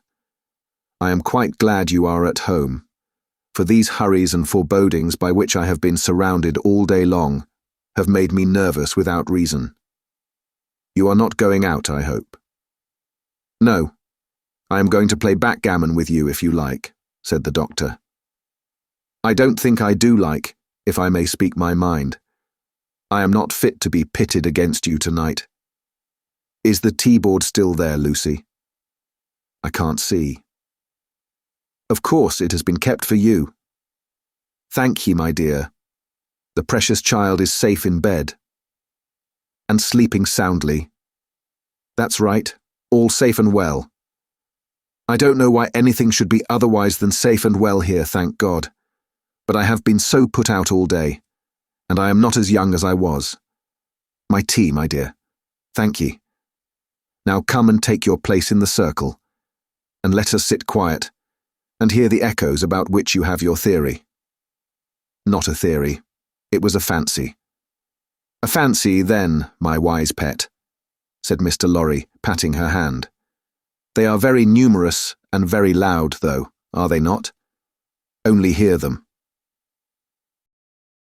Headlong, mad, and dangerous footsteps to force their way into anybody's life, footsteps not easily made clean again if once stained red, the footsteps raging in St. Antoine afar off, as the little circle sat in the dark London window. St. Antoine had been, that morning, a vast, dusky mass of scarecrows heaving to and fro, with frequent gleams of light above the billowy heads, where steel blades and bayonets shone in the sun. A tremendous roar arose from the throat of St. Antoine, and a forest of naked arms struggled in the air like shriveled branches of trees in a winter wind. All the fingers convulsively clutching at every weapon or semblance of a weapon that was thrown up from the depths below, no matter how far off. Who gave them out? Whence they last came? Where they began? Through what agency they crookedly quivered and jerked, scores at a time, over the heads of the crowd, like a kind of lightning, no eye in the throng could have told. But muskets were being distributed, so were cartridges, powder and ball, bars of iron and wood, knives, axes, pikes, every weapon that distracted ingenuity could discover or devise. People who could lay hold of nothing else, set themselves with bleeding hands to force stones and bricks out of their places in walls. Every pulse and heart in Saint-Antoine was on high fever strain and at high fever heat. Every living creature there held life as of no account, and was demented with a passionate readiness to sacrifice it. As a whirlpool of boiling waters has a centre point, so all this raging circled round Defarge's wine shop, and every human drop in the cauldron had a tendency to be sucked towards the vortex where Defarge himself, already begrimed with gunpowder and sweat, issued orders, issued arms, thrust this man back, dragged this man forward, disarmed one to arm another, laboured and strove in the thickest of the uproar. "Keep near to me, Jacques III," cried Defarge, "and do you, Jacques I and II, separate and put yourselves at the head of as many of these patriots as you can. Where is my wife?" "Eh well, here you see me," said Madame, composed as ever, but not knitting today. Madame's resolute right hand was occupied with an axe, in place of the usual softer implements, and in her girdle were a pistol and a cruel knife. "Where do you go, my wife?" "I go," said Madame, "with you at present. You shall see me at the head of women, by and by." "Come then," cried Defarge in a resounding voice. "Patriots and friends, we are ready. The Bastille." With a roar that sounded as if all the breath in France had been shaped into the detested word, the living sea rose, wave on wave, depth on depth, and overflowed the city to that point. Alarm bells ringing, drums beating, the sea raging and thundering on its new beach, the attack began. Deep ditches, double drawbridge, massive stone walls, 8 great towers, cannon, muskets, fire and smoke. Through the fire and through the smoke, in the fire and in the smoke, for the sea cast him up against a cannon, and on the instant he became a cannoneer. Defarge of the wine shop worked like a manful soldier. 2 fierce hours. Deep ditch, single drawbridge, massive stone walls, 8 great towers, cannon, muskets, fire and smoke. 1 drawbridge down. Work, comrades all, work, work, Jacques I, Jacques II, Jacques 1,000, Jacques 2,000, Jacques 25,000. In the name of all the angels or the devils, which you prefer, work. Thus Defarge of the wine shop, still at his gun, which had long grown hot. "To me, women," cried Madame his wife. "What? We can kill as well as the men when the place is taken." And to her, with a shrill, thirsty cry, trooping women variously armed, but all armed alike in hunger and revenge, cannon, muskets, fire and smoke. But still the deep ditch, the single drawbridge, the massive stone walls, and the 8 great towers. Slight displacements of the raging sea made by the falling wounded. Flashing weapons, blazing torches, smoking wagon loads of wet straw, hard work at neighbouring barricades in all directions, shrieks, volleys, execrations, bravery without stint, boom, smash and rattle, and the furious sounding of the living sea. But, still, the deep ditch, and the single drawbridge, and the massive stone walls, and the 8 great towers, and still Defarge of the wine shop at his gun, grown doubly hot by the service of 4 fierce hours. A white flag from within the fortress, and a parley, this dimly perceptible through the raging storm, nothing audible in it. Suddenly the sea rose immeasurably wider and higher, and swept Defarge of the wine shop over the lowered drawbridge, past the massive stone outer walls, in among the 8 great towers, surrendered. So resistless was the force of the ocean bearing him on, that even to draw his breath or turn his head was as impracticable as if he had been struggling in the surf at the South Sea, until he was landed in the outer courtyard of the Bastille. There, against an angle of a wall, he made a struggle to look about him. Jacques III was nearly at his side. Madame Defarge, still heading some of her women, was visible in the inner distance, and her knife was in her hand, Everywhere was tumult, exultation, deafening and maniacal bewilderment, astounding noise, yet furious dumb show. The prisoners! The records! The secret cells! The instruments of torture! The prisoners! Of all these cries and 10,000 incoherences, the prisoners was the cry most taken up by the sea that rushed in, as if there were an eternity of people, as well as of time and space. When the foremost billows rolled past, bearing the prison officers with them, and threatening them all with instant death if any secret nook remained undisclosed, Defarge laid his strong hand on the breast of one of these men. A man with a grey head, who had a lighted torch in his hand, separated him from the rest, and got him between himself and the wall. "Show me the North Tower," said Defarge. "Quick." "I will faithfully," replied the man, "if you will come with me. But there is no one there." "What is the meaning of 105, North Tower?" asked Defarge. "Quick." "The meaning, monsieur. Does it mean a captive, or a place of captivity? Or do you mean that I shall strike you dead?" "Kill him," croaked Jacques III, who had come close up. "Monsieur, it is a cell." "Show it me." "Pass this way, then." Jacques III, with his usual craving on him, and evidently disappointed by the dialogue taking a turn that did not seem to promise bloodshed, held by Defarge's arm as he held by the turnkeys. Their three heads had been close together during this brief discourse, and it had been as much as they could do to hear one another, even then. So tremendous was the noise of the living ocean, in its eruption into the fortress, and its inundation of the courts and passages and staircases. All around outside, too, it beat the walls with a deep, hoarse roar, from which, occasionally, some partial shouts of tumult broke and leaped into the air like spray. Through gloomy vaults, where the light of day had never shone, past hideous doors of dark dens and cages, down cavernous flights of steps, and again up steep, rugged ascents of stone and brick, more like dry waterfalls than staircases. Defarge the turnkey and Jacques III, linked hand and arm, went with all the speed they could make. Here and there, especially at first, the inundation started on them and swept by. But when they had done descending and were winding and climbing up a tower, they were alone. Hemmed in here by the massive thickness of walls and arches, the storm within the fortress and without was only audible to them in a dull, subdued way, as if the noise out of which they had come had almost destroyed their sense of hearing.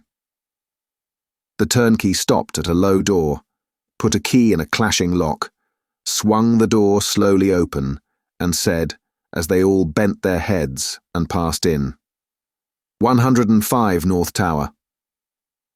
There was a small, heavily grated, unglazed window high in the wall, with a stone screen before it, so that the sky could be only seen by stooping low and looking up. There was a small chimney, heavily barred across, a few feet within. There was a heap of old feathery wood ashes on the hearth. There was a stool and table, and a straw bed. There were the 4 blackened walls, and a rusted iron ring in one of them. "Pass that torch slowly along these walls that I may see them," said Defarge to the turnkey. The man obeyed, and Defarge followed the light closely with his eyes. "Stop! Look here, Jacques." "I am," croaked Jacques III as he read greedily.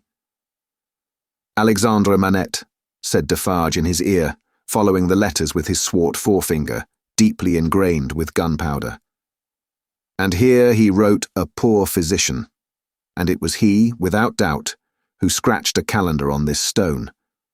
"What is that in your hand? A crowbar? Give it me."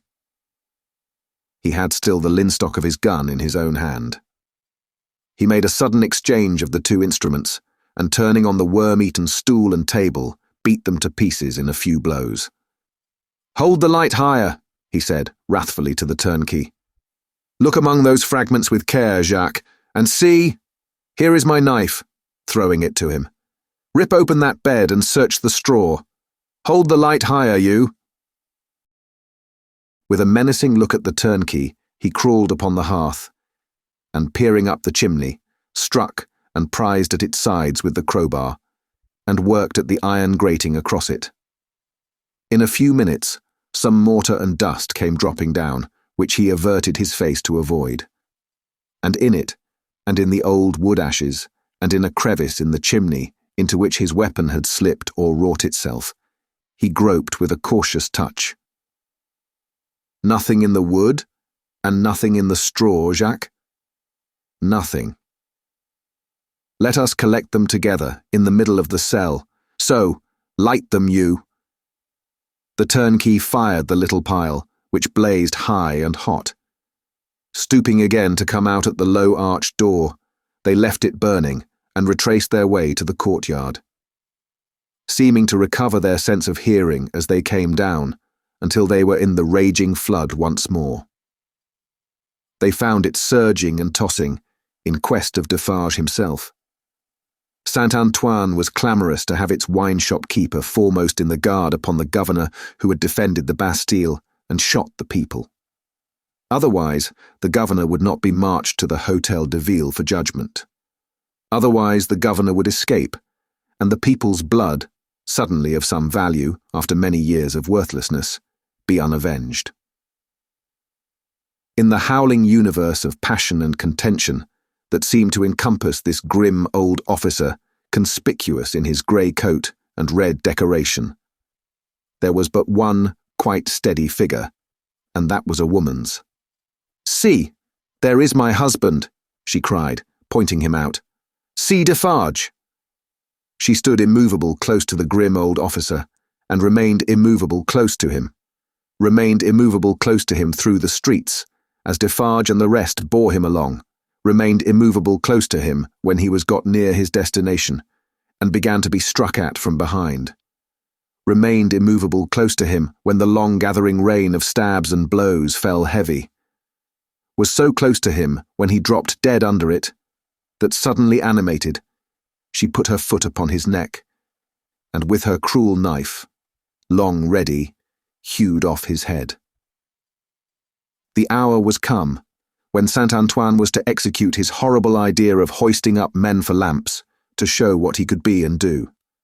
Saint-Antoine's blood was up, and the blood of tyranny and domination by the iron hand was down on the steps of the Hôtel de Ville where the governor's body lay, down on the sole of the shoe of Madame Defarge, where she had trodden on the body to steady it for mutilation. "Lower the lamp yonder," cried Saint-Antoine, after glaring round for a new means of death. "Here is one of his soldiers to be left on guard." The swinging sentinel was posted, and the sea rushed on. The sea of black and threatening waters, and of destructive upheaving of wave against wave, whose depths were yet unfathomed and whose forces were yet unknown. The remorseless sea of turbulently swaying shapes, voices of vengeance, and faces hardened in the furnaces of suffering until the touch of pity could make no mark on them. But, in the ocean of faces where every fierce and furious expression was in vivid life, there were two groups of faces, each 7 in number, so fixedly contrasting with the rest, that never did sea roll which bore more memorable wrecks with it. 7 faces of prisoners, suddenly released by the storm that had burst their tomb, were carried high overhead, all scared, all lost, all wondering and amazed, as if the last day were come, and those who rejoiced around them were lost spirits. Other 7 faces there were, carried higher, 7 dead faces, whose drooping eyelids and half-seen eyes awaited the last day. Impassive faces, yet with a suspended, not an abolished expression on them. Faces rather in a fearful pause, as having yet to raise the dropped lids of the eyes, and bear witness with the bloodless lips, "Thou didst it." 7 prisoners released, 7 gory heads on pikes, the keys of the accursed fortress of the 8 strong towers, some discovered letters and other memorials of prisoners of old time, long dead of broken hearts, such and such, like the loudly echoing footsteps of Saint Antoine escort through the Paris streets in mid-July, 1789. Now heaven defeat the fancy of Lucie Darnay, and keep these feet far out of her life, for they are headlong, mad, and dangerous. And in the years so long after the breaking of the cask at Defarge's wine-shop door, they are not easily purified when once stained red.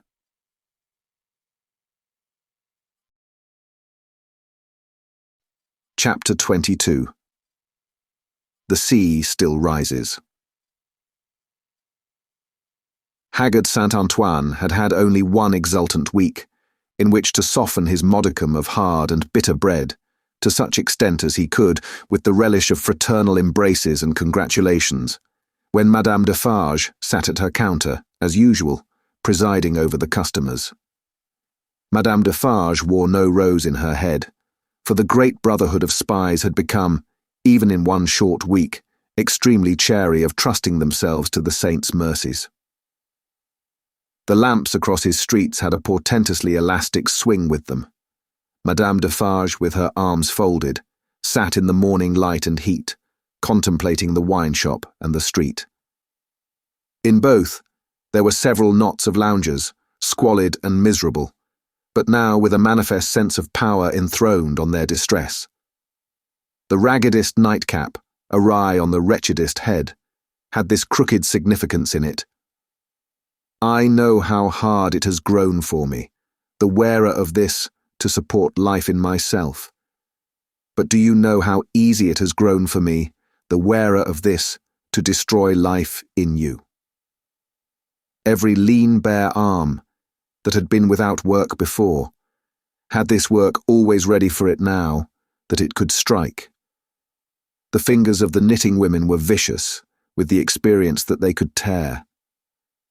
There was a change in the appearance of Saint Antoine. The image had been hammering into this for hundreds of years, and the last finishing blows had told mightily on the expression. Madame Defarge sat observing it, with such suppressed approval as was to be desired in the leader of the Saint Antoine women. One of her sisterhood knitted beside her. The short, rather plump wife of a starved grocer, and the mother of 2 children withal, this lieutenant had already earned the complimentary name of the Vengeance. "Hark," said the Vengeance. "Listen, then. Who comes?" As if a train of powder laid from the outermost bound of Saint Antoine Quarter to the wine-shop door had been suddenly fired, a fast-spreading murmur came rushing along. "It is Defarge," said Madame. "Silence, patriots!" Defarge came in breathless, pulled off a red cap he wore, and looked around him. "Listen, everywhere," said Madame again. "Listen to him."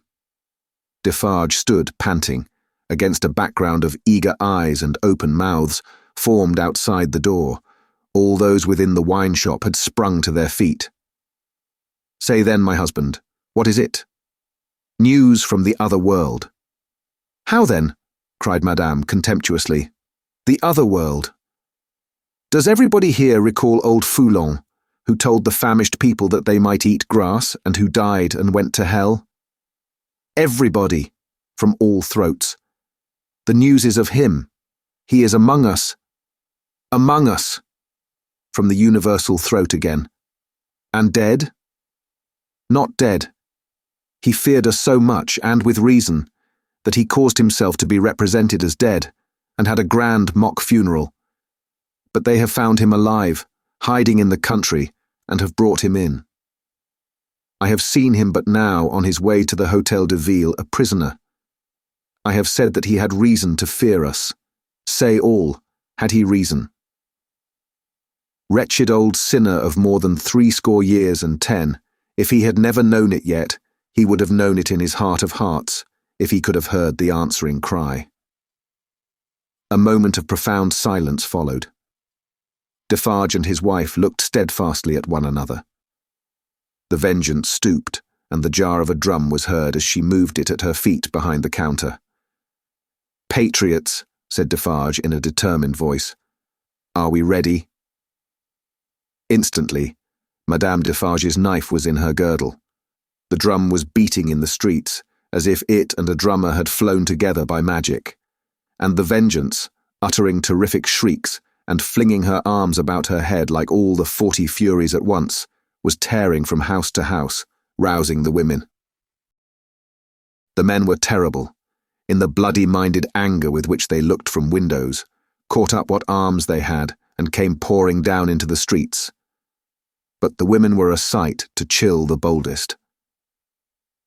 From such household occupations as their bare poverty yielded, from their children, from their aged and their sick crouching on the bare ground, famished and naked, they ran out with streaming hair, urging one another, and themselves, to madness with the wildest cries and actions.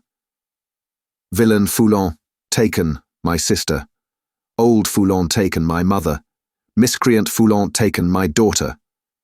Then a score of others ran into the midst of these, beating their breasts, tearing their hair and screaming, Foulon alive! Foulon who told the starving people they might eat grass. Foulon who told my old father that he might eat grass, when I had no bread to give him. Foulon who told my baby it might suck grass, when these breasts were dry with want. O Mother of God, this Foulon! O Heaven, our suffering! Hear me, my dead baby and my withered father. I swear on my knees on these stones to avenge you on Foulon. Husbands and brothers and young men, give us the blood of Foulon. Give us the head of Foulon. Give us the heart of Foulon. Give us the body and soul of Foulon. Rend Foulon to pieces, and dig him into the ground. That grass may grow from him.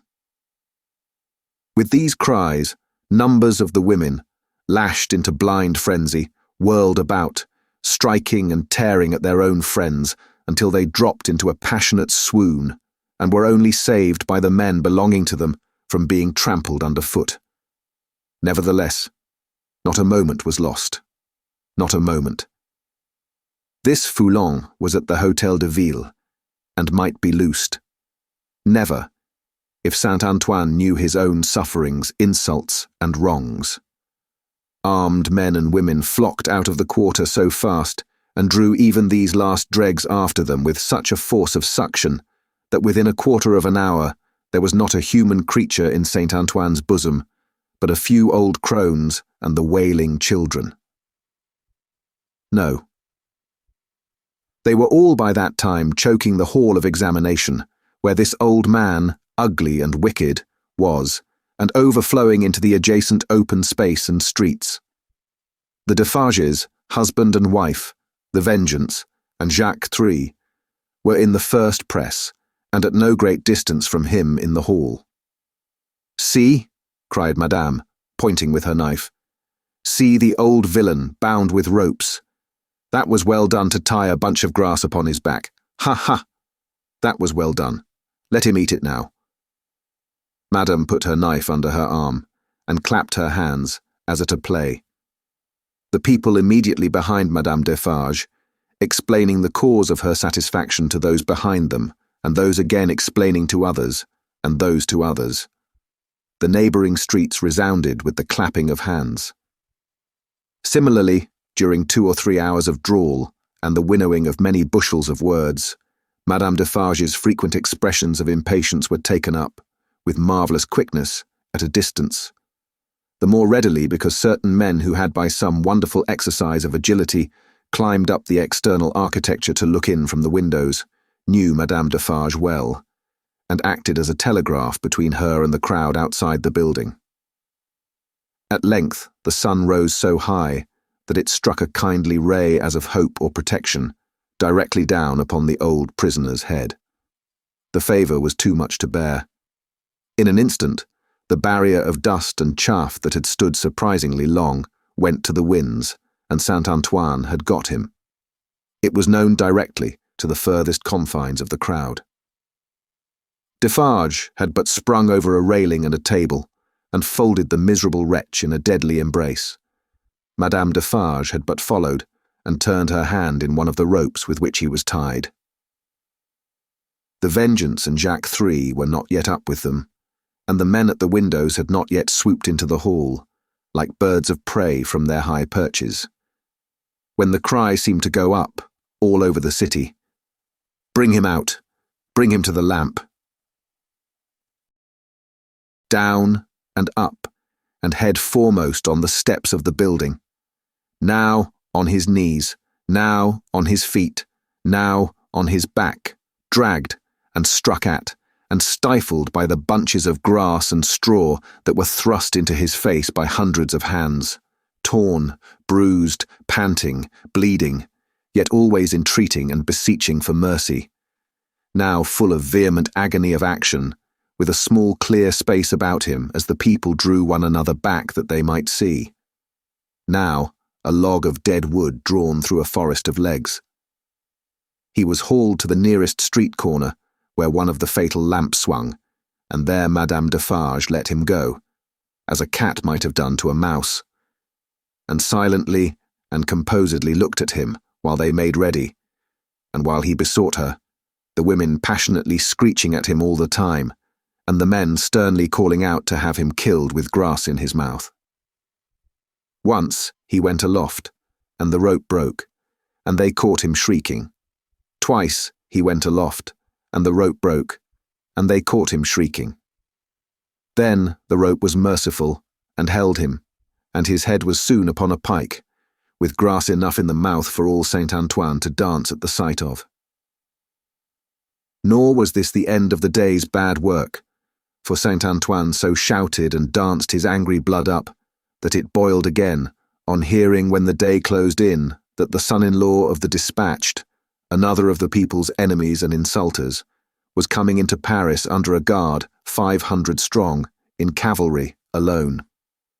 Saint Antoine wrote his crimes on flaring sheets of paper, seized him, would have torn him out of the breast of an army to bear Foulon company, set his head and heart on pikes, and carried the 3 spoils of the day, in wolf procession through the streets. Not before dark night did the men and women come back to the children, wailing and breadless. Then the miserable bakers' shops were beset by long files of them, patiently waiting to buy bad bread, and while they waited with stomachs faint and empty, they beguiled the time by embracing one another on the triumphs of the day, and achieving them again in gossip.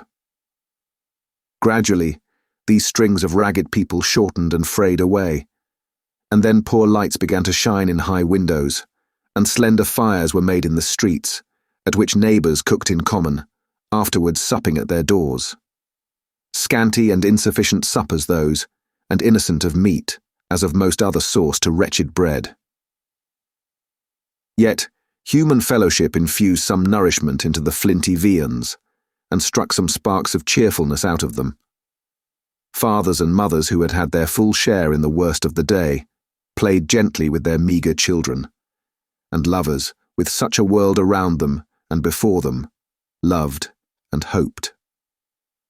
It was almost morning when Defarge's wine shop parted with its last knot of customers, and Monsieur Defarge said to Madame his wife, in husky tones, while fastening the door, "At last it is come, my dear." "Eh well," returned Madame. "Almost." Saint Antoine slept. The Defarges slept. Even the Vengeance slept with her starved grocer, and the drum was at rest. The drums was the only voice in Saint Antoine that blood and hurry had not changed. The Vengeance, as custodian of the drum, could have wakened him up, and had the same speech out of him as before the Bastille fell, or old Foulon was seized.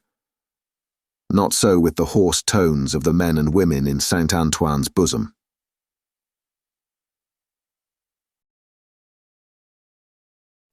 Chapter 23. Fire rises. There was a change on the village where the fountain fell, and where the mender of roads went forth daily to hammer out of the stones on the highway such morsels of bread as might serve for patches to hold his poor ignorant soul and his poor reduced body together.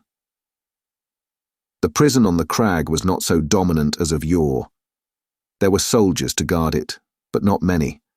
There were officers to guard the soldiers, but not one of them knew what his men would do. Beyond this, that it would probably not be what he was ordered. Far and wide lay a ruined country, yielding nothing but desolation.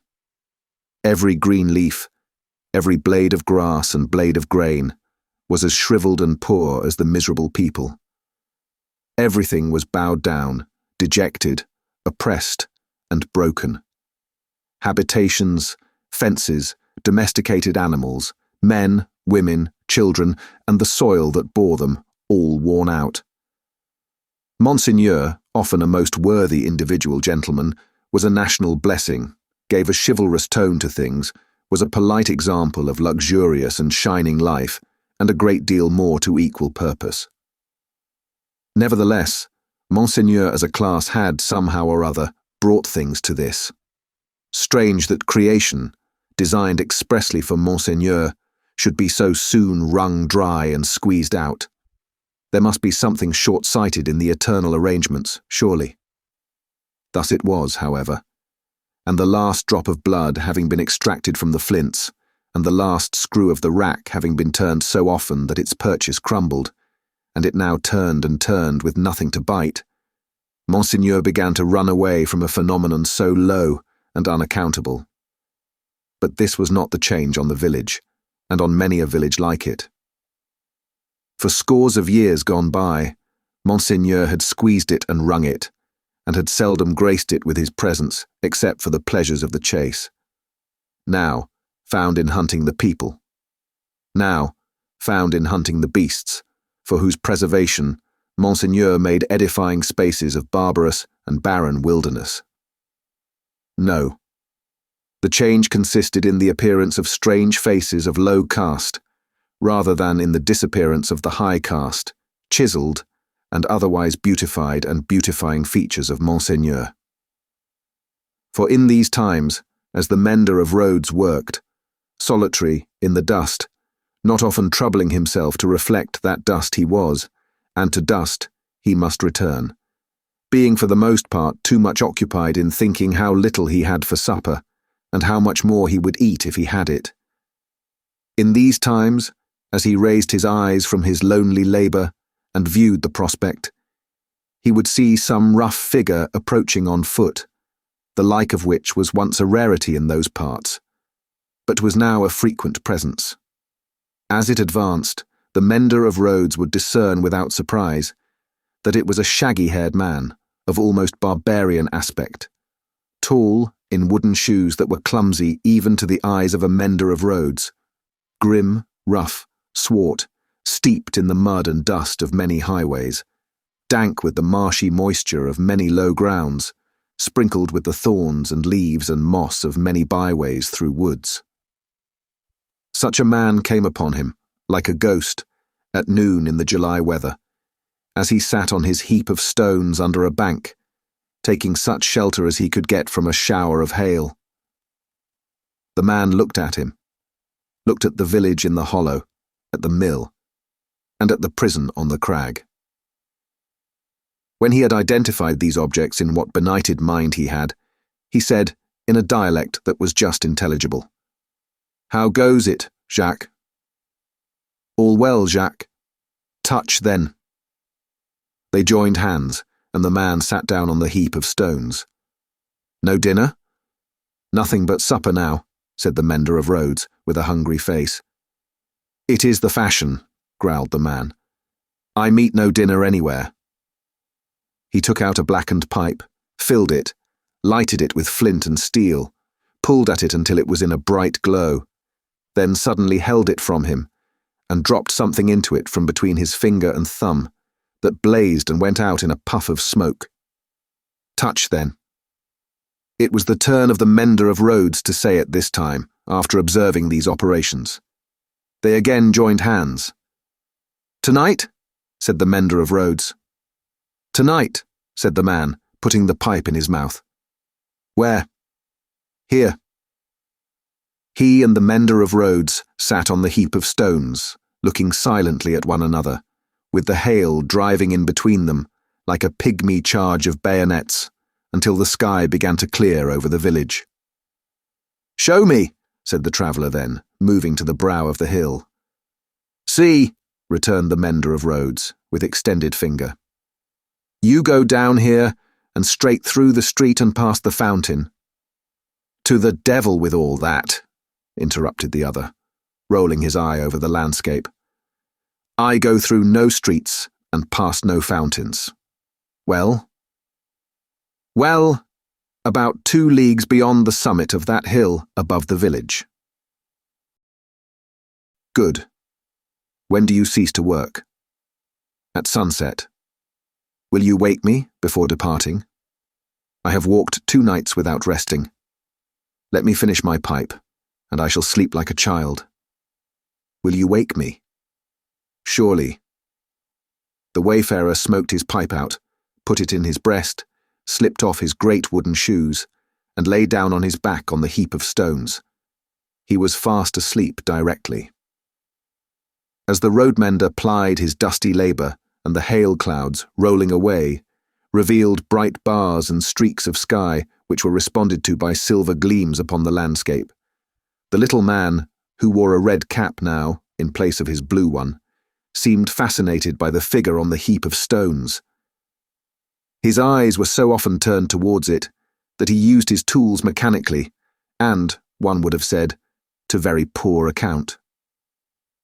The bronze face, the shaggy black hair and beard, the coarse woolen red cap, the rough medley dress of homespun stuff and hairy skins of beasts, the powerful frame attenuated by spare living, and the sullen and desperate compression of the lips in sleep, inspired the mender of roads with awe.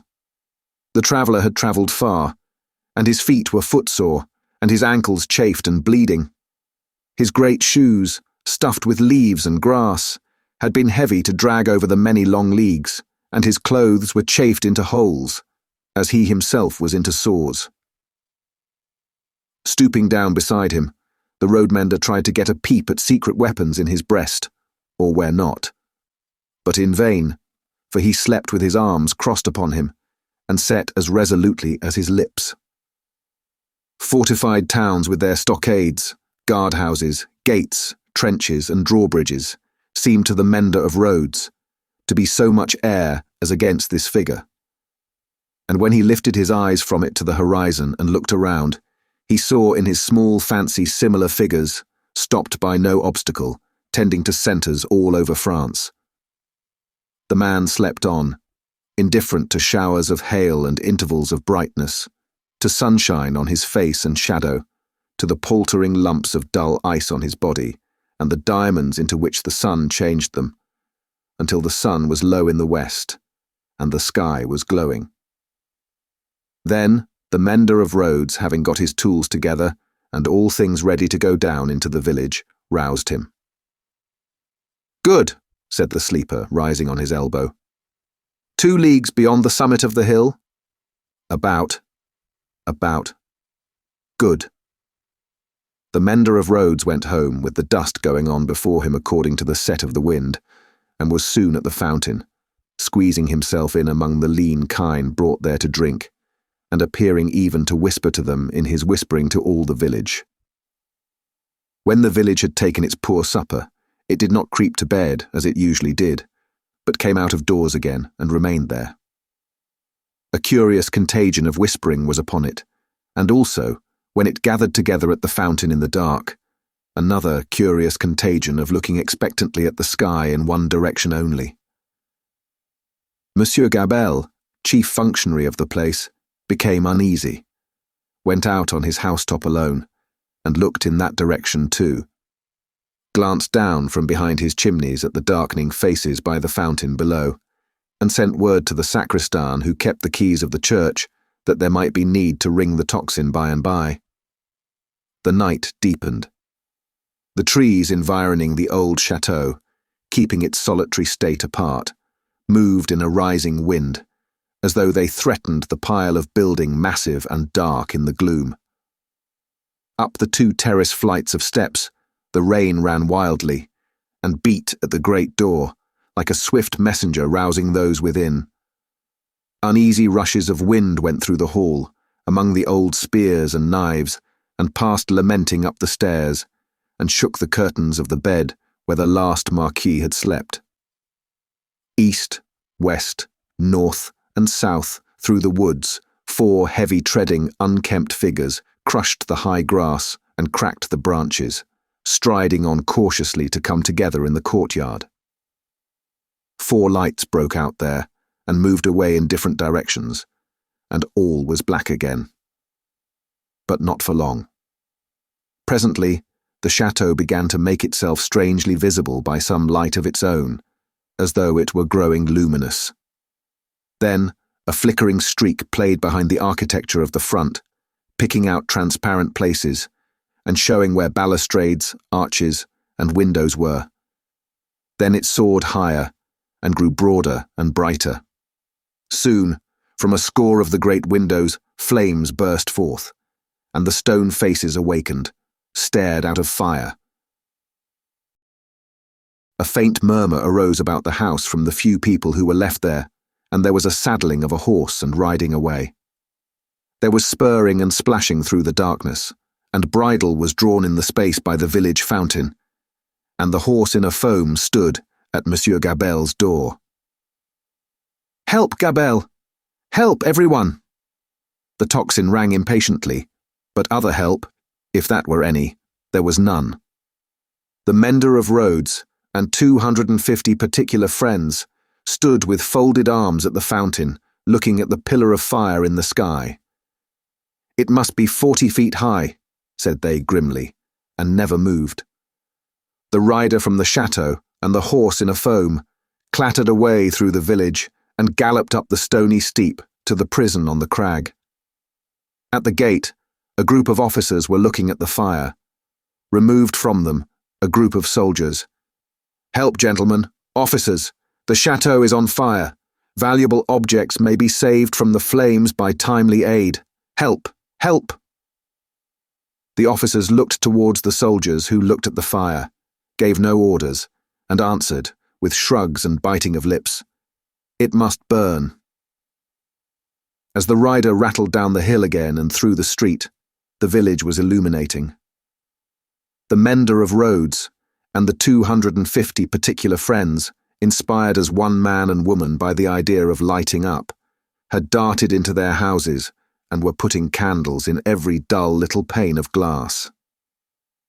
The general scarcity of everything occasioned candles to be borrowed in a rather peremptory manner of Monsieur Gabelle, and in a moment of reluctance and hesitation on that functionary's part, the mender of roads, once so submissive to authority, had remarked that carriages were good to make bonfires with, and that post-horses would roast.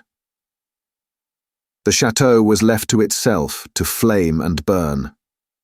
In the roaring and raging of the conflagration, a red-hot wind, driving straight from the infernal regions, seemed to be blowing the edifice away. With the rising and falling of the blaze, the stone faces showed as if they were in torment. When great masses of stone and timber fell, the face with the 2 dints in the nose became obscured. Anon struggled out of the smoke again, as if it were the face of the cruel Marquis, burning at the stake and contending with the fire. The chateau burned.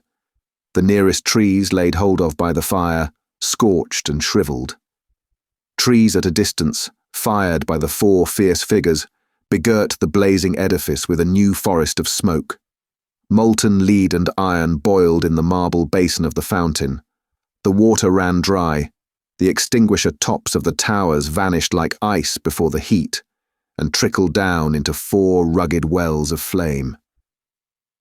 Great rents and splits branched out in the solid walls like crystallization. Stupefied birds wheeled about and dropped into the furnace. 4 fierce figures trudged away, east, west, north, and south, along the night-enshrouded roads, guided by the beacon they had lighted, towards their next destination. The illuminated village had seized hold of the tocsin and, abolishing the lawful ringer, rang for joy.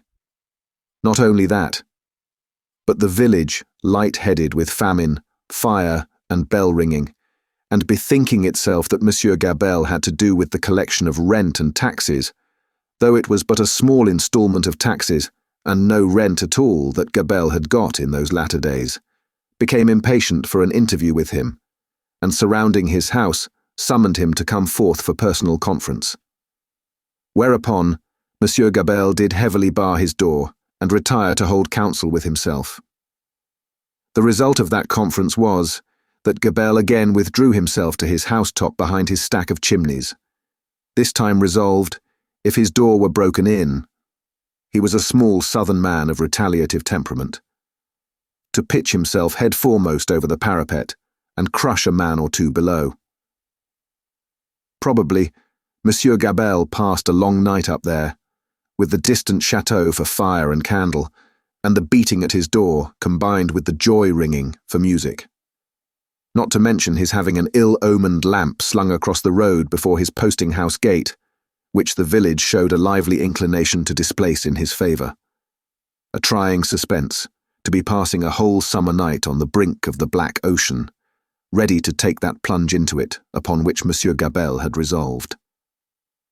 But the friendly dawn appearing at last, and the rush candles of the village guttering out, the people happily dispersed, and Monsieur Gabelle came down bringing his life with him for that while. Within 100 miles, and in the light of other fires, there were other functionaries less fortunate, that night and other nights, whom the rising sun found hanging across once peaceful streets, where they had been born and bred. Also, there were other villagers and townspeople less fortunate than the mender of roads and his fellows, upon whom the functionaries and soldiery turned with success, and whom they strung up in their turn. But the fierce figures were steadily wending east, west, north, and south, be that as it would, and whosoever hung, fire burned. The altitude of the gallows that would turn to water and quench it, no functionary by any stretch of mathematics was able to calculate successfully.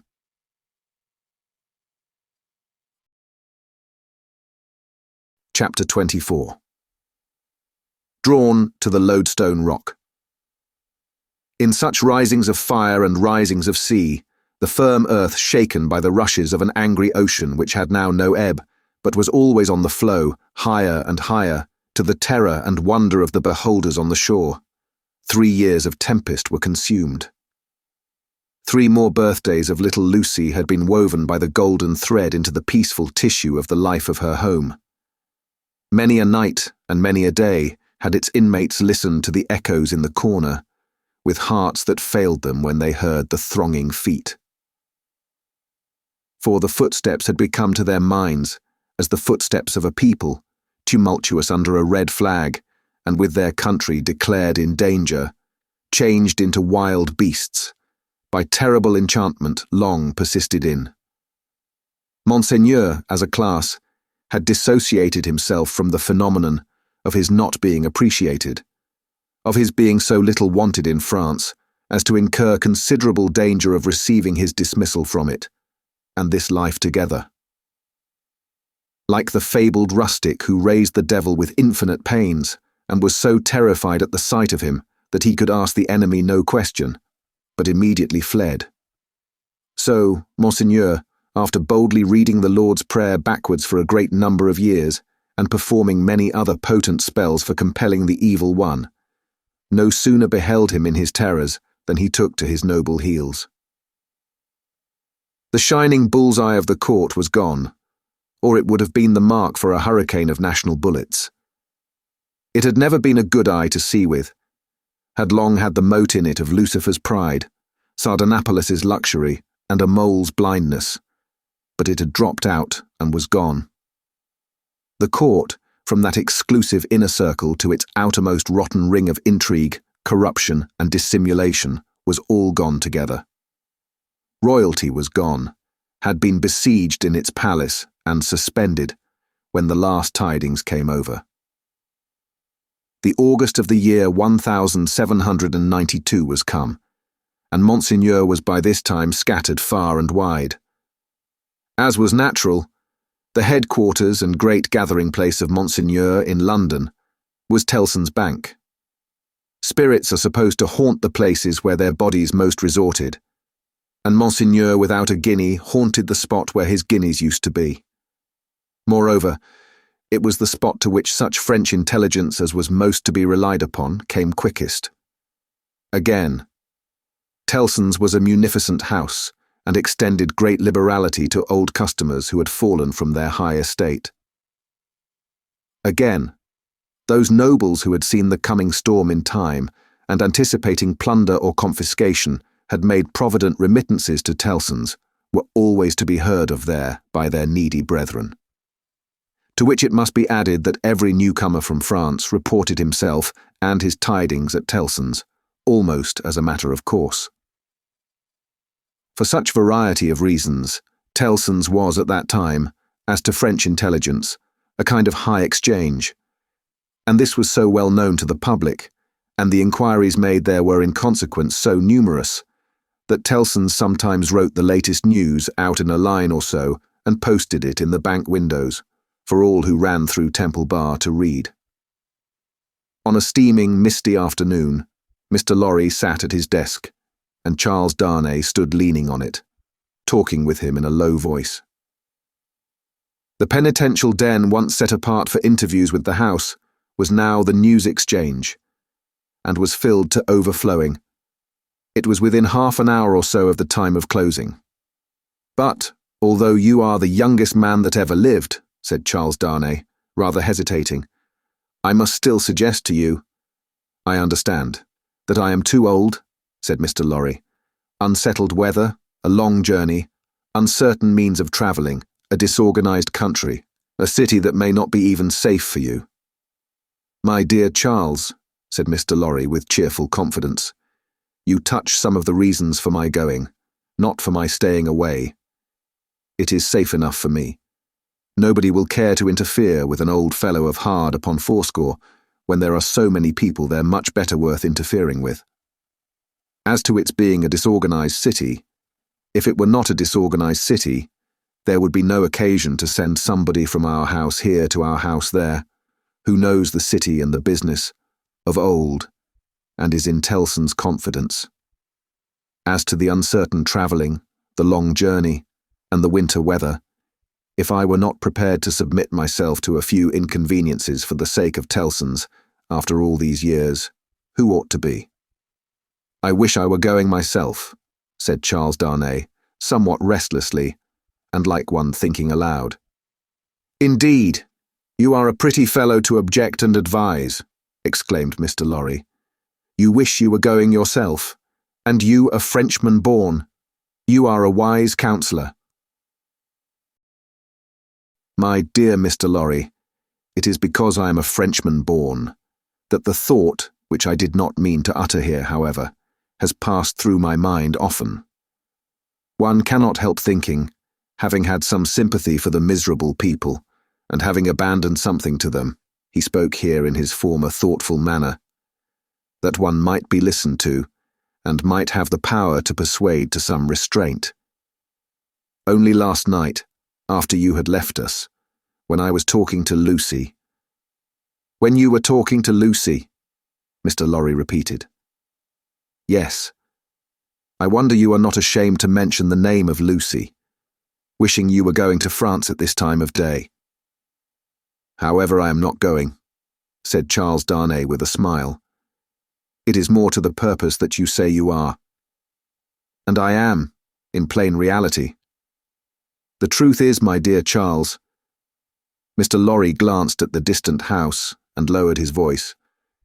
You can have no conception of the difficulty with which our business is transacted, and of the peril in which our books and papers over yonder are involved. The Lord above knows what the compromising consequences would be to numbers of people, if some of our documents were seized or destroyed. And they might be, at any time, you know, for who can say that Paris is not set afire today, or sacked tomorrow? Now, a judicious selection from these with the least possible delay, and the burying of them, or otherwise getting of them out of harm's way, is within the power, without loss of precious time, of scarcely anyone but myself, if anyone. And shall I hang back, when Tellson's knows this and says this, Tellson's, whose bread I have eaten these 60 years, because I am a little stiff about the joints? Why, I am a boy, sir, to half a dozen old codgers here. How I admire the gallantry of your youthful spirit, Mr. Lorry. Tut! Nonsense, sir. And my dear Charles, said Mr. Lorry, glancing at the house again, you are to remember that getting things out of Paris at this present time, no matter what things, is next to an impossibility. Papers and precious matters were this very day brought to us here. I speak in strict confidence. It is not businesslike to whisper it, even to you. By the strangest bearers you can imagine, every one of whom had his head hanging on by a single hair as he passed the barriers. At another time, our parcels would come and go as easily as in businesslike old England. But now, everything is stopped. And do you really go tonight? I really go tonight, for the case has become too pressing to admit of delay. And do you take no one with you? All sorts of people have been proposed to me, but I will have nothing to say to any of them. I intend to take Jerry. Jerry has been my bodyguard on Sunday nights for a long time past, and I am used to him. Nobody will suspect Jerry of being anything but an English bulldog, or of having any design in his head but to fly at anybody who touches his master. I must say again that I heartily admire your gallantry and youthfulness. I must say again, nonsense, nonsense. When I have executed this little commission, I shall perhaps accept Tellson's proposal to retire and live at my ease. Time enough, then, to think about growing old. This dialogue had taken place at Mr. Lorry's usual desk, with Monseigneur swarming within a yard or two of it, boastful of what he would do to avenge himself on the rascal people before long.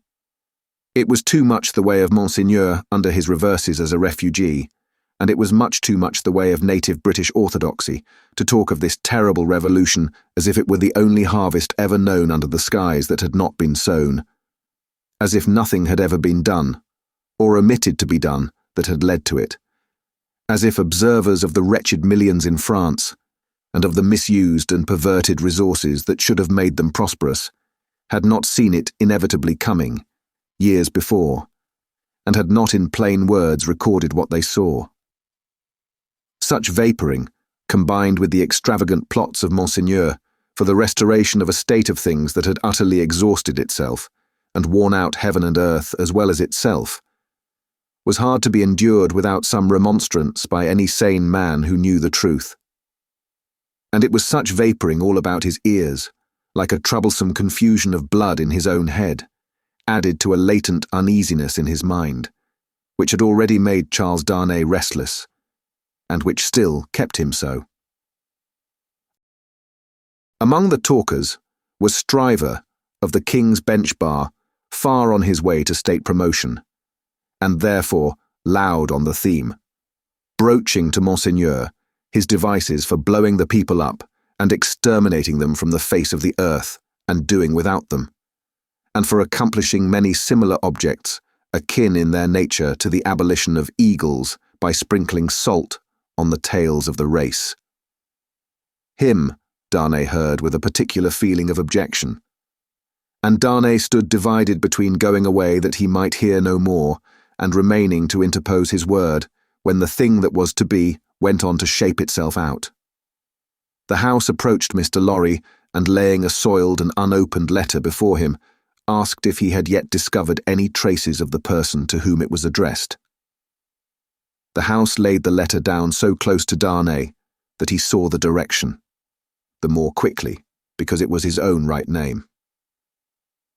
The address, turned into English, ran, very pressing, to Monsieur Heretofort, the Marquis Saint-Evremond, of France, confided to the cares of Messrs. Tellson and Co., bankers, London, England. On the marriage morning, Dr. Manette had made it his one urgent and express request to Charles Darnay that the secret of this name should be, unless he, the doctor, dissolved the obligation, kept inviolate between them. Nobody else knew it to be his name. His own wife had no suspicion of the fact. Mr. Lorry could have none. "No," said Mr. Lorry, in reply to the house. "I have referred it, I think, to everybody now here, and no one can tell me where this gentleman is to be found."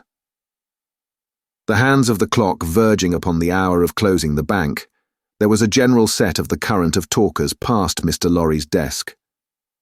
He held the letter out inquiringly, and Monseigneur looked at it in the person of this plotting and indignant refugee, and Monseigneur looked at it in the person of that plotting and indignant refugee. And this, that, and the other, all had something disparaging to say, in French or in English, concerning the Marquis who was not to be found. Nephew, I believe, but in any case degenerate successor, of the polished Marquis who was murdered, said one. Happy to say I never knew him. A craven who abandoned his post, said another. This Monseigneur had been got out of Paris, legs uppermost and half suffocated, in a load of hay. Some years ago. Infected with the new doctrines, said a third, eyeing the direction through his glass in passing. Set himself in opposition to the last Marquis, abandoned the estates when he inherited them, and left them to the ruffian herd. They will recompense him now, I hope, as he deserves. Hey, cried the blatant striver. Did he, though? Is that the sort of fellow? Let us look at his infamous name. Damn the fellow. Darnay, unable to restrain himself any longer, touched Mr. Stryver on the shoulder and said, I know the fellow. Do you, by Jupiter? Said Stryver. I am sorry for it.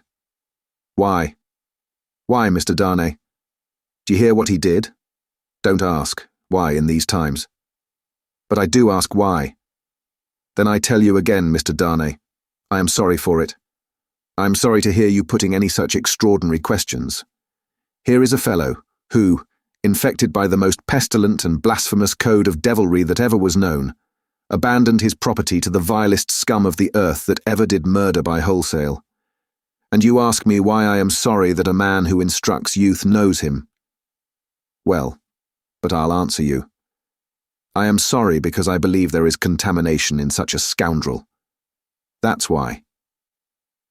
Mindful of the secret, Darnay with great difficulty checked himself and said, You may not understand the gentleman. I understand how to put you in a corner, Mr. Darnay, said Bully Stryver, and I'll do it. If this fellow is a gentleman, I don't understand him. You may tell him so, with my compliments. You may also tell him from me that after abandoning his worldly goods and position to this butcherly mob, I wonder he is not at the head of them. But no, gentlemen, said Stryver, looking all round and snapping his fingers. I know something of human nature, and I tell you that you'll never find a fellow like this fellow, trusting himself to the mercies of such precious protégés. No, gentlemen. He'll always show 'em a clean pair of heels very early in the scuffle and sneak away. With those words and a final snap of his fingers, Mr. Stryver shouldered himself into Fleet Street, amidst the general approbation of his hearers. Mr. Lorry and Charles Darnay were left alone at the desk, in the general departure from the bank. Will you take charge of the letter? Said Mr. Lorry. You know where to deliver it? I do. Will you undertake to explain that we suppose it to have been addressed here on the chance of our knowing where to forward it, and that it has been here some time? I will do so. Do you start for Paris from here? From here at 8. I will come back to see you off. Very ill at ease with himself, and with Stryver and most other men, Darnay made the best of his way into the quiet of the temple, opened the letter, and read it. These were its contents. Prison of the Abbaye, Paris. June 21st, 1792. Monsieur Heretofort the Marquis. After having long been in danger of my life at the hands of the village, I have been seized, with great violence and indignity, and brought a long journey on foot to Paris. On the road I have suffered a great deal, nor is that all. My house has been destroyed, razed to the ground. The crime for which I am imprisoned, Monsieur Heretofort the Marquis, and for which I shall be summoned before the tribunal, and shall lose my life, without your so generous help, is, they tell me, treason against the majesty of the people, in that I have acted against them for an emigrant. It is in vain I represent that I have acted for them, and not against, according to your commands. It is in vain I represent that, before the sequestration of emigrant property, I had remitted the imposts they had ceased to pay, that I had collected no rent, that I had had recourse to no process. The only response is that I have acted for an emigrant, and where is that emigrant? Ah, most gracious Monsieur heretofore the Marquis, where is that emigrant? I cry in my sleep, where is he? I demand of heaven, will he not come to deliver me? No answer. Ah, Monsieur heretofore the Marquis, I send my desolate cry across the sea, hoping it may perhaps reach your ears through the great bank of Tilson known at Paris. For the love of heaven, of justice, of generosity, of the honour of your noble name, I supplicate you, Monsieur heretofore the Marquis, to succour and release me. My fault is that I have been true to you. O Monsieur heretofore the Marquis, I pray you be you true to me. From this prison here of horror, whence I every hour tend nearer and nearer to destruction, I send you, Monsieur heretofore the Marquis, the assurance of my dolorous and unhappy service. Your afflicted, Gabelle. The latent uneasiness in Darnay's mind was roused to vigorous life by this letter. The peril of an old servant and a good one, whose only crime was fidelity to himself and his family, stared him so reproachfully in the face that, as he walked to and fro in the temple considering what to do, he almost hid his face from the passers-by. He knew very well that in his horror of the deed which had culminated the bad deeds and bad reputation of the old family house, in his resentful suspicions of his uncle, and in the aversion with which his conscience regarded the crumbling fabric that he was supposed to uphold, he had acted imperfectly. He knew very well that in his love for Lucie, his renunciation of his social place, though by no means new to his own mind, had been hurried and incomplete. He knew that he ought to have systematically worked it out and supervised it, and that he had meant to do it, and that it had never been done. The happiness of his own chosen English home, the necessity of being always actively employed, the swift changes and troubles of the time which had followed on one another so fast, that the events of this week annihilated the immature plans of last week, and the events of the week following made all new again.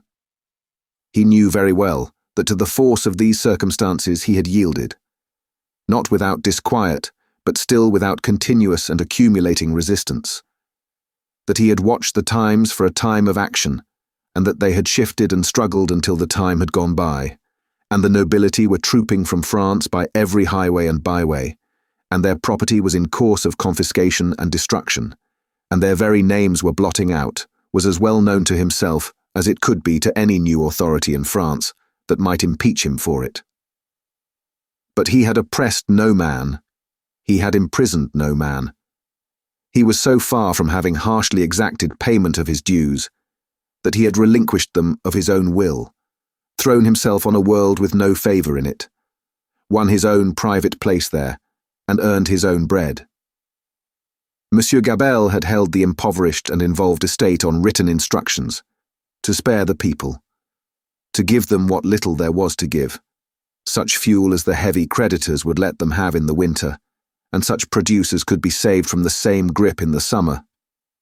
And no doubt he had put the fact in plea and proof for his own safety, so that it could not but appear now. This favoured the desperate resolution Charles Darnay had begun to make, that he would go to Paris.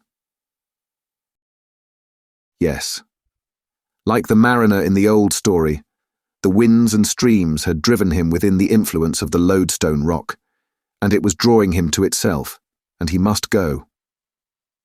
Everything that arose before his mind drifted him on, faster and faster, more and more steadily, to the terrible attraction.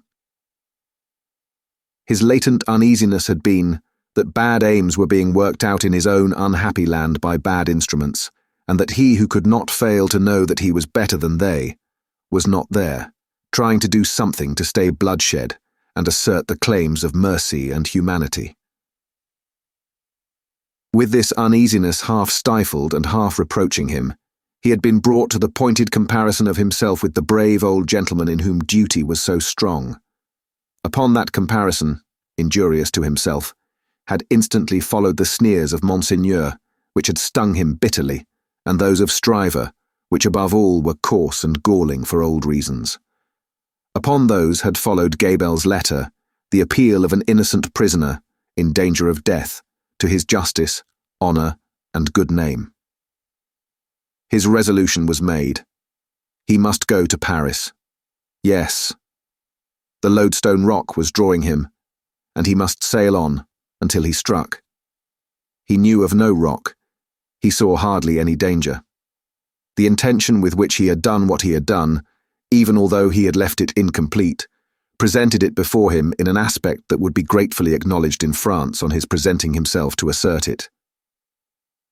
Then, that glorious vision of doing good, which is so often the sanguine mirage of so many good minds, arose before him, and he even saw himself in the illusion, with some influence to guide this raging revolution that was running so fearfully wild. As he walked to and fro with his resolution made, he considered that neither Lucie nor her father must know of it until he was gone. Lucie should be spared the pain of separation, and her father, always reluctant to turn his thoughts towards the dangerous ground of old, should come to the knowledge of the step as a step taken, and not in the balance of suspense and doubt. How much of the incompleteness of his situation was referable to her father, through the painful anxiety to avoid reviving old associations of France in his mind, he did not discuss with himself. But that circumstance, too, had had its influence in his course. He walked to and fro, with thoughts very busy, until it was time to return to Tellson's and take leave of Mr. Lorry. As soon as he arrived in Paris, he would present himself to this old friend, but he must say nothing of his intention now. A carriage with post-horses was ready at the bank door, and Jerry was booted and equipped. "I have delivered that letter," said Charles Darnay to Mr. Lorry. "I would not consent to your being charged with any written answer, but perhaps you will take a verbal one." "That I will and readily," said Mr. Lorry, "if it is not dangerous." "Not at all, though it is to a prisoner in the Abbaye." "What is his name?" said Mr. Lorry, with his open pocketbook in his hand. "Gabelle." "Gabelle. And what is the message to the unfortunate Gabelle in prison?" "Simply, that he has received the letter, and will come." "Any time mentioned?" "He will start upon his journey tomorrow night." "Any person mentioned?" "No." He helped Mr. Lorry to wrap himself in a number of coats and cloaks, and went out with him from the warm atmosphere of the old bank, into the misty air of Fleet Street. "My love to Lucie, and to little Lucie," said Mr. Lorry at parting, "and take precious care of them till I come back." Charles Darnay shook his head, and doubtfully smiled, as the carriage rolled away. That night, it was the 14th of August, he sat up late and wrote 2 fervent letters. One was to Lucie, explaining the strong obligation he was under to go to Paris, and showing her at length the reasons that he had, for feeling confident that he could become involved in no personal danger there. The other was to the doctor, confiding Lucie and their dear child to his care, and dwelling on the same topics with the strongest assurances. To both, he wrote that he would dispatch letters in proof of his safety immediately after his arrival. It was a hard day, that day of being among them, with the first reservation of their joint lives on his mind. It was a hard matter to preserve the innocent deceit of which they were profoundly unsuspicious, but an affectionate glance at his wife, so happy and busy, made him resolute not to tell her what impended. He had been half moved to do it, so strange it was to him to act in anything without her quiet aid, and the day passed quickly. Early in the evening he embraced her, and her scarcely less dear namesake, pretending that he would return by and by. An imaginary engagement took him out, and he had secreted a valise of clothes ready. And so he emerged into the heavy mist of the heavy streets, with a heavier heart. The unseen force was drawing him fast to itself now, and all the tides and winds were setting straight and strong towards it. He left his 2 letters with a trusty porter, to be delivered half an hour before midnight, and no sooner, took horse for Dover, and began his journey. For the love of heaven, of justice, of generosity, of the honour of your noble name, was the poor prisoner's cry with which he strengthened his sinking heart, as he left all that was dear on earth behind him, and floated away for the loadstone rock. Book the Third, The Track of a Storm.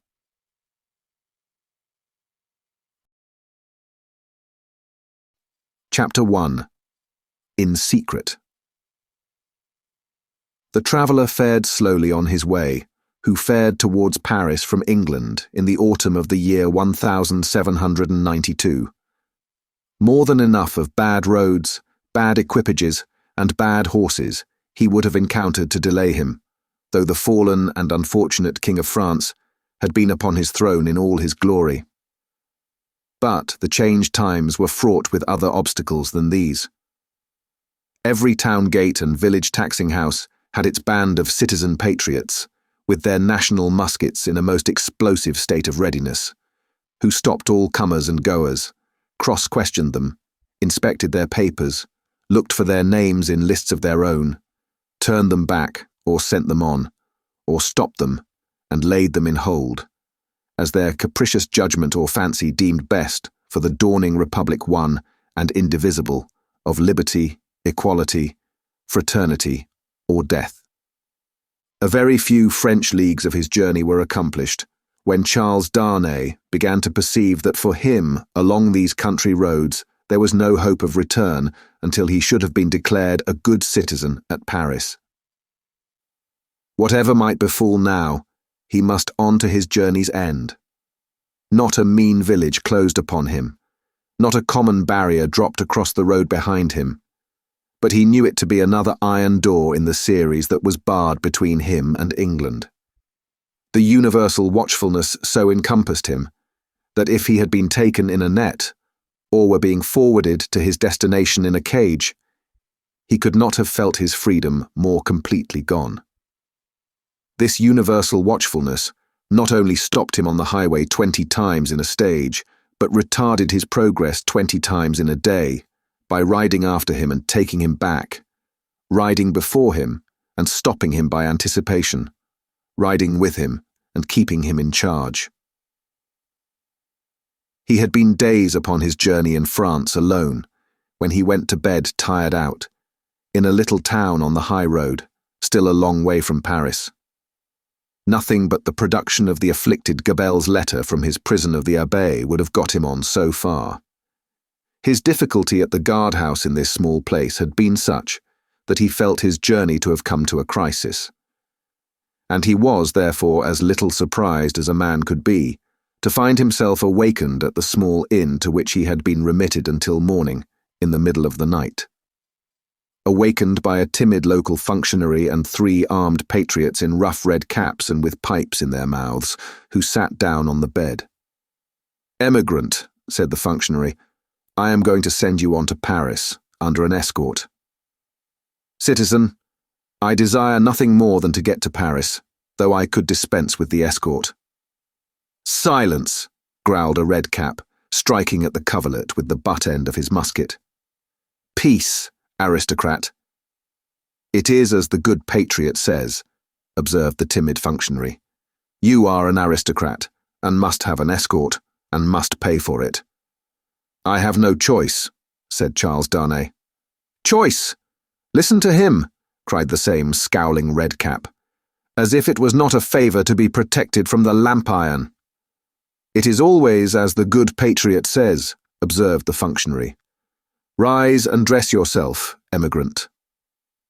Darnay complied, and was taken back to the guardhouse, where other patriots in rough red caps were smoking, drinking, and sleeping by a watchfire. Here he paid a heavy price for his escort, and hence he started with it on the wet roads at 3 o'clock in the morning. The escort were 2 mounted patriots in red caps and tri-coloured cockades, armed with national muskets and sabres, who rode one on either side of him. The escorted governed his own horse, but a loose line was attached to his bridle, the end of which one of the patriots kept girded round his wrist.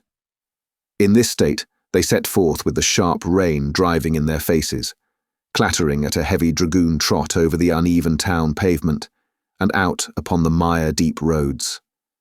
In this state, they traversed without change, except of horses and pace, all the mire-deep leagues that lay between them and the capital. They travelled in the night, halting an hour or 2 after daybreak, and lying by until the twilight fell. The escort were so wretchedly clothed that they twisted straw round their bare legs, and thatched their ragged shoulders to keep the wet off.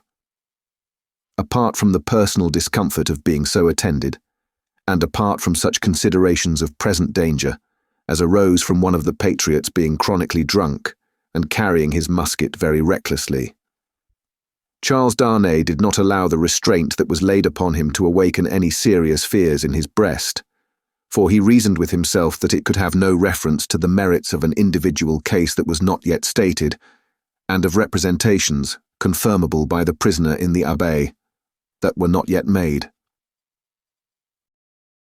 But when they came to the town of Beauvais, which they did at eventide, when the streets were filled with people, he could not conceal from himself that the aspect of affairs was very alarming. An ominous crowd gathered to see him dismount of the posting yard, and many voices called out loudly, "Down with the emigrant!" He stopped in the act of swinging himself out of his saddle, and, resuming it as his safest place, said, "Emigrant, my friends, do you not see me here in France of my own will?"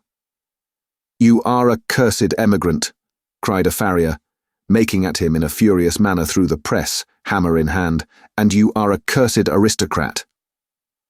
The postmaster interposed himself between this man and the rider's bridle, at which he was evidently making, and soothingly said, "Let him be. Let him be. He will be judged at Paris." "Judged," repeated the farrier, swinging his hammer. "Aye, and condemned as a traitor." At this the crowd roared approval. Checking the postmaster, who was for turning his horse's head to the yard, the drunken patriot sat composedly in his saddle looking on, with the line round his wrist. Darnay said, as soon as he could make his voice heard, "Friends, you deceive yourselves, or you are deceived. I am not a traitor." "He lies," cried the smith. "He is a traitor since the decree. His life is forfeit to the people. His cursed life is not his own." At the instant when Darnay saw a rush in the eyes of the crowd, which another instant would have brought upon him, the postmaster turned his horse into the yard, the escort rode in close upon his horse's flanks, and the postmaster shut and barred the crazy double gates. The farrier struck a blow upon them with his hammer, and the crowd groaned. But no more was done. "What is this decree that the smith spoke of?" Darnay asked the postmaster, when he had thanked him and stood beside him in the yard. "Truly, a decree for selling the property of emigrants." "When passed?" "On the 14th, the day I left England. Everybody says it is but one of several, and that there will be others, if there are not already, banishing all emigrants and condemning all to death who return. That is what he meant when he said your life was not your own. But there are no such decrees yet." "What do I know?" said the postmaster, shrugging his shoulders. "There may be or there will be. It is all the same. What would you have?" They rested on some straw in a loft until the middle of the night, and then rode forward again when all the town was asleep. Among the many wild changes observable on familiar things which made this wild ride unreal, not the least was the seeming rarity of sleep. After long and lonely spurring over dreary roads, they would come to a cluster of poor cottages, not steeped in darkness, but all glittering with lights, and would find the people, in a ghostly manner in the dead of the night, circling hand in hand round a shriveled tree of liberty, or all drawn up together singing a liberty song. Happily, however, there was sleep in Beauvais that night to help them out of it, and they passed on once more into solitude and loneliness, jingling through the untimely cold and wet, among impoverished fields that had yielded no fruits of the earth that year, diversified by the blackened remains of burnt houses, and by the sudden emergence from ambuscade and sharp reining up across their way, of patriot patrols on the watch on all the roads. Daylight at last found them before the wall of Paris. The barrier was closed and strongly guarded when they rode up to it. "Where are the papers of this prisoner?" demanded a resolute-looking man in authority who was summoned out by the guard. Naturally struck by the disagreeable word, Charles Darnay requested the speaker to take notice that he was a free traveller and French citizen, in charge of an escort which the disturbed state of the country had imposed upon him, and which he had paid for. "Where?" repeated the same personage, without taking any heed of him whatever, "are the papers of this prisoner?" The drunken patriot had them in his cap, and produced them. Casting his eyes over Gabelle's letter, the same personage in authority showed some disorder and surprise, and looked at Darnay with a close attention. He left escort, and escorted without saying a word, however, and went into the guard-room. Meanwhile they sat upon their horses outside the gate. Looking about him while in this state of suspense, Charles Darnay observed that the gate was held by a mixed guard of soldiers and patriots, the latter far outnumbering the former, and that while ingress into the city for peasants' carts bringing in supplies, and for similar traffic and traffickers, was easy enough, egress, even for the homeliest people, was very difficult. A numerous medley of men and women, not to mention beasts and vehicles of various sorts, was waiting to issue forth. But the previous identification was so strict that they filtered through the barrier very slowly. Some of these people knew their turn for examination to be so far off that they lay down on the ground to sleep or smoke, while others talked together or loitered about.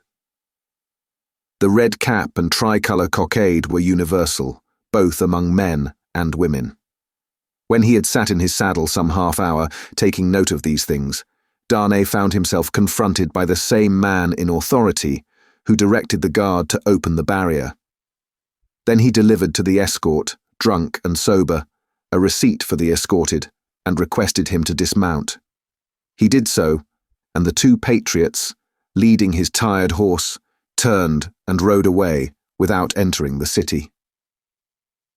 He accompanied his conductor into a guard-room, smelling of common wine and tobacco, where certain soldiers and patriots, asleep and awake, drunk and sober, and in various neutral states between sleeping and waking, drunkenness and sobriety, were standing and lying about. The light in the guardhouse, half derived from the waning oil lamps of the night, and half from the overcast day, was in a correspondingly uncertain condition. Some registers were lying open on a desk, and an officer of a coarse, dark aspect presided over these. "Citizen Defarge," said he to Darnay's conductor, as he took a slip of paper to write on. "Is this the emigrant Evrémonde?" "This is the man." "Your age, Evrémonde?" 37. "Married, Evrémonde?" "Yes." "Where married?" "In England." "Without doubt. Where is your wife, Evrémonde?" "In England." "Without doubt. You are consigned, Evrémonde, to the prison of La Force." "Just heaven!" exclaimed Darnay. "Under what law, and for what offence?" The officer looked up from his slip of paper for a moment. "We have new laws, Evrémonde, and new offences, since you were here." He said it with a hard smile and went on writing. "I entreat you to observe that I have come here voluntarily, in response to that written appeal of a fellow countryman which lies before you. I demand no more than the opportunity to do so without delay. Is not that my right? Emigrants have no rights, Evrémonde, was the stolid reply. The officer wrote until he had finished, read over to himself what he had written, sanded it, and handed it to Defarge, with the words, "In secret." Defarge motioned with the paper to the prisoner that he must accompany him. The prisoner obeyed, and a guard of 2 armed patriots attended them. "Is it you?" said Defarge in a low voice as they went down the guardhouse steps and turned into Paris. "Who married the daughter of Dr. Manette, once a prisoner in the Bastille that is no more?" "Yes," replied Darnay, looking at him with surprise. "My name is Defarge, and I keep a wine shop in the Quarter Saint-Antoine. Possibly you have heard of me." "My wife came to your house to reclaim her father?" "Yes." The word wife seemed to serve as a gloomy reminder to Defarge, to say with sudden impatience, "In the name of that sharp female newly born, and called la guillotine, why did you come to France?" "You heard me say why, a minute ago. Do you not believe it is the truth?" "A bad truth for you," said Defarge, speaking with knitted brows and looking straight before him. "Indeed, I am lost here. All here is so unprecedented, so changed, so sudden and unfair, that I am absolutely lost. Will you render me a little help?" "None." Defarge spoke, always looking straight before him. "Will you answer me a single question?" "Perhaps, according to its nature. You can say what it is. In this prison that I am going to so unjustly, shall I have some free communication with the world outside?" "You will see. I am not to be buried there, prejudged, and without any means of presenting my case? You will see. But what then? Other people have been similarly buried in worse prisons before now. But never by me, Citizen Defarge." Defarge glanced darkly at him for answer, and walked on in a steady and set silence. The deeper he sank into this silence, the fainter hope there was, or so Darnay thought, of his softening in any slight degree. He therefore made haste to say, "It is of the utmost importance to me, you know, citizen, even better than I of how much importance, that I should be able to communicate to Mr. Lorry of Tellson's Bank, an English gentleman who is now in Paris, the simple fact, without comment, that I have been thrown into the prison of La Force. Will you cause that to be done for me?" "I will do," Defarge doggedly rejoined. "Nothing for you. My duty is to my country and the people. I am the sworn servant of both, against you. I will do nothing for you." Charles Darnay felt it hopeless to entreat him further, and his pride was touched besides. As they walked on in silence, he could not but see how used the people were to the spectacle of prisoners passing along the streets. The very children scarcely noticed him. A few passers turned their heads, and a few shook their fingers at him as an aristocrat. Otherwise, that a man in good clothes should be going to prison was no more remarkable than that a labourer in working clothes should be going to work. In one narrow, dark and dirty street through which they passed, an excited orator, mounted on a stool, was addressing an excited audience on the crimes against the people, of the king, and the royal family. The few words that he caught from this man's lips first made it known to Charles Darnay that the king was in prison, and that the foreign ambassadors had one and all left Paris. On the road, except at Beauvais, he had heard absolutely nothing.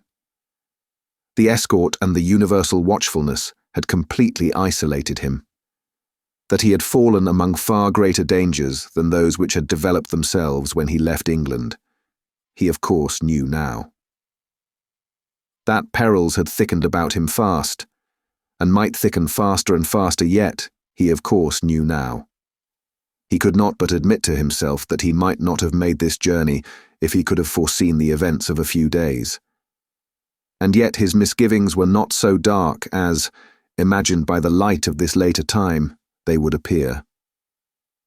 Troubled as the future was, it was the unknown future, and in its obscurity there was ignorant hope. The horrible massacre, days and nights long, which within a few rounds of the clock was to set a great mark of blood upon the blessed garnering time of harvest, was as far out of his knowledge as if it had been 100,000 years away. The sharp female newly born and called la guillotine was hardly known to him, or to the generality of people, by name. The frightful deeds that were to be soon done were probably unimagined at that time in the brains of the doers. How could they have a place in the shadowy conceptions of a gentle mind? Of unjust treatment in detention and hardship, and in cruel separation from his wife and child, he foreshadowed the likelihood or the certainty. But beyond this, he dreaded nothing distinctly. With this on his mind, which was enough to carry into a dreary prison courtyard, he arrived at the prison of La Force. A man with a bloated face opened the strong wicket, to whom Defarge presented the Emigrant Evrémonde. "What the devil? How many more of them?" exclaimed the man with the bloated face. Defarge took his receipt without noticing the exclamation, and withdrew with his two fellow patriots. "What the devil, I say again!" exclaimed the jailer, left with his wife. "How many more?" The jailer's wife, being provided with no answer to the question, merely replied, "One must have patience, my dear." 3 turnkeys who entered responsive to a bell she rang, echoed the sentiment, and one added, "For the love of liberty," which sounded in that place like an inappropriate conclusion. The prison of La Force was a gloomy prison, dark and filthy, and with a horrible smell of foul sleep in it.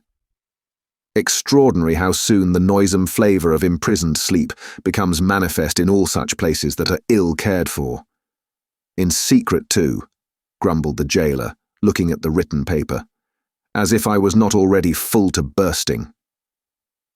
He stuck the paper on a file, in an ill humour, and Charles Darnay awaited his further pleasure for half an hour, sometimes pacing to and fro in the strong arched room, sometimes resting on a stone seat, in either case detained to be imprinted on the memory of the chief and his subordinates. "Come," said the chief, at length taking up his keys. "Come with me, emigrant." Through the dismal prison twilight, his new charge accompanied him by corridor and staircase, many doors clanging and locking behind them, until they came into a large, low, vaulted chamber crowded with prisoners of both sexes. The women were seated at a long table, reading and writing, knitting, sewing, and embroidering. The men were for the most part standing behind their chairs, or lingering up and down the room.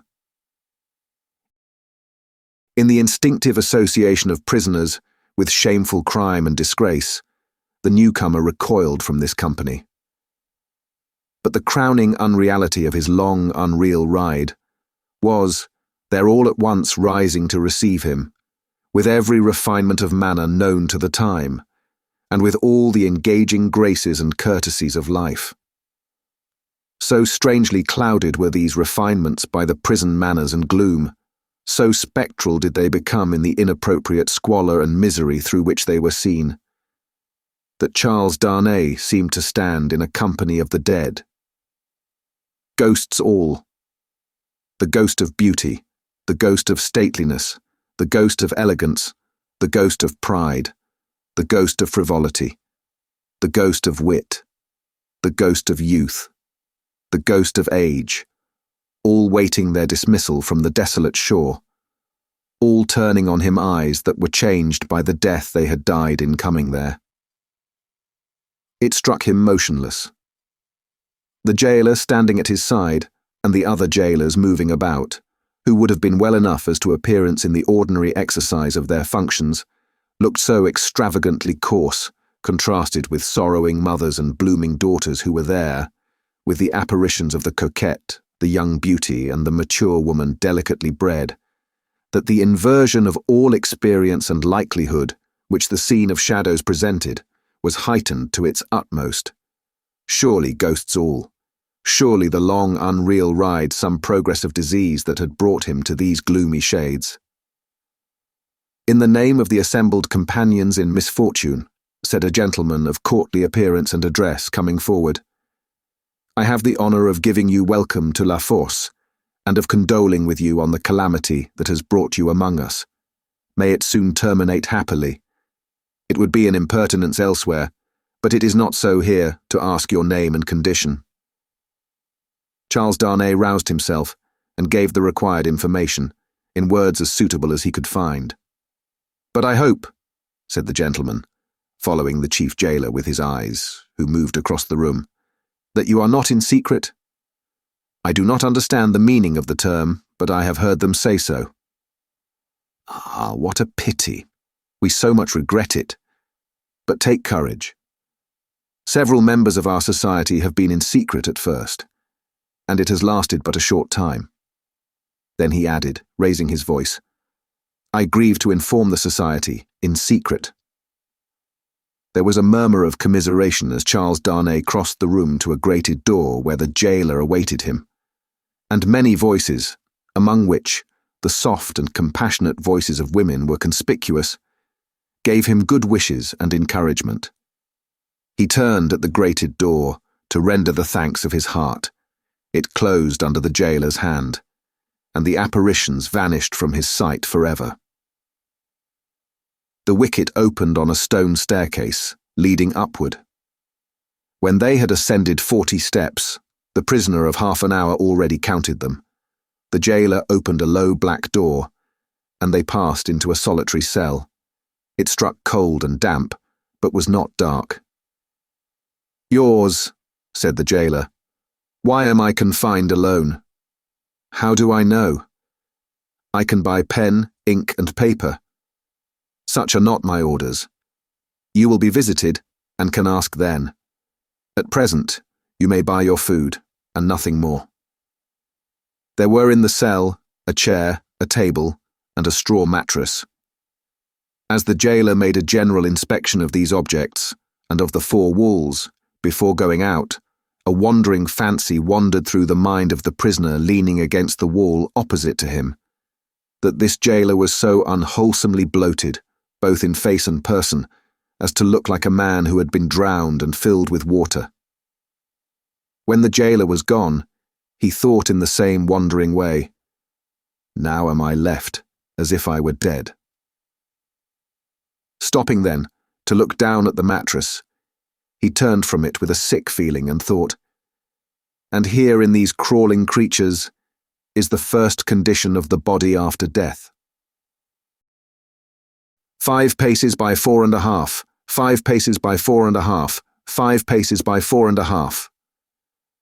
The prisoner walked to and fro in his cell, counting its measurement, and the roar of the city arose like muffled drums, with a wild swell of voices added to them.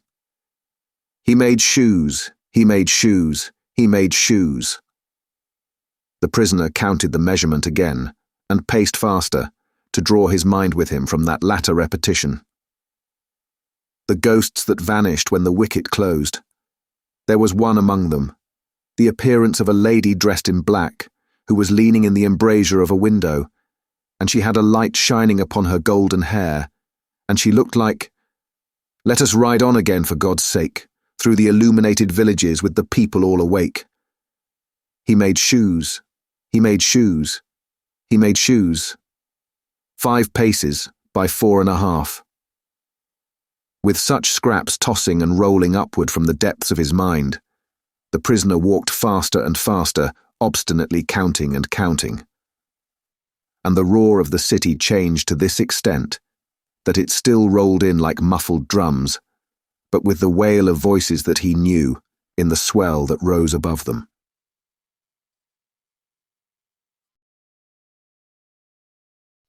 Chapter 2. The Grindstone. Tellson's bank, established in the Saint-Germain quarter of Paris, was in a wing of a large house, approached by a courtyard and shut off from the street by a high wall and a strong gate. The house belonged to a great nobleman who had lived in it until he made a flight from the troubles, in his own cook's dress, and got across the borders. A mere beast of the chase, flying from hunters, he was still in his metempsychosis, no other than the same Monseigneur, the preparation of whose chocolate, for whose lips, had once occupied 3 strong men besides the cook in question. Monseigneur gone, and the 3 strong men absolving themselves from the sin of having drawn his high wages, by being more than ready and willing to cut his throat on the altar of the dawning republic one and indivisible of liberty, equality, fraternity, or death, Monseigneur's house had been first sequestrated and then confiscated. For all things moved so fast, and decree followed decree with that fierce precipitation, that now upon the 3rd night of the autumn month of September, patriot emissaries of the law were in possession of Monseigneur's house, and had marked it with the tricolour, and were drinking brandy in its state apartments.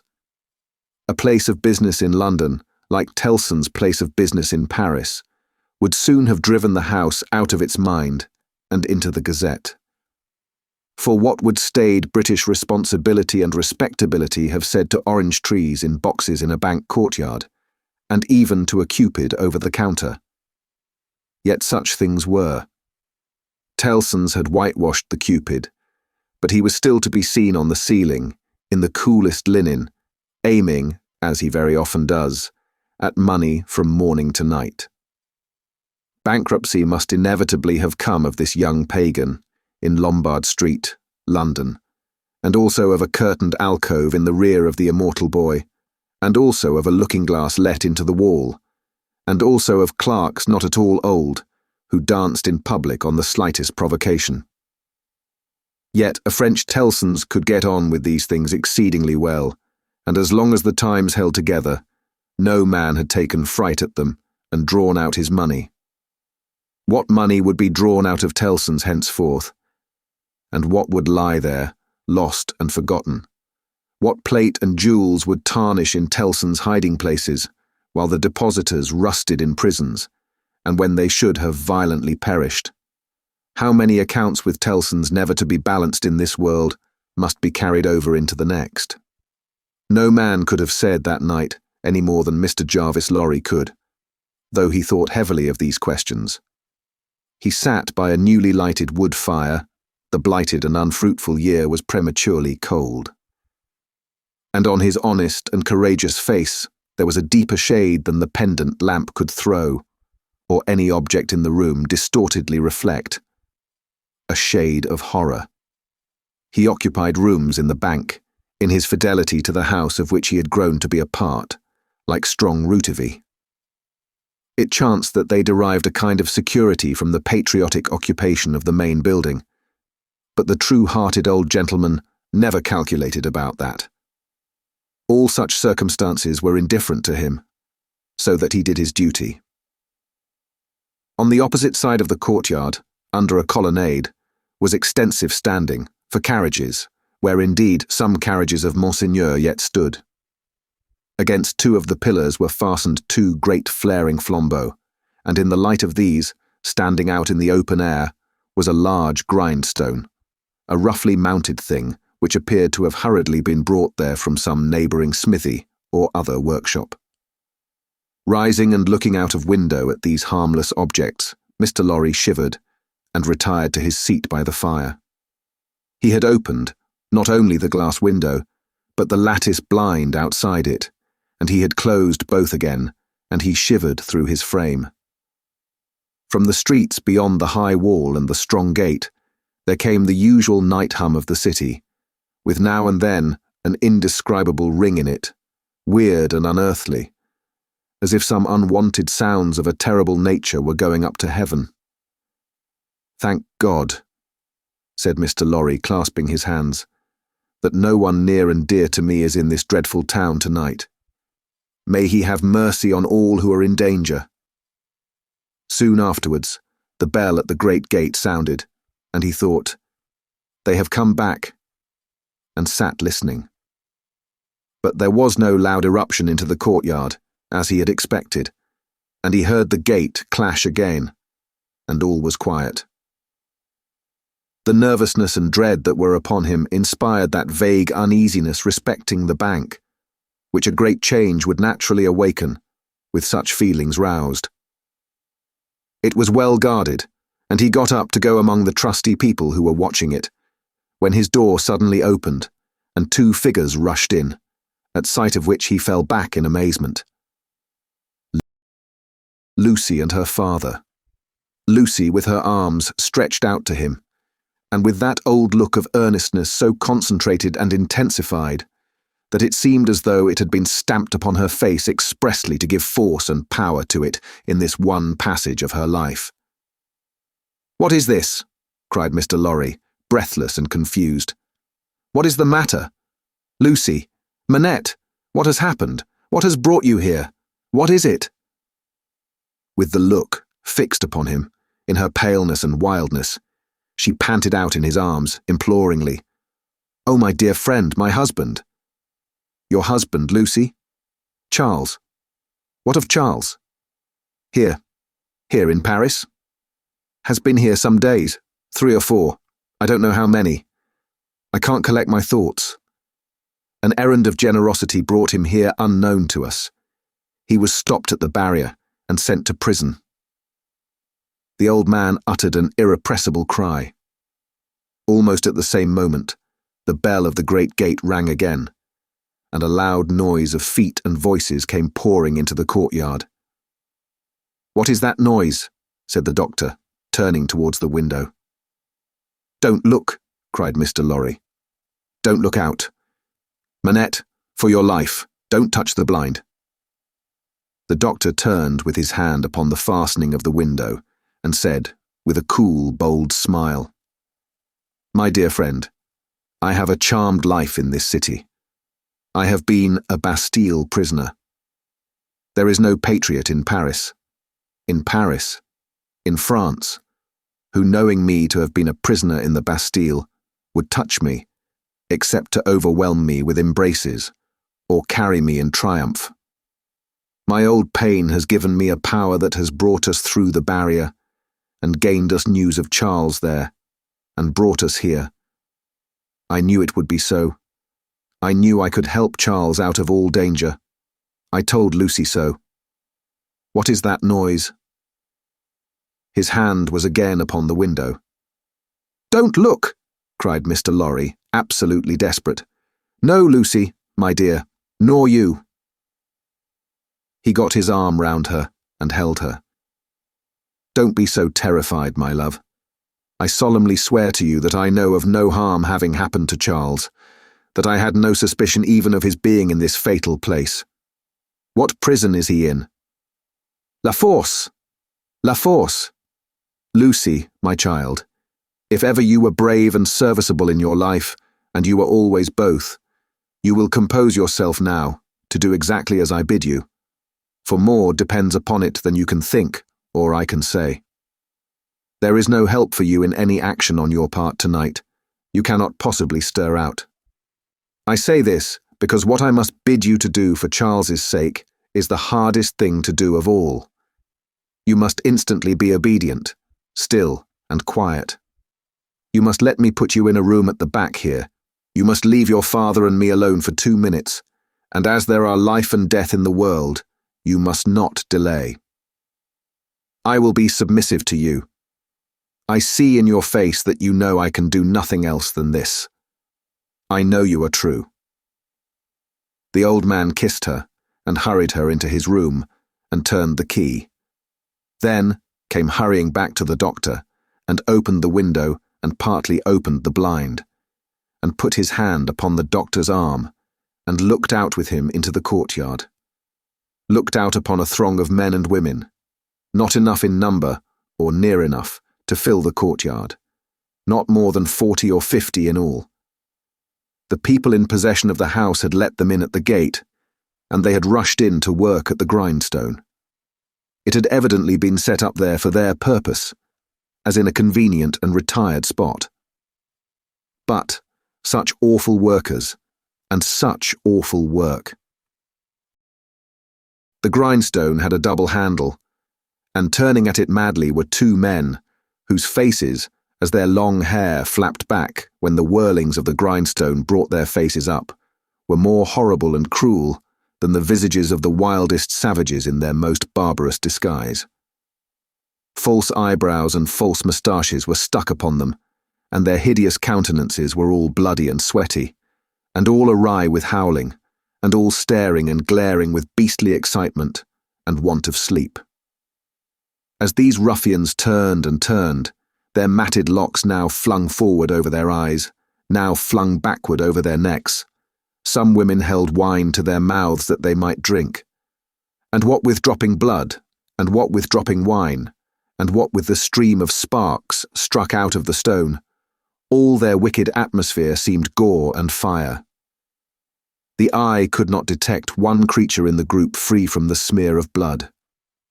Shouldering one another to get next at the sharpening stone were men stripped to the waist, with the stain all over their limbs and bodies. Men in all sorts of rags, with the stain upon those rags. Men devilishly set off with spoils of women's lace and silk and ribbon, with the stain dyeing those trifles through and through. Hatchets, knives, bayonets, swords, all brought to be sharpened, were all red with it. Some of the hacked swords were tied to the wrists of those who carried them, with strips of linen and fragments of dress. Ligatures, various in kind, but all deep of the one colour.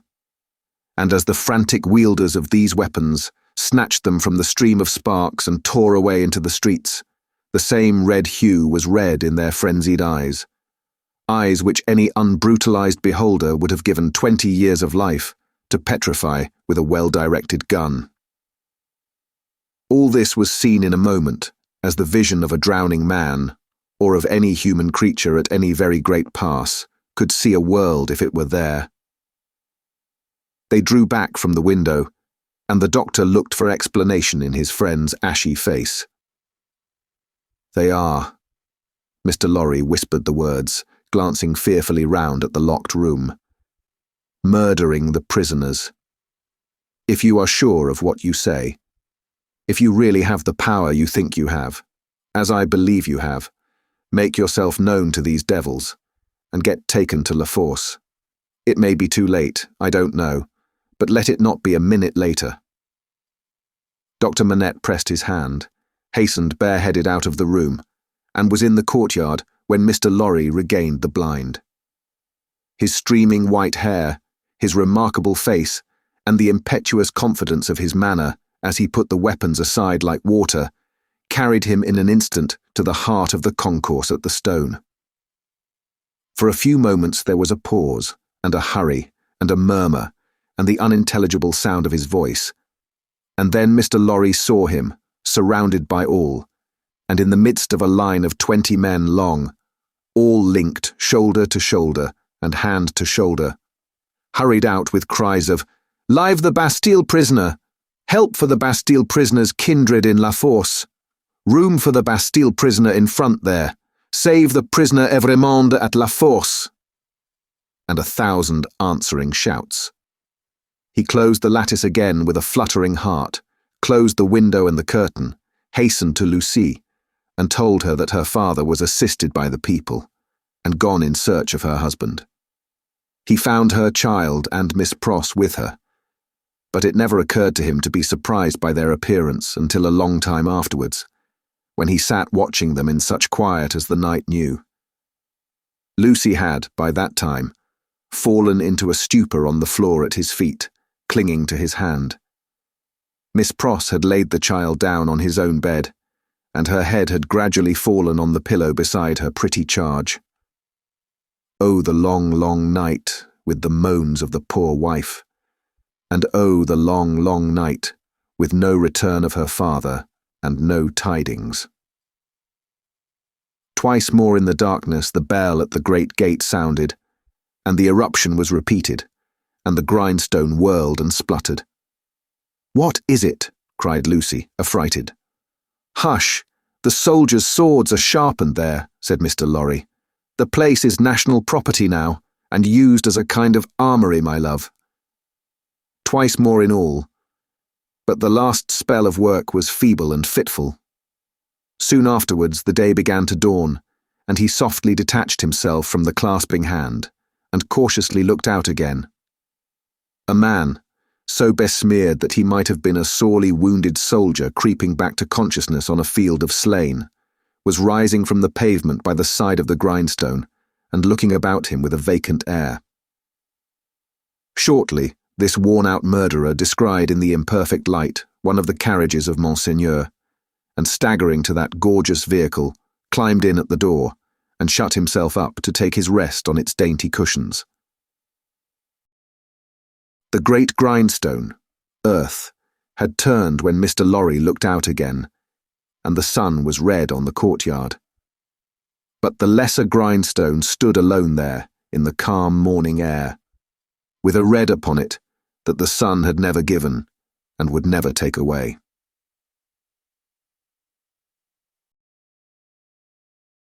Chapter 3. The Shadow. One of the first considerations which arose in the business mind of Mr. Lorry when business hours came round was this: that he had no right to imperil Tellson's by sheltering the wife of an emigrant prisoner under the bank roof. His own possessions, safety, life, he would have hazarded for Lucie and her child without a moment's demur. But the great trust he held was not his own, and as to that business charge, he was a strict man of business. At first, his mind reverted to Defarge, and he thought of finding out the wine shop again and taking counsel with its master in reference to the safest dwelling place in the distracted state of the city. But the same consideration that suggested him repudiated him. He lived in the most violent quarter, and doubtless was influential there, and deep in its dangerous workings. Noon coming, and the doctor not returning, and every minute's delay tending to compromise Tellson's, Mr. Lorry advised with Lucie. She said that her father had spoken of hiring a lodging for a short term in that quarter near the banking house. As there was no business objection to this, and as he foresaw that even if it were all well with Charles, and he were to be released, he could not hope to leave the city, Mr. Lorry went out in quest of such a lodging, and found a suitable one, high up in a removed by-street, where the closed blinds in all the other windows of a high melancholy square of buildings marked deserted homes. To this lodging he at once removed Lucie and her child, and Miss Pross, giving them what comfort he could, and much more than he had himself. He left Jerry with them, as a figure to fill a doorway that would bear considerable knocking on the head, and returned to his own occupations. A disturbed and doleful mind he brought to bear upon them, and slowly and heavily the day lagged on with him. It wore itself out, and wore him out with it, until the bank closed. He was again alone in his room of the previous night, considering what to do next, when he heard a foot upon the stair. In a few moments, a man stood in his presence, who, with a keenly observant look at him, addressed him by his name. "Your servant," said Mr. Lorry. "Do you know me?" He was a strongly made man with dark, curling hair, from 45 to 50 years of age. For answer, he repeated, without any change of emphasis, the words, "Do you know me? I have seen you somewhere. Perhaps at my wine shop?" Much interested and agitated, Mr. Lorry said, "You come from Dr. Manette?" "Yes, I come from Dr. Manette." "And what says he? What does he send me?" Defarge gave into his anxious hand an open scrap of paper.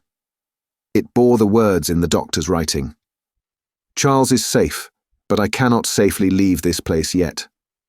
I have obtained the favour that the bearer has a short note from Charles to his wife. Let the bearer see his wife." It was dated from La Force, within an hour. "Will you accompany me?" said Mr. Lorry, joyfully relieved after reading this note aloud. "To where his wife resides?"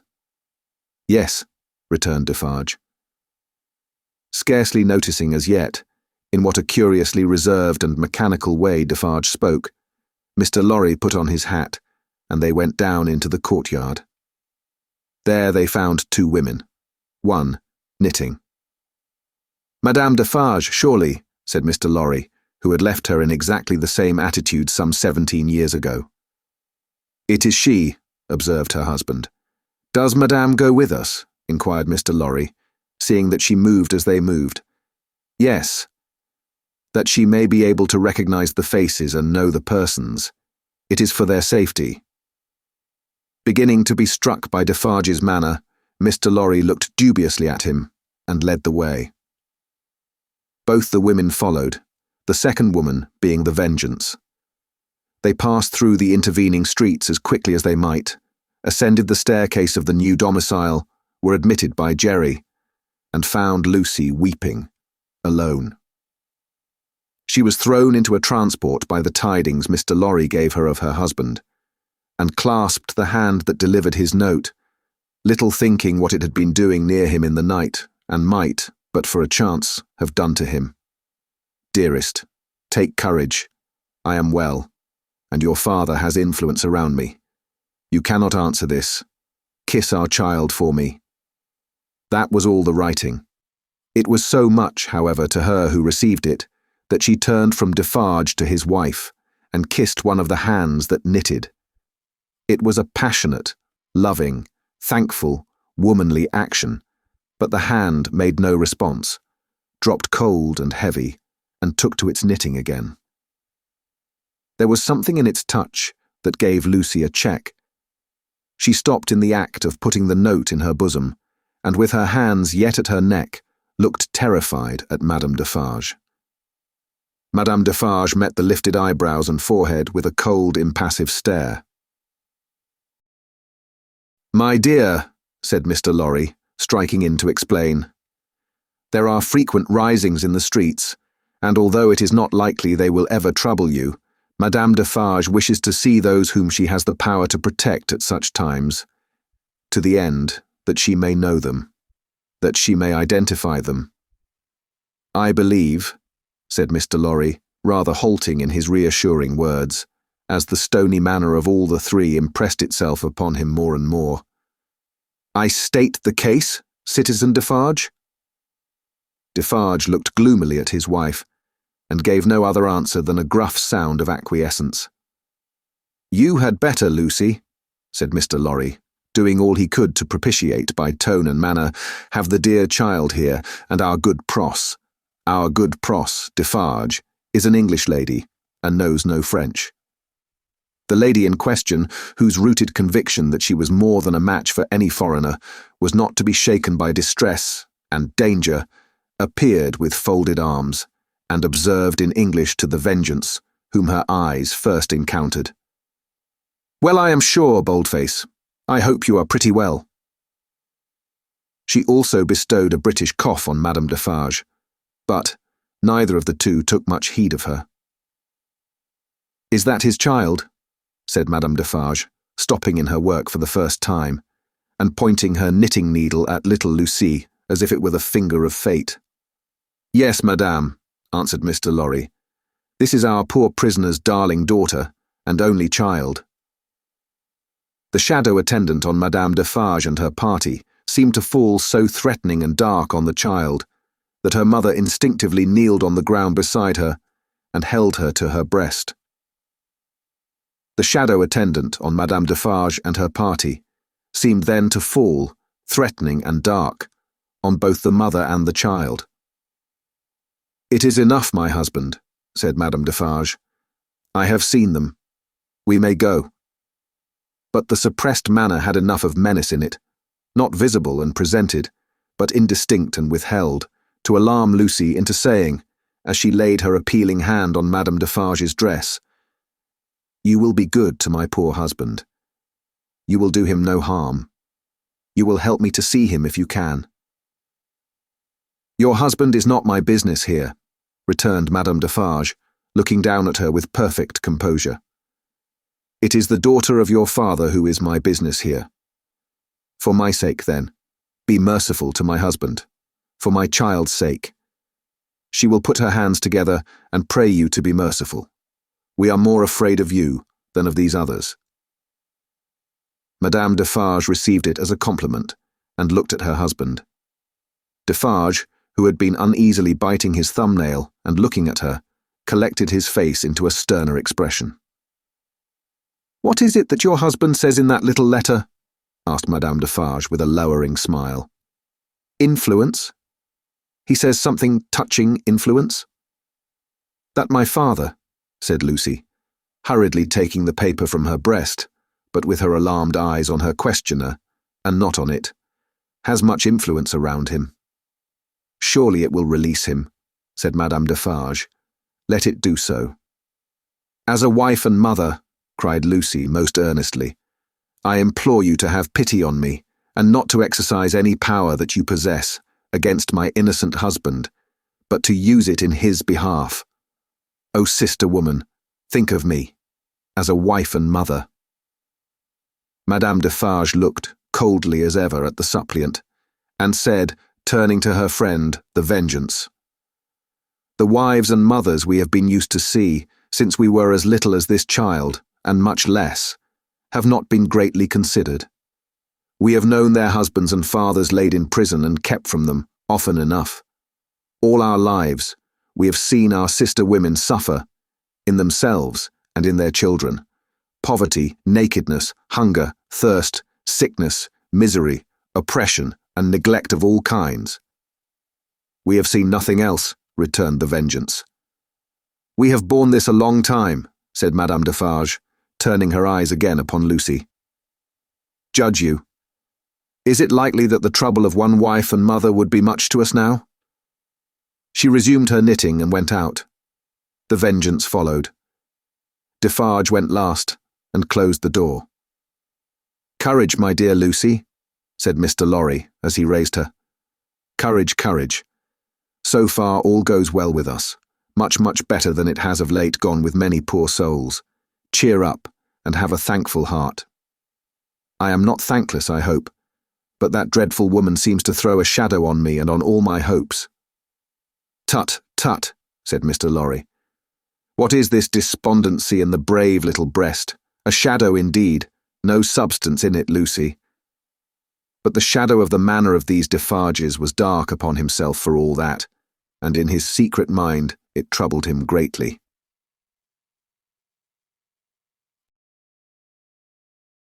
Chapter 4. Calm in Storm. Dr. Manette did not return until the morning of the 4th day of his absence.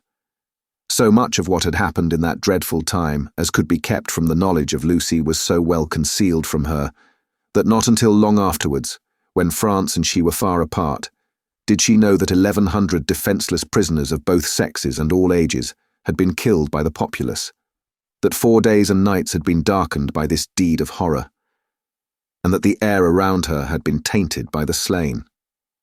She only knew that there had been an attack upon the prisons, that all political prisoners had been in danger, and that some had been dragged out by the crowd and murdered. To Mr. Lorry, the doctor communicated under an injunction of secrecy on which he had no need to dwell, that the crowd had taken him through a scene of carnage to the prison of La Force. That, in the prison he had found a self-appointed tribunal sitting, before which the prisoners were brought singly, and by which they were rapidly ordered to be put forth to be massacred, or to be released, or, in a few cases, to be sent back to their cells. That, presented by his conductors to this tribunal, he had announced himself by name and profession as having been for 18 years a secret and unaccused prisoner in the Bastille. That, one of the body so sitting in judgment had risen and identified him, and that this man was Defarge. That, hereupon he had ascertained, through the registers on the table, that his son-in-law was among the living prisoners, and had pleaded hard to the tribunal, of whom some members were asleep and some awake, some dirty with murder, and some clean, some sober, and some not, for his life and liberty. That, In the first frantic greetings lavished on himself as a notable sufferer under the overthrown system, it had been accorded to him to have Charles Darnay brought before the lawless court and examined. That he seemed on the point of being at once released, when the tide in his favour met with some unexplained check, not intelligible to the doctor, which led to a few words of secret conference.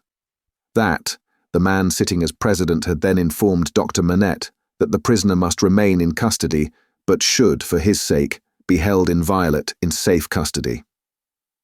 That, immediately, on a signal, the prisoner was removed to the interior of the prison again, but that he, the doctor, had then so strongly pleaded for permission to remain and assure himself that his son-in-law was, through no malice or mischance, delivered to the concourse, whose murderous yells outside the gate had often drowned the proceedings, that he had obtained the permission, and had remained in that hall of blood until the danger was over.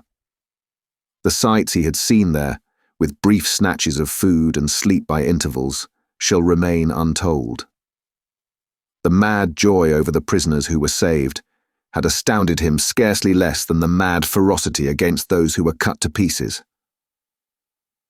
One prisoner there was, he said, who had been discharged into the street free, but at whom a mistaken savage had thrust a pike as he passed out. Being besought to go to him and dress the wound, the doctor had passed out at the same gate, and had found him in the arms of a company of Samaritans, who were seated on the bodies of their victims. With an inconsistency as monstrous as anything in this awful nightmare, they had helped the healer and tended the wounded man with the gentlest solicitude, had made a litter for him and escorted him carefully from the spot, had then caught up their weapons and plunged anew into a butchery so dreadful that the doctor had covered his eyes with his hands and swooned away in the midst of it. As Mr. Lorry received these confidences, and as he watched the face of his friend, now 62 years of age, a misgiving arose within him that such dread experiences would revive the old danger. But he had never seen his friend in his present aspect. He had never at all known him in his present character. For the first time the doctor felt now that his suffering was strength and power. For the first time he felt that in that sharp fire he had slowly forged the iron which could break the prison door of his daughter's husband and deliver him. It all tended to a good end, my friend. It was not mere waste and ruin. As my beloved child was helpful in restoring me to myself, I will be helpful now in restoring the dearest part of herself to her. By the aid of heaven, I will do it. Thus, Dr. Manette. And when Jarvis Lorry saw the kindled eyes, the resolute face, the calm, strong look and bearing of the man whose life always seemed to him to have been stopped, like a clock, for so many years, and then set going again with an energy which had lain dormant during the cessation of its usefulness, he believed. Greater things than the doctor had at that time to contend with would have yielded before his persevering purpose. While he kept himself in his place as a physician, whose business was with all degrees of mankind, bond and free, rich and poor, bad and good, he used his personal influence so wisely that he was soon the inspecting physician of 3 prisons, and among them of La Force. He could now assure Lucie that her husband was no longer confined alone, but was mixed with the general body of prisoners. He saw her husband weekly and brought sweet messages to her, straight from his lips. Sometimes her husband himself sent a letter to her, though never by the doctor's hand, but she was not permitted to write to him. For among the many wild suspicions of plots in the prisons, the wildest of all pointed at emigrants who were known to have made friends or permanent connections abroad. This new life of the doctor's was an anxious life, no doubt. Still, the sagacious Mr. Lorry saw that there was a new sustaining pride in it. Nothing unbecoming tinged the pride. It was a natural and worthy one, but he observed it as a curiosity. The doctor knew that up to that time his imprisonment had been associated in the minds of his daughter and his friend with his personal affliction, deprivation, and weakness. Now that this was changed, and he knew himself to be invested through that old trial with forces to which they both looked for Charles's ultimate safety and deliverance, he became so far exalted by the change that he took the lead and direction, and required them as the weak, to trust to him as the strong. The preceding relative positions of himself and Lucie were reversed, yet only as the liveliest gratitude and affection could reverse them, for he could have had no pride but in rendering some service to her who had rendered so much to him.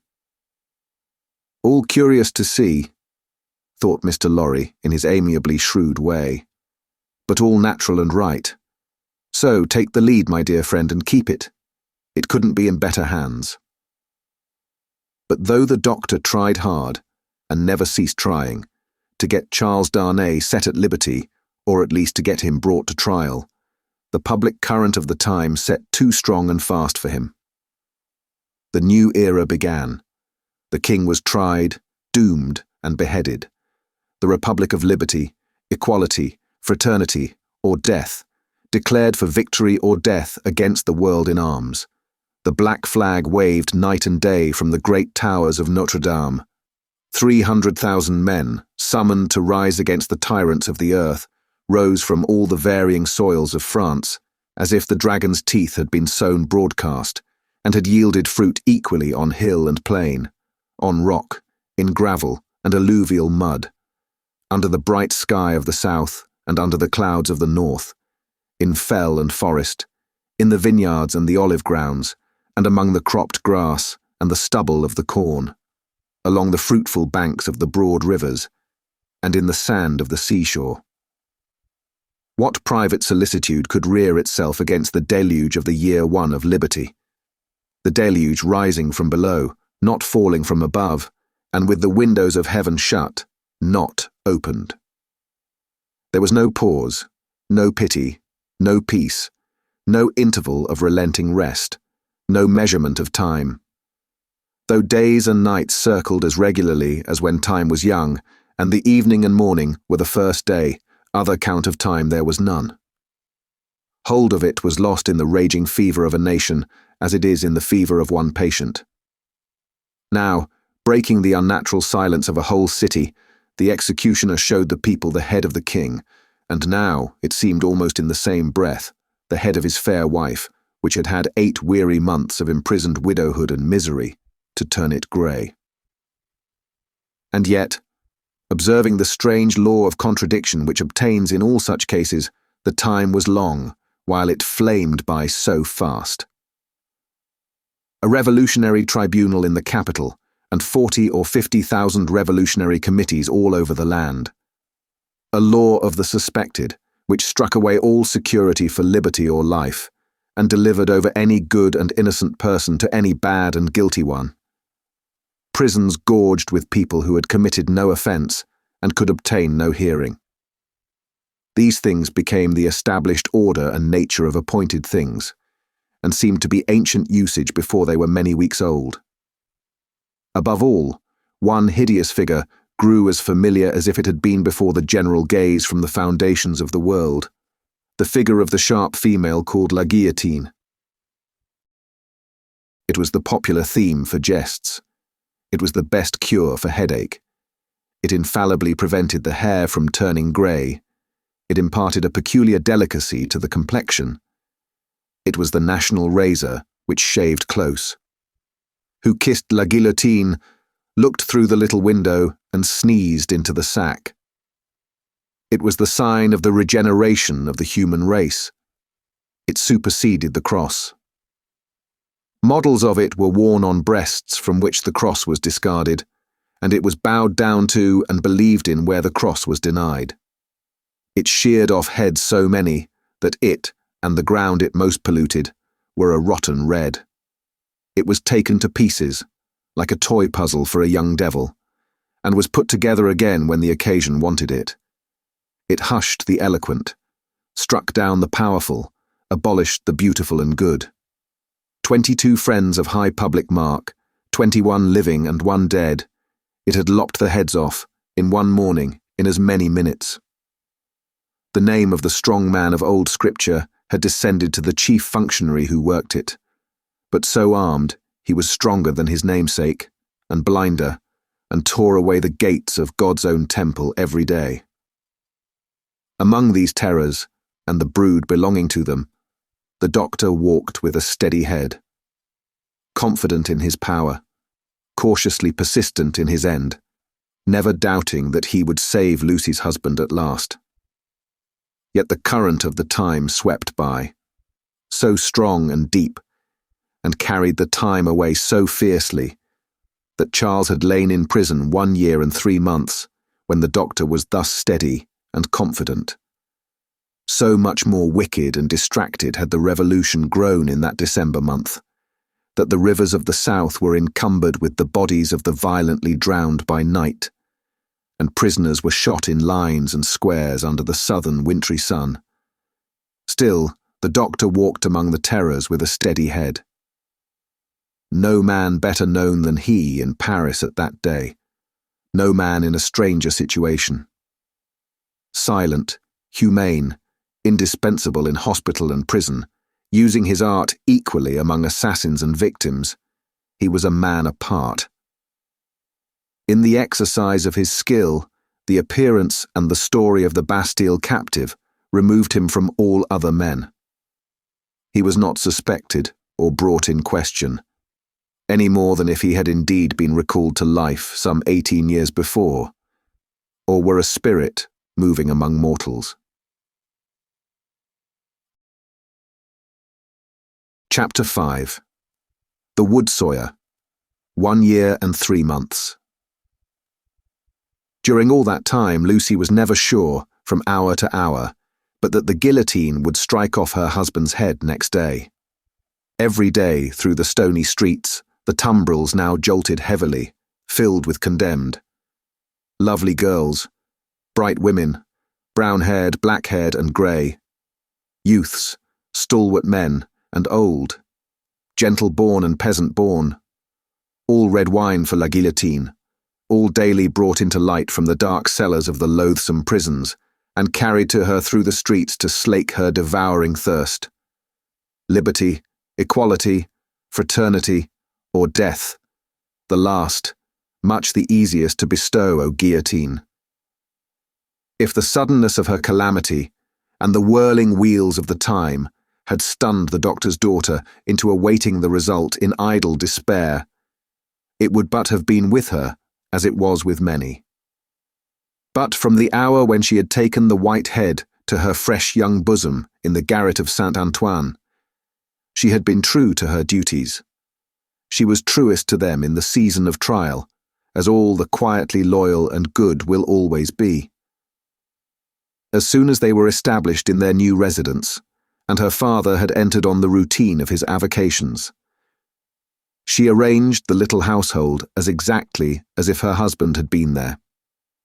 Everything had its appointed place and its appointed time. Little Lucie she taught, as regularly as if they had all been united in their English home. The slight devices with which she cheated herself into the show of a belief that they would soon be reunited. The little preparations for his speedy return, the setting aside of his chair and his books, these, and the solemn prayer at night for one dear prisoner especially, among the many unhappy souls in prison and the shadow of death, were almost the only outspoken reliefs of her heavy mind. She did not greatly alter in appearance. The plain dark dresses, akin to mourning dresses, which she and her child wore, were as neat and as well attended to as the brighter clothes of happy days. She lost her colour, and the old and intent expression was a constant, not an occasional thing. Otherwise she remained very pretty and comely. Sometimes, at night on kissing her father, she would burst into the grief she had repressed all day, and would say that her sole reliance, under heaven, was on him. He always resolutely answered, "Nothing can happen to him without my knowledge, and I know that I can save him, Lucie." They had not made the round of their changed life many weeks, when her father said to her, on coming home one evening, "My dear, There is an upper window in the prison to which Charles can sometimes gain access at 3 in the afternoon. When he can get to it, which depends on many uncertainties and incidents, he might see you in the street, he thinks, if you stood in a certain place that I can show you. But you will not be able to see him, my poor child, and even if you could, it would be unsafe for you to make a sign of recognition. Oh, show me the place, my father, and I will go there every day. From that time, in all weathers, she waited there 2 hours. As the clock struck 2, she was there, and at 4 she turned resignedly away.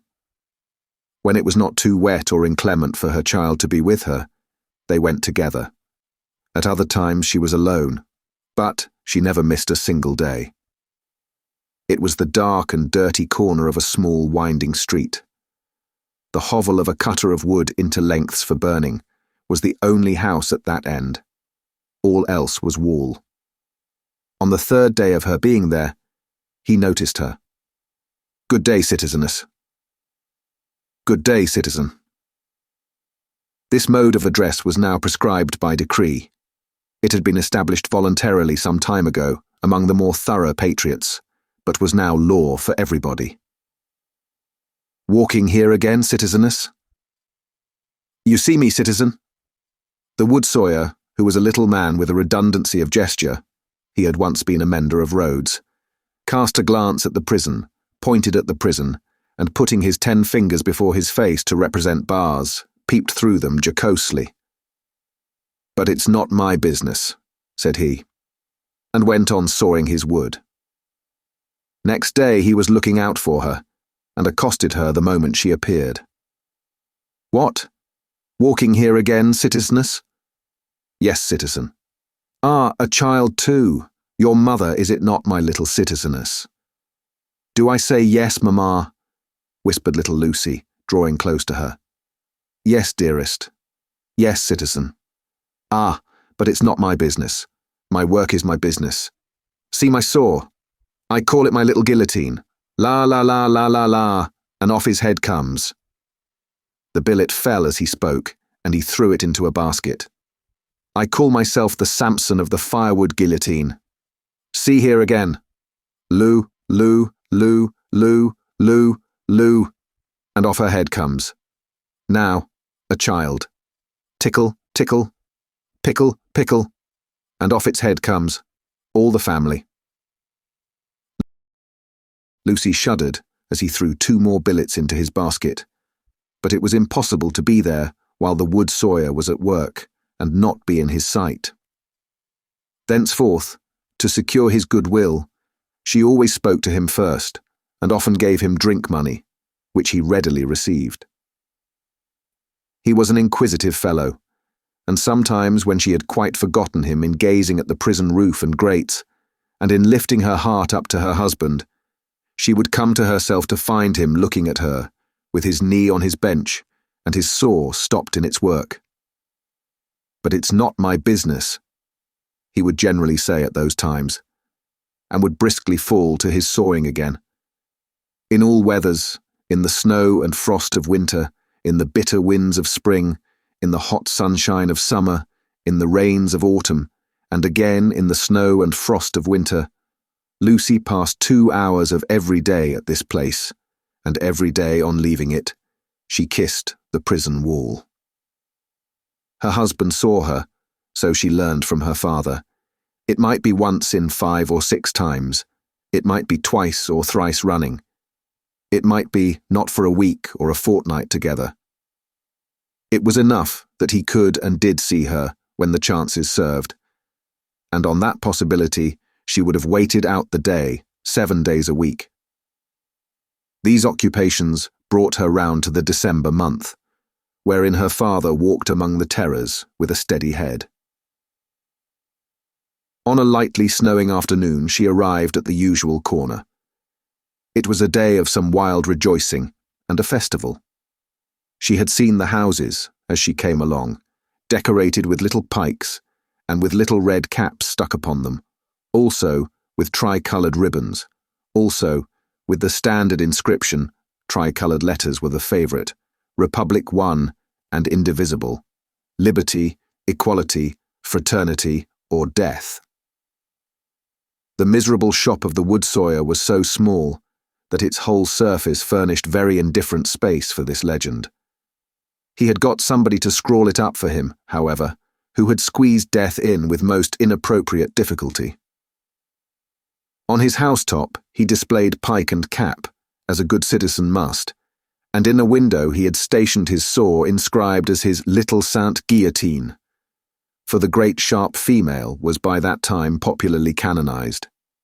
His shop was shut, and he was not there, which was a relief to Lucie, and left her quite alone. But he was not far off, for presently she heard a troubled movement and a shouting coming along, which filled her with fear. A moment afterwards, and a throng of people came pouring round the corner by the prison wall, in the midst of whom was the woodsawyer hand in hand with the vengeance. There could not be fewer than 500 people, and they were dancing like 5,000 demons. There was no other music than their own singing. They danced to the popular revolution song, keeping a ferocious time that was like a gnashing of teeth in unison. Men and women danced together, women danced together, men danced together, as hazard had brought them together. At first, they were a mere storm of coarse red caps and coarse woolen rags. But as they filled the place, and stopped to dance about Lucie, some ghastly apparition of a dance figure gone raving mad arose among them. They advanced, retreated, struck at one another's hands, clutched at one another's heads, spun round alone, caught one another and spun round in pairs, until many of them dropped. While those were down, the rest linked hand in hand, and all spun round together. Then the ring broke, and in separate rings of 2 and 4 they turned and turned, until they all stopped at once, began again, struck, clutched, and tore, and then reversed the spin, and all spun round another way. Suddenly they stopped again, paused, struck out the time afresh, formed into lines the width of the public way, and, with their heads low down and their hands high up, swooped screaming off. No fight could have been half so terrible as this dance. It was so emphatically a fallen sport, a something, once innocent, delivered over to all devilry, a healthy pastime changed into a means of angering the blood, bewildering the senses, and stealing the heart. Such grace as was visible in it made it the uglier, showing how warped and perverted all things good by nature were become. The maidenly bosom bared to this, the pretty almost child's head thus distracted, the delicate foot mincing in this slough of blood and dirt, were types of the disjointed time. This was the Carmagnole. As it passed, leaving Lucie frightened and bewildered in the doorway of the woodsawyer's house, the feathery snow fell as quietly and lay as white and soft as if it had never been. "Oh, my father!" For he stood before her. When she lifted up the eyes, she had momentarily darkened with her hand. Such a cruel, bad sight. "I know, my dear, I know. I have seen it many times. Don't be frightened. Not one of them would harm you." "I am not frightened for myself, my father. But when I think of my husband, and the mercies of these people, we will set him above their mercies very soon. I left him climbing to the window, and I came to tell you. There is no one here to see. You may kiss your hand towards that highest shelving roof. I do so, father, and I send him my soul with it. You cannot see him, my poor dear." "No, father," said Lucie, yearning and weeping as she kissed her hand. "No." A footstep in the snow. Madame Defarge. "I salute you, citizeness," from the doctor. "I salute you, citizen." This in passing, nothing more. Madame Defarge gone, like a shadow over the white road. "Give me your arm, my love. Pass from here with an air of cheerfulness and courage for his sake. That was well done." They had left the spot. "It shall not be in vain. Charles is summoned for tomorrow." "For tomorrow?" There is no time to lose. I am well prepared. But there are precautions to be taken that could not be taken until he was actually summoned before the tribunal. He has not received the notice yet, but I know that he will presently be summoned for tomorrow and removed to the conciergerie. I have timely information. You are not afraid? She could scarcely answer. I trust in you. Do so, implicitly. Your suspense is nearly ended, my darling. He shall be restored to you within a few hours. I have encompassed him with every protection. I must see Laurie. He stopped. There was a heavy lumbering of wheels within hearing. They both knew too well what it meant. 1, 2, 3. 3 tumbrils faring away with their dreadloads over the hushing snow. I must see Laurie, the doctor repeated, turning her another way. The staunch old gentleman was still in his trust, had never left it. He and his books were in frequent requisition as to property confiscated and made national. What he could save for the owners, he saved. No better man living to hold fast by what Tellson's had in keeping, and to hold his peace. A murky red and yellow sky and a rising mist from the Seine denoted the approach of darkness. It was almost dark when they arrived at the bank. The stately residence of Monseigneur was altogether blighted and deserted. Above a heap of dust and ashes in the court ran the letters: National Property, Republic One and Indivisible, Liberty, Equality, Fraternity, or Death. Who could that be with Mr. Laurie, the owner of the riding coat upon the chair, who must not be seen? From whom newly arrived did he come out, agitated and surprised, to take his favourite in his arms? To whom did he appear to repeat her faltering words, when raising his voice and turning his head towards the door of the room from which he had issued, he said, "Removed to the conciergerie and summoned for tomorrow."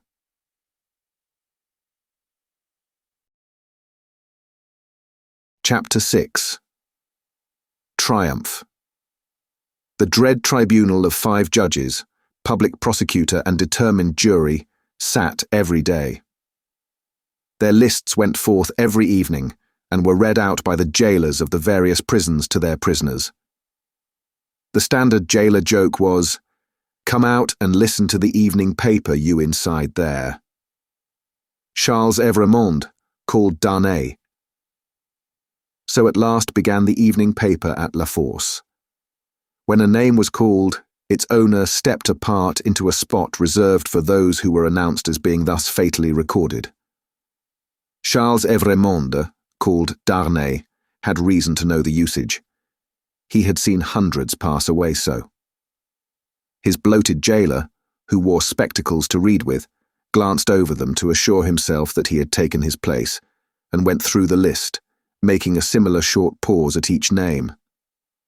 There were 23 names, but only 20 were responded to.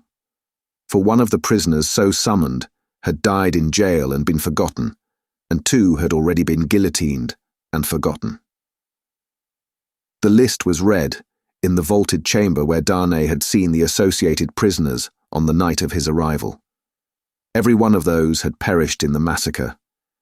Every human creature he had since cared for and parted with had died on the scaffold.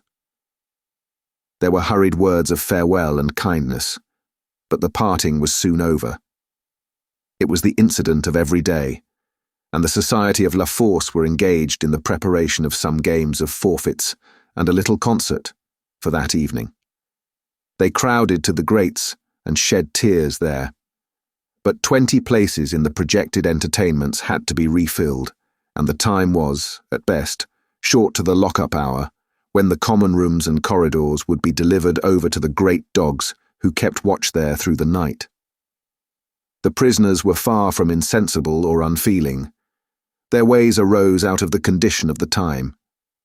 Similarly, though with a subtle difference, a species of fervour or intoxication, known without doubt to have led some persons to brave the guillotine unnecessarily, and to die by it, was not mere boastfulness, but a wild infection of the wildly shaken public mind.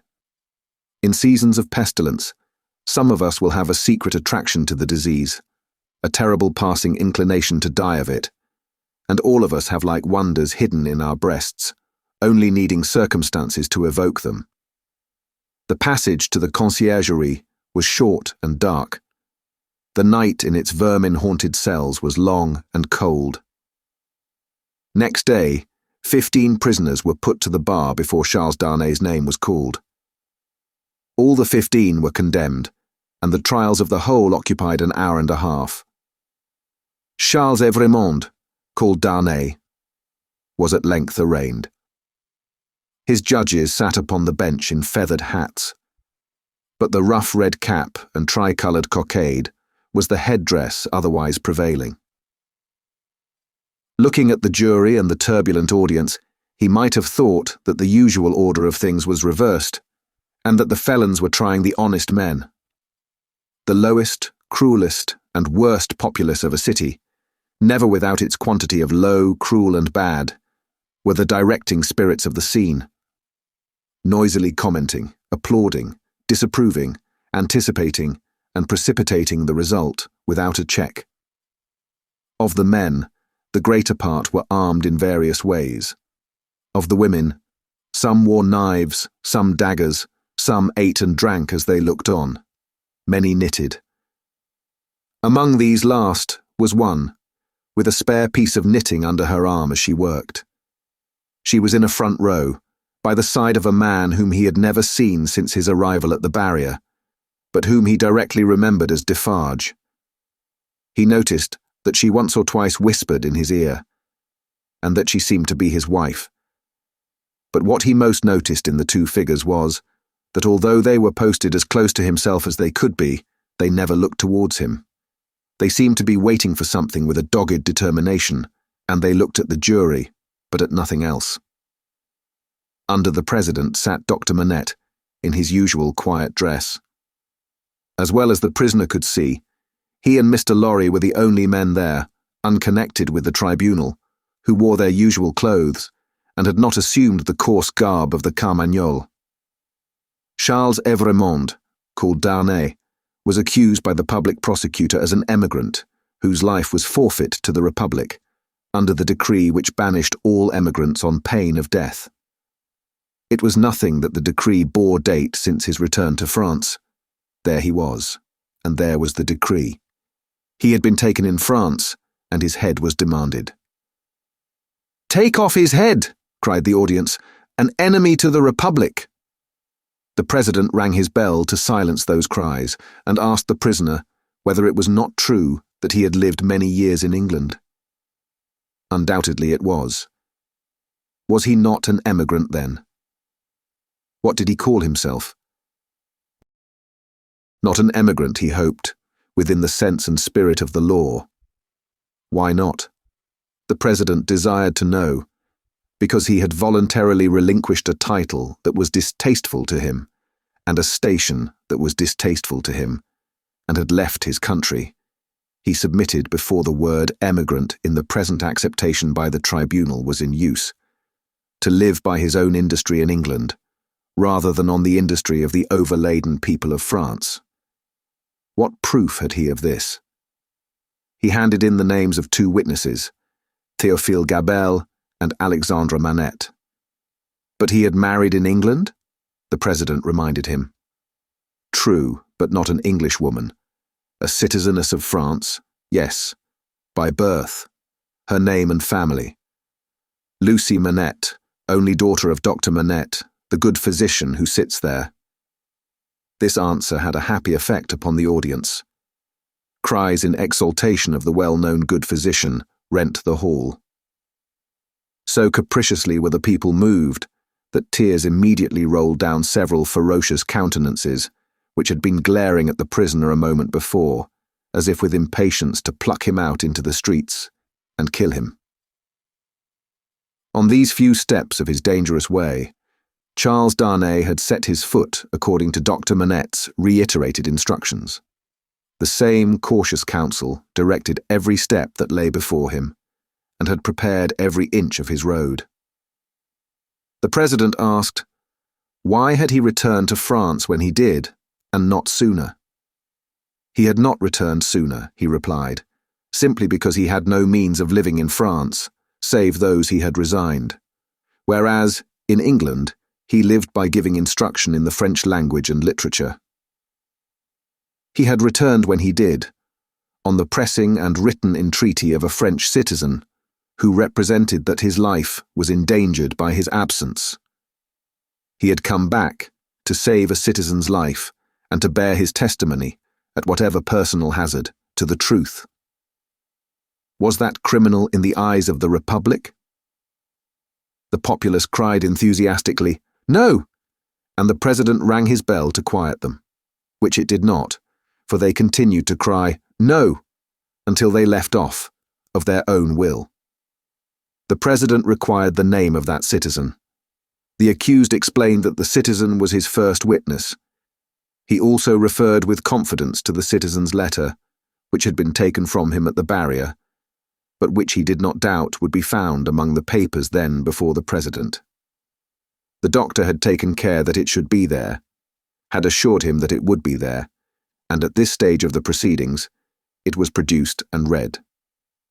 Citizen Gabelle was called to confirm it, and did so. Citizen Gabelle hinted, with infinite delicacy and politeness, that in the pressure of business imposed on the tribunal by the multitude of enemies of the Republic with which it had to deal, he had been slightly overlooked in his prison of the Abbaye, in fact, had rather passed out of the tribunal's patriotic remembrance until 3 days ago. When he had been summoned before it, and had been set at liberty on the juries, declaring themselves satisfied that the accusation against him was answered, as to himself, by the surrender of the citizen Evrémonde, called Darnay. Dr. Manette was next questioned. His high personal popularity and the clearness of his answers made a great impression. But as he proceeded, as he showed that the accused was his first friend on his release from his long imprisonment, that the accused had remained in England, always faithful and devoted to his daughter and himself in their exile, that, so far from being in favour with the aristocrat government there, he had actually been tried for his life by it, as the foe of England and friend of the United States. As he brought these circumstances into view, with the greatest discretion and with the straightforward force of truth and earnestness, the jury and the populace became one. At last, when he appealed by name to Monsieur Lorry, an English gentleman then and there present, who, like himself, had been a witness on that English trial and could corroborate his account of it, the jury declared that they had heard enough, and that they were ready with their votes if the president were content to receive them. At every vote, the jurymen voted aloud and individually. The populace set up a shout of applause. All the voices were in the prisoner's favour, and the president declared him free. Then began one of those extraordinary scenes with which the populace sometimes gratified their fickleness, or their better impulses towards generosity and mercy, or which they regarded as some set-off against their swollen account of cruel rage. No man can decide now to which of these motives such extraordinary scenes were referable. It is probable to a blending of all the three, with the second predominating.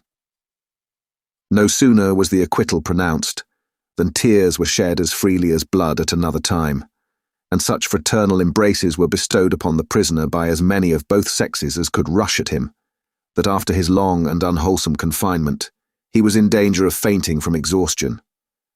None the less because he knew very well that the very same people, carried by another current, would have rushed at him with the very same intensity to rend him to pieces and strew him over the streets. His removal, to make way for other accused persons who were to be tried, rescued him from these caresses for the moment. 5 were to be tried together, next, as enemies of the Republic, forasmuch as they had not assisted it by word or deed. So quick was the tribunal to compensate itself and the nation for a chance lost, that these 5 came down to him before he left the place, condemned to die within 24 hours. The first of them told him so, with the customary prison sign of death, a raised finger, and they all added in words, Long live the Republic.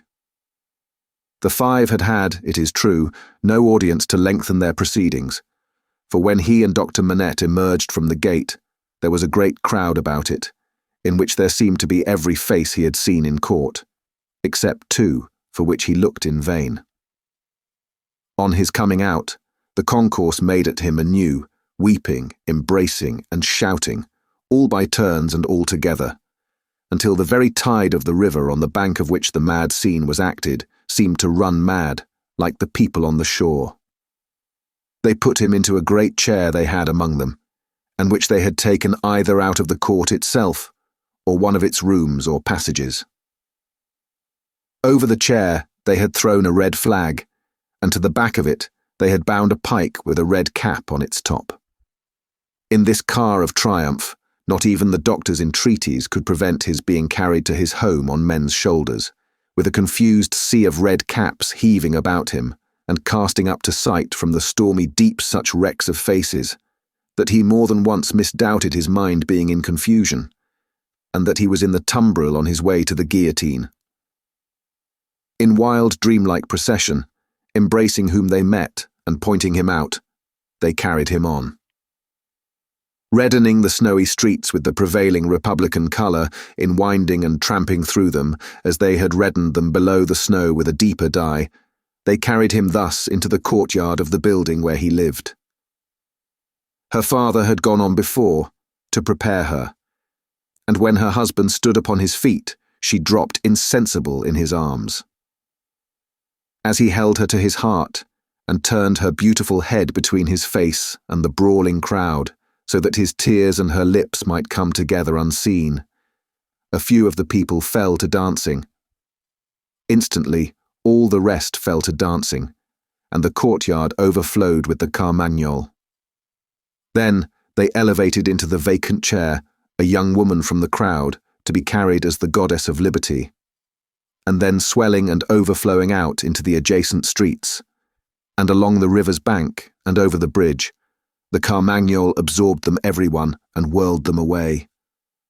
After grasping the doctor's hand, as he stood victorious and proud before him, after grasping the hand of Mr. Lorry, who came panting and breathless from his struggle against the waterspout of the carmagnole, after kissing little Lucie, who was lifted up to clasp her arms round his neck, and after embracing the ever-zealous and faithful Pross who lifted her, he took his wife in his arms and carried her up to their rooms. "Lucie, my own, I am safe. Oh, dearest Charles, let me thank God for this on my knees, as I have prayed to him." They all reverently bowed their heads and hearts. When she was again in his arms, he said to her, "And now speak to your father, dearest. No other man in all this France could have done what he has done for me."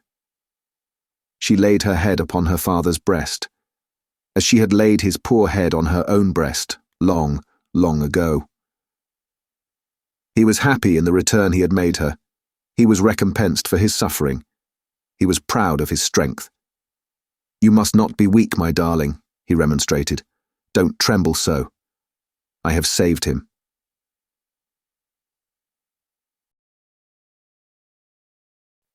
Chapter 7.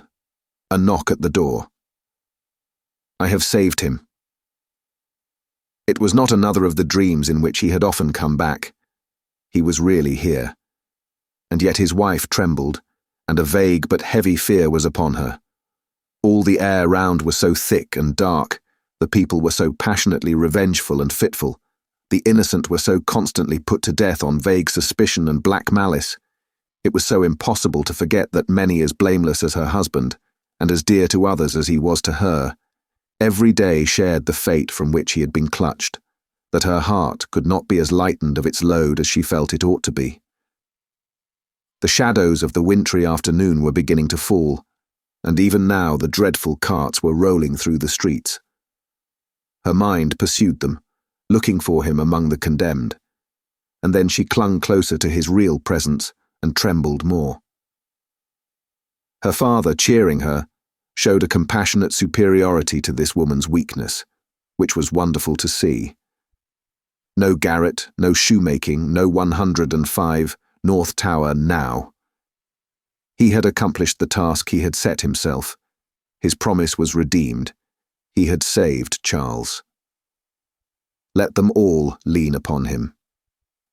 Their housekeeping was of a very frugal kind, not only because that was the safest way of life, involving the least offence to the people, but because they were not rich, and Charles, throughout his imprisonment, had had to pay heavily for his bad food and for his guard and towards the living of the poorer prisoners.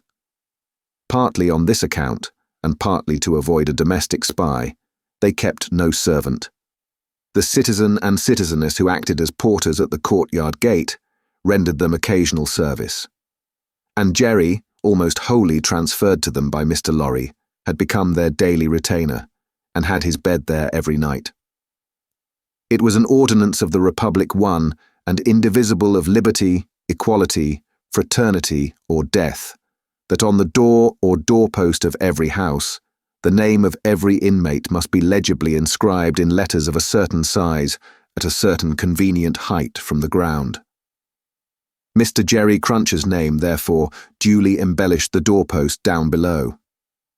And, as the afternoon shadows deepened, the owner of that name himself appeared, from overlooking a painter, whom Dr. Manette had employed to add to the list the name of Charles Evremond, called Darnay. In the universal fear and distrust that darkened the time, all the usual harmless ways of life were changed.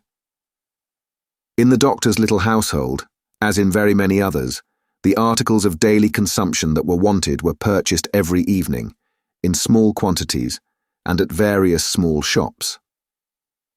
To avoid attracting notice, and to give as little occasion as possible for talk and envy, was the general desire. For some months past, Miss Pross and Mr. Cruncher had discharged the office of purveyors, the former carrying the money, the latter the basket. Every afternoon, at about the time when the public lamps were lighted, they fared forth on this duty, and made and brought home such purchases as were needful. Although Miss Pross, through her long association with a French family, might have known as much of their language as of her own, if she had had a mind, she had no mind in that direction. Consequently, she knew no more of that nonsense, as she was pleased to call it, than Mr. Cruncher did. So her manner of marketing was to plump a noun substantive at the head of a shopkeeper without any introduction in the nature of an article, and, if it happened not to be the name of the thing she wanted, to look round for that thing, lay hold of it, and hold on by it until the bargain was concluded. She always made a bargain for it, by holding up, as a statement of its just price, one finger less than the merchant held up, whatever his number might be. "Now, Mr. Cruncher," said Miss Pross, whose eyes were red with felicity, "if you are ready, I am." Jerry hoarsely professed himself at Miss Pross's service. He had worn all his rust off long ago, but nothing would file his spiky head down. "There's all manner of things wanted," said Miss Pross, "and we shall have a precious time of it. We want wine, among the rest. Nice toasts these redheads will be drinking wherever we buy it." "It will be much the same to your knowledge, miss, I should think," retorted Jerry, "whether they drink your health or the old un's." "Who's he?" said Miss Pross. Mr. Cruncher, with some diffidence, explained himself as meaning Old Nix. "Ha," said Miss Pross, "it doesn't need an interpreter to explain the meaning of these creatures. They have but one, and it's midnight murder, and mischief." "Hush, dear. Pray, be cautious," cried Lucie. Yes, I'll be cautious," said Miss Pross. "But I may say among ourselves that I do hope there will be no oniony and tobacco-y smotherings in the form of embracings all round, going on in the streets. Now, Ladybird, never you stir from that fire till I come back. Take care of the dear husband you have recovered, and don't move your pretty head from his shoulder as you have it now, till you see me again. May I ask a question, Dr. Manette, before I go?" "I think you may take that liberty," the doctor answered, smiling. "For gracious sake, Don't talk about liberty. We have quite enough of that, said Miss Pross. Hush, dear, again, Lucie remonstrated. Well, my sweet, said Miss Pross, nodding her head emphatically, the short and the long of it is that I am a subject of His Most Gracious Majesty, King George III. Miss Pross curtsied at the name. And as such my maxim is, confound their politics, frustrate their knavish tricks. On him our hopes we fix. God save the King. Mr. Cruncher, in an access of loyalty, growlingly repeated the words after Miss Pross, like somebody at church. I am glad you have so much of the Englishman in you, though I wish you had never taken that cold in your voice, said Miss Pross approvingly. But the question, Dr. Manette, is there— It was the good creature's way to affect to make light of anything that was a great anxiety with them all, and to come at it in this chance manner. Is there any prospect yet of our getting out of this place? I fear not yet. It would be dangerous for Charles yet. Hi-ho-hum, said Miss Pross, cheerfully repressing a sigh as she glanced at her darling's golden hair in the light of the fire. Then we must have patience and wait, that's all. We must hold up our heads and fight low, as my brother Solomon used to say. Now, Mr. Cruncher, don't you move, Ladybird. They went out, leaving Lucie and her husband, her father and the child, by a bright fire. Mr. Lorry was expected back presently from the banking house. Miss Pross had lighted the lamp, but had put it aside in a corner, that they might enjoy the firelight undisturbed. Little Lucie sat by her grandfather with her hands clasped through his arm, and he, in a tone not rising much above a whisper, began to tell her a story of a great and powerful fairy who had opened a prison wall and let out a captive who had once done the fairy a service. All was subdued and quiet, and Lucie was more at ease than she had been. "What is that?" she cried all at once. "My dear," said her father, stopping in his story and laying his hand on hers, "command yourself. What a disordered state you are in. The least thing, nothing startles you. You, your father's daughter." "I thought, my father," said Lucie, excusing herself, with a pale face and in a faltering voice, "that I heard strange feet upon the stairs." "My love, the staircase is as still as death." As he said the word, a blow was struck upon the door. "Oh, father, father, what can this be? Hide Charles! Save him!" "My child," said the doctor, rising and laying his hand upon her shoulder. "I have saved him. What weakness is this, my dear? Let me go to the door." He took the lamp in his hand, crossed the two intervening outer rooms, and opened it. A rude clattering of feet over the floor, and 4 rough men in red caps, armed with sabres and pistols, entered the room. "The citizen Evrémonde, called Darnay," said the first. "Who seeks him?" answered Darnay. "I seek him. We seek him. I know you, Evrémonde. I saw you before the tribunal today. You are again the prisoner of the Republic." The 4 surrounded him, where he stood with his wife and child clinging to him. "Tell me how and why am I again a prisoner? It is enough that you return straight to the conciergerie, and will know tomorrow. You are summoned for tomorrow." Dr. Manette, whom this visitation had so turned into stone, that he stood with the lamp in his hand, as if he were a statue made to hold it, moved after these words were spoken, put the lamp down, and confronting the speaker, and taking him, not ungently, by the loose front of his red woolen shirt, said, "You know him, you have said. Do you know me?" "Yes, I know you, citizen doctor." "We all know you, citizen doctor," said the other 3. He looked abstractedly from one to another, and said in a lower voice after a pause, "Will you answer his question to me then? How does this happen?" "Citizen doctor," said the first reluctantly, "he has been denounced to the section of Saint Antoine." "This citizen?" pointing out the second who had entered, "is from Saint Antoine." The citizen here indicated nodded his head and added, "He is accused by Saint Antoine." "Of what?" asked the doctor. "Citizen doctor," said the first with his former reluctance, "ask no more. If the Republic demands sacrifices from you, without doubt you as a good patriot will be happy to make them. The Republic goes before all. The people is supreme. Evremonde, we are pressed." "One word," the doctor entreated. "Will you tell me who denounced him?" "It is against rule," answered the first, "but you can ask him of Saint Antoine here." The doctor turned his eyes upon that man, who moved uneasily on his feet, rubbed his beard a little, and at length said, "Well, truly it is against rule, but he is denounced, and gravely, by the citizen and citizeness Defarge, and by one other." "What other?" "Do you ask, citizen doctor?" "Yes."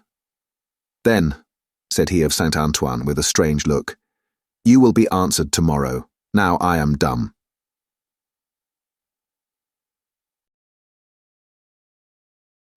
Chapter 8. A Hand at Cards. Happily unconscious of the new calamity at home, Miss Pross threaded her way along the narrow streets and crossed the river by the bridge of the Pont Neuf, reckoning in her mind the number of indispensable purchases she had to make. Mr. Cruncher, with the basket, walked at her side.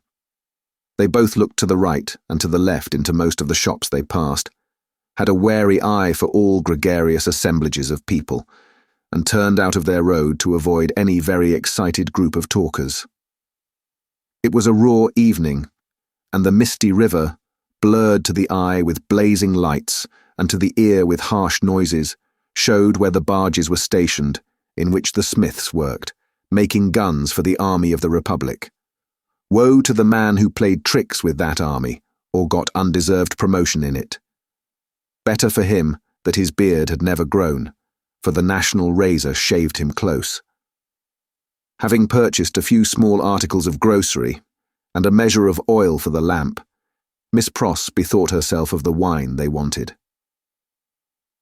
After peeping into several wine shops, she stopped at the sign of the good Republican Brutus of antiquity, not far from the National Palace, once and twice the Tuileries, where the aspect of things rather took her fancy.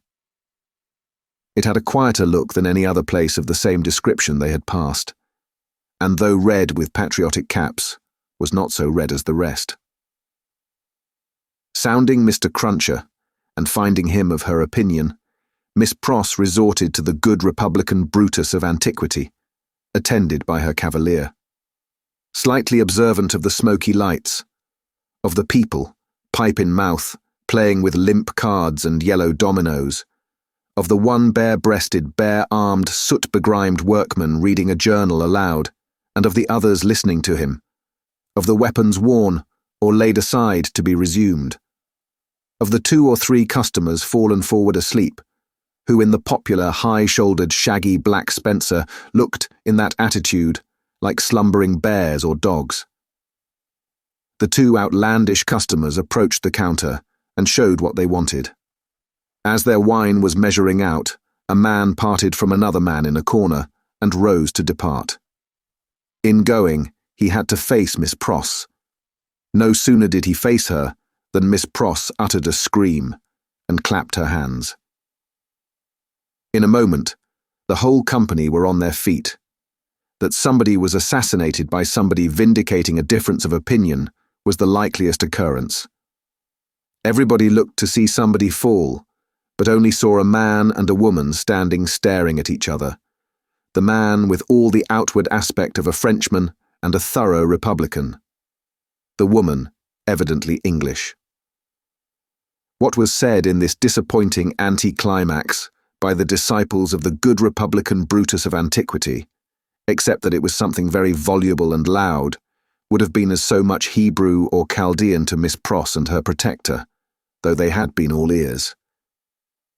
But they had no ears for anything in their surprise. For it must be recorded that not only was Miss Pross lost in amazement and agitation, but Mr. Cruncher, though it seemed on his own separate and individual account, was in a state of the greatest wonder. "What is the matter?" said the man who had caused Miss Pross to scream, speaking in a vexed, abrupt voice, though in a low tone, and in English. "Oh, Solomon, dear Solomon," cried Miss Pross, clapping her hands again. "After not setting eyes upon you or hearing of you for so long a time, do I find you here?" "Don't call me Solomon. Do you want to be the death of me?" asked the man in a furtive, frightened way. "Brother, brother," cried Miss Pross, bursting into tears. "Have I ever been so hard with you that you ask me such a cruel question?" "Then hold your meddlesome tongue," said Solomon, "and come out if you want to speak to me. Pay for your wine and come out. Who's this man?" Miss Pross, shaking her loving and dejected head at her by no means affectionate brother, said through her tears, "Mr. Cruncher." "Let him come out too," said Solomon. "Does he think me a ghost?" Apparently, Mr. Cruncher did, to judge from his looks. He said not a word, however, and Miss Pross, exploring the depths of her reticule through her tears with great difficulty, paid for her wine. As she did so, Solomon turned to the followers of the good Republican Brutus of antiquity and offered a few words of explanation in the French language, which caused them all to relapse into their former places and pursuits. "Now," said Solomon, stopping at the dark street corner, "what do you want?" "How dreadfully unkind in a brother nothing has ever turned my love away from," cried Miss Pross, "to give me such a greeting, and show me no affection. There, confound it!" "There," said Solomon, making a dab at Miss Pross's lips with his own. "Now are you content?" Miss Pross only shook her head and wept in silence. "If you expect me to be surprised," said her brother Solomon, "I am not surprised. I knew you were here. I know of most people who are here. If you really don't want to endanger my existence, which I half believe you do, go your ways as soon as possible, and let me go mine. I am busy. I am an official." "My English brother Solomon," mourned Miss Pross, casting up her tear-fraught eyes, "that had the makings in him of one of the best and greatest of men in his native country, an official among foreigners. And such foreigners!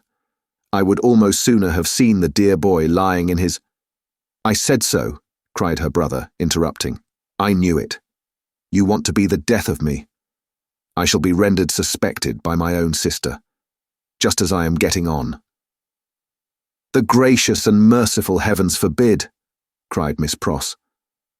"Far rather would I never see you again, dear Solomon, though I have ever loved you truly and ever shall. Say but one affectionate word to me, and tell me there is nothing angry or estranged between us, and I will detain you no longer." Good Miss Pross. As if the estrangement between them had come of any culpability of hers. As if Mr. Lorry had not known it for a fact, years ago, in the quiet corner in Soho, that this precious brother had spent her money and left her. He was saying the affectionate word, however, with a far more grudging condescension and patronage than he could have shown if their relative merits and positions had been reversed, which is invariably the case all the world over, when Mr. Cruncher, touching him on the shoulder, hoarsely and unexpectedly interposed with the following singular question. "I say, might I ask the favour, as to whether your name is John Solomon or Solomon John?" The official turned towards him with sudden distrust. He had not previously uttered a word. "Come," said Mr. Cruncher. "Speak out, you know." Which, by the way, was more than he could do himself. "John Solomon or Solomon John? She calls you Solomon, and she must know, being your sister. And I know you're John, you know. Which of the two goes first? And regarding that name of Pross, likewise. That warn't your name over the water. What do you mean?" Well, I don't know all I mean, for I can't call to mind what your name was, over the water. No, no, but I'll swear it was a name of 2 syllables. Indeed? Yes, t'other one's was 1 syllable. I know you. You was a spy. Witness at the Bailey. What, in the name of the father of lies, own father to yourself, was you called at that time? Barsad, said another voice, striking in. That's the name for £1,000, cried Jerry. The speaker who struck in was Sydney Carton. He had his hands behind him under the skirts of his riding coat, and he stood at Mr. Cruncher's elbow as negligently as he might have stood at the Old Bailey itself. Don't be alarmed, my dear Miss Pross. I arrived at Mr. Lorry's, to his surprise, yesterday evening. We agreed that I would not present myself elsewhere until all was well, or unless I could be useful. I present myself here to beg a little talk with your brother. I wish you had a better employed brother than Mr. Barsad. I wish for your sake Mr. Barsad was not a sheep of the prisons. Sheep was a cant word of the time for a spy, under the jailers. The spy, who was pale, turned paler, and asked him how he dared. I'll tell you, said Sydney. I lighted on you, Mr. Barsad, coming out of the prison of the Conciergerie while I was contemplating the walls, an hour or more ago. You have a face to be remembered, and I remember faces well. Made curious by seeing you in that connection, and having a reason, to which you are no stranger, for associating you with the misfortunes of a friend now very unfortunate, I walked in your direction. I walked into the wine shop here, close after you, and sat near you. I had no difficulty in deducing from your unreserved conversation, and the rumour openly going about among your admirers, the nature of your calling. And gradually, what I had done at random seemed to shape itself into a purpose, Mr. Barsad. What purpose? The spy asked. It would be troublesome and might be dangerous to explain in the street. Could you favour me, in confidence, with some minutes of your company, at the office of Tellson's Bank, for instance? Under a threat? Oh, did I say that? Then why should I go there? Really, Mr. Barsad, I can't say if you can't. Do you mean that you won't say, sir? The spy irresolutely asked. You apprehend me very clearly, Mr. Barsad. I won't. Carton's negligent recklessness of manner came powerfully in aid of his quickness and skill, in such a business as he had in his secret mind, and with such a man as he had to do with. His practised eye saw it and made the most of it. Now I told you so, said the spy, casting a reproachful look at his sister. If any trouble comes of this, it's your doing. Come, come, Mr. Barsad, exclaimed Sydney. Don't be ungrateful. But for my great respect for your sister, I might not have led up so pleasantly to a little proposal that I wish to make for our mutual satisfaction. Do you go with me to the bank? I'll hear what you have got to say. Yes, I'll go with you. I propose that we first conduct your sister safely to the corner of her own street. Let me take your arm, Miss Pross. This is not a good city at this time for you to be out in, unprotected, and as your escort knows Mr. Barsad, I will invite him to Mr. Lorry's with us. Are we ready? Come then. Miss Pross recalled soon afterwards, and to the end of her life remembered, that as she pressed her hands on Sydney's arm and looked up in his face, imploring him to do no hurt to Solomon, there was a braced purpose in the arm, and a kind of inspiration in the eyes, which not only contradicted his light manner, but changed and raised the man. She was too much occupied then, with fears for the brother who so little deserved her affection, and with Sydney's friendly reassurances, adequately to heed what she observed. They left her at the corner of the street, and Carton led the way to Mr. Lorry's, which was within a few minutes' walk. John Barsad, or Solomon Pross, walked at his side. Mr. Lorry had just finished his dinner and was sitting before a cheery little log or two of fire, perhaps looking into their blaze for the picture of that younger elderly gentleman from Tellson's, who had looked into the red coals at the Royal George at Dover, now a good many years ago. He turned his head as they entered, and showed the surprise with which he saw a stranger. "Miss Pross's brother, sir," said Sydney. "Mr. Barsad." "Barsad?" repeated the old gentleman. "Barsad? I have an association with the name, and with the face." "I told you you had a remarkable face, Mr. Barsad," observed Carton coolly. "Pray sit down." As he took a chair himself, he supplied the link that Mr. Lorry wanted by saying to him with a frown, "Witness at that trial." Mr. Lorry immediately remembered and regarded his new visitor with an undisguised look of abhorrence.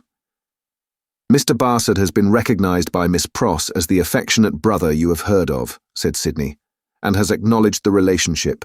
I pass to worse news. Darnay has been arrested again." Struck with consternation, the old gentleman exclaimed, "What do you tell me? I left him safe and free within these 2 hours, and am about to return to him." "Arrested for all that? When was it done, Mr. Barsad?" "Just now, if at all." "Mr. Barsad is the best authority possible, sir," said Sydney, "and I have it from Mr. Barsad's communication to a friend and brother Sheep over a bottle of wine that the arrest has taken place.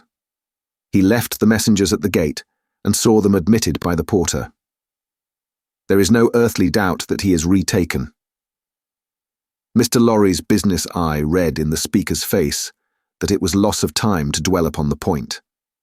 Confused, but sensible that something might depend on his presence of mind, he commanded himself and was silently attentive. "Now, I trust," said Sydney to him, "that the name and influence of Dr. Manette may stand him in as good stead tomorrow. You said he would be before the tribunal again tomorrow, Mr. Barsad?" "Yes, I believe so." "In as good stead tomorrow as today. But it may not be so. I own to you, I am shaken, Mr. Lorry, by Dr. Manette's not having had the power to prevent this arrest." "He may not have known of it beforehand," said Mr. Lorry, "but that very circumstance would be alarming when we remember how identified he is with his son-in-law." "That's true," Mr. Lorry acknowledged, with his troubled hand at his chin and his troubled eyes on Carton. "In short," said Sydney, "this is a desperate time, when desperate games are played for desperate stakes. Let the doctor play the winning game. I will play the losing one. No man's life here is worth purchase. Anyone carried home by the people today may be condemned tomorrow.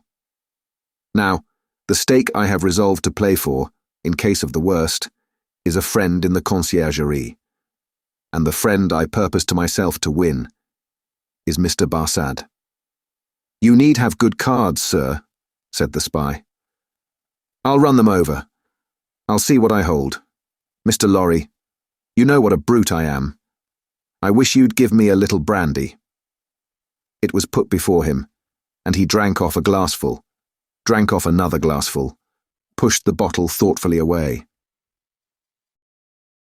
"Mr. Barsad," he went on, in the tone of one who really was looking over a hand at cards, "sheep of the prisons, emissary of Republican committees, now turnkey, now prisoner, always spy and secret informer, so much the more valuable here for being English that an Englishman is less open to suspicion of subornation in those characters than a Frenchman, represents himself to his employers under a false name.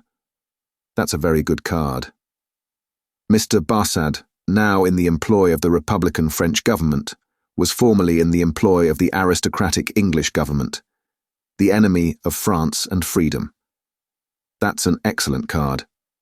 Inference clear as day in this region of suspicion, that Mr. Barsad, still in the pay of the aristocratic English government, is the spy of Pitt, the treacherous foe of the Republic crouching in its bosom, the English traitor and agent of all mischief, so much spoken of and so difficult to find.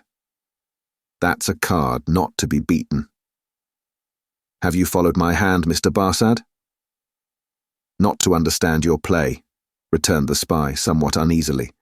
I play my ace, denunciation of Mr. Barsad to the nearest section committee. Look over your hand, Mr. Barsad, and see what you have. Don't hurry. He drew the bottle near, poured out another glassful of brandy, and drank it off. He saw that the spy was fearful of his drinking himself into a fit state for the immediate denunciation of him.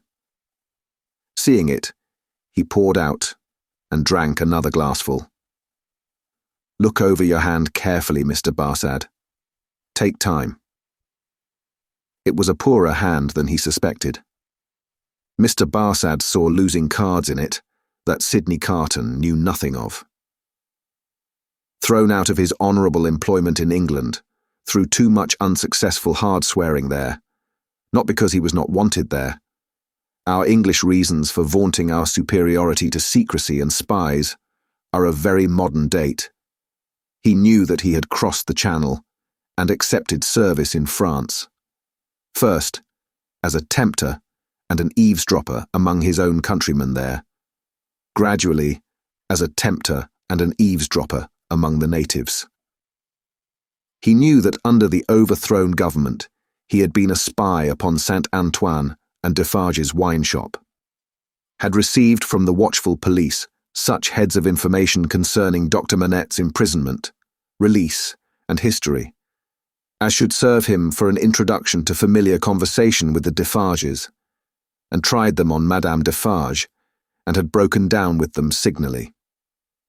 He always remembered with fear and trembling that terrible woman had knitted when he talked with her, and had looked ominously at him as her fingers moved. He had since seen her, in the section of Saint Antoine, over and over again produce her knitted registers, and denounce people whose lives the guillotine then surely swallowed up. He knew, as everyone employed as he was did, that he was never safe, that flight was impossible, that he was tied fast under the shadow of the axe, and that in spite of his utmost tergiversation and treachery in furtherance of the reigning terror, a word might bring it down upon him. Once denounced, and on such grave grounds as had just now been suggested to his mind, he foresaw that the dreadful woman of whose unrelenting character he had seen many proofs would produce against him that fatal register, and would quash his last chance of life. Besides that, all secret men are men soon terrified. Here were surely cards enough of one black suit to justify the holder in growing rather livid as he turned them over. You scarcely seem to like your hand, said Sydney, with the greatest composure. Do you play? I think, sir, said the spy in the meanest manner, as he turned to Mr. Lorry. I may appeal to a gentleman of your years and benevolence to put it to this other gentleman, so much your junior, whether he can under any circumstances reconcile it to his station to play that ace of which he has spoken. I admit that I am a spy, and that it is considered a discreditable station, though it must be filled by somebody. But this gentleman is no spy, and why should he so demean himself as to make himself one? I play my ace, Mr. Barsad, said Carton, taking the answer on himself and looking at his watch, without any scruple, in a very few minutes. I should have hoped, gentlemen both, said the spy, always striving to hook Mr. Lorry into the discussion, that your respect for my sister— I could not better testify my respect for your sister than by finally relieving her of her brother, said Sydney Carton. You think not, sir? I have thoroughly made up my mind about it. The smooth manner of the spy, curiously in dissonance with his ostentatiously rough dress, and probably with his usual demeanour, received such a check from the inscrutability of Carton, who was a mystery to wiser and honester men than he, that it faltered here, and failed him. While he was at a loss, Carton said, resuming his former air of contemplating cards. And indeed, now I think again, I have a strong impression that I have another good card here, not yet enumerated. That friend and fellow sheep, who spoke of himself as pasturing in the country prisons. Who was he? French. You don't know him, said the spy quickly. French, eh? Repeated Carton, musing, and not appearing to notice him at all, though he echoed his word. Well, he may be. Is, I assure you, said the spy, though it's not important. Though it's not important, repeated Carton in the same mechanical way. Though it's not important. No, it's not important. No, yet I know the face. I think not. I am sure not. It can't be, said the spy. It can't be, muttered Sydney Carton, retrospectively, and idling his glass, which fortunately was a small one, again. Can't be? Spoke good French, yet like a foreigner, I thought. Provincial, said the spy. No, foreign, cried Carton, striking his open hand on the table, as a light broke clearly on his mind. Cly, disguised, but the same man. We had that man before us at the Old Bailey. Now, there you are hasty, sir, said Barsad, with a smile that gave his aquiline nose an extra inclination to one side. There you really give me an advantage over you. Cly, who I will unreservedly admit, at this distance of time, was a partner of mine, has been dead several years. I attended him in his last illness. He was buried in London, at the Church of St. Pancras in the Fields. His unpopularity with the blackguard multitude at the moment prevented my following his remains, but I helped to lay him in his coffin. Here, Mr. Lorry became aware, from where he sat, of a most remarkable goblin shadow on the wall. Tracing it to its source, he discovered it to be caused by a sudden extraordinary rising and stiffening of all the risen and stiff hair on Mr. Cruncher's head. Let us be reasonable, said the spy, and let us be fair. To show you how mistaken you are, and what an unfounded assumption yours is, I will lay before you a certificate of Cly's burial, which I happen to have carried in my pocketbook. With a hurried hand he produced and opened it. Ever since. There it is. Oh, look at it, look at it. You may take it in your hand. It's no forgery. Here, Mr. Lorry perceived the reflection on the wall to elongate, and Mr. Cruncher rose and stepped forward. His hair could not have been more violently on end, if it had been that moment dressed by the cow with the crumpled horn in the house that Jack built. Unseen by the spy, Mr. Cruncher stood at his side and touched him on the shoulder like a ghostly bailiff. That there, Roger Cly, master, said Mr. Cruncher, with a taciturn and iron-bound visage. So you put him in his coffin? I did. Who took him out of it? Barsad leaned back in his chair and stammered, What do you mean? I mean, said Mr. Cruncher, that he warn't never in it. No, not he. I'll have my head took off if he was ever in it. The spy looked round at the two gentlemen. They both looked in unspeakable astonishment at Jerry. I tell you, said Jerry, that you buried paving stones and earth in that there coffin. Don't go and tell me that you buried Cly. It was a take-in. Me and two more knows it. How do you know it? What's that to you? Ecod, growled Mr. Cruncher. It's you I've got a old grudge again, is it, with your shameful impositions upon tradesmen? I'd catch hold of your throat and choke you for half a guinea. Sydney Carton, who with Mr. Lorry had been lost in amazement at this turn of the business, here requested Mr. Cruncher to moderate and explain himself.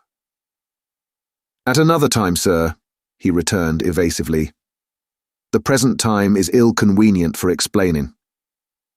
What I stand to is that he knows well what that there Cly was never in that there coffin.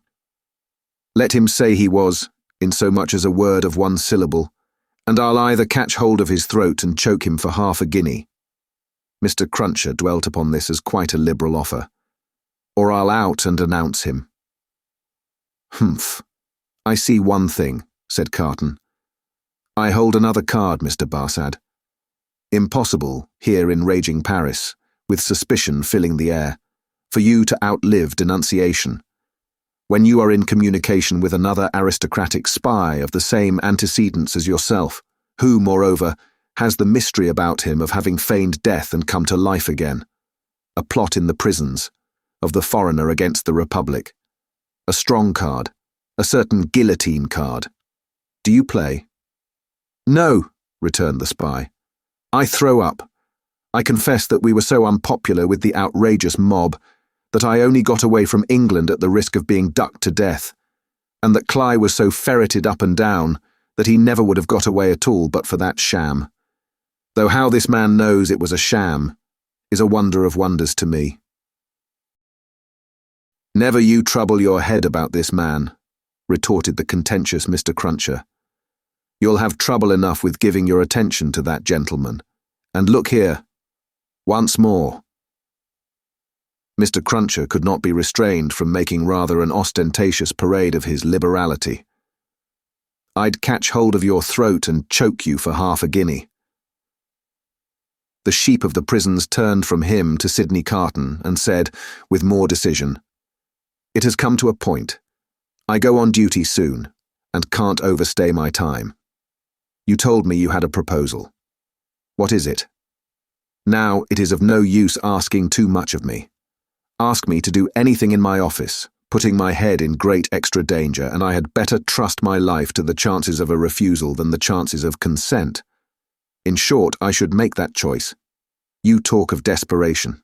We are all desperate here. Remember, I may denounce you if I think proper, and I can swear my way through stone walls, and so can others. Now, what do you want with me?" "Not very much. You are a turnkey at the conciergerie." "I tell you once for all, there is no such thing as an escape possible," said the spy firmly. "Why need you tell me what I have not asked? You are a turnkey at the conciergerie?" "I am sometimes." "You can be when you choose?" "I can pass in and out when I choose." Sydney Carton filled another glass with brandy, poured it slowly out upon the hearth, and watched it as it dropped. It being all spent, he said, rising, "So far we have spoken before these two, because it was as well that the merits of the cards should not rest solely between you and me. Come into the dark room here, and let us have one final word alone."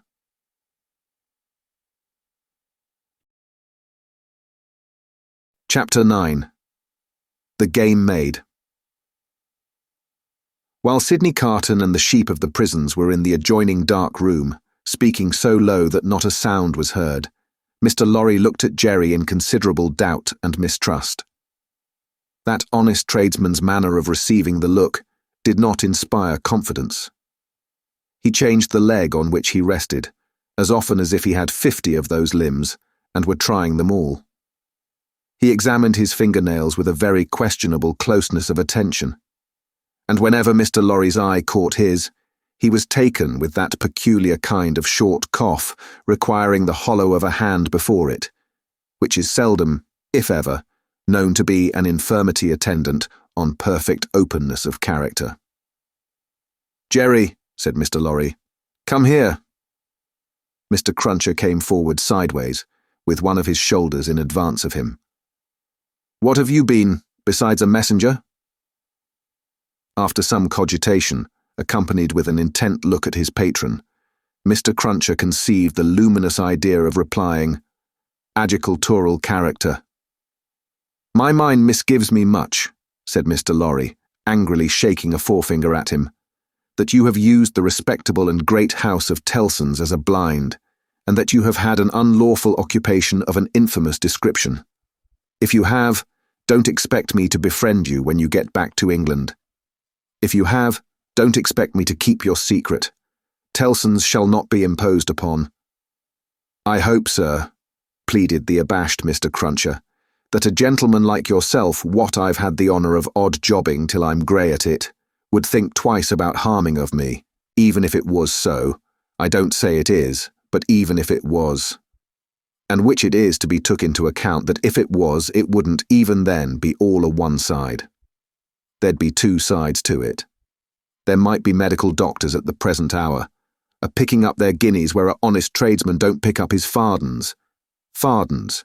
No, nor yet his half-fardens, no, nor yet his quarter, a banking away like smoke at Tellson's, and a cocking their medical eyes at that tradesman on the sly, a going in and going out to their own carriages. Equally like smoke, if not more so. Well, that'd be imposing too on Tellson's, for you cannot sarse the goose and not the gander. And here's Mrs. Cruncher, or leastways was in the old England times, and would be tomorrow, if cause given, a flopping again the business to that degree as is ruinating. Stark ruinating. Whereas them medical doctors' wives don't flop. Catch 'em at it. Or if they flop, their floppings goes in favour of more patients. And how can you rightly have one without t'other? Then, what with undertakers, and what with parish clerks, and what with sextons, and what with private watchmen, all avaricious and all in it, a man wouldn't get much by it, even if it was so. And what little a man did get would never prosper with him, Mr. Lorry. He'd never have no good of it. He'd want all along to be out of the line if he could see his way out, being once in, even if it was so.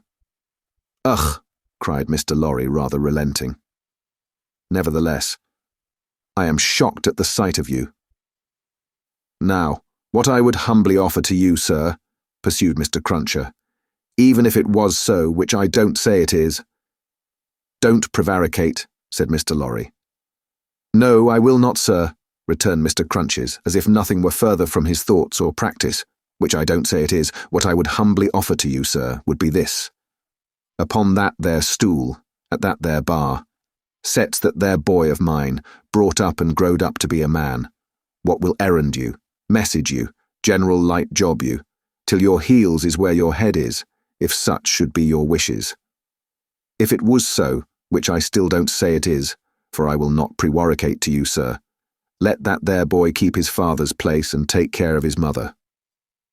Don't blow upon that boy's father, do not do it, sir, and let that father go into the line of the reg'lar digging, and make amends for what he would have undug, if it was so, by digging of 'em in with a will, and with conwictions respecting the future, keeping of 'em safe. That, Mr. Lorry, said Mr. Cruncher, wiping his forehead with his arm, as an announcement that he had arrived at the peroration of his discourse, is what I would respectfully offer to you, sir. A man don't see all this here a-going on dreadful round him.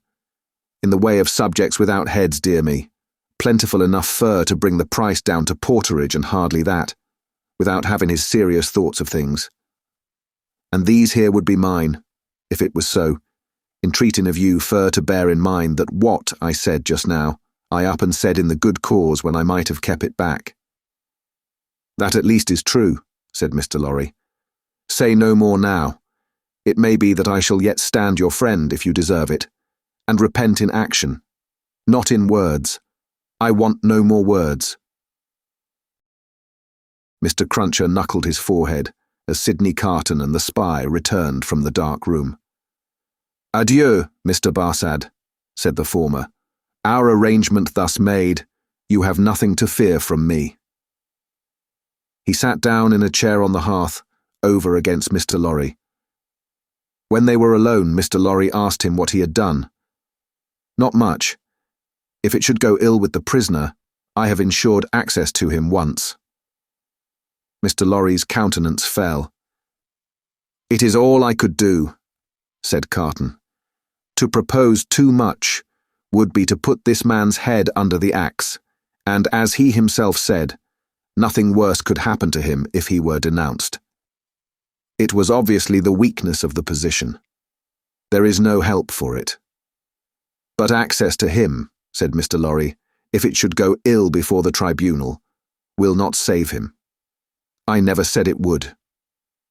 Mr. Lorry's eyes gradually sought the fire. His sympathy with his darling, and the heavy disappointment of his second arrest, gradually weakened them. He was an old man now, overborne with anxiety of late, and his tears fell.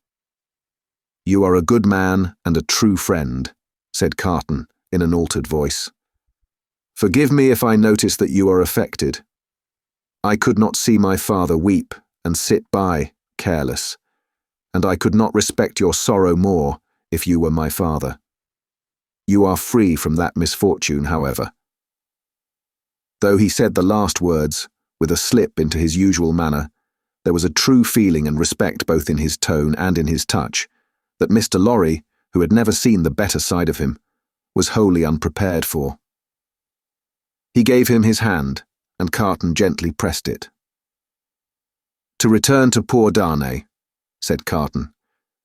"Don't tell her of this interview, or this arrangement. It would not enable her to go to see him. She might think it was contrived, in case of the worse, to convey to him the means of anticipating the sentence." Mr. Lorry had not thought of that, and he looked quickly at Carton to see if it were in his mind. It seemed to be. He returned the look, and evidently understood it. "She might think 1,000 things," Carton said, "and any of them would only add to her trouble. Don't speak of me to her. As I said to you when I first came, I had better not see her. I can put my hand out to do any little helpful work for her that my hand can find to do without that. You are going to her, I hope. She must be very desolate tonight. I am going now, directly. I am glad of that. She has such a strong attachment to you and reliance on you. How does she look? Anxious and unhappy, but very beautiful. Ah." It was a long, grieving sound, like a sigh, almost like a sob. It attracted Mr. Lorry's eyes to Carton's face, which was turned to the fire. A light, or a shade, the old gentleman could not have said which, passed from it as swiftly as a change will sweep over a hillside on a wild, bright day, and he lifted his foot to put back one of the little flaming logs, which was tumbling forward. He wore the white riding coat and top boots, then in vogue, and the light of the fire touching their light surfaces made him look very pale, with his long brown hair, all untrimmed, hanging loose about him. His indifference to fire was sufficiently remarkable to elicit a word of remonstrance from Mr. Lorry. His boot was still upon the hot embers of the flaming log when it had broken under the weight of his foot. "I forgot it," he said. Mr. Lorry's eyes were again attracted to his face. Taking note of the wasted air which clouded the naturally handsome features, and having the expression of prisoners' faces fresh in his mind, he was strongly reminded of that expression. "And your duties here have drawn to an end, sir," said Carton, turning to him. "Yes. As I was telling you last night, when Lucie came in so unexpectedly, I have at length done all that I can do here. I hoped to have left them in perfect safety, and then to have quitted Paris. I have my leave to pass. I was ready to go." They were both silent. "Yours is a long life to look back upon, sir," said Carton wistfully. "I am in my 78th year. You have been useful all your life, steadily and constantly occupied, trusted, respected, and looked up to. I have been a man of business ever since I have been a man. Indeed, I may say that I was a man of business when a boy. See what a place you fill at 78. How many people will miss you when you leave it empty?" "A solitary old bachelor," answered Mr. Lorry, shaking his head. "There is nobody to weep for me." "How can you say that? Wouldn't she weep for you? Wouldn't her child?" Yes, thank God. I didn't quite mean what I said. It is a thing to thank God for, is it not? Surely. If you could say with truth to your own solitary heart, tonight, I have secured to myself the love and attachment, the gratitude or respect of no human creature. I have won myself a tender place in no regard. I have done nothing good or serviceable to be remembered by. Your 78 years would be 78 heavy curses, would they not? You say truly, Mr. Carton. I think they would be. Sydney turned his eyes again upon the fire, and after a silence of a few moments said, I should like to ask you, does your childhood seem far off? Do the days when you sat at your mother's knee seem days of very long ago? Responding to his softened manner, Mr. Lorry answered, 20 years back, yes. At this time of my life, no. For as I draw closer and closer to the end, I travel in the circle, nearer and nearer to the beginning. It seems to be one of the kind smoothings and preparings of the way. My heart is touched now by many remembrances that had long fallen asleep, of my pretty young mother, and I so old, and by many associations of the days when what we call the world was not so real with me, and my faults were not confirmed in me. I understand the feeling, exclaimed Carton with a bright flush. And you are the better for it? I hope so. Carton terminated the conversation here by rising to help him on with his outer coat. But you, said Mr. Lorry, reverting to the theme, you are young. Yes, said Carton, I am not old, but my young way was never the way to age. Enough of me. And of me, I'm sure, said Mr. Lorry. Are you going out? I'll walk with you to her gate.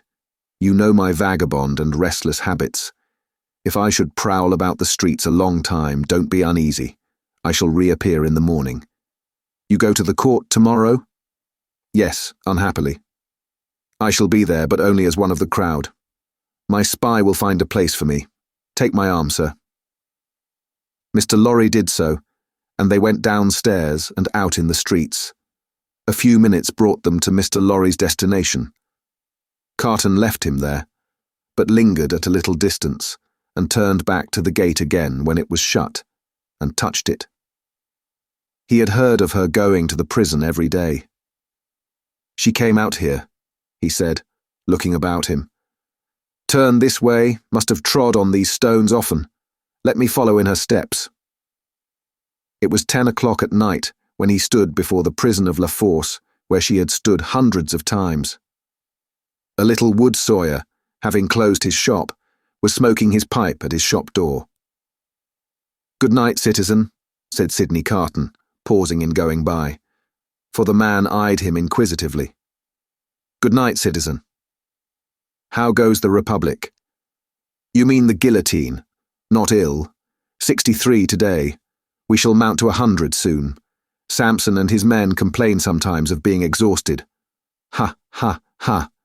He is so droll, that Samson. Such a barber. Do you often go to see him? Shave? Always. Every day. What a barber. You have seen him at work? Never. Go and see him when he has a good batch. Figure this to yourself, citizen. He shaved the 63 today in less than 2 pipes. Less than 2 pipes. Word of honour.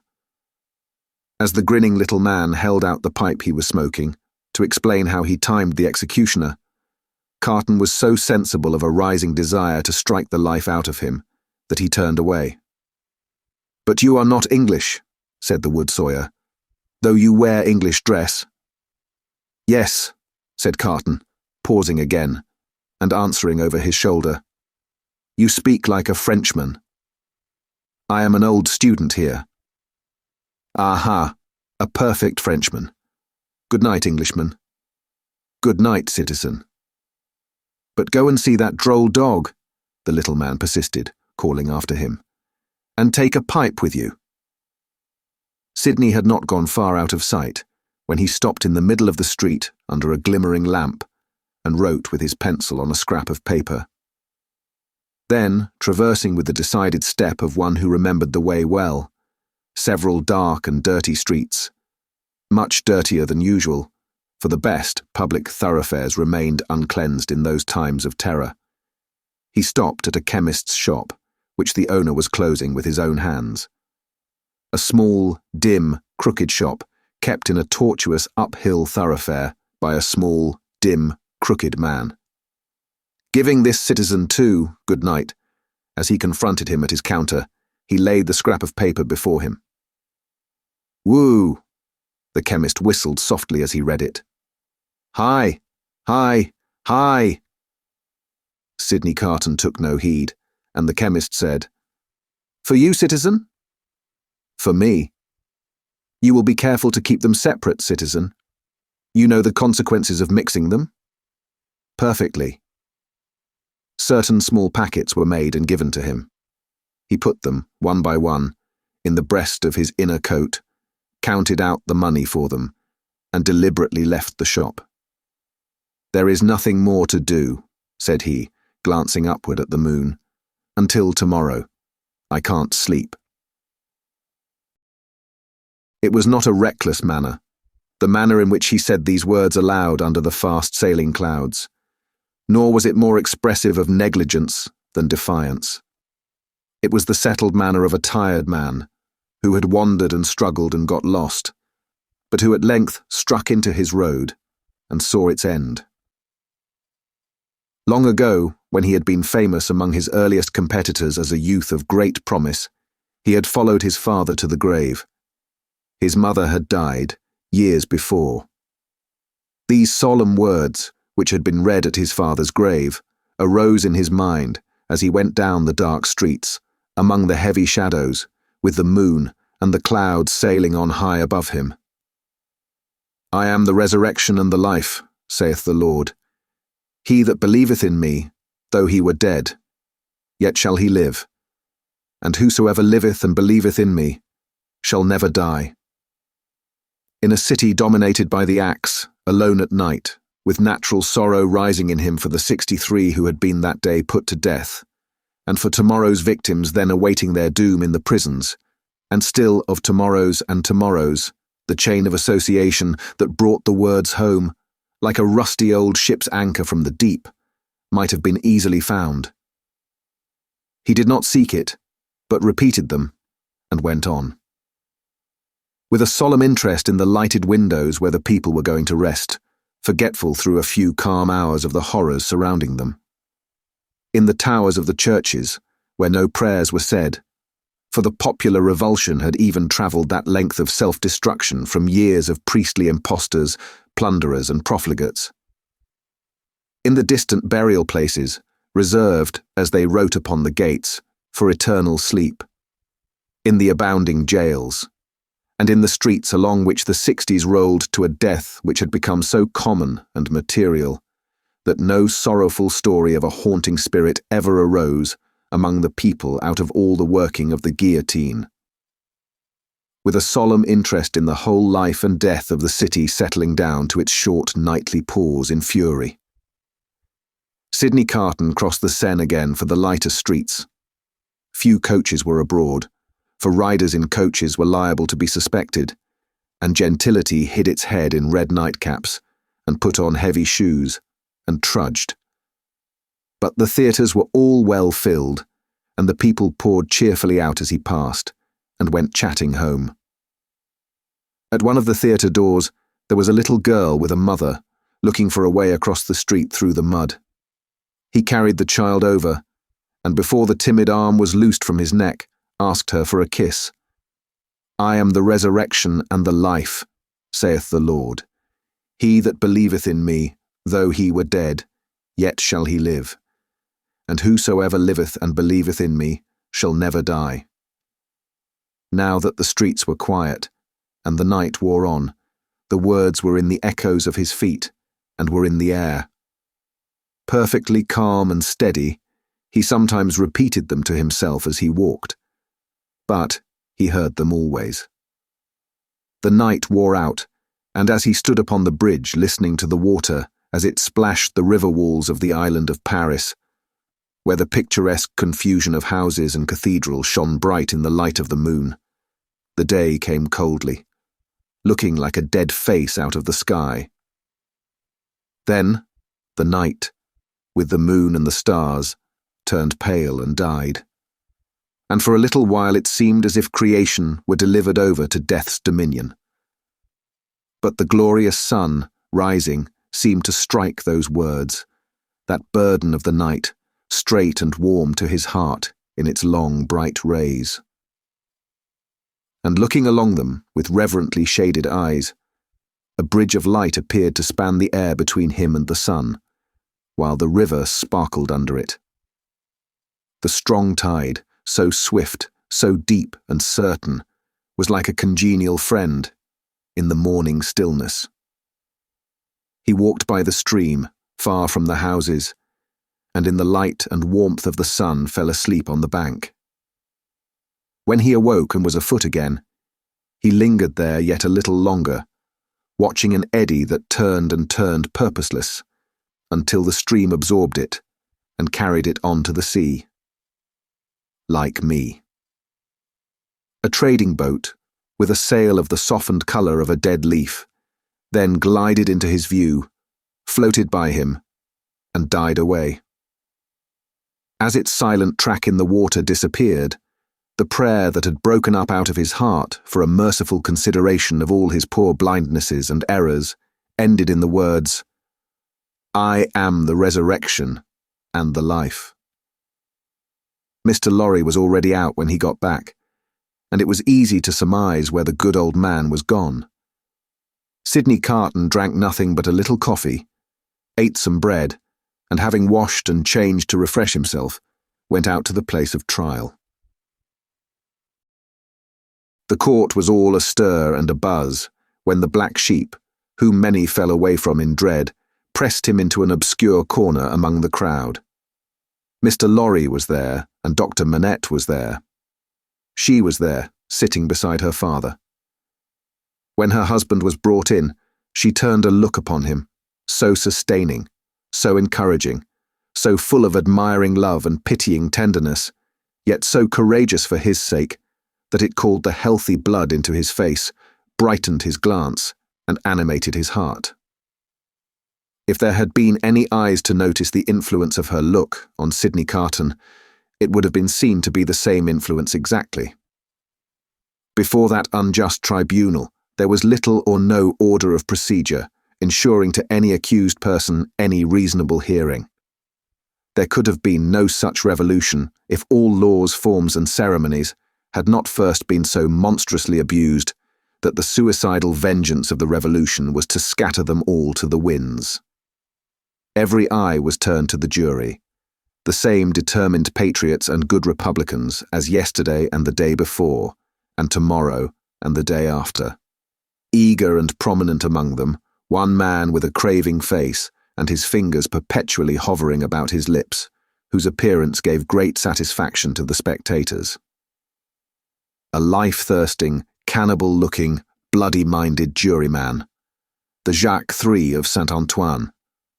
The whole jury, as a jury of dogs impanelled to try the deer.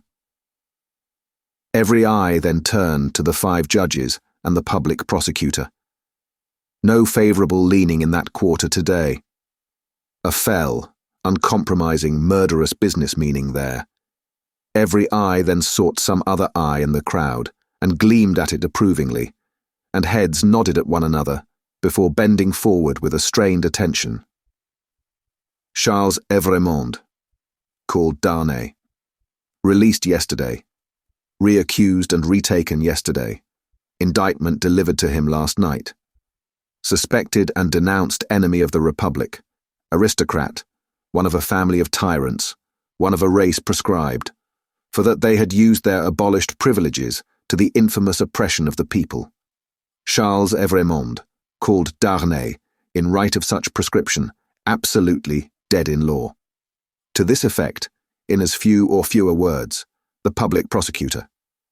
The President asked, was the accused openly denounced or secretly? Openly, President. By whom? 3 voices. Ernest Defarge, wine vendor of Saint-Antoine. Good. Thérèse Defarge, his wife. Good. Alexandre Manette, physician. A great uproar took place in the court, and in the midst of it, Dr. Manette was seen, pale and trembling, standing where he had been seated. President, I indignantly protest to you that this is a forgery and a fraud. You know the accused to be the husband of my daughter. My daughter, and those dear to her, are far dearer to me than my life. Who and where is the false conspirator who says that I denounce the husband of my child?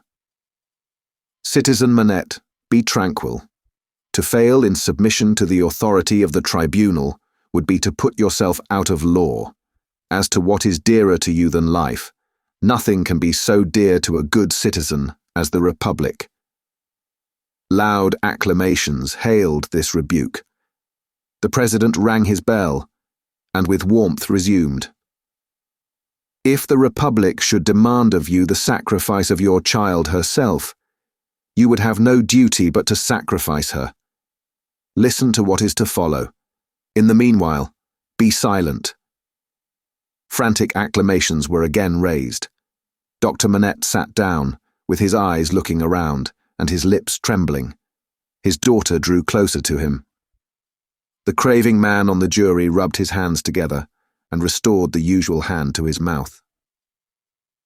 Defarge was produced when the court was quiet enough to admit of his being heard, and rapidly expounded the story of the imprisonment, and of his having been a mere boy in the doctor's service, and of the release, and of the state of the prisoner when released and delivered to him. This short examination followed, for the court was quick with its work. You did good service at the taking of the Bastille, citizen. I believe so. Here, an excited woman screeched from the crowd. You were one of the best patriots there. Why not say so? You were a cannoneer that day there, and you were among the first to enter the accursed fortress when it fell. Patriots, I speak the truth. It was the Vengeance who, amidst the warm commendations of the audience, thus assisted the proceedings.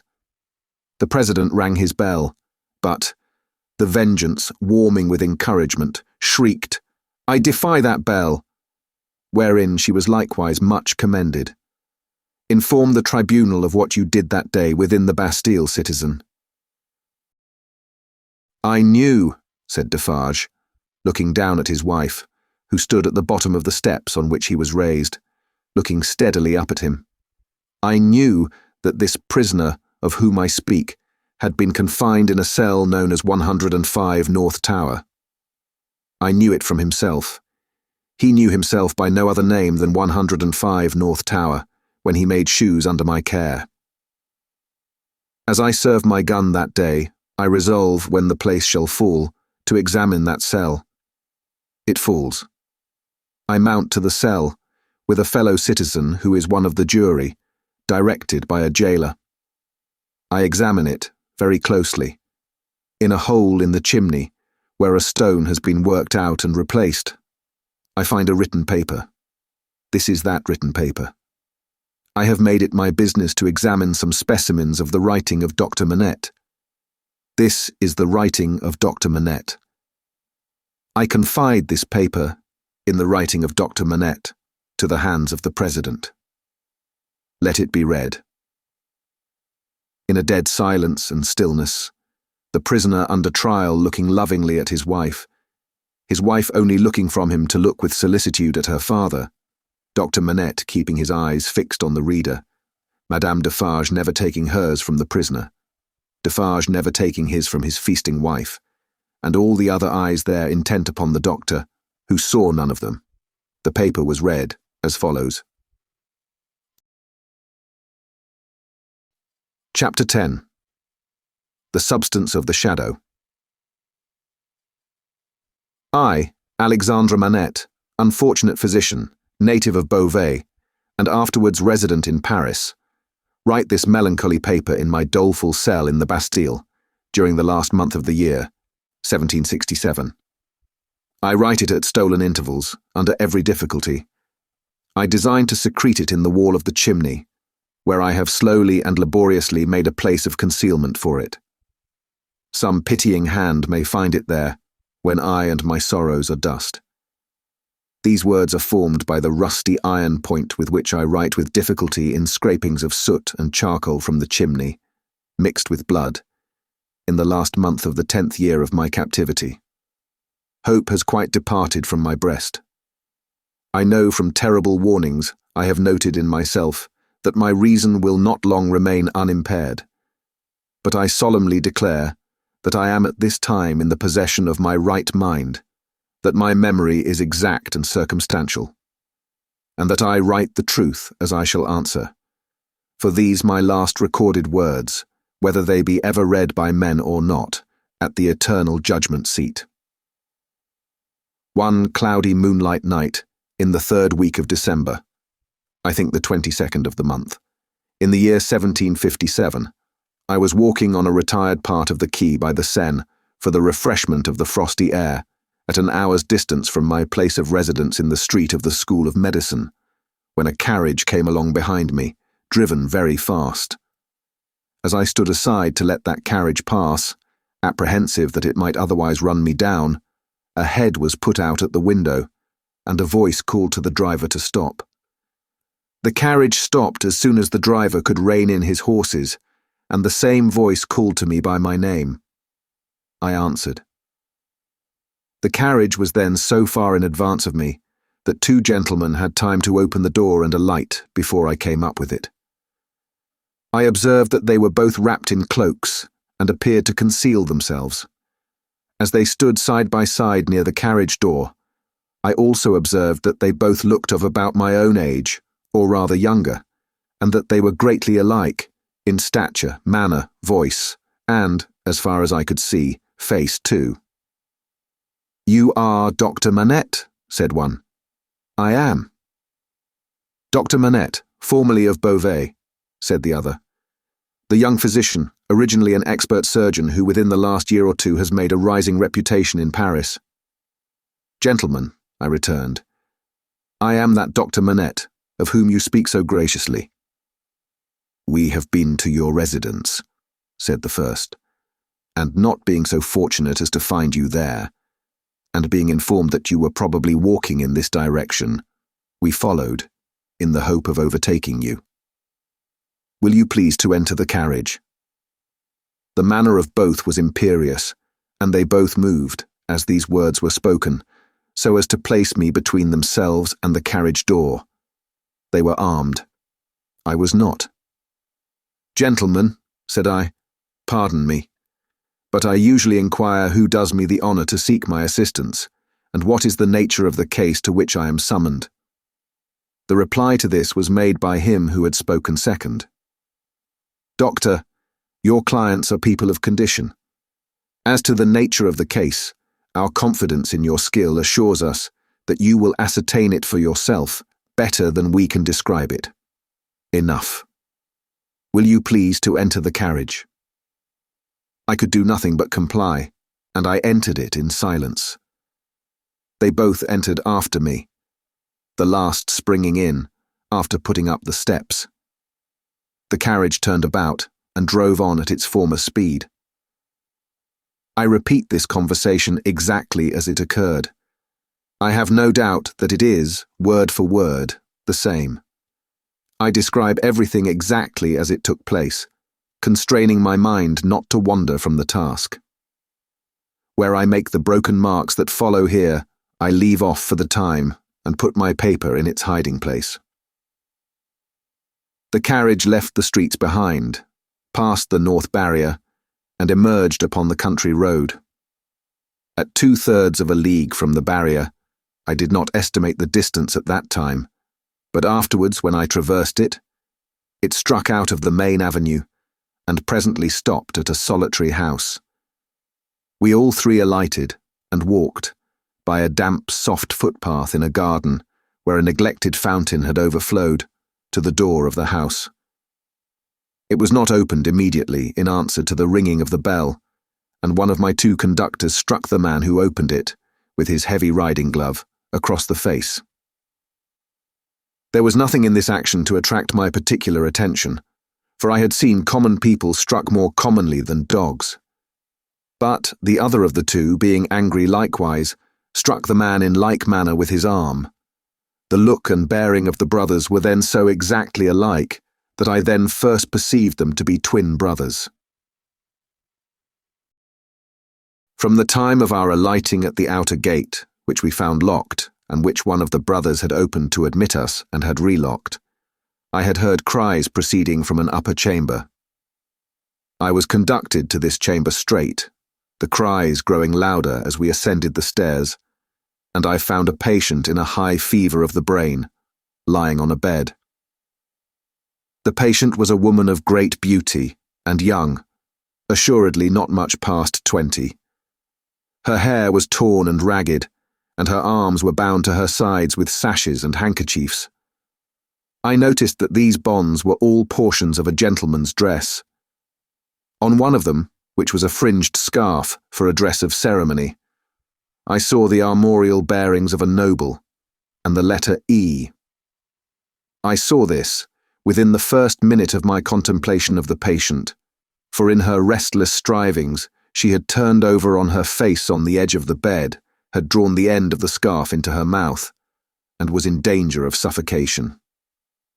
My first act was to put out my hand to relieve her breathing, and in moving the scarf aside, the embroidery in the corner caught my sight. I turned her gently over, placed my hands upon her breast to calm her and keep her down, and looked into her face. Her eyes were dilated and wild, and she constantly uttered piercing shrieks and repeated the words, "My husband, my father, and my brother," and then counted up to 12 and said, "Hush." For an instant, and no more, she would pause to listen, and then the piercing shrieks would begin again, and she would repeat the cry, "My husband, my father, and my brother," and would count up to 12 and say, "Hush."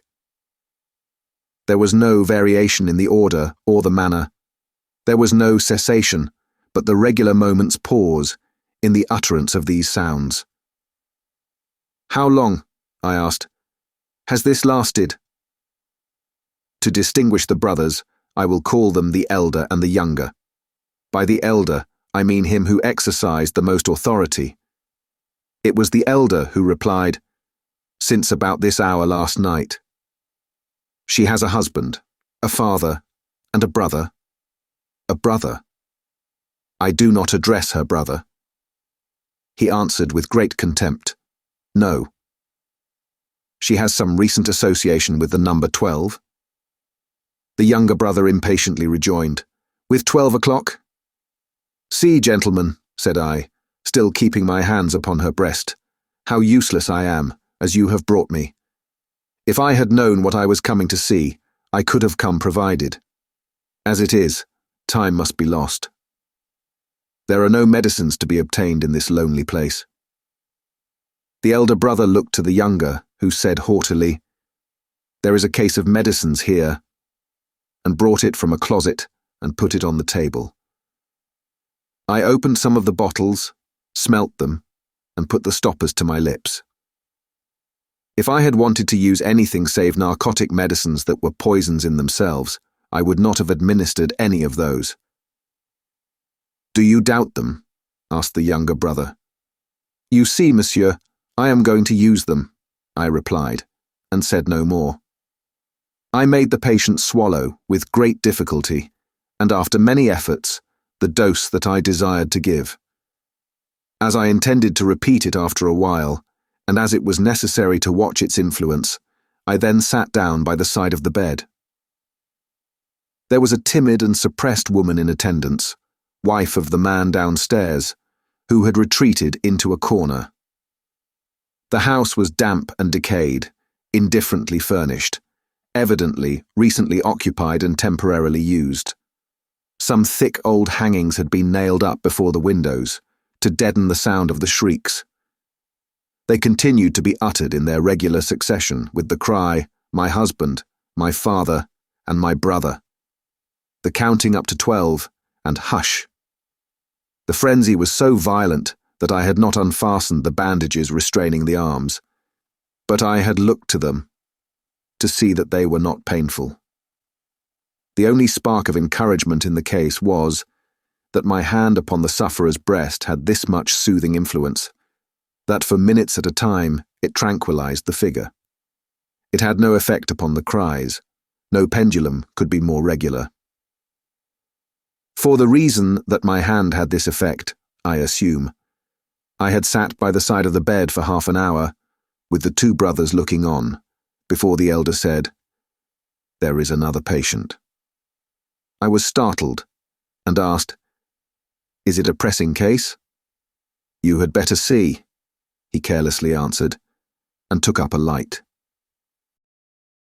The other patient lay in a back room across a second staircase, which was a species of loft over a stable. There was a low plastered ceiling to a part of it. The rest was open, to the ridge of the tiled roof, and there were beams across. Hay and straw were stored in that portion of the place, faggots for firing, and a heap of apples in sand. I had to pass through that part to get at the other. My memory is circumstantial and unshaken. I try it with these details, and I see them all in this my cell in the Bastille, near the close of the 10th year of my captivity, as I saw them all that night. On some hay on the ground, with a cushion thrown under his head, lay a handsome peasant boy, a boy of not more than 17 at the most. He lay on his back, with his teeth set, his right hand clenched on his breast, and his glaring eyes looking straight upward. I could not see where his wound was, as I kneeled on one knee over him, but I could see that he was dying of a wound from a sharp point. "I am a doctor, my poor fellow," said I. "Let me examine it." "I do not want it examined," he answered. "Let it be." It was under his hand, and I soothed him to let me move his hand away. The wound was a sword thrust, received from 20 to 24 hours before, but no skill could have saved him if it had been looked to without delay. He was then dying fast. As I turned my eyes to the elder brother, I saw him looking down at this handsome boy whose life was ebbing out, as if he were a wounded bird, or hare, or rabbit, not at all as if he were a fellow creature. "How has this been done, monsieur?" said I. "A crazed young common dog, a serf, forced my brother to draw upon him, and has fallen by my brother's sword, like a gentleman." There was no touch of pity, sorrow, or kindred humanity in this answer. The speaker seemed to acknowledge that it was inconvenient to have that different order of creature dying there, and that it would have been better if he had died in the usual obscure routine of his vermin kind. He was quite incapable of any compassionate feeling about the boy, or about his fate. The boy's eyes had slowly moved to him as he had spoken, and they now slowly moved to me. "Doctor, they are very proud, these nobles, but we common dogs are proud too sometimes. They plunder us, outrage us, beat us, kill us, but we have a little pride left sometimes. Have you seen her, doctor?" The shrieks and the cries were audible there, though subdued by the distance. He referred to them as if she were lying in our presence. I said, "I have seen her. She is my sister, doctor. They have had their shameful rights, these nobles, in the modesty and virtue of our sisters, many years. But we have had good girls among us. I know it, and have heard my father say so. She was a good girl. She was betrothed to a good young man too, a tenant of his. We were all tenants of his. That man's who stands there. The other is his brother, the worst of a bad race." It was with the greatest difficulty that the boy gathered bodily force to speak, but his spirit spoke with a dreadful emphasis. "We were so robbed by that man who stands there, as all we common dogs are by those superior beings, taxed by him without mercy, obliged to work for him without pay, obliged to grind our corn at his mill, obliged to feed scores of his tame birds on our wretched crops, and forbidden for our lives to keep a single tame bird of our own, pillaged and plundered to that degree that when we chanced to have a bit of meat, we ate it in fear, with the door barred and the shutters closed, that his people should not see it and take it from us. I say we were so robbed, and hunted, and were made so poor, that our father told us it was a dreadful thing to bring a child into the world, and that what we should most pray for was, that our women might be barren, and our miserable race die out. I had never before seen the sense of being oppressed, bursting forth like a fire. I had supposed that it must be latent in the people somewhere, but I had never seen it break out, until I saw it in the dying boy. Nevertheless, doctor, my sister married.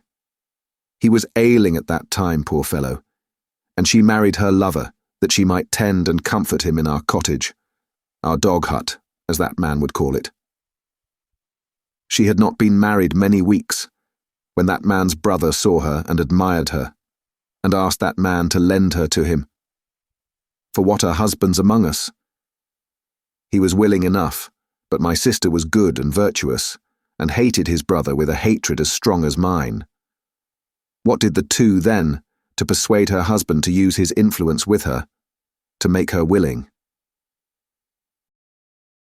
The boy's eyes, which had been fixed on mine, slowly turned to the looker-on, and I saw in the two faces that all he said was true. The two opposing kinds of pride confronting one another I can see, even in this Bastille, the gentleman's, all negligent indifference, the peasant's, all trodden-down sentiment, and passionate revenge. You know, Doctor, that it is among the rights of these nobles to harness us common dogs to carts and drive us. They so harnessed him and drove him. You know that it is among their rights to keep us in their grounds all night, quieting the frogs, in order that their noble sleep may not be disturbed. They kept him out in the unwholesome mists at night, and ordered him back into his harness in the day. But he was not persuaded. No. Taken out of harness one day at noon, to feed, if he could find food, he sobbed 12 times, once for every stroke of the bell, and died on her bosom. Nothing human could have held life in the boy, but his determination to tell all his wrong. He forced back the gathering shadows of death, as he forced his clenched right hand to remain clenched, and to cover his wound. Then, with that man's permission and even with his aid, his brother took her away. In spite of what I know, she must have told his brother. And what that is, will not be long unknown to you, Doctor. If it is now, his brother took her away, for his pleasure and diversion, for a little while. I saw her pass me on the road. When I took the tidings home, our father's heart burst. He never spoke one of the words that filled it. I took my young sister, for I have another, to a place beyond the reach of this man, and where, at least, she will never be his vassal. Then, I tracked the brother here, and last night climbed in, a common dog, but sword in hand. Where is the loft window? It was somewhere here? The room was darkening to his sight. The world was narrowing around him. I glanced about me, and saw that the hay and straw were trampled over the floor, as if there had been a struggle. She heard me, and ran in. I told her not to come near us till he was dead. He came in and first tossed me some pieces of money, then struck at me with a whip. But I, though a common dog, so struck at him as to make him draw. Let him break into as many pieces as he will, the sword that he stained with my common blood. He drew to defend himself, thrust at me with all his skill for his life. My glance had fallen, but a few moments before, on the fragments of a broken sword, lying among the hay. That weapon was a gentleman's. In another place lay an old sword that seemed to have been a soldier's. Now lift me up, Doctor. Lift me up. Where is he? He is not here, I said, supporting the boy, and thinking that he referred to the brother. He, proud as these nobles are, he is afraid to see me. Where is the man who was here? Turn my face to him. I did so, raising the boy's head against my knee. But, invested for the moment with extraordinary power, he raised himself completely, obliging me to rise too, or I could not have still supported him. Marquis, said the boy, turned to him with his eyes opened wide, and his right hand raised. In the days when all these things are to be answered for, I summon you and yours, to the last of your bad race, to answer for them. I mark this cross of blood upon you, as a sign that I do it. In the days when all these things are to be answered for, I summon your brother, the worst of the bad race, to answer for them separately. I mark this cross of blood upon him, as a sign that I do it. Twice he put his hand to the wound in his breast, and with his forefinger drew a cross in the air. He stood for an instant with the finger yet raised, and as it dropped, he dropped with it, and I laid him down dead. When I returned to the bedside of the young woman, I found her raving in precisely the same order of continuity. I knew that this might last for many hours, and that it would probably end in the silence of the grave. I repeated the medicines I had given her, and I sat at the side of the bed until the night was far advanced. She never abated the piercing quality of her shrieks, never stumbled in the distinctness or the order of her words. They were always, my husband, my father, and my brother.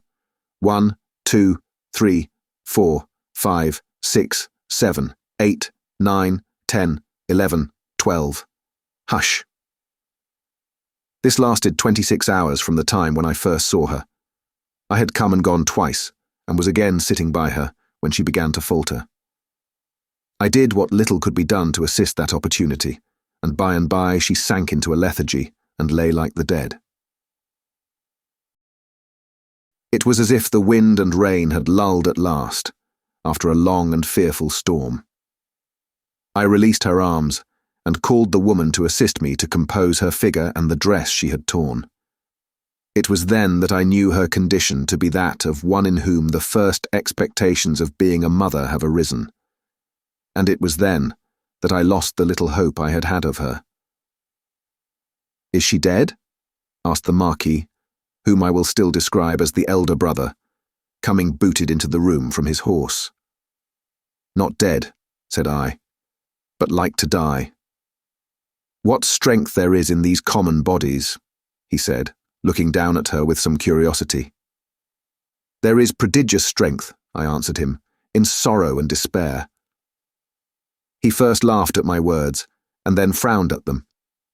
He moved a chair with his foot near to mine, ordered the woman away, and said in a subdued voice, "Doctor, finding my brother in this difficulty with these hinds, I recommended that your aid should be invited. Your reputation is high, and, as a young man with your fortune to make, you are probably mindful of your interest. The things that you see here are things to be seen, and not spoken of." I listened to the patient's breathing, and avoided answering. "Do you honour me with your attention, doctor?" "Monsieur," said I, "in my profession, the communications of patients are always received in confidence." I was guarded in my answer, for I was troubled in my mind with what I had heard and seen. Her breathing was so difficult to trace that I carefully tried the pulse and the heart. There was life, and no more. Looking round as I resumed my seat, I found both the brothers intent upon me. "I write with so much difficulty, the cold is so severe, I am so fearful of being detected and consigned to an underground cell and total darkness, that I must abridge this narrative. There is no confusion or failure in my memory. It can recall, and could detail, every word that was ever spoken between me and those brothers.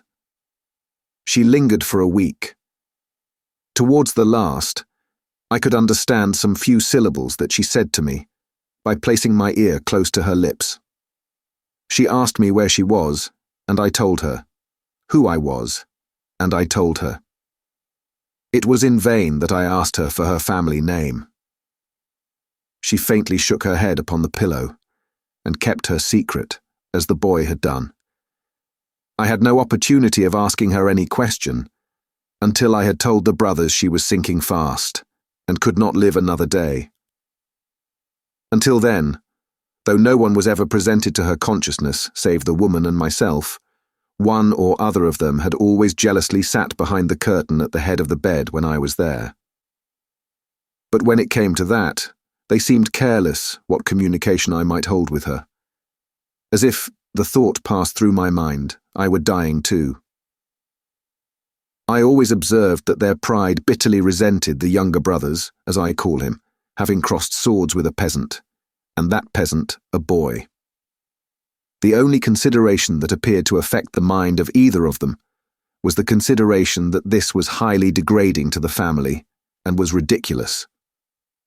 As often as I caught the younger brother's eyes, their expression reminded me that he disliked me deeply, for knowing what I knew from the boy.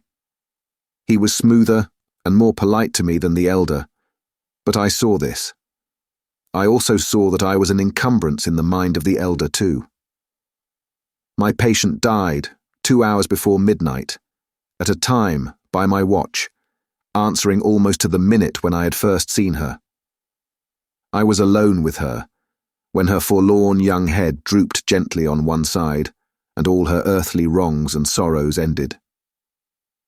The brothers were waiting in a room downstairs, impatient to ride away.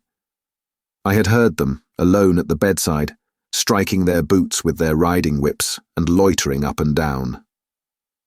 "At last she is dead?" said the elder when I went in. "She is dead," said I.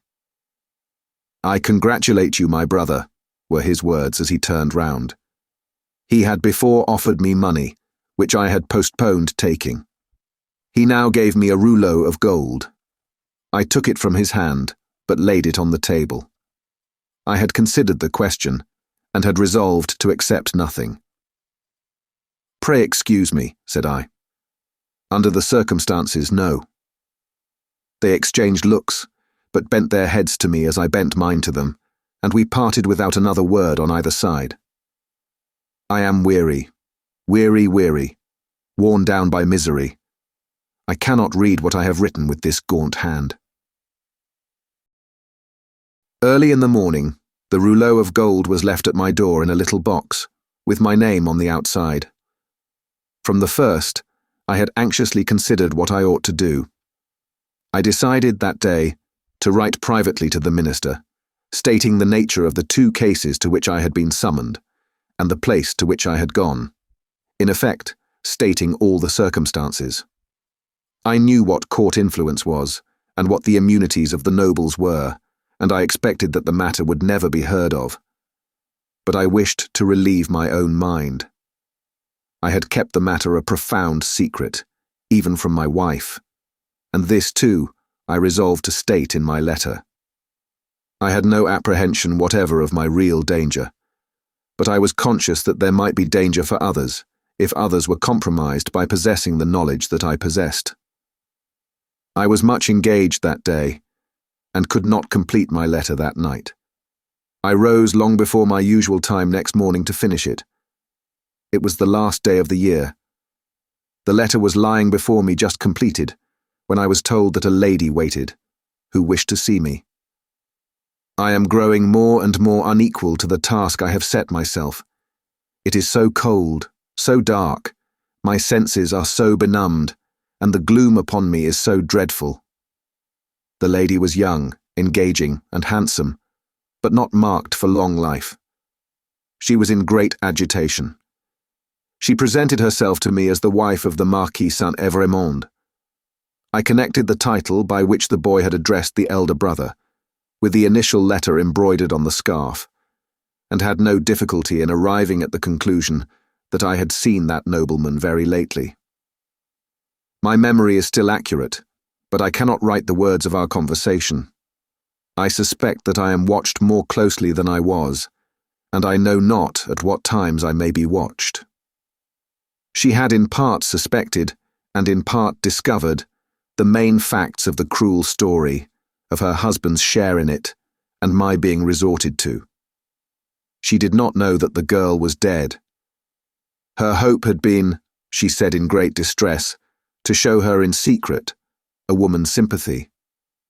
Her hope had been to avert the wrath of heaven from a house that had long been hateful to the suffering many. She had reasons for believing that there was a young sister living, and her greatest desire was to help that sister. I could tell her nothing but that there was such a sister. Beyond that I knew nothing. Her inducement to come to me, relying on my confidence, had been the hope that I could tell her the name and place of abode. Whereas, to this wretched hour, I am ignorant of both. These scraps of paper fail me. One was taken from me, with a warning yesterday. I must finish my record today. She was a good, compassionate lady, and not happy in her marriage. How could she be? The brother distrusted and disliked her. and his influence was all opposed to her.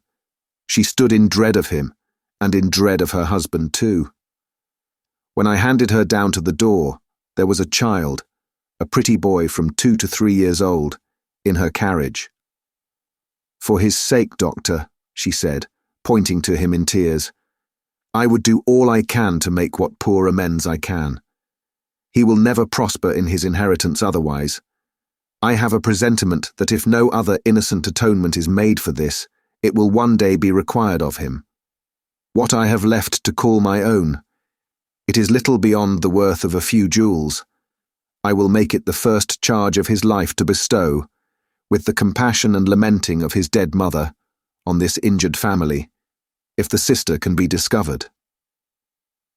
She kissed the boy and said, caressing him, "It is for thine own dear sake. Thou wilt be faithful, little Charles?" The child answered her bravely, "Yes." I kissed her hand, and she took him in her arms and went away, caressing him. I never saw her more. As she had mentioned her husband's name in the faith that I knew it, I added no mention of it to my letter. I sealed my letter, and not trusting it out of my own hands, delivered it myself that day. That night, the last night of the year, towards 9 o'clock, a man in a black dress rang at my gate, demanded to see me, and softly followed my servant, Ernest Defarge, a youth, upstairs. When my servant came into the room where I sat with my wife, oh, my wife, beloved of my heart, my fair young English wife, we saw the man, who was supposed to be at the gate, standing silent behind him. "An urgent case in the Rue Saint-Honoré," he said. "It would not detain me. He had a coach in waiting." It brought me here. It brought me to my grave. When I was clear of the house, a black muffler was drawn tightly over my mouth from behind, and my arms were pinioned. The two brothers crossed the road from a dark corner, and identified me with a single gesture. The Marquis took from his pocket the letter I had written, showed it me, burnt it in the light of a lantern that was held, and extinguished the ashes with his foot. Not a word was spoken. I was brought here. I was brought to my living grave. If it had pleased God to put it in the hard heart of either of the brothers, in all these frightful years, to grant me any tidings of my dearest wife, so much as to let me know by a word whether alive or dead, I might have thought that he had not quite abandoned them. But now I believe that the mark of the Red Cross is fatal to them, and that they have no part in his mercies, and them and their descendants, to the last of their race, I, Alexandre Manette, unhappy prisoner, do this last night of the year 1767, in my unbearable agony, denounce to the times when all these things shall be answered for. I denounce them to heaven and to earth. A terrible sound arose when the reading of this document was done, a sound of craving and eagerness that had nothing articulate in it but blood. The narrative called up the most revengeful passions of the time, and there was not a head in the nation but must have dropped before it. Little need, in presence of that tribunal and that auditory, to show how the Defarges had not made the paper public, with the other captured Bastille memorials borne in procession, and had kept it, biding their time. Little need to show that this detested family name had long been anathematized by Saint Antoine, and was wrought into the fatal register. The man never trod ground whose virtues and services would have sustained him in that place that day, against such denunciation. And all the worse for the doomed man, that the denouncer was a well-known citizen, his own attached friend, the father of his wife. One of the frenzied aspirations of the populace was, for imitations of the questionable public virtues of antiquity, and for sacrifices and self-immolations on the people's altar. Therefore, when the president said, else had his own head quivered on his shoulders, that the good physician of the Republic would deserve better still of the Republic by rooting out an obnoxious family of aristocrats, and would doubtless feel a sacred glow and joy in making his daughter a widow and her child an orphan, There was wild excitement, patriotic fervour, not a touch of human sympathy. "Much influence around him, has that doctor?" murmured Madame Defarge, smiling to the vengeance. "Save him now, my doctor, save him." At every juryman's vote, there was a roar. Another and another, roar and roar, unanimously voted. At heart and by descent, an aristocrat, an enemy of the Republic, a notorious oppressor of the people. Back to the conciergerie, and death within 24 hours.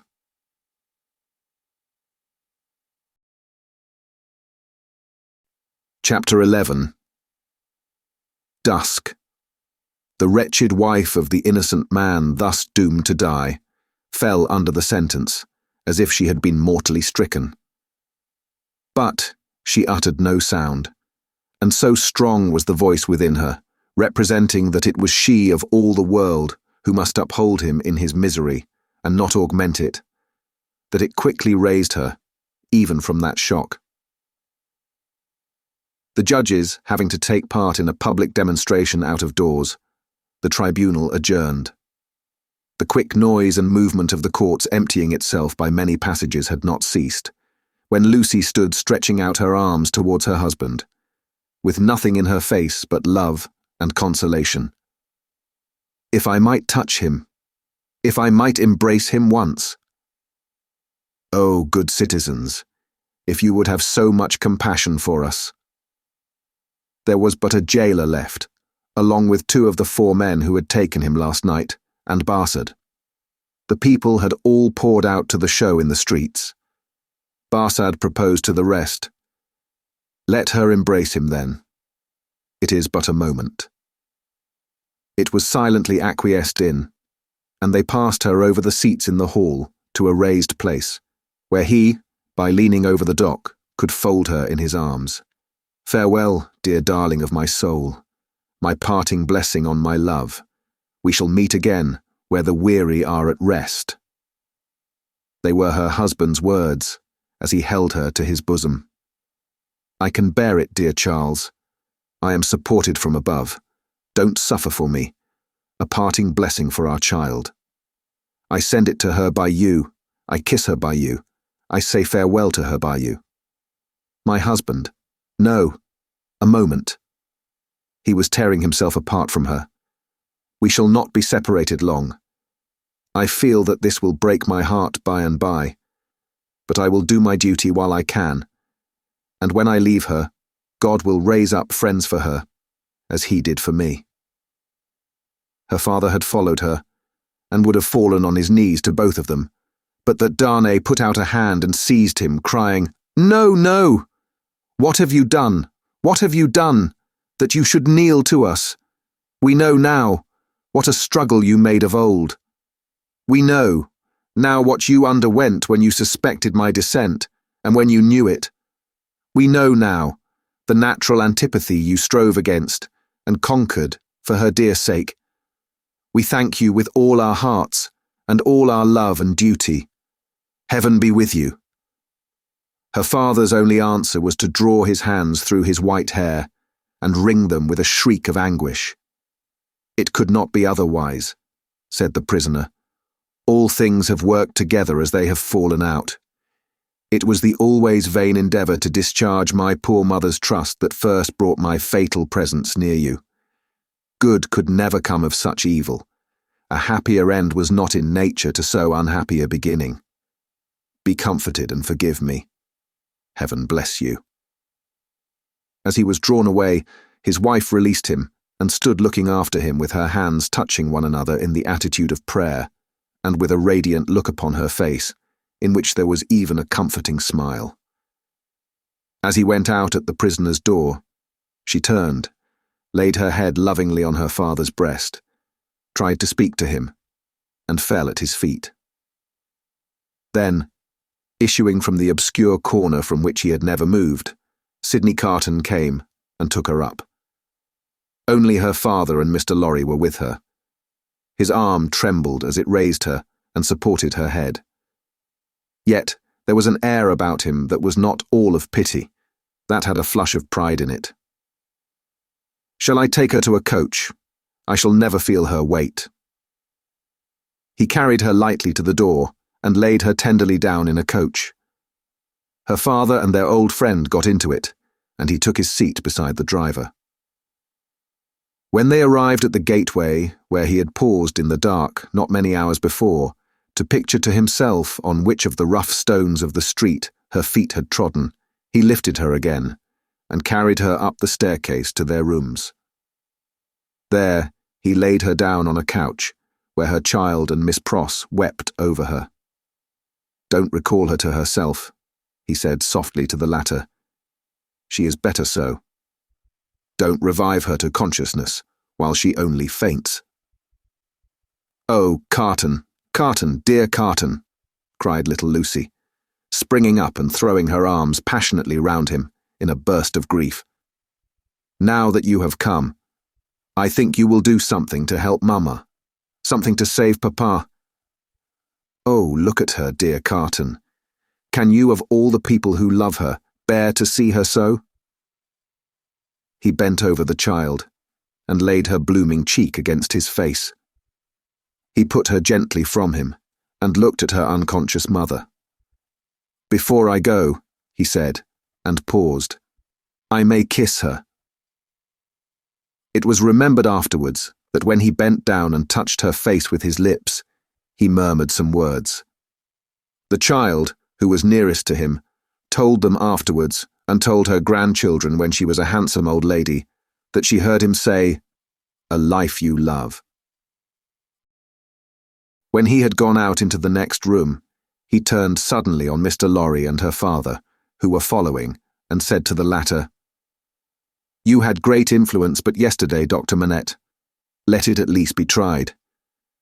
These judges and all the men in power are very friendly to you, and very recognizant of your services. Are they not? Nothing connected with Charles was concealed from me. I had the strongest assurances that I should save him, and I did." He returned the answer in great trouble, and very slowly. "Try them again. The hours between this and tomorrow afternoon are few and short, but try." "I intend to try. I will not rest a moment." "That's well. I have known such energy as yours do great things before now, though never," he added, with a smile and a sigh together, "such great things as this. But try. Of little worth as life is when we misuse it, it is worth that effort. It would cost nothing to lay down if it were not." "I will go," said Dr. Manette, "to the prosecutor and the president straight, and I will go to others whom it is better not to name. I will write too, but stay, there is a celebration in the streets, and no one will be accessible until dark." "That's true. Well, it is a forlorn hope at the best, and not much the forlorner for being delayed till dark. I should like to know how you speed, though mind, I expect nothing. When are you likely to have seen these dread powers, Dr. Manette?" "Immediately after dark, I should hope, within an hour or two from this. It will be dark soon after 4. Let us stretch the hour or two. If I go to Mr. Lorry's at 9, shall I hear what you have done, either from our friend or from yourself?" "Yes. May you prosper." Mr. Lorry followed Sydney to the outer door, and touching him on the shoulder as he was going away, caused him to turn. "I have no hope," said Mr. Lorry in a low and sorrowful whisper. "Nor have I. If any one of these men, or all of these men, were disposed to spare him, which is a large supposition, for what is his life, or any man's to them, I doubt if they durst spare him after the demonstration in the court. And so do I. I heard the fall of the axe in that sound." Mr. Lorry leaned his arm upon the doorpost and bowed his face upon it. "Don't despond," said Carton, very gently. "Don't grieve. I encouraged Dr. Manette in this idea, because I felt that it might one day be consolatory to her. Otherwise, she might think his life was wantonly thrown away or wasted, and that might trouble her." "Yes, yes, yes," returned Mr. Lorry, drying his eyes. "You are right. But he will perish. There is no real hope. Yes, he will perish. There is no real hope, echoed Carton, and walked with a settled step downstairs.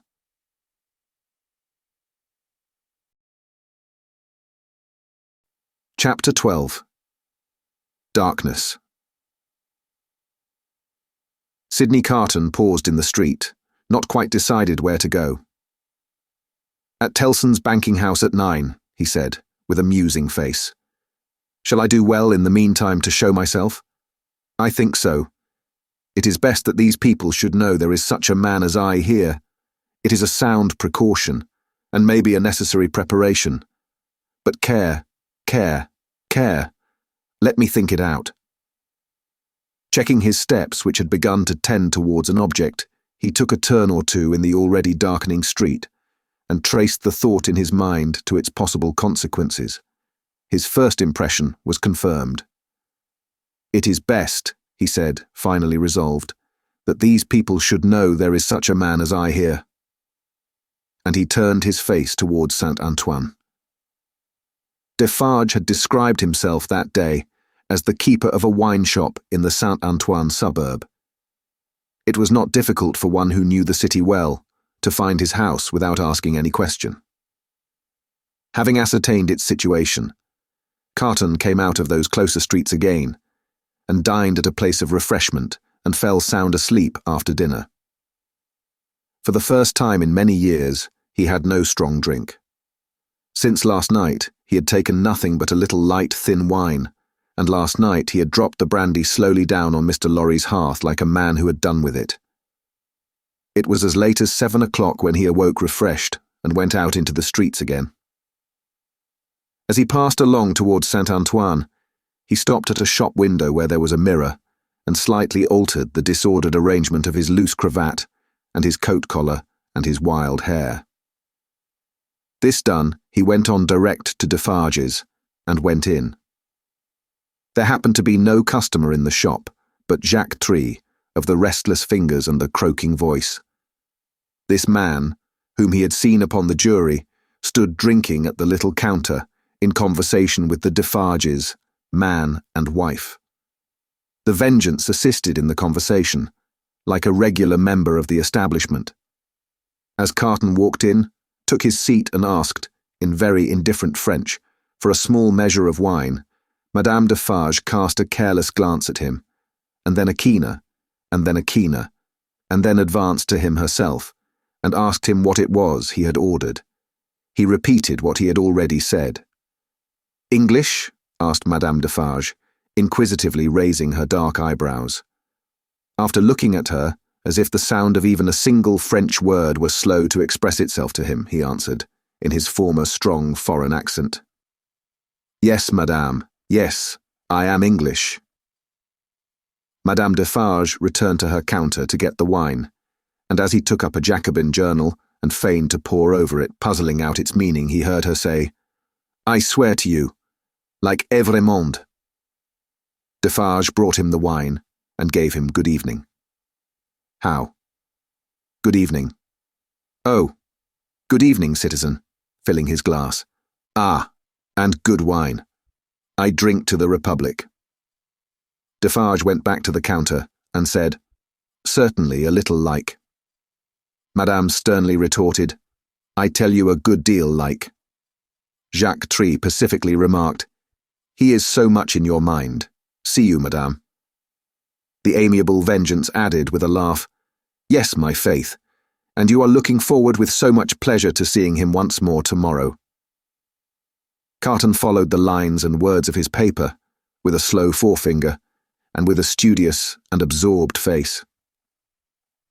They were all leaning their arms on the counter close together, speaking low. After a silence of a few moments, during which they all looked towards him without disturbing his outward attention from the Jacobin editor, they resumed their conversation. It is true what Madame says, observed Jacques Tree. Why stop? There is great force in that. Why stop? Well, reasoned Defarge, but one must stop somewhere. After all, the question is still where. At extermination, said Madame.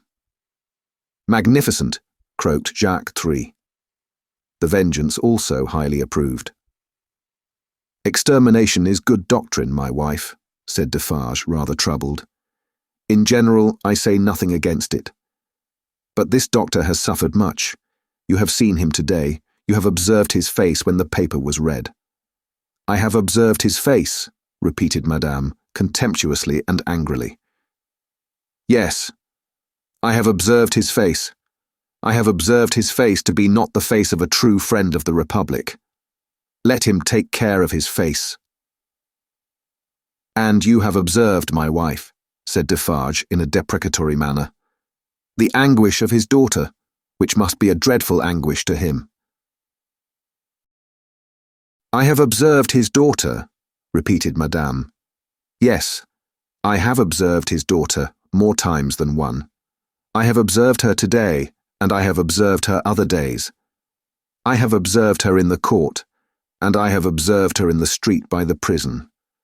Let me but lift my finger. She seemed to raise it. The listener's eyes were always on his paper, and to let it fall with a rattle on the ledge before her, as if the axe had dropped. The citizeness is superb, croaked the juryman. She is an angel, said the vengeance, and embraced her. As to thee, pursued Madame implacably, addressing her husband, if it depended on thee, which, happily, it does not, thou wouldst rescue this man even now.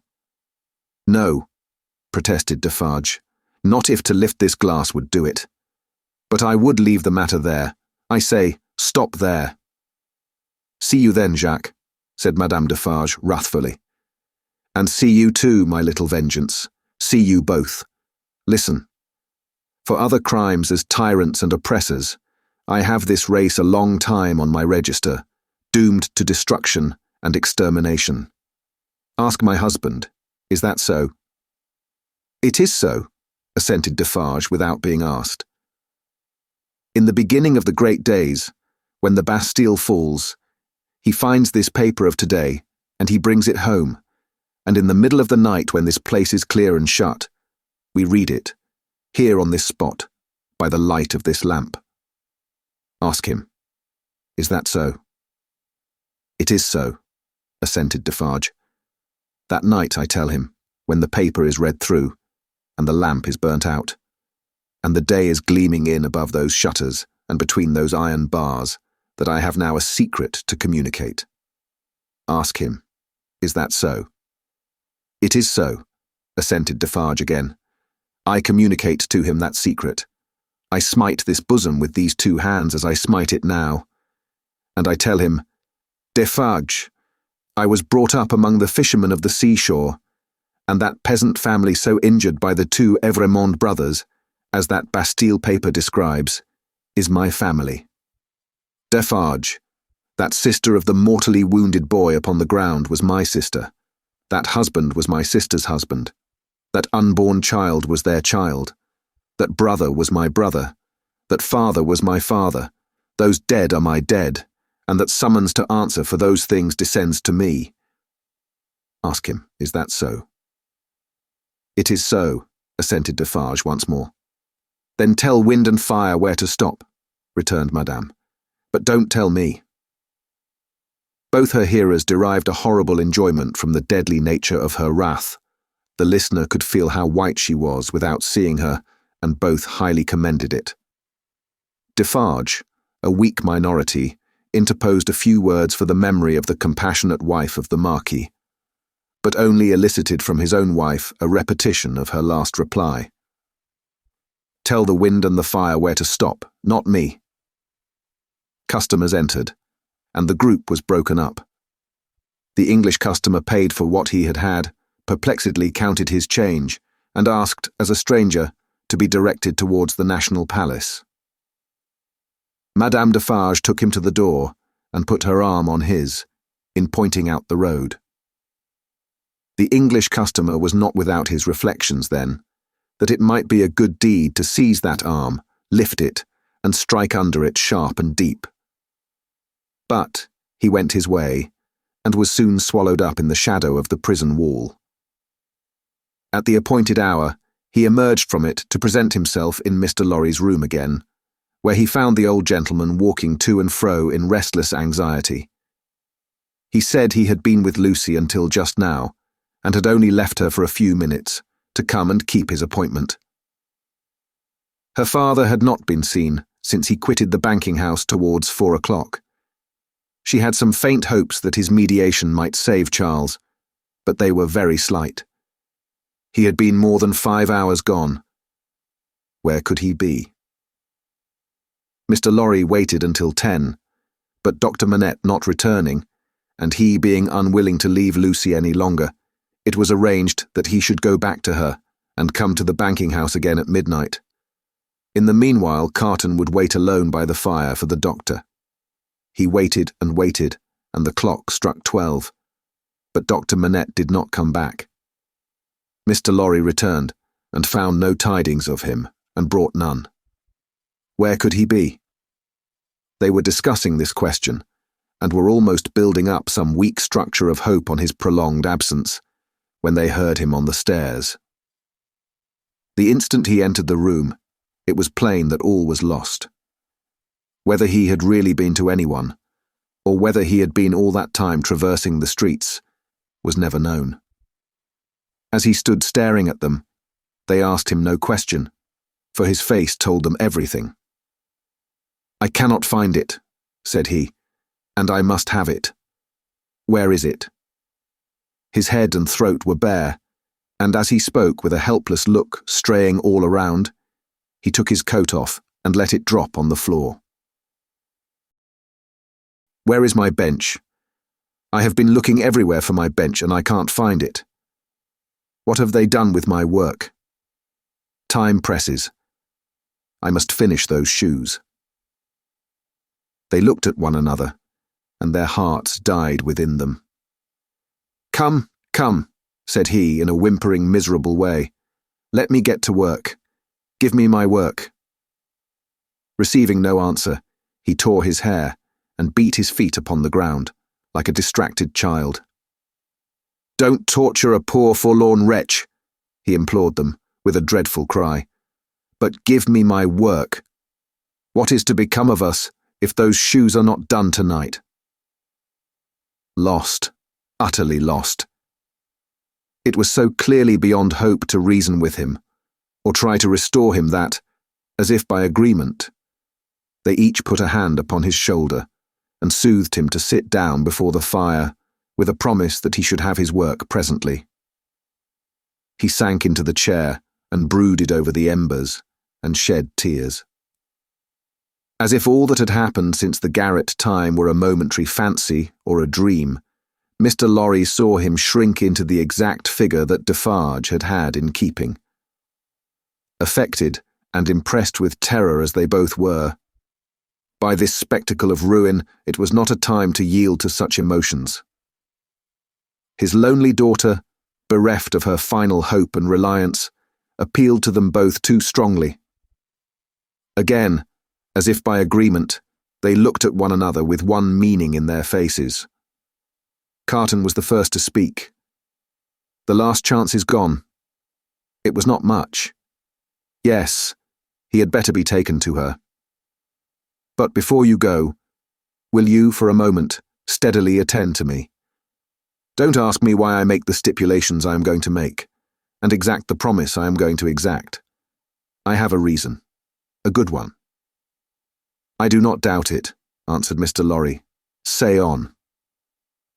The figure in the chair between them was all the time monotonously rocking itself to and fro and moaning. They spoke in such a tone as they would have used if they had been watching by a sick-bed in the night. Carton stooped to pick up the coat, which lay almost entangling his feet.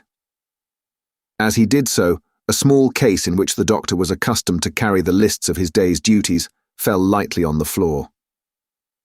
Carton took it up, and there was a folded paper in it.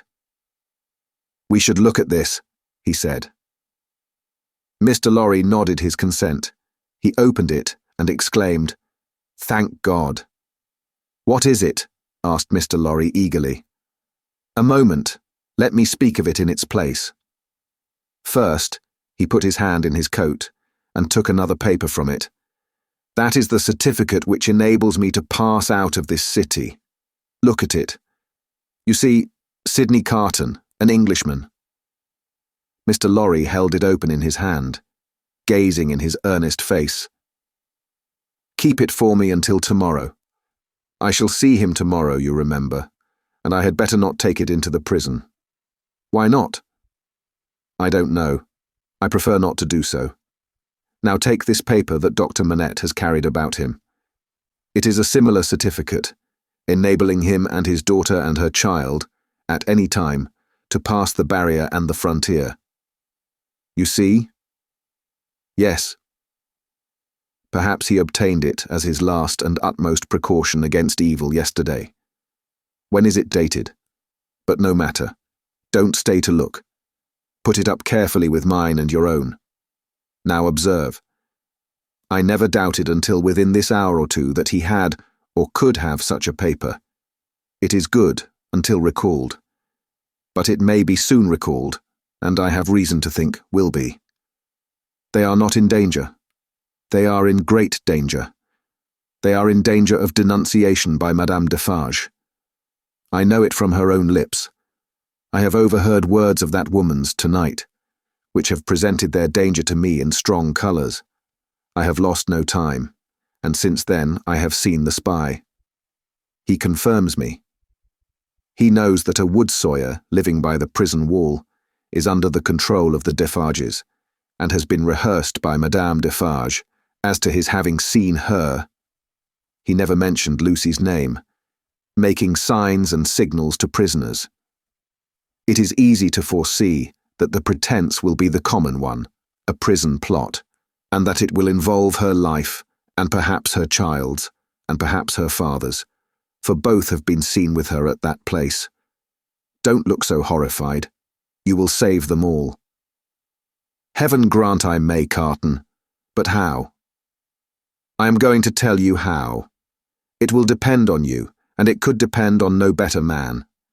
This new denunciation will certainly not take place until after tomorrow. Probably not until 2 or 3 days afterwards. More probably a week afterwards. You know it is a capital crime to mourn for or sympathize with a victim of the guillotine. She and her father would unquestionably be guilty of this crime, and this woman, the inveteracy of whose pursuit cannot be described, would wait to add that strength to her case and make herself doubly sure. You follow me? So attentively and with so much confidence in what you say that for the moment I lose sight, touching the back of the doctor's chair, even of this distress. You have money and can buy the means of travelling to the sea coast as quickly as the journey can be made. Your preparations have been completed for some days to return to England. Early tomorrow have your horses ready, so that they may be in starting trim at 2 o'clock in the afternoon. It shall be done. His manner was so fervent and inspiring that Mr. Lorry caught the flame and was as quick as youth. You are a noble heart. Did I say we could depend upon no better man? Tell her tonight what you know of her danger as involving her child and her father. Dwell upon that, for she would lay her own fair head beside her husband's cheerfully. He faltered for an instant, then went on as before. For the sake of her child and her father, press upon her the necessity of leaving Paris, with them and you, at that hour. Tell her that it was her husband's last arrangement. Tell her that more depends upon it than she dare believe, or hope. You think that her father, even in this sad state, will submit himself to her. Do you not? I'm sure of it. I thought so. Quietly and steadily have all these arrangements made in the courtyard here, even to the taking of your own seat in the carriage. The moment I come to you, take me in, and drive away. I understand that I wait for you under all circumstances. You have my certificate in your hand with the rest, you know, and will reserve my place. Wait for nothing but to have my place occupied, and then for England. Why then, said Mr. Lorry, grasping his eager but so firm and steady hand. "It does not all depend on one old man, but I shall have a young and ardent man at my side. By the help of heaven you shall. Promise me solemnly that nothing will influence you to alter the course on which we now stand pledged to one another. Nothing, Carton. Remember these words tomorrow. Change the course or delay in it for any reason, and no life can possibly be saved, and many lives must inevitably be sacrificed. I will remember them. I hope to do my part faithfully, and I hope to do mine. Now goodbye." Though he said it with a grave smile of earnestness, and though he even put the old man's hand to his lips, he did not part from him then. He helped him so far to arouse the rocking figure before the dying embers, as to get a cloak and hat put upon it, and to tempt it forth to find where the bench and work were hidden, that it still moaningly besought to have. He walked on the other side of it, and protected it to the courtyard of the house where the afflicted heart, so happy in the memorable time when he had revealed his own desolate heart to it, outwatched the awful night. He entered the courtyard, and remained there for a few moments alone, looking up at the light in the window of her room. Before he went away, he breathed a blessing towards it, and a farewell.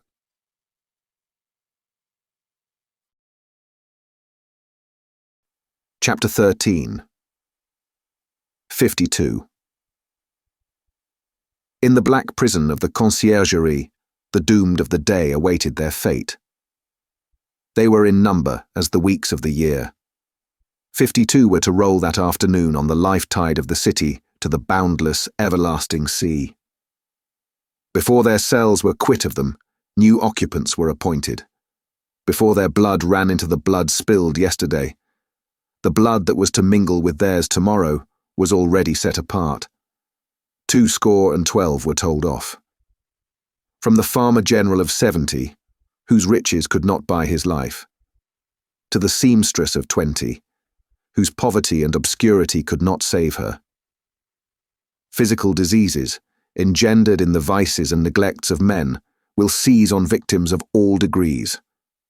And the frightful moral disorder, born of unspeakable suffering, intolerable oppression, and heartless indifference, smote equally without distinction.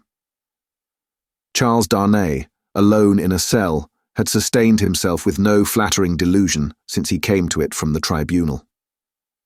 In every line of the narrative he had heard his condemnation. He had fully comprehended that no personal influence could possibly save him, that he was virtually sentenced by the millions, and that units could avail him nothing. Nevertheless, it was not easy, with the face of his beloved wife fresh before him, to compose his mind to what it must bear. His hold on life was strong, and it was very, very hard to loosen. By gradual efforts and degrees unclosed a little here, it clenched the tighter there, and when he brought his strength to bear on that hand, and it yielded, this was closed again. There was a hurry, too, in all his thoughts, a turbulent and heated working of his heart, that contended against resignation. If, for a moment, he did feel resigned, then his wife and child who had to live after him seemed to protest and to make it a selfish thing. But all this was at first.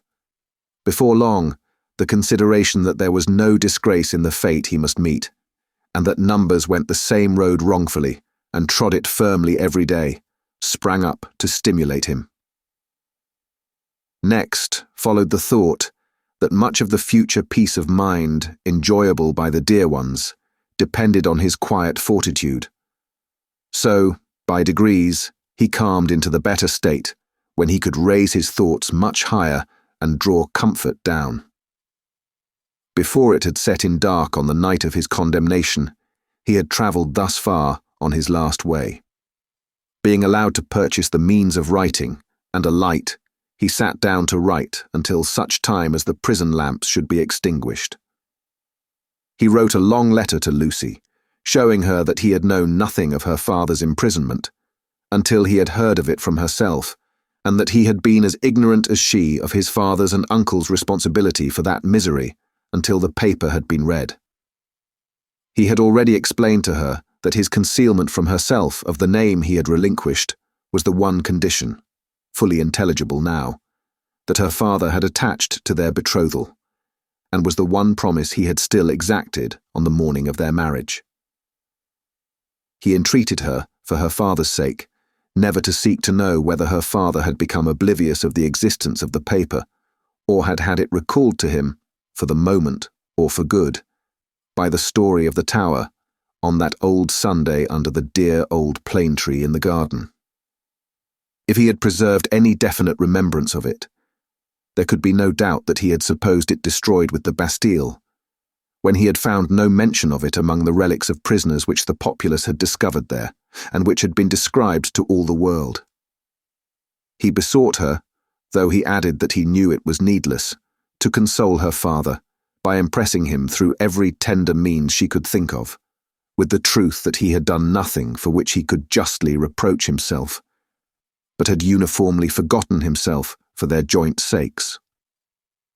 Next to her preservation of his own last grateful love and blessing, and her overcoming of her sorrow, to devote herself to their dear child, he adjured her, as they would meet in heaven, to comfort her father.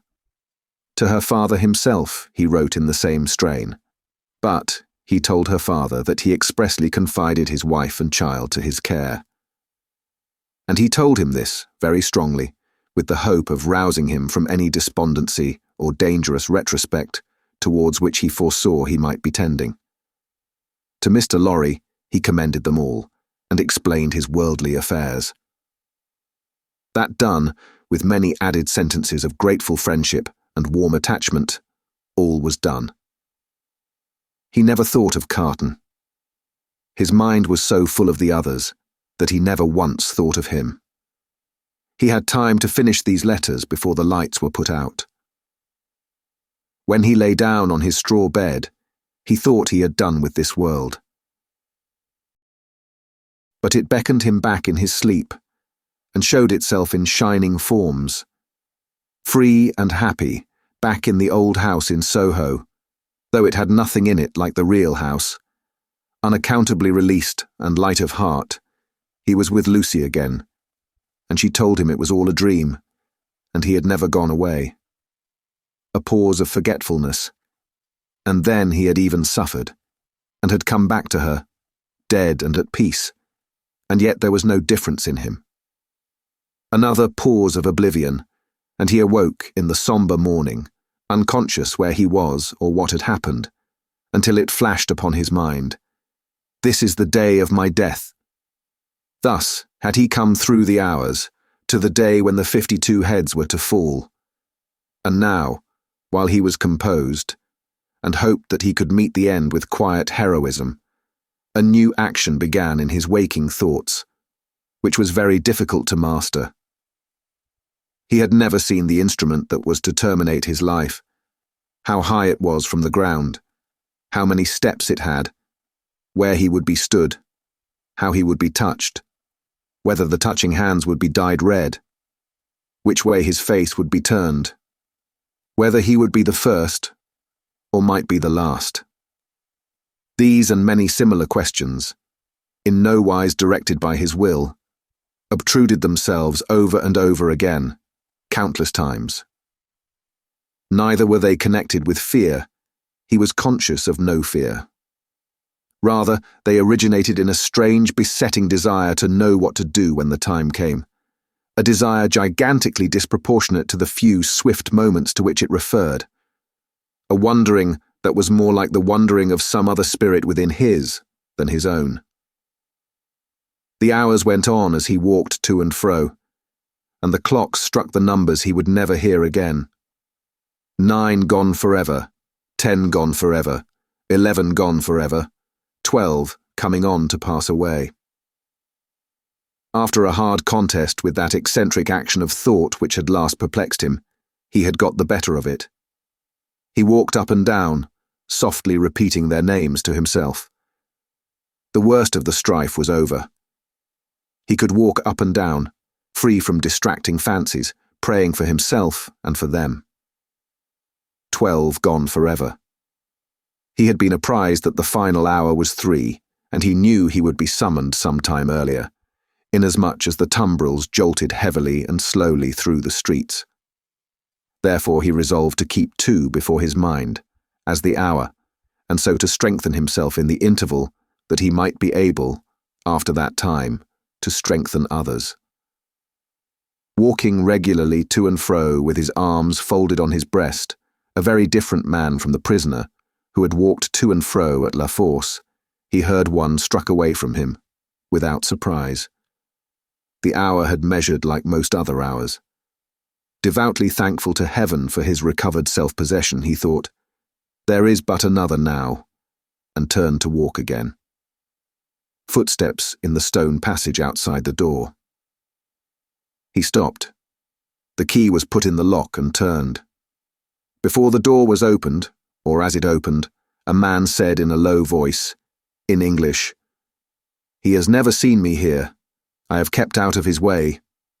Go you in alone. I wait near. Lose no time." The door was quickly opened and closed, and there stood before him face to face, quiet, intent upon him, with the light of a smile on his features and a cautionary finger on his lip, Sydney Carton. There was something so bright and remarkable in his look that for the first moment the prisoner misdoubted him to be an apparition of his own imagining. But he spoke, and it was his voice. He took the prisoner's hand, and it was his real grasp. "Of all the people upon earth, you least expected to see me," he said. "I could not believe it to be you. I can scarcely believe it now. You are not," the apprehension came suddenly into his mind, "a prisoner. No. I am accidentally possessed of a power over one of the keepers here, and in virtue of it I stand before you. I come from her, your wife, dear Darnay." The prisoner wrung his hand. "I bring you a request from her." "What is it?" "A most earnest, pressing, and emphatic entreaty, addressed to you in the most pathetic tones of the voice so dear to you, that you well remember." The prisoner turned his face partly aside. "You have no time to ask me why I bring it or what it means. I have no time to tell you. You must comply with it. Take off those boots you wear, and draw on these of mine." There was a chair against the wall of the cell, behind the prisoner. Carton, pressing forward, had already, with the speed of lightning, got him down into it, and stood over him, barefoot. "Draw on these boots of mine. Put your hands to them. Put your will to them. Quick!" "Carton, there is no escaping from this place. It never can be done. You will only die with me. It is madness."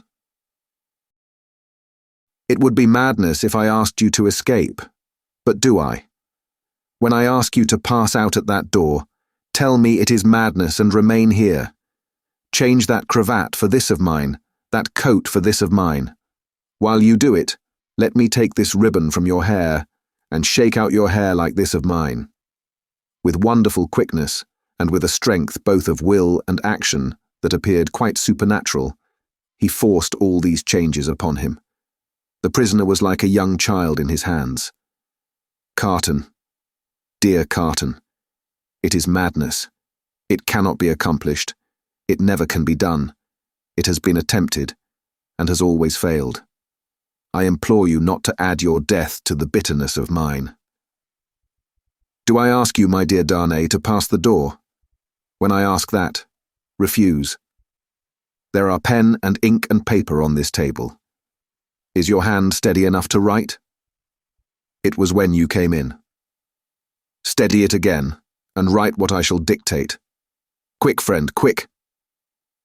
Pressing his hand to his bewildered head, Darnay sat down at the table. Carton, with his right hand in his breast, stood close beside him. "Write exactly as I speak. To whom do I address it?" "To no one." Carton still had his hand in his breast. "Do I date it?" "No." The prisoner looked up at each question. Carton, standing over him with his hand in his breast, looked down. "If you remember," said Carton, dictating, "the words that passed between us long ago, you will readily comprehend this when you see it. You do remember them, I know. It is not in your nature to forget them." He was drawing his hand from his breast, the prisoner chancing to look up in his hurried wonder as he wrote. The hand stopped, closing upon something. "Have you written 'forget them'?" Carton asked. "I have. Is that a weapon in your hand?" "No, I am not armed." "What is it in your hand?" "You shall know directly. Write on. There are but a few words more." He dictated again.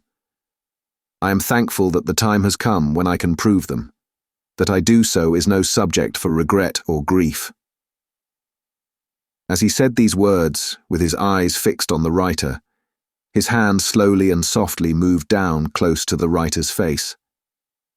The pen dropped from Darnay's fingers on the table, and he looked about him vacantly.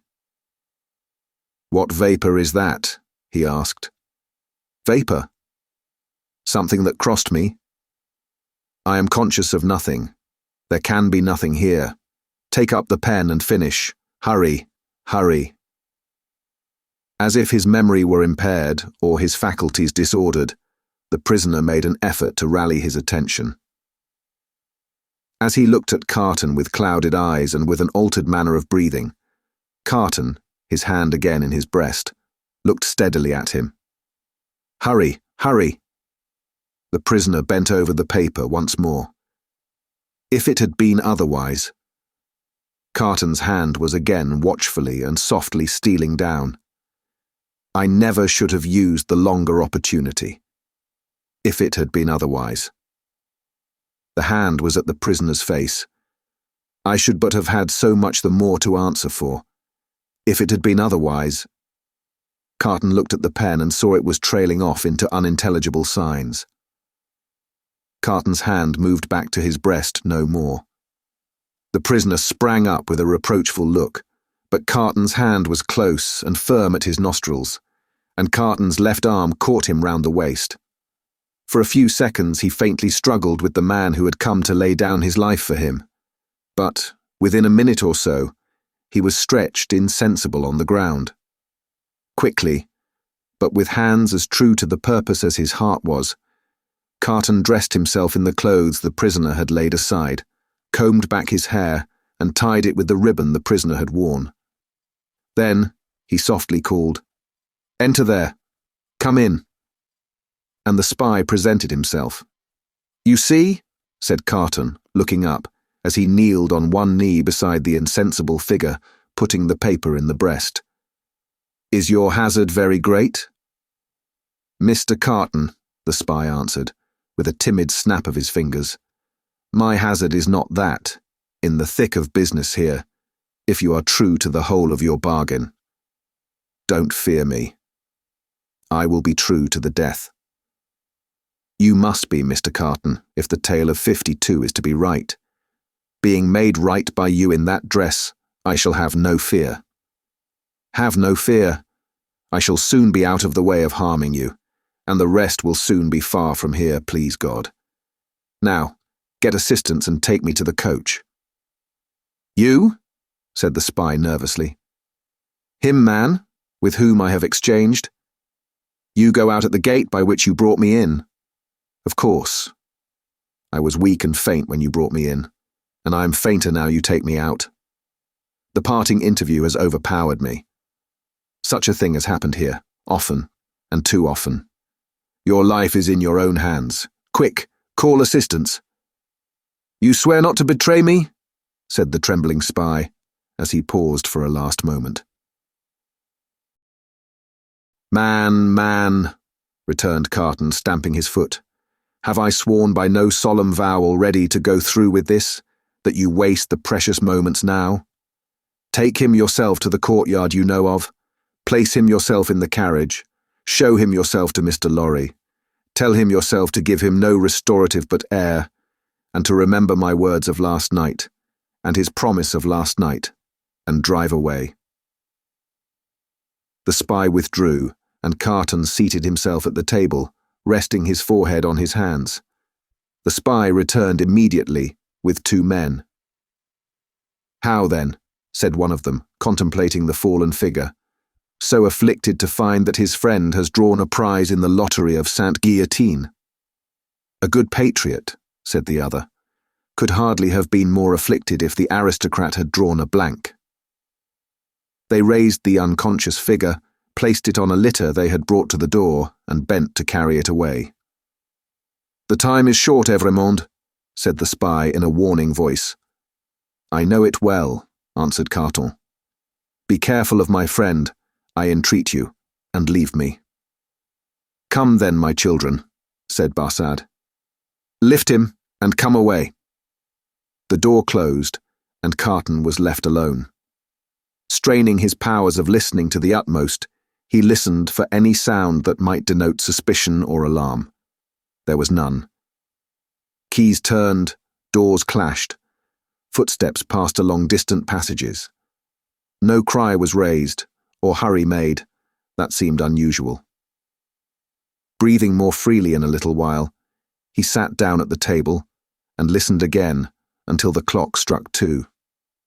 Sounds that he was not afraid of, for he divined their meaning, then began to be audible. Several doors were opened in succession, and finally his own. A jailer, with a list in his hand, looked in, merely saying, "Follow me, Evrémonde."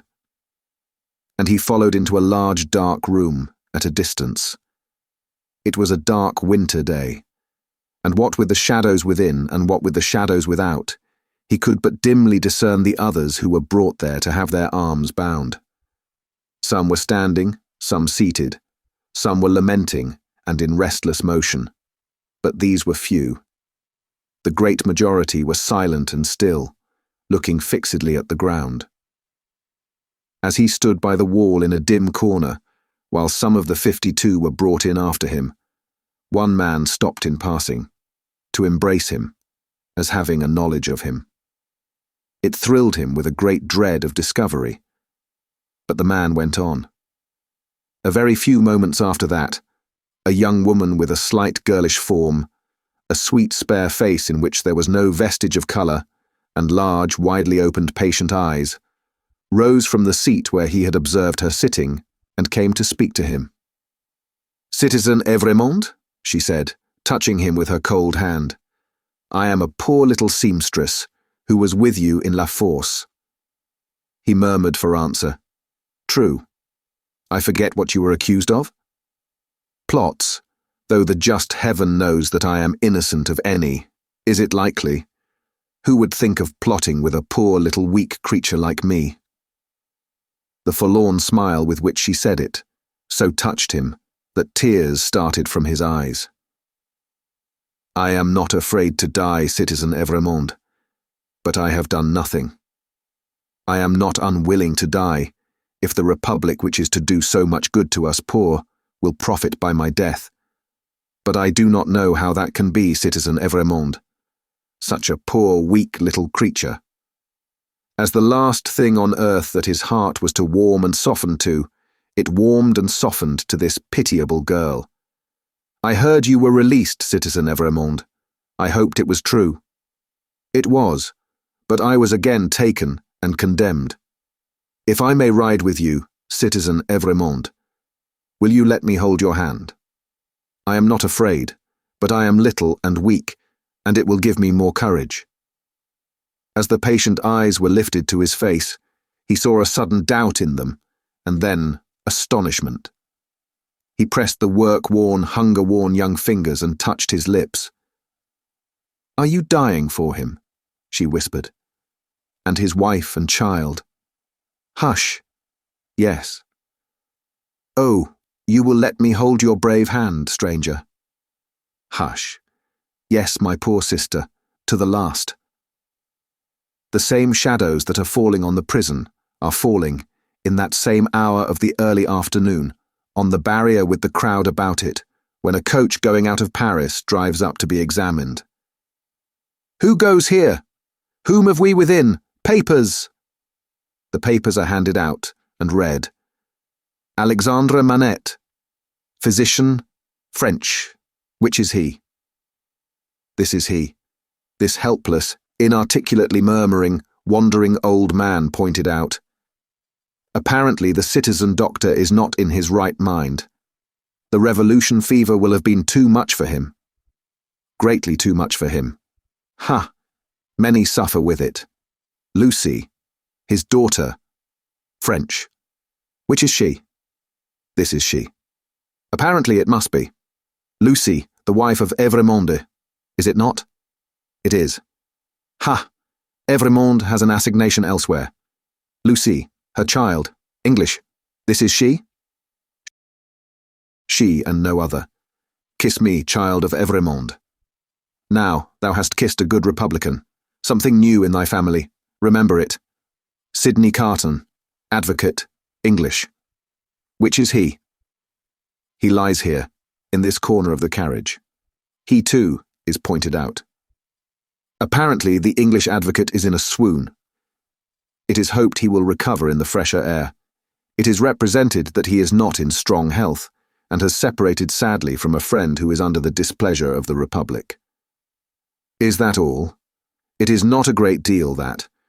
Many are under the displeasure of the Republic and must look out at the little window. Jarvis Lorry, banker, English. Which is he? I am he, necessarily, being the last. It is Jarvis Lorry who has replied to all the previous questions. It is Jarvis Lorry who has alighted and stands with his hand on the coach door, replying to a group of officials. They leisurely walk round the carriage and leisurely mount the box to look at what little luggage it carries on the roof. The country people hanging about press nearer to the coach doors and greedily stare in. A little child, carried by its mother, has its short arm held out for it, that it may touch the wife of an aristocrat who has gone to the guillotine. Behold your papers, Jarvis Lorry, countersigned. One can depart, citizen. One can depart. Forward, my postilions. A good journey. I salute you, citizens, and the first danger past. These are again the words of Jarvis Lorry, as he clasps his hands and looks upward. There is terror in the carriage. There is weeping. There is the heavy breathing of the insensible traveller. Are we not going too slowly? Can they not be induced to go faster? Asks Lucie, clinging to the old man. It would seem like flight, my darling. I must not urge them too much. It would rouse suspicion. Look back, and see if we are pursued. The road is clear, my dearest. So far, we are not pursued. Houses in twos and threes pass by us.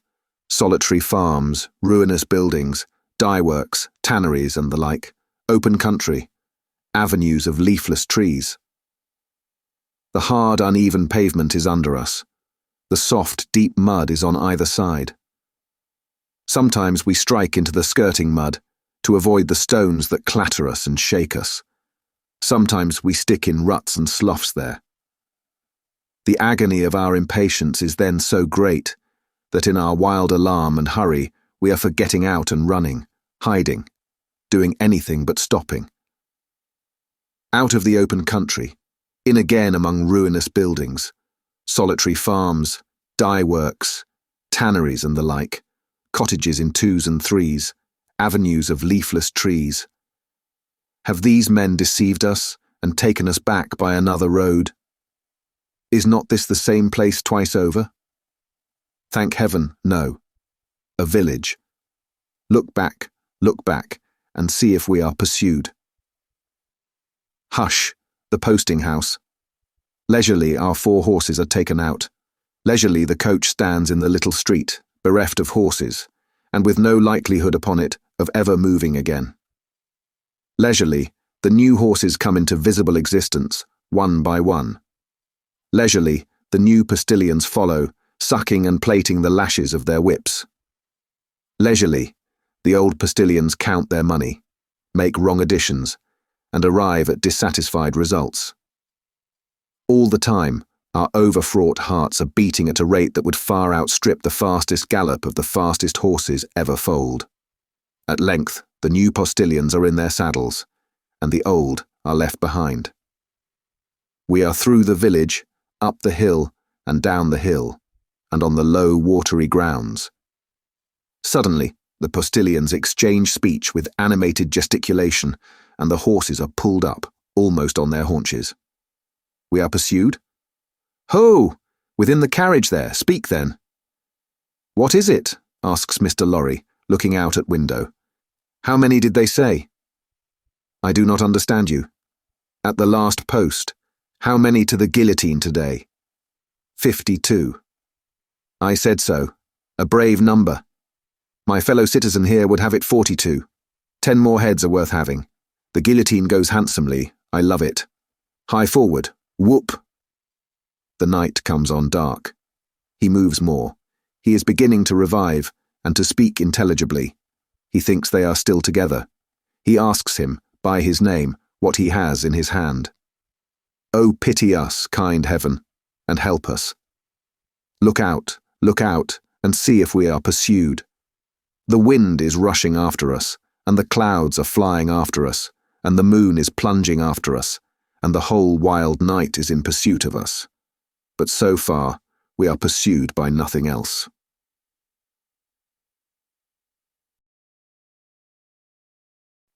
Chapter 14. The knitting done. In that same juncture of time when the 52 awaited their fate, Madame Defarge held darkly ominous counsel with the Vengeance and Jacques III of the revolutionary jury. Not in the wine shop did Madame Defarge confer with these ministers, but in the shed of the wood sawyer, erst a mender of roads. The sawyer himself did not participate in the conference, but abided at a little distance, like an outer satellite who was not to speak until required, or to offer an opinion until invited. But our Defarge, said Jacques III, is undoubtedly a good Republican, eh?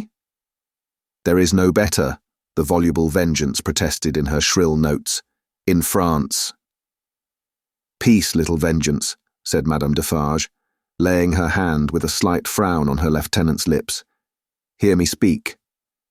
My husband, fellow citizen, is a good Republican and a bold man. He has deserved well of the Republic and possesses its confidence. But my husband has his weaknesses, and he is so weak as to relent towards this doctor. It is a great pity, croaked Jacques III, dubiously shaking his head, with his cruel fingers at his hungry mouth. It is not quite like a good citizen. It is a thing to regret. See you, said Madame. I care nothing for this doctor, He may wear his head or lose it for any interest I have in him. It is all one to me. But the Evremond people are to be exterminated, and the wife and child must follow the husband and father. She has a fine head for it, croaked Jacques III. I have seen blue eyes and golden hair there, and they looked charming when Samson held them up. Ogre that he was, he spoke like an epicure. Madame Defarge cast down her eyes and reflected a little. The child also, observed Jacques III, with a meditative enjoyment of his words, has golden hair and blue eyes. And we seldom have a child there. It is a pretty sight. In a word, said Madame Defarge, coming out of her short abstraction, I cannot trust my husband in this matter. Not only do I feel, since last night, that I dare not confide to him the details of my projects, but also I feel that if I delay, there is danger of his giving warning, and then they might escape. That must never be, croaked Jacques III. No one must escape. We have not half enough as it is. We ought to have 60 a day. In a word, Madame Defarge went on, my husband has not my reason for pursuing this family to annihilation, and I have not his reason for regarding this doctor with any sensibility. I must act for myself, therefore. Come hither, little citizen. The wood sawyer, who held her in the respect, and himself in the submission, of mortal fear, advanced with his hand to his red cap. Touching those signals, little citizen, said Madame Defarge, sternly, that she made to the prisoners, You are ready to bear witness to them this very day?" "Aye, aye, why not?" cried the sawyer. "Every day in all weathers, from 2 to 4, always signalling, sometimes with the little one, sometimes without. I know what I know. I have seen with my eyes." He made all manner of gestures while he spoke, as if in incidental imitation of some few of the great diversity of signals that he had never seen. "Clearly plots," said Jacques Tree. "Transparently."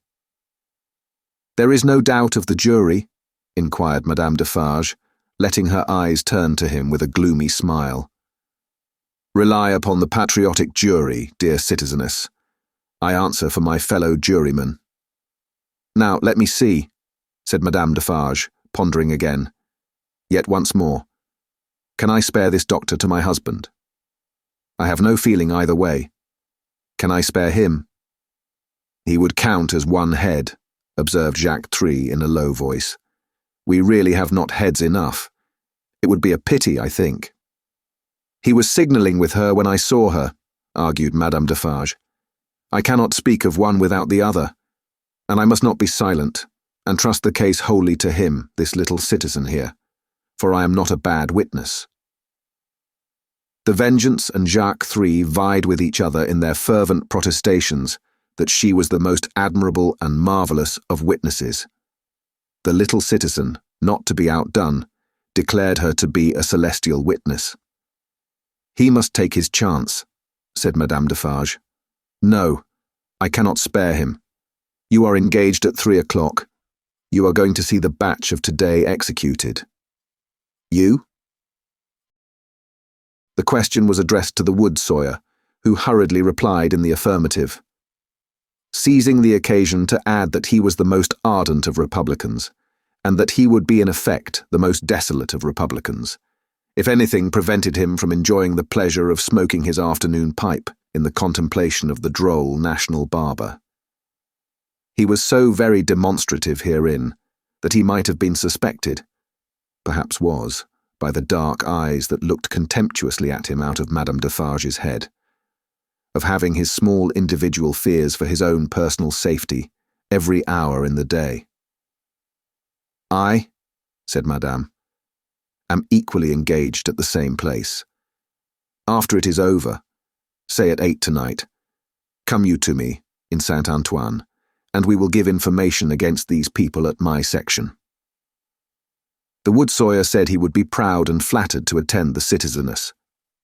The citizeness looking at him, he became embarrassed, evaded her glance as a small dog would have done, retreated among his wood, and hid his confusion over the handle of his saw. Madame Defarge beckoned the juryman and the Vengeance a little nearer to the door, and there expounded her further views to them thus. She will now be at home, awaiting the moment of his death. She will be mourning and grieving. She will be in a state of mind to impeach the justice of the Republic. She will be full of sympathy with its enemies. I will go to her. What an admirable woman! What an adorable woman! Exclaimed Jacques Tree rapturously. Ah, my cherished!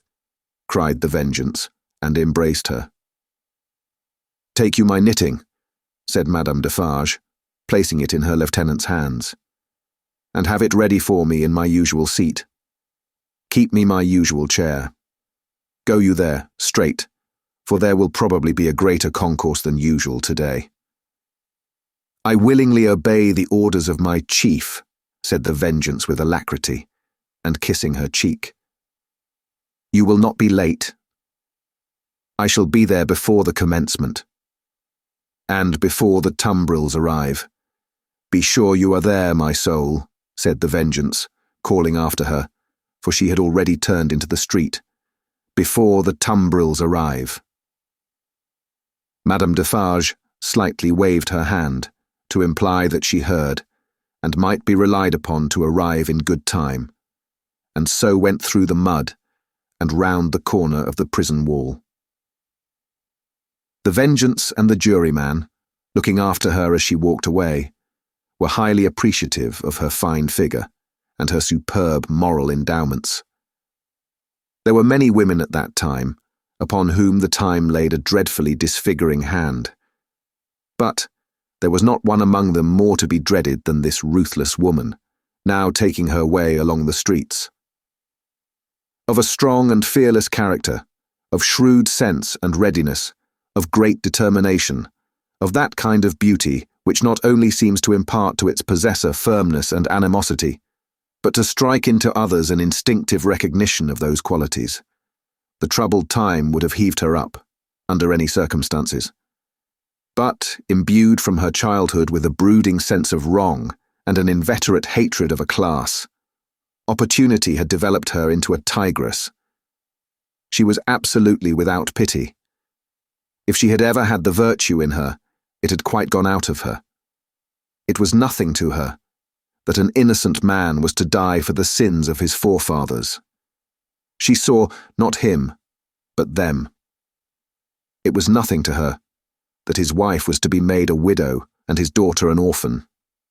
That was insufficient punishment, because they were her natural enemies and her prey, and as such had no right to live. To appeal to her was made hopeless by her having no sense of pity, even for herself. If she had been laid low in the streets, in any of the many encounters in which she had been engaged, she would not have pitied herself. Nor if she had been ordered to the axe tomorrow, would she have gone to it with any softer feeling than a fierce desire to change places with the man who sent her there. Such a heart Madame Defarge carried under her rough robe. Carelessly worn, it was a becoming robe enough, in a certain weird way, and her dark hair looked rich under her coarse red cap. Lying hidden in her bosom was a loaded pistol. Lying hidden at her waist was a sharpened dagger. Thus accoutred, and walking with the confident tread of such a character, and with the supple freedom of a woman who had habitually walked in her girlhood, barefoot and bare-legged, on the brown sea sand, Madame Defarge took her way along the streets. Now, when the journey of the travelling coach, at that very moment waiting for the completion of its load, had been planned out last night, the difficulty of taking Miss Pross in it had much engaged Mr. Lorry's attention. It was not merely desirable to avoid overloading the coach, but it was of the highest importance that the time occupied in examining it and its passengers should be reduced to the utmost, since their escape might depend on the saving of only a few seconds here and there. Finally, he had proposed, after anxious consideration, that Miss Pross and Jerry, who were at liberty to leave the city, should leave it at 3 o'clock in the lightest wheeled conveyance known to that period.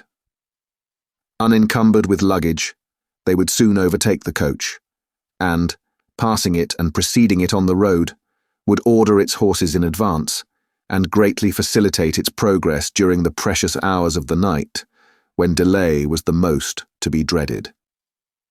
Seeing in this arrangement the hope of rendering real service in that pressing emergency, Miss Pross hailed it with joy. She and Jerry had beheld the coach start, had known who it was that Solomon brought, had passed some 10 minutes in tortures of suspense, and were now concluding their arrangements to follow the coach, even as Madame Defarge, taking her way through the streets, now drew nearer and nearer to the else deserted lodging in which they held their consultation. "Now what do you think, Mr. Cruncher?" said Miss Pross, whose agitation was so great that she could hardly speak, or stand, or move, or live. "What do you think of our not starting from this courtyard? Another carriage having already gone from here today, it might awaken suspicion." "My opinion, miss," returned Mr. Cruncher, "is as you're right. Likewise what I'll stand by you, right or wrong. I am so distracted with fear and hope for our precious creatures," said Miss Pross, wildly crying, "that I am incapable of forming any plan. Are you capable of forming any plan, my dear good Mr. Cruncher?" "Respectin' a future spear o' life, miss," returned Mr. Cruncher. "I hope so. Respectin' any present use of this here blessed old head of mine, I think not. Would you do me the favour, miss, to take notice of 2 promises, and wows what it is my wishes fur to record in this here crisis." "Oh, for gracious sake," cried Miss Pross, still wildly crying. "Record them at once, and get them out of the way, like an excellent man." "First," said Mr. Cruncher, who was all in a tremble, and who spoke with an ashy and solemn visage, "them poor things well out o' this. Never no more will I do it. Never no more." "I am quite sure, Mr. Cruncher," returned Miss Pross, "that you never will do it again, whatever it is, and I beg you not to think it necessary to mention more particularly what it is." "No, miss," returned Jerry, "it shall not be named to you." "Second, them poor things well out of this, and never no more will I interfere with Mrs. Cruncher's flopping, never no more." "Whatever housekeeping arrangement that may be," said Miss Pross, striving to dry her eyes and compose herself, "I have no doubt it is best that Mrs. Cruncher should have it entirely under her own superintendence. Oh, my poor darlings.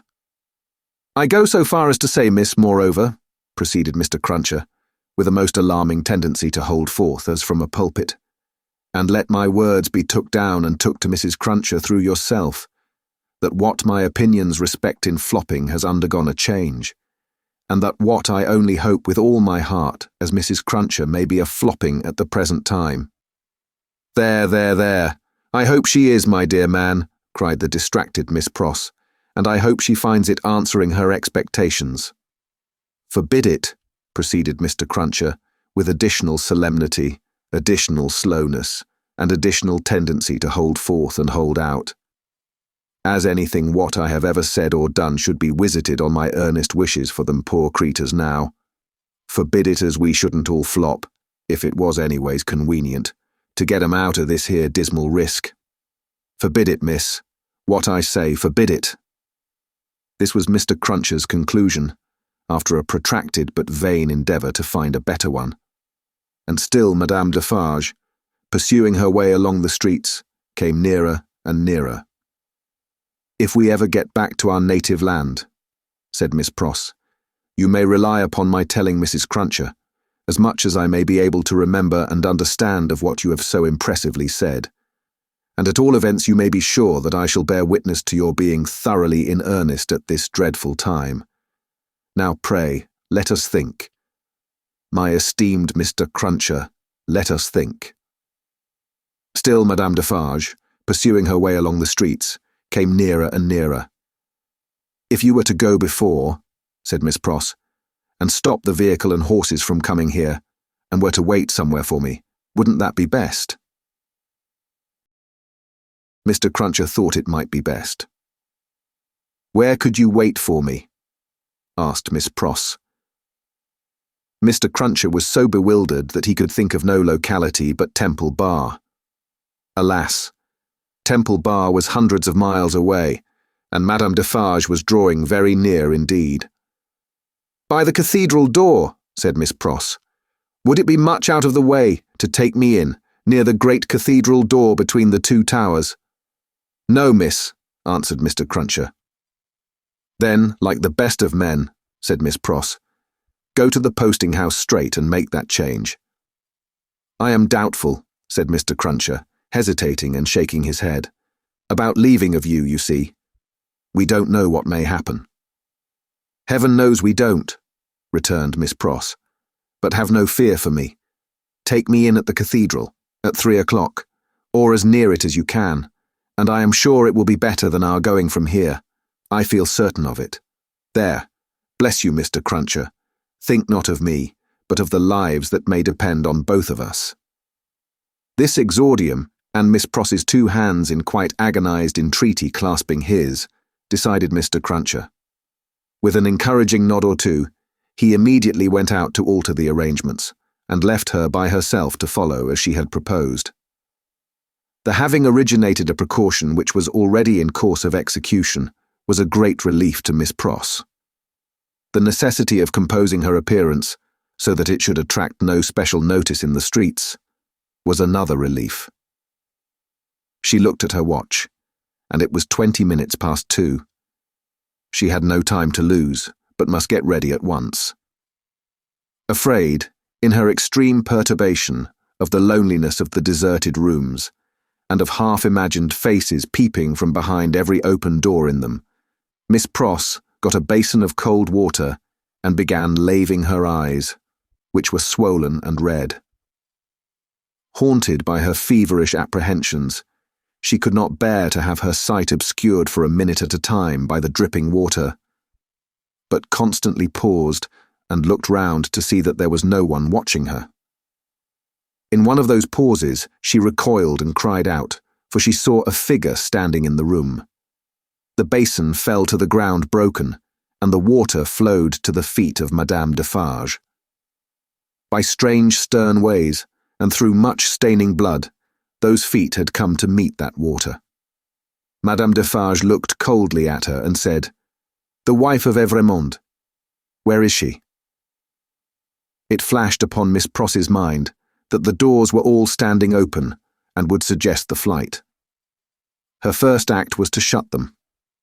There were 4 in the room, and she shut them all. She then placed herself before the door of the chamber which Lucie had occupied. Madame Defarge's dark eyes followed her through this rapid movement, and rested on her when it was finished. Miss Pross had nothing beautiful about her. Years had not tamed the wildness, or softened the grimness of her appearance. But she too was a determined woman in her different way, and she measured Madame Defarge with her eyes, every inch. "You might, from your appearance, be the wife of Lucifer," said Miss Pross in her breathing. "Nevertheless, you shall not get the better of me. I am an Englishwoman." Madame Defarge looked at her scornfully, but still with something of Miss Pross's own perception that they two were at bay. She saw a tight, hard, wiry woman before her, as Mr. Lorry had seen in the same figure a woman with a strong hand in the years gone by. She knew full well that Miss Pross was the family's devoted friend. Miss Pross knew full well that Madame Defarge was the family's malevolent enemy. "On my way yonder," said Madame Defarge, with a slight movement of her hand towards the fatal spot, "where they reserve my chair and my knitting for me, I am come to make my compliments to her in passing. I wish to see her." "I know that your intentions are evil," said Miss Pross, "and you may depend upon it. I'll hold my own against them." Each spoke in her own language. Neither understood the other's words. Both were very watchful, and intent to deduce from look and manner what the unintelligible words meant. "It will do her no good to keep herself concealed from me at this moment," said Madame Defarge. "Good patriots will know what that means. Let me see her. Go tell her that I wish to see her. Do you hear?" "If those eyes of yours were bedwinches," returned Miss Pross, "and I was an English four-poster, they shouldn't loose a splinter of me. No, you wicked foreign woman, I am your match." Madame Defarge was not likely to follow these idiomatic remarks in detail, but she so far understood them as to perceive that she was set at naught. "Woman, imbecile and pig-like," said Madame Defarge, frowning. "I take no answer from you. I demand to see her. Either tell her that I demand to see her, or stand out of the way of the door and let me go to her." This, with an angry explanatory wave of her right arm. "I little thought," said Miss Pross, "that I should ever want to understand your nonsensical language. But I would give all I have, except the clothes I wear, to know whether you suspect the truth, or any part of it." Neither of them for a single moment released the other's eyes. Madame Defarge had not moved from the spot where she stood when Miss Pross first became aware of her, but she now advanced one step. "I am a Briton," said Miss Pross. "I am desperate. I don't care an English twopence for myself. I know that the longer I keep you here, the greater hope there is for my ladybird. I'll not leave a handful of that dark hair upon your head if you lay a finger on me." Thus Miss Pross, with a shake of her head and a flash of her eyes between every rapid sentence, and every rapid sentence a whole breath. Thus Miss Pross, who had never struck a blow in her life.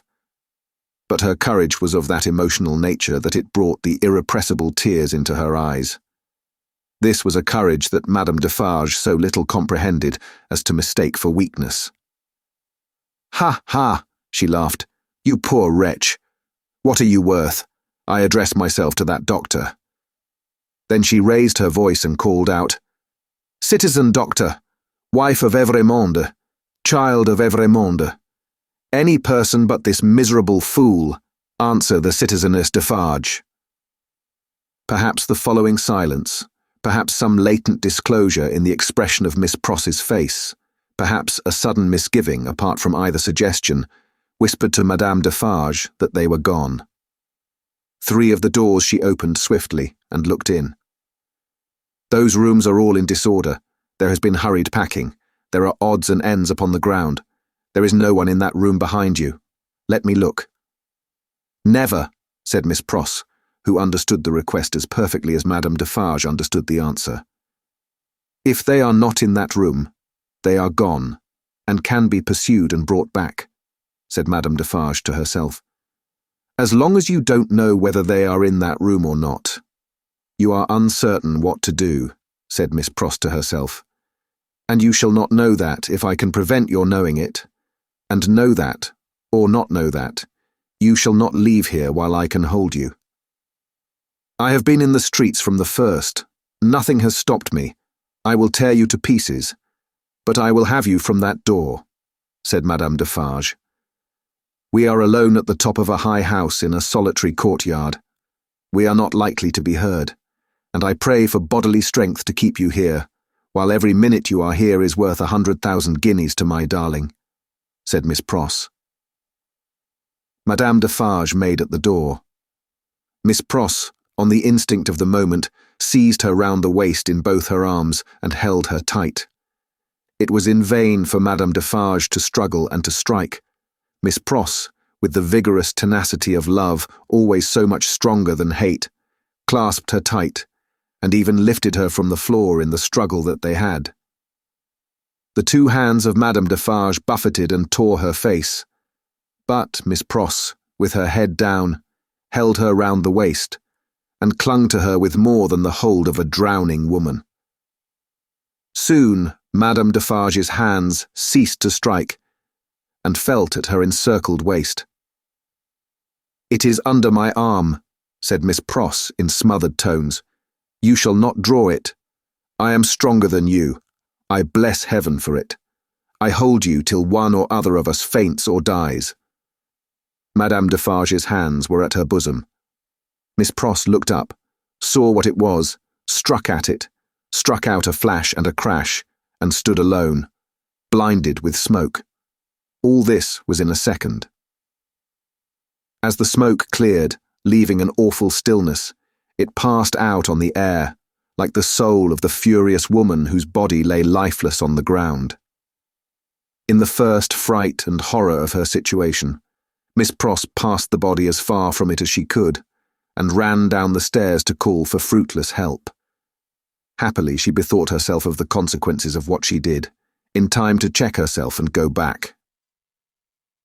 It was dreadful to go in at the door again. But she did go in, and even went near it, to get the bonnet and other things that she must wear. These she put on, out on the staircase, first shutting and locking the door and taking away the key. She then sat down on the stairs a few moments to breathe and to cry, and then got up and hurried away. By good fortune, she had a veil on her bonnet, or she could hardly have gone along the streets without being stopped. By good fortune, too, she was naturally so peculiar in appearance as not to show disfigurement like any other woman. She needed both advantages, for the marks of gripping fingers were deep in her face, and her hair was torn, and her dress, hastily composed with unsteady hands, was clutched and dragged 100 ways. In crossing the bridge, she dropped the door key in the river. Arriving at the cathedral some few minutes before her escort, and waiting there, she thought, what if the key were already taken in a net? What if it were identified? What if the door were opened and the remains discovered? What if she were stopped at the gate, sent to prison, and charged with murder? In the midst of these fluttering thoughts, the escort appeared, took her in, and took her away. "Is there any noise in the streets?" she asked him. "The usual noises," Mr. Cruncher replied, and looked surprised by the question and by her aspect. "I don't hear you," said Miss Pross. "What do you say?" It was in vain for Mr. Cruncher to repeat what he said. Miss Pross could not hear him. "So I'll nod my head," thought Mr. Cruncher, amazed. "At all events she'll see that." And she did. "Is there any noise in the streets now?" asked Miss Pross again presently. Again Mr. Cruncher nodded his head. "I don't hear it." "Gone deaf in an hour?" said Mr. Cruncher, ruminating with his mind much disturbed. "What's come to her?" "I feel," said Miss Pross, "as if there had been a flash and a crash, and that crash was the last thing I should ever hear in this life." "Blessed if she ain't in a queer condition," said Mr. Cruncher, more and more disturbed. "What can she have been a-taking to keep her courage up? Hark! There's the roll of them dreadful carts. You can hear that, miss?" "I can hear," said Miss Pross, seeing that he spoke to her. "Nothing. Oh, my good man, there was first a great crash, and then a great stillness, and that stillness seems to be fixed and unchangeable, never to be broken any more, as long as my life lasts. If she don't hear the roll of those dreadful carts, now very nigh their journey's end," said Mr. Cruncher, glancing over his shoulder, "it's my opinion that indeed she never will hear anything else in this world." And indeed, she never did.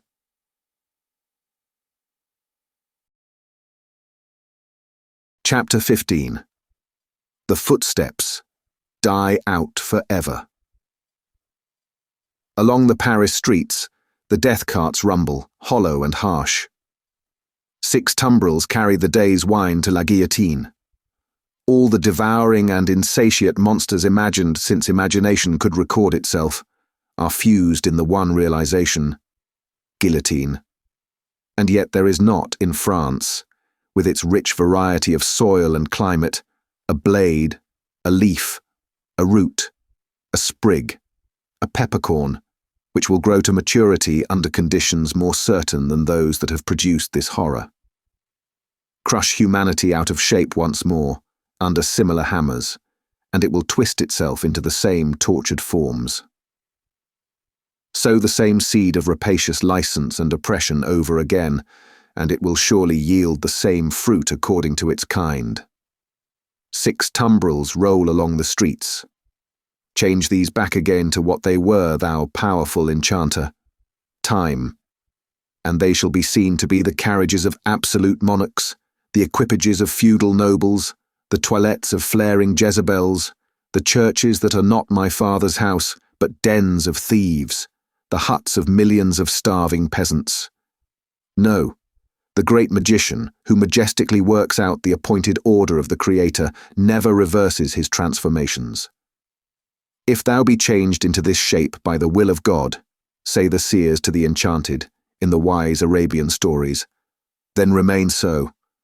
But if thou wear this form through mere passing conjuration, then resume thy former aspect. Changeless and hopeless, the tumbrils roll along. As the sombre wheels of the 6 carts go round, they seem to plough up a long crooked furrow among the populace in the streets. Ridges of faces are thrown to this side and to that, and the ploughs go steadily onward. So used are the regular inhabitants of the houses to the spectacle, that in many windows there are no people, and in some, the occupation of the hands is not so much as suspended, while the eyes survey the faces in the tumbrils. Here and there, the inmate has visitors to see the sight. Then he points his finger, with something of the complacency of a curator or authorized exponent, to this cart and to this, and seems to tell who sat here yesterday and who there the day before. Of the riders in the tumbrils, some observe these things, and all things on their last roadside, with an impassive stare. Others, with a lingering interest in the ways of life and men. Some, seated with drooping heads, are sunk in silent despair. Again, there are some so heedful of their looks that they cast upon the multitude such glances as they have seen in theatres and in pictures. Several close their eyes and think or try to get their straying thoughts together. Only one, and he, a miserable creature of a crazed aspect, is so shattered and made drunk by horror that he sings and tries to dance. Not one of the whole number appeals by look or gesture to the pity of the people. There is a guard of sundry horsemen riding abreast of the tumbrils, and faces are often turned up to some of them, and they are asked some question. It would seem to be always the same question, for it is always followed by a press of people towards the third cart. The horsemen abreast of that cart frequently point out one man in it with their swords. The leading curiosity is to know which is he. He stands at the back of the tumbril with his head bent down, to converse with a mere girl who sits on the side of the cart and holds his hand. He has no curiosity or care for the scene about him, and always speaks to the girl. Here and there in the long street of Saint Honoré, cries are raised against him. If they move him at all, it is only to a quiet smile, as he shakes his hair a little more loosely about his face. He cannot easily touch his face, his arms being bound. On the steps of a church, awaiting the coming up of the tumbrils, stands the spy and prison sheep. He looks into the first of them, not there. He looks into the second, not there. He already asks himself, has he sacrificed me? When his face clears as he looks into the third. Which is Evrémonde, says a man behind him. That, at the back there. With his hand in the girl's? Yes. The man cries, down Evrémonde, to the guillotine all aristocrats. Down Evrémonde. Hush, hush, the spy entreats him, timidly. And why not, citizen? He's going to pay the forfeit. It will be paid in 5 minutes more. Let him be at peace. But the man continuing to exclaim, down Evrémonde, the face of Evrémonde is for a moment turned towards him. Evrémonde then sees the spy and looks attentively at him and goes his way. The clocks are on the stroke of 3, and the furrow ploughed among the populace is turning round, to come on into the place of execution and end. The ridges thrown to this side and to that now crumble in and close behind the last plough as it passes on, for all are following to the guillotine. In front of it, seated in chairs, as in a garden of public diversion, are a number of women, busily knitting. On one of the foremost chairs stands the Vengeance, looking about for her friend. Thérèse, she cries in her shrill tones. Who has seen her? Thérèse Defarge. She never missed before, says a knitting woman of the sisterhood. No, nor will she miss now, cries the Vengeance petulantly. Thérèse. Louder, the woman recommends. Aye, louder, Vengeance, much louder, and still she will scarcely hear thee. Louder yet, Vengeance, with a little oath or so added, and yet it will hardly bring her. Send other women up and down to seek her, lingering somewhere. And yet, although the messengers have done dread deeds, it is questionable whether of their own wills they will go far enough to find her. Bad fortune, cries the Vengeance, stamping her foot in the chair, and here are the tumbrils, and Evrémonde will be dispatched in a wink, and she not here. See her knitting in my hand, and her empty chair ready for her. I cry with vexation and disappointment. As the Vengeance descends from her elevation to do it, the tumbrils begin to discharge their loads. The ministers of Sainte Guillotine are robed and ready. Crash! A head is held up, and the knitting women who scarcely lifted their eyes to look at it a moment ago when it could think and speak, count 1. The second tumbril empties and moves on. The third comes up. Crash! And the knitting women, never faltering or pausing in their work, count 2. The supposed Evrémonde descends, and the seamstress is lifted out next after him. He has not relinquished her patient hand in getting out, but still holds it as he promised. He gently places her with her back to the crashing engine that constantly whirs up and falls, and she looks into his face and thanks him. But for you, dear stranger, I should not be so composed, for I am naturally a poor little thing, faint of heart. Nor should I have been able to raise my thoughts to him who was put to death, that we might have hope and comfort here today. I think you were sent to me by heaven. Or you to me, says Sydney Carton. Keep your eyes upon me, dear child, and mind no other object. I mind nothing while I hold your hand. I shall mind nothing when I let it go, if they are rapid. They will be rapid. Fear not. The two stand in the fast-thinning throng of victims, but they speak as if they were alone.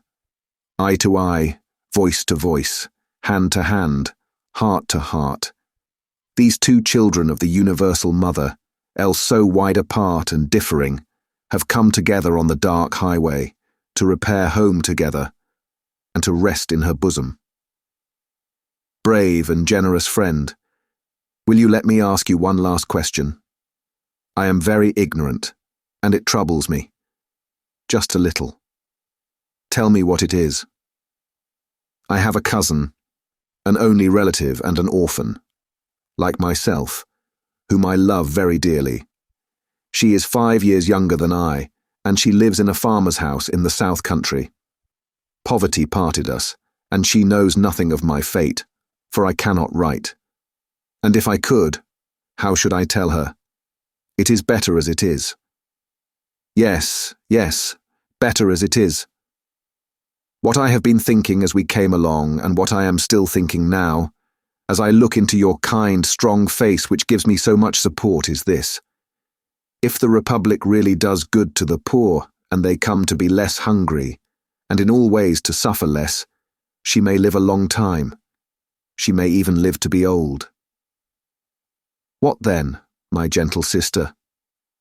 Do you think? The uncomplaining eyes in which there is so much endurance fill with tears, and the lips part a little more and tremble. That it will seem long to me, while I wait for her in the better land where I trust both you and I will be mercifully sheltered?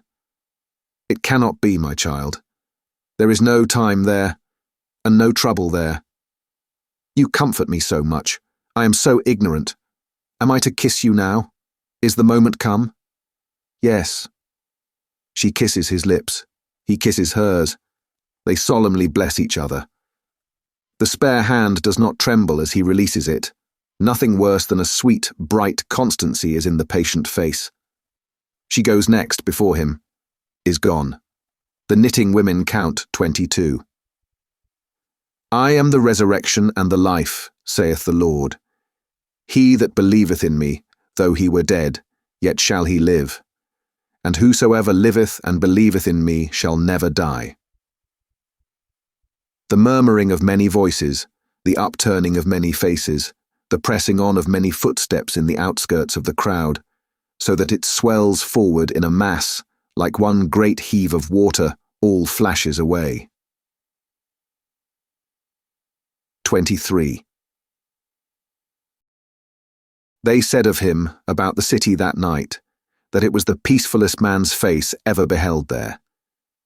Many added that he looked sublime and prophetic. One of the most remarkable sufferers by the same axe, a woman, had asked at the foot of the same scaffold not long before to be allowed to write down the thoughts that were inspiring her. If he had given any utterance to his, and they were prophetic, they would have been these. I see Barsad, and Cly, Defarge, the Vengeance, the Juryman, the Judge, long ranks of the new oppressors who have risen on the destruction of the old, perishing by this retributive instrument, before it shall cease out of its present use. I see a beautiful city and a brilliant people rising from this abyss, and in their struggles to be truly free, in their triumphs and defeats, through long years to come, I see the evil of this time and of the previous time of which this is the natural birth, gradually making expiation for itself and wearing out. I see the lives for which I lay down my life, peaceful, useful, prosperous and happy, in that England which I shall see no more. I see her with a child upon her bosom who bears my name. I see her father, aged and bent, but otherwise restored, and faithful to all men in his healing office, and at peace. I see the good old man, so long their friend, in 10 years' time, enriching them with all he has, and passing tranquilly to his reward. I see that I hold a sanctuary in their hearts, and in the hearts of their descendants, generations hence. I see her, an old woman, weeping for me on the anniversary of this day. I see her and her husband, their course done, lying side by side in their last earthly bed, and I know that each was not more honoured and held sacred in the other's soul than I was in the souls of both. I see that child who lay upon her bosom and who bore my name, a man winning his way up in that path of life which once was mine. I see him winning it so well that my name is made illustrious there by the light of his. I see the blots I threw upon it faded away. I see him, foremost of just judges and honoured men, bringing a boy of my name, with a forehead that I know and golden hair, to this place, then fair to look upon, with not a trace of this day's disfigurement, and I hear him tell the child my story, with a tender and a faltering voice. It is a far, far better thing that I do than I have ever done. It is a far, far better rest that I go to than I have ever known. The end. Thank you for listening. If you like our recordings, consider liking this video and subscribing to our channel so you don't miss any more audiobooks.